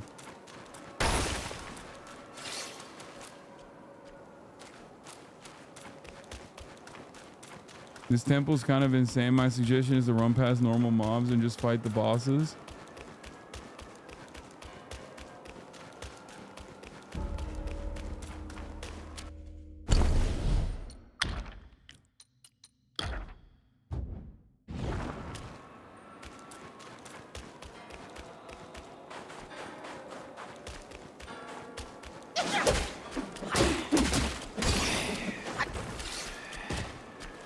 How big is this fucking temple?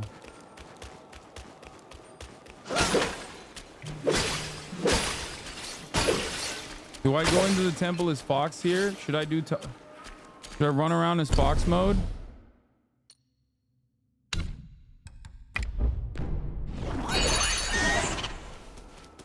Where am I supposed to go in Fox mode to find the guy?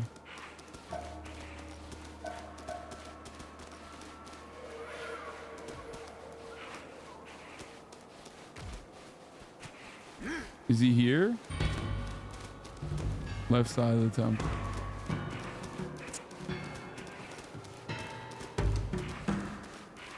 Most mobs are blindfolded so they can't see you. There are casters and big boys who can see you though.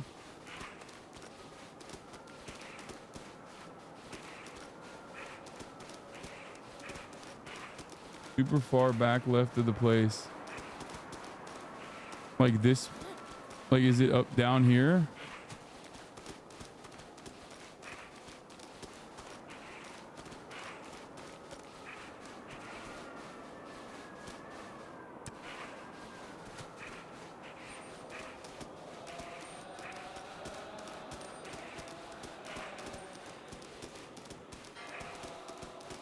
It's the eyes that see that your power.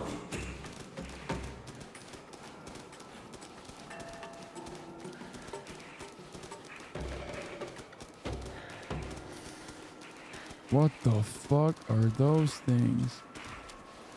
Damn, I'm doing a scouting op right now. Go left and right? Like go down this way?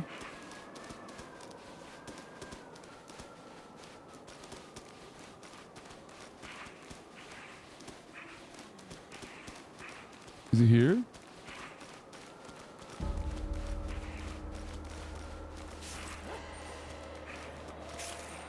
Into the building.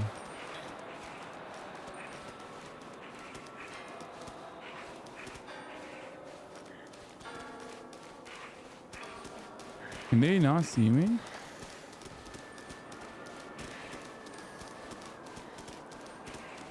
Whoa, is that a boss?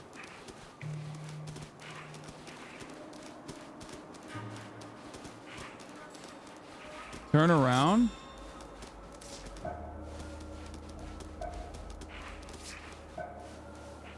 This building right here?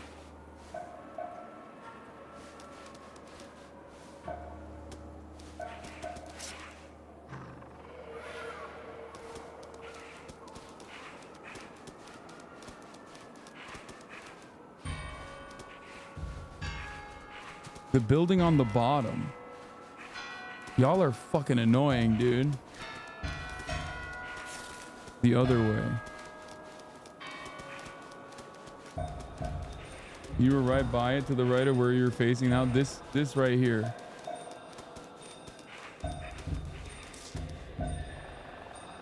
Yo, chat's crazy.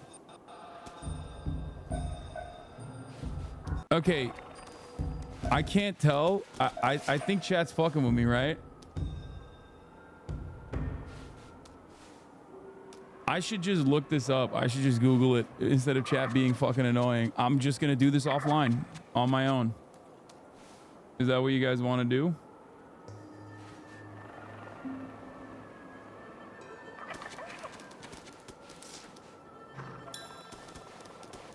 Right this way. Go down, please, through that building. No. No. Go down this way. Thunderclap fits you, Wukong. Uh-oh. They did see me.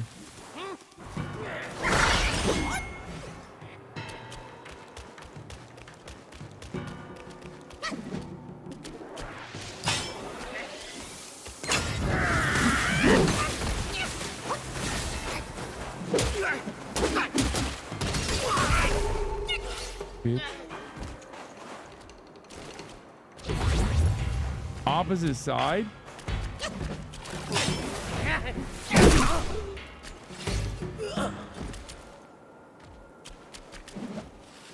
From the shrine, the Fox building is to the left.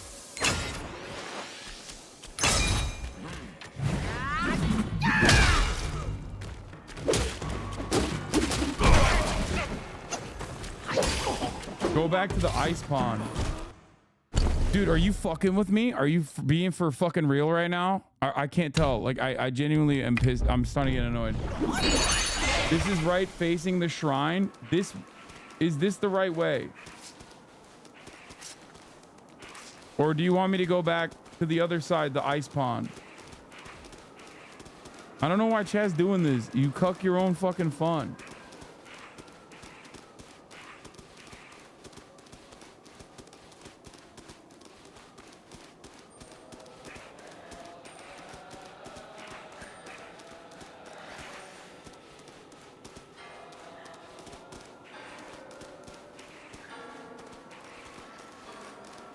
To kill is to uphold the Dharma!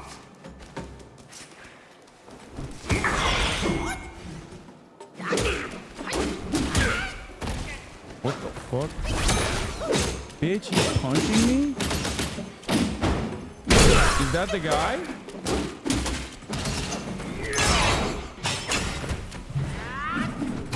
No, this can't be the guy, right? Oh, up the stairs. Sokağa mı yürütmeye mi çıkarıyorsun? Eyvallah.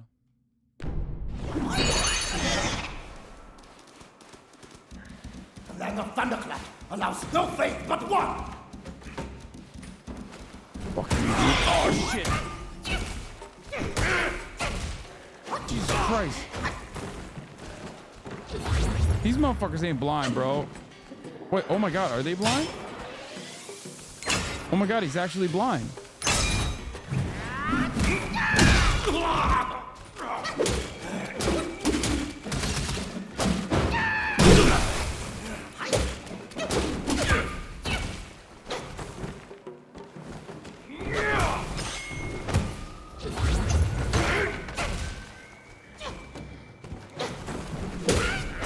Fuck.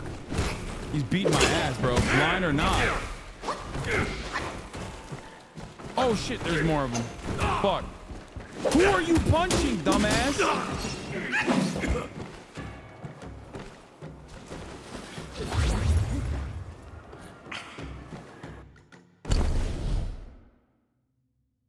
they're blind, but they're still whooping my ass, dude. Can I use this item in its current state? Wait, I can't use the item any longer?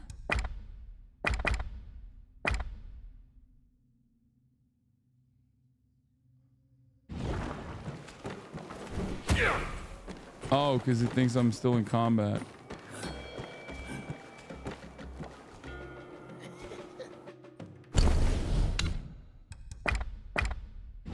Fuck.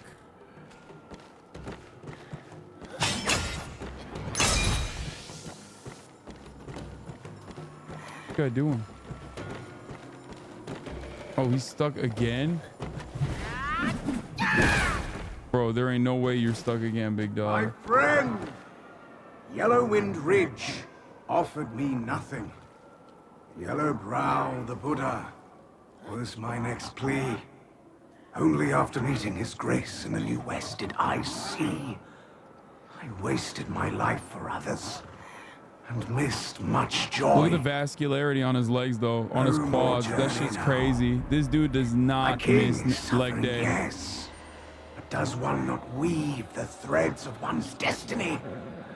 Peace is living for yourself. His grace speaks true. Indulge, and you shall be carefree. This joy. My king once sought wisdom in such a Dharma place. His son. Now I too walk on. Say, my friend. My king once. Now I too. Say.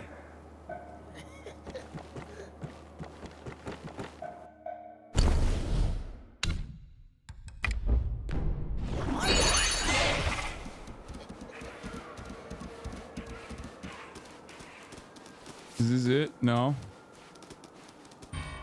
I think chat cooked me again. Like,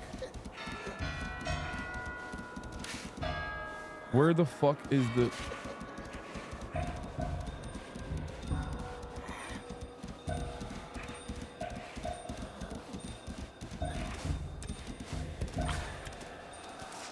at the little jumps he does.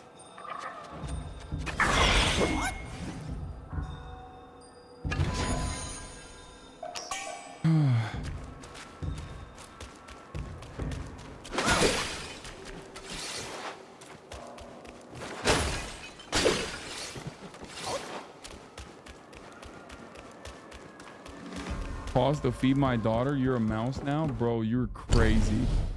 Do I look like a mouse to you, brother? Back door at the top of the stairs.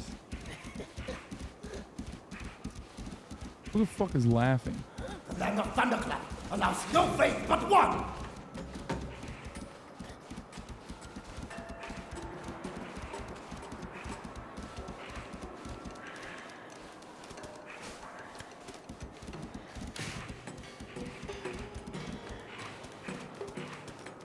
Now where do I go? Up the stairs again?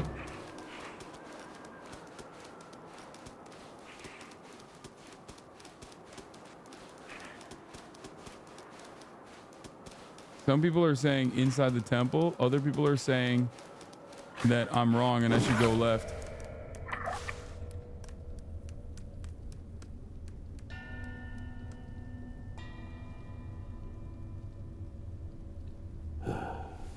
This was not my fault. Chat was unhinged.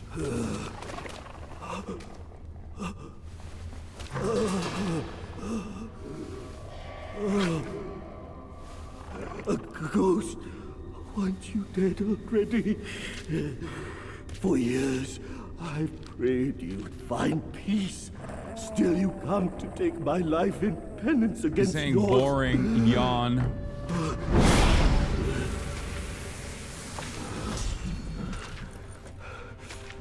You wouldn't understand my agony when I took your life.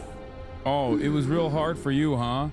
What are you, Israel, dude? What the fuck is this shit? No such vengeance. I shall usher you to the beyond once more. Bro hit the Israel line, dude. He was like, yo, you don't understand how hard it was for me.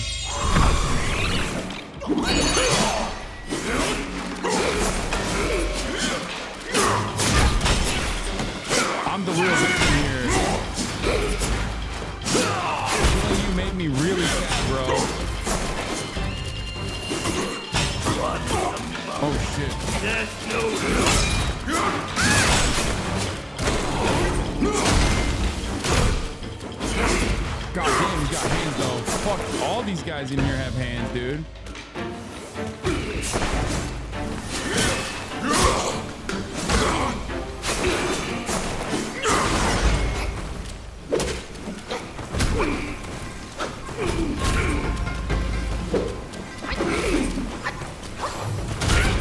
Fuck. Shit's got. Wait, what the fuck? You can't even block it?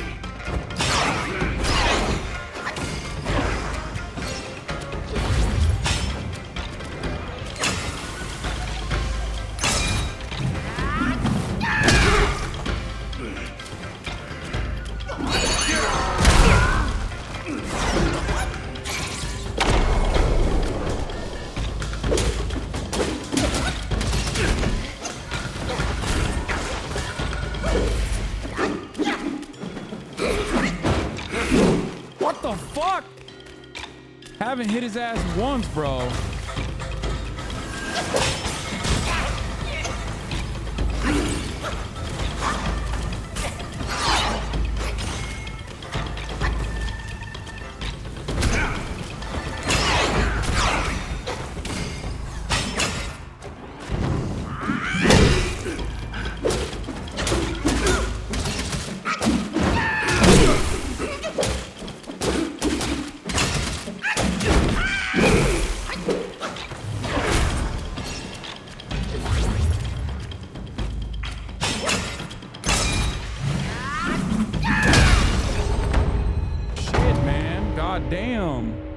Fucking chill, bro. Old ass motherfucker. Not even the scriptures can free me from this dream.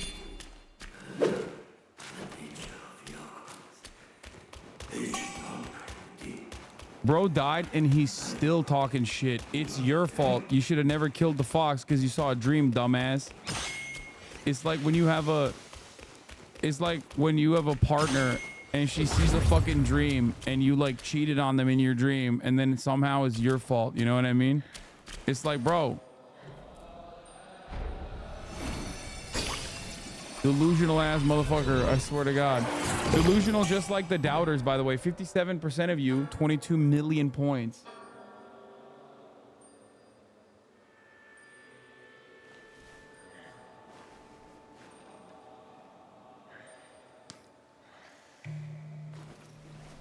Bro literally hit the Israel line. It was like, you don't understand how difficult it was for me to murder you in cold blood after opening my home to you, thinking that you could be saved, salvaged, whatever. Then he turns around. Then his ass turns around and still complains. I mean, what are we doing here?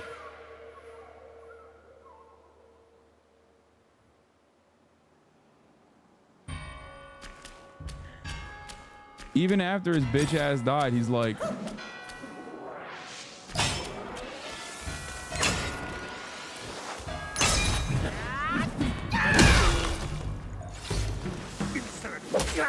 you blind, bro? I guess they are blind. Bro fumbled a monster wife. Yeah. A baddie. A fox baddie. Those monks are annoying, by the way. They're actually kind of tough.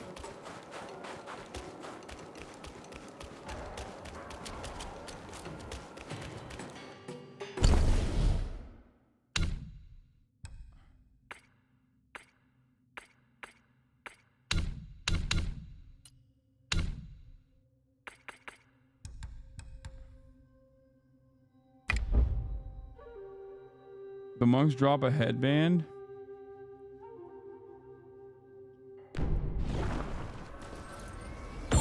Those monks are the ones that drop the blindfold item. What does that do?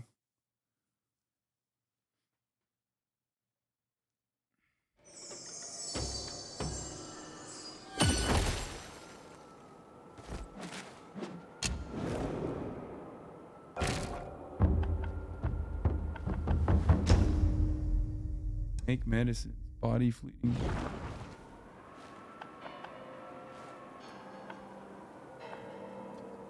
Makes perfect dodges easier. It's really good. Is that a curio? Where the fuck was the was it the Valley of Ecstasy? Where was it? Was it in the beginning? Which one was it?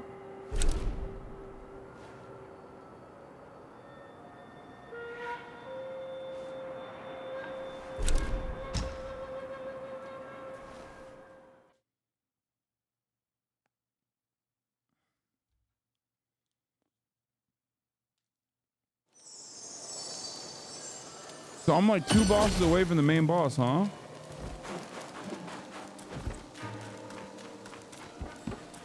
They say mortals and Yao Guais walk different paths, but it's after seeing him again that I understood. Those who fear Yao Guais are fouler than what they fear. All right, Foxy, are you gonna give me a fucking buff or what?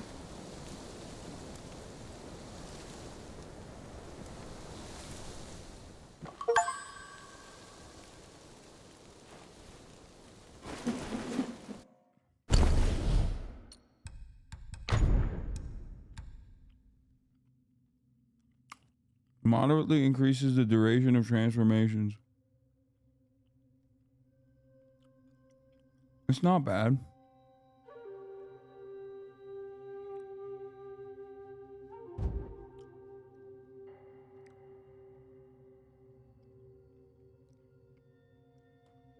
Go to the 2 big gays. Don't fight with them. Just go up and fight with the boss.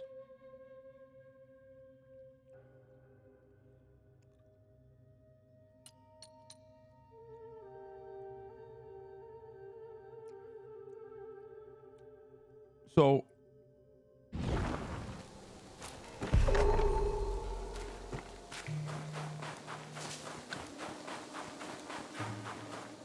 I feel like there's a bunch of side bosses and shit here that I can do off stream, but there's the one boss remaining is the actual last boss, right?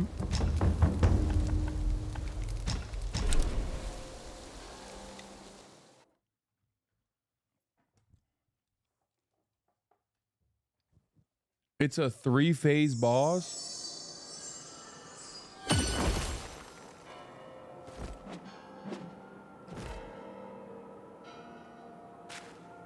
I kind of want to see it. Last boss will be held without Spellbinder. Okay, how do I get Spellbinder? Is Spellbinder in the temple?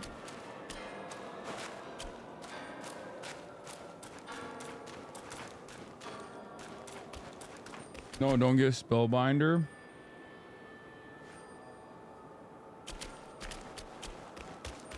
Bro knows he has 2 chapters left, right? Yeah, I do. Bro knows that.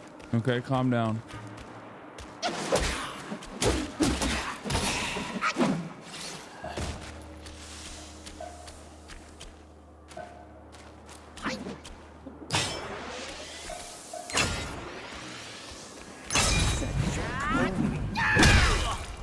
God, I hate these little fuckers.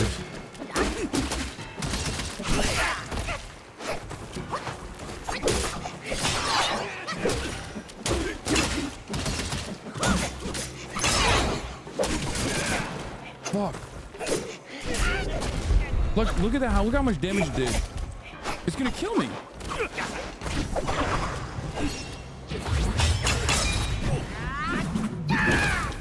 Oh my god, he dodged my shit.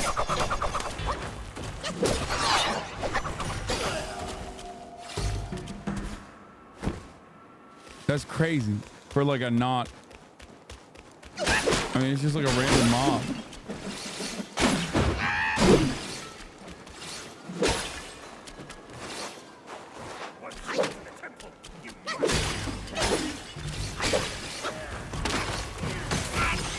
Like, look at that. Even the fucking trash mobs are just cooking my ass. Walmart brand Kratos almost got your ass. I know.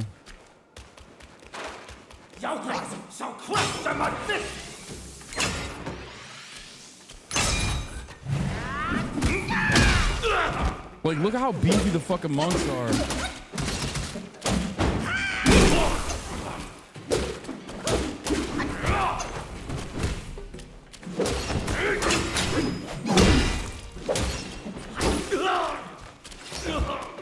Tiny piece of gold, refined iron sand. Oh shit, do they all drop that?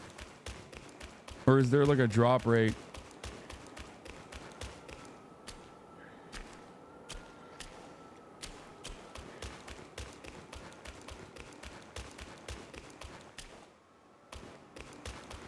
The monks went to Camp Canoe.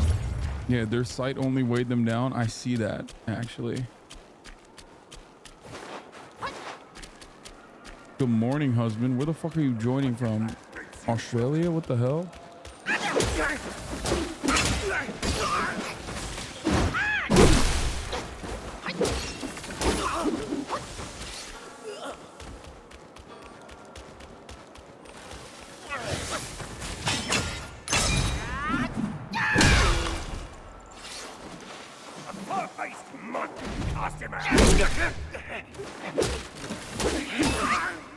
No, don't fall.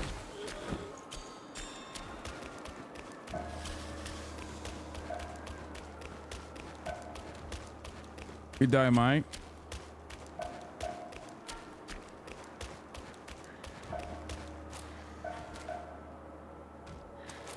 To kill is to uphold the Dharma.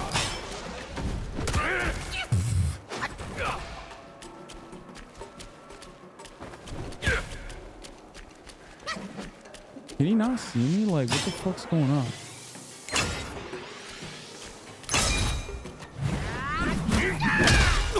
They still hit through that, supposedly, like...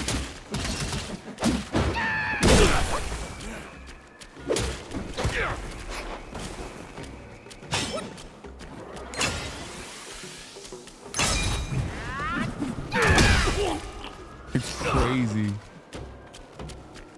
They are crazy strong.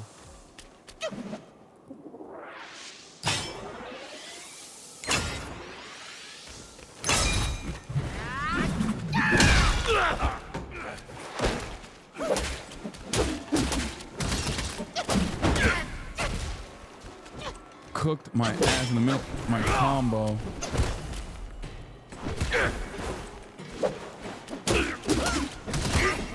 Fuck.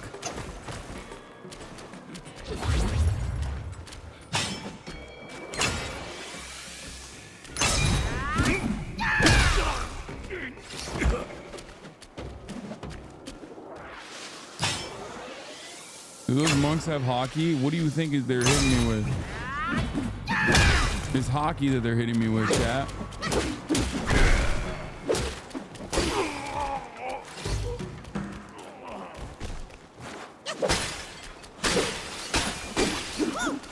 Their blindness on disabled, as the chatter correctly pointed out, their sight was only weighing them down. If you can't recognize that, I don't know what to tell you. What the fuck is that guy?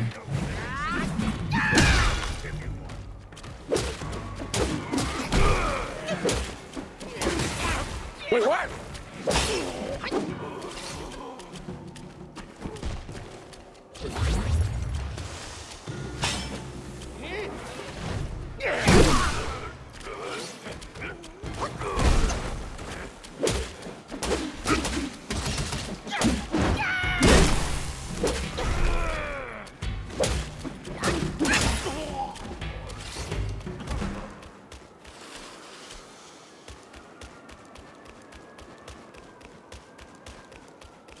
Everyone here is like super tanky.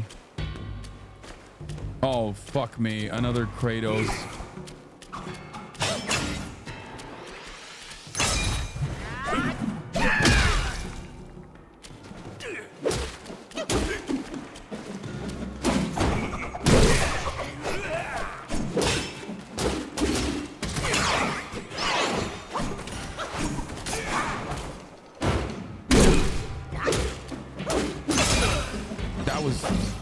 My best battle against one of these.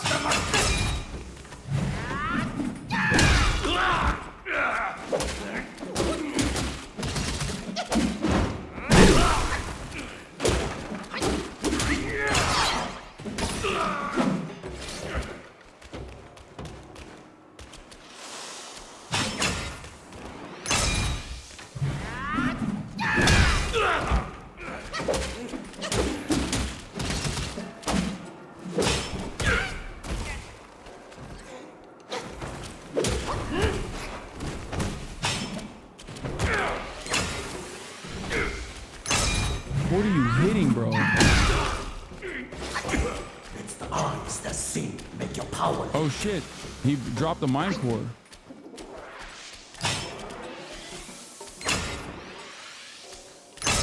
God damn, this farm. It's a farm up here. Mine core, okay.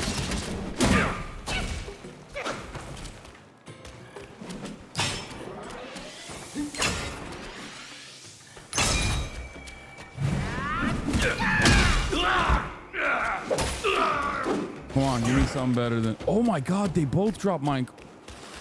2 mine cores? That's crazy.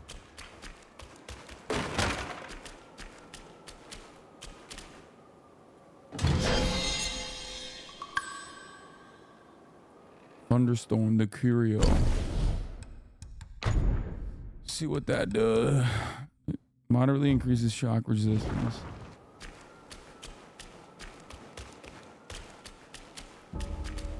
I don't have any pots left to fight this guy. Is that a boss?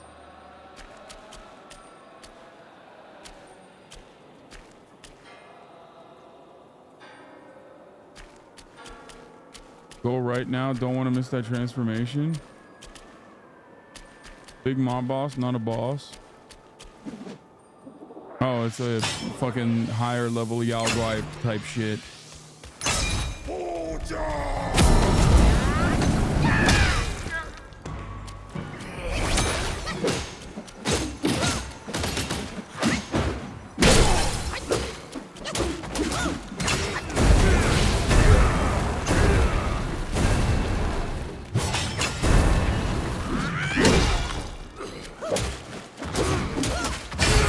Oh shit. Okay, that was tough. Uh-oh.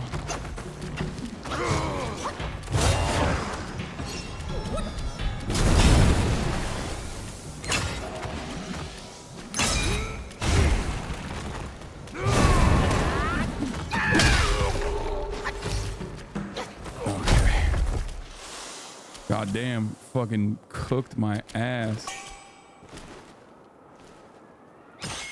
There's a shrine on that tall flight of stairs. You're lying, right? There's a boss up there, right?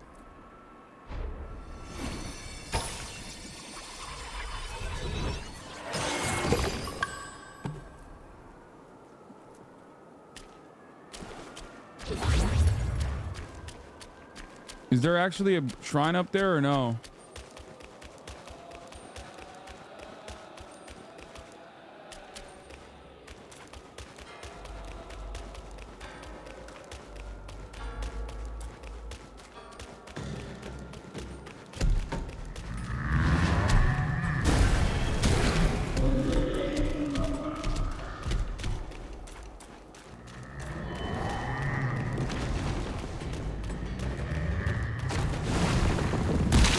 Oh, there is a shrine. You were right. You weren't lying. What's up, buddy? Thanks, chatter.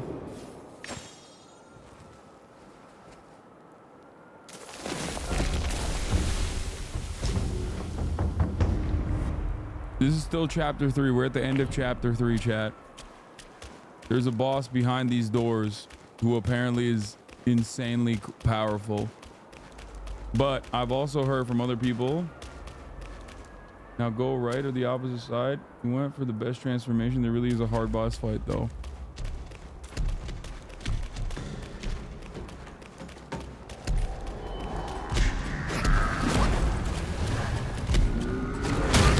Oh shit. Oh, these guys also hit the fucking rocks, huh? Should I go over here? What's in here?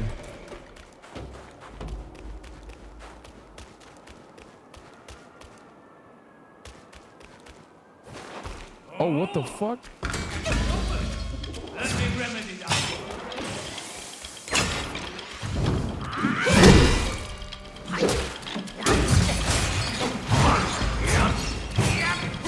Wait, what the fuck? He sees me. No, he doesn't. Oh, shit. He cooked my ass. This is my least. Oh, yeah, I missed it. My least favorite thing.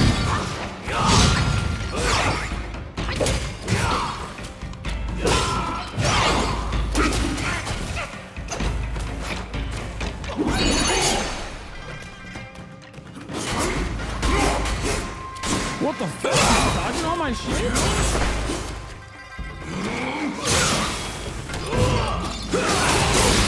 Why is he hitting my fucking... Oh.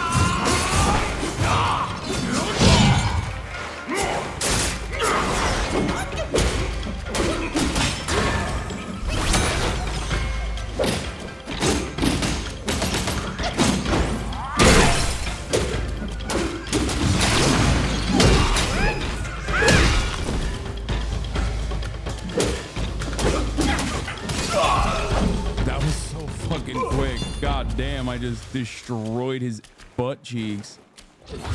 That's crazy, chat. That is combos right there, dude. Combos for the bombas, dude. I clapped them. Were there even any doubters at that point? 15 million believers, 2 million doubters. There weren't even doubters to farm. I gotta start losing a little bit. Fucking shit's no fun out here. What? Plus 30 defense curio if you want. Zoom out. What is this? Golden Spike Gate guaranteed draw from the specific giant. Chapter 3 Valley of Ecstasy Longevity Road.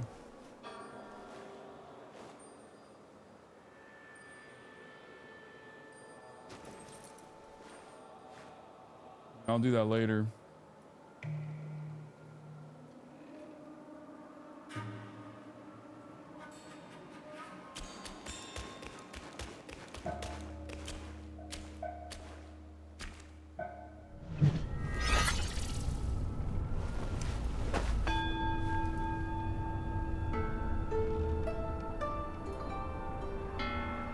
That map real? There is no map in this game. That's not the transformation. Go down the stairs and go left from your perspective now. I got 5 sparks, bro. I gotta fucking put some shit.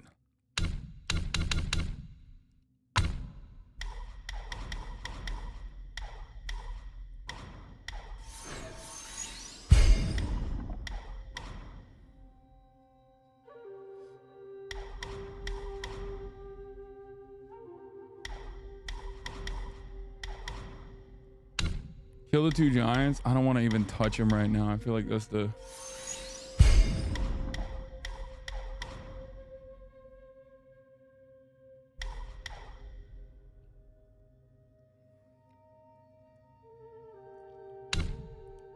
This is hard. Bro, Cloud Step has been cooking. Like, actually, I've been using Cloud Step a lot. Way more than I thought I would.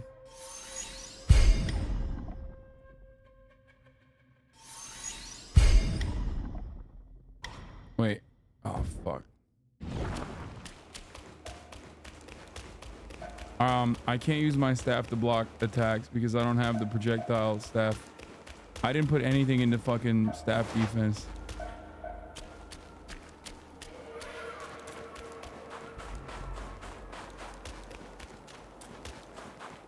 So now I go left side, right?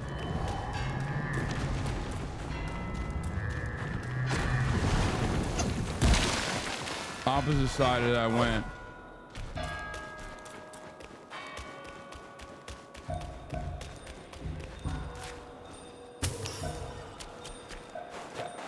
As a fox? Wait, why? I gotta go here, right? No. Ice pond? Why do I go to the ice pond?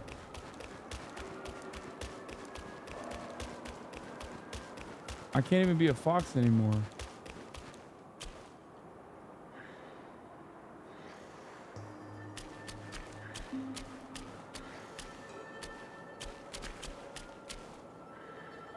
I don't know what you guys want me to do.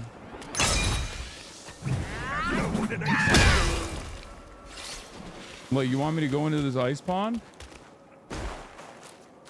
I don't want to go to the final boss yet. I'll probably do that later.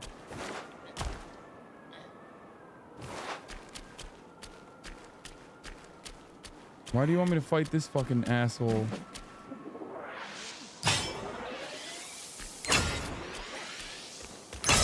I hate this fucking guy.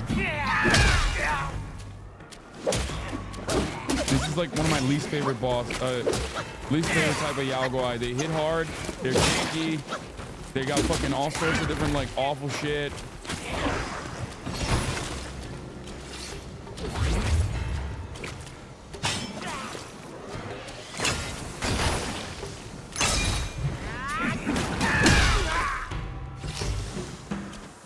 Look how much damage he did to me.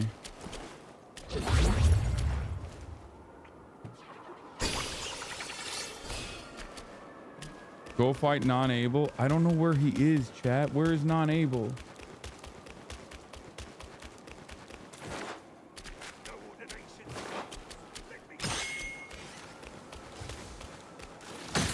Oh, fuck. Wait, who fucking zapped me?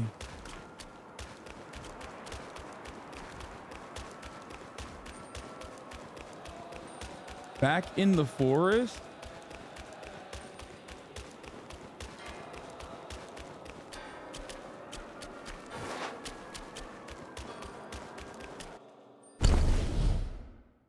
Oh my god. I think I'm done.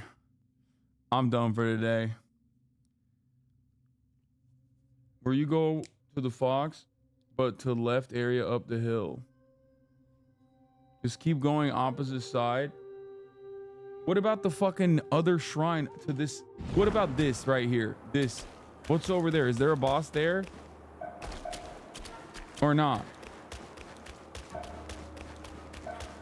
I'm just gonna go. Fuck it.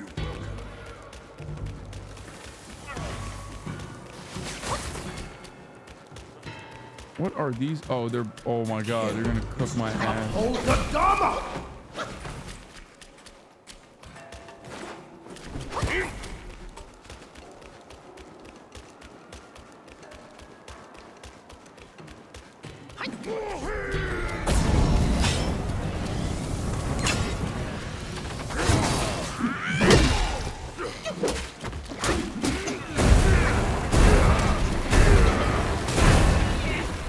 Wait, what the fuck? What is he doing? Oh, he's zapping me. Oh,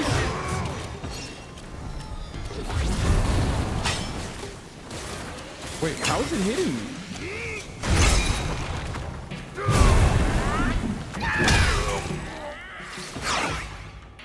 Who's zapping me? Oh, they're zapping me from above. Fuck. Where are they zapping me from?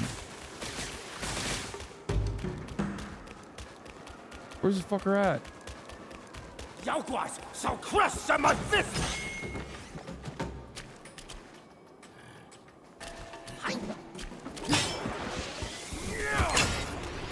A visitor from afar. Bitch.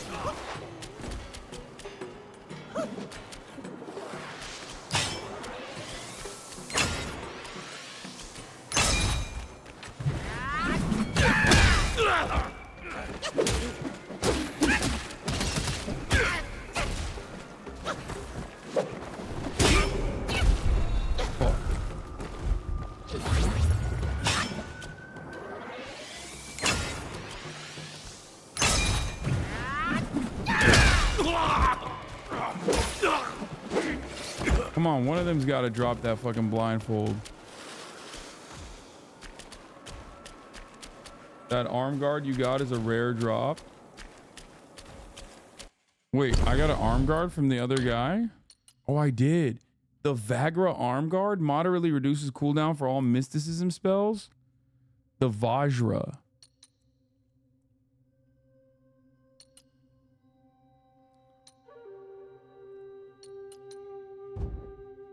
The Viagra arm guard.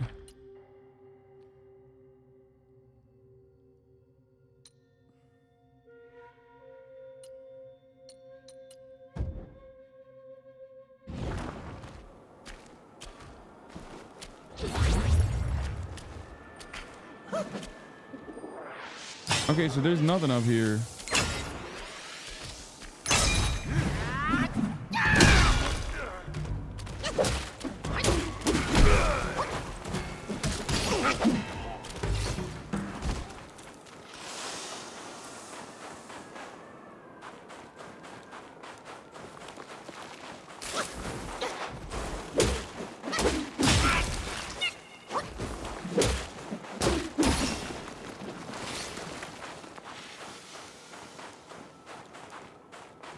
More invisible walls.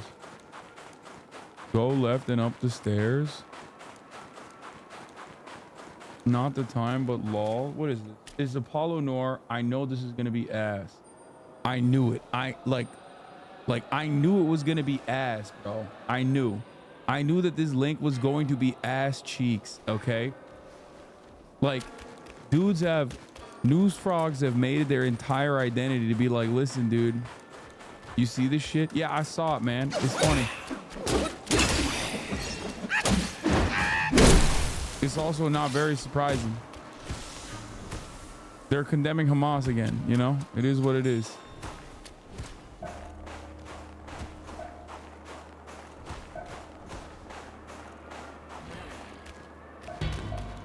They just stay condemning Hamas.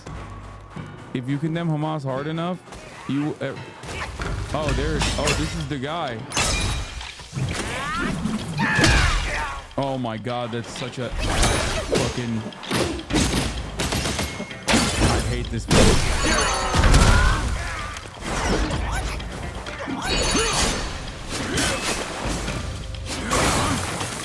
Oh my God. He hits so fucking hard.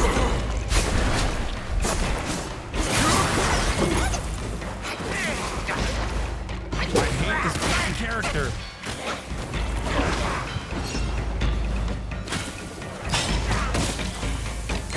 They hit so fucking hard unnecessarily.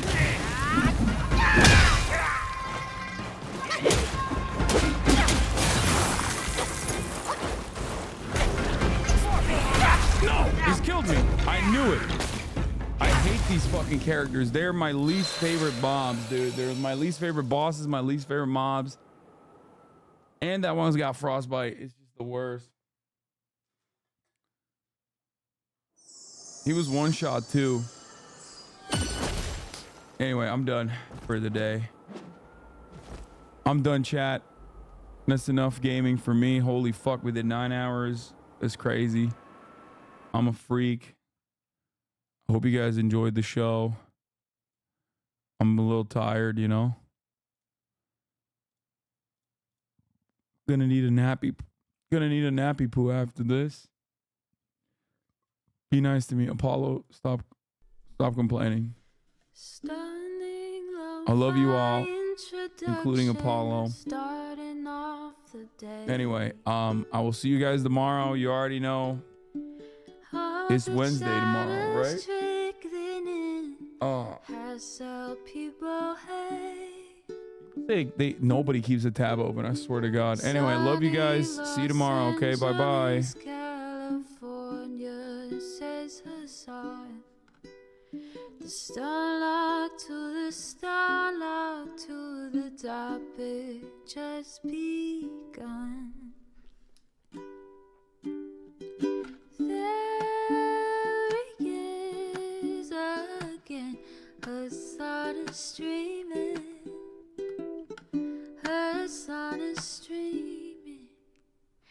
There he is again. Hasan is streaming. Hasan is streaming. Reviewing the P.O. box. Uncle Uger's face. Sudden Discord action prop. Great names take embrace. Tiny Bernie Sanders, LGBTQ Air Force.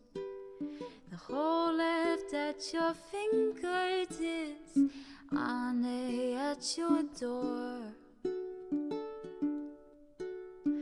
H3 crowded debate, the Young Turks online show.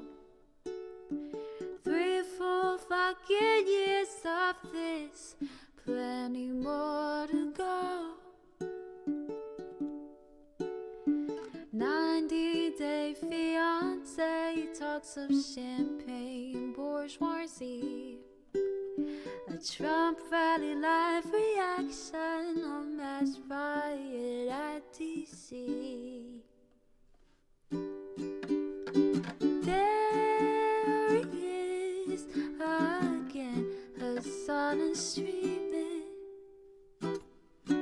the sun is streaming. There it is again. The sun is streaming. The sun is streaming. Reading a live stream, fair comments, Austin show chat advice. And all the ways the right-wing pipeline can suck you in online. JCS react, Lord frame gets broken, cover blown. A full-blown mass pandemic, monster streaming at your home. Total radicalization coming out to find. The system you were taught to trust in was broken the whole time. All these daily streams, whether big or whether small, have helped me and so many find the meaning through it all. There he is again, the sun is streaming.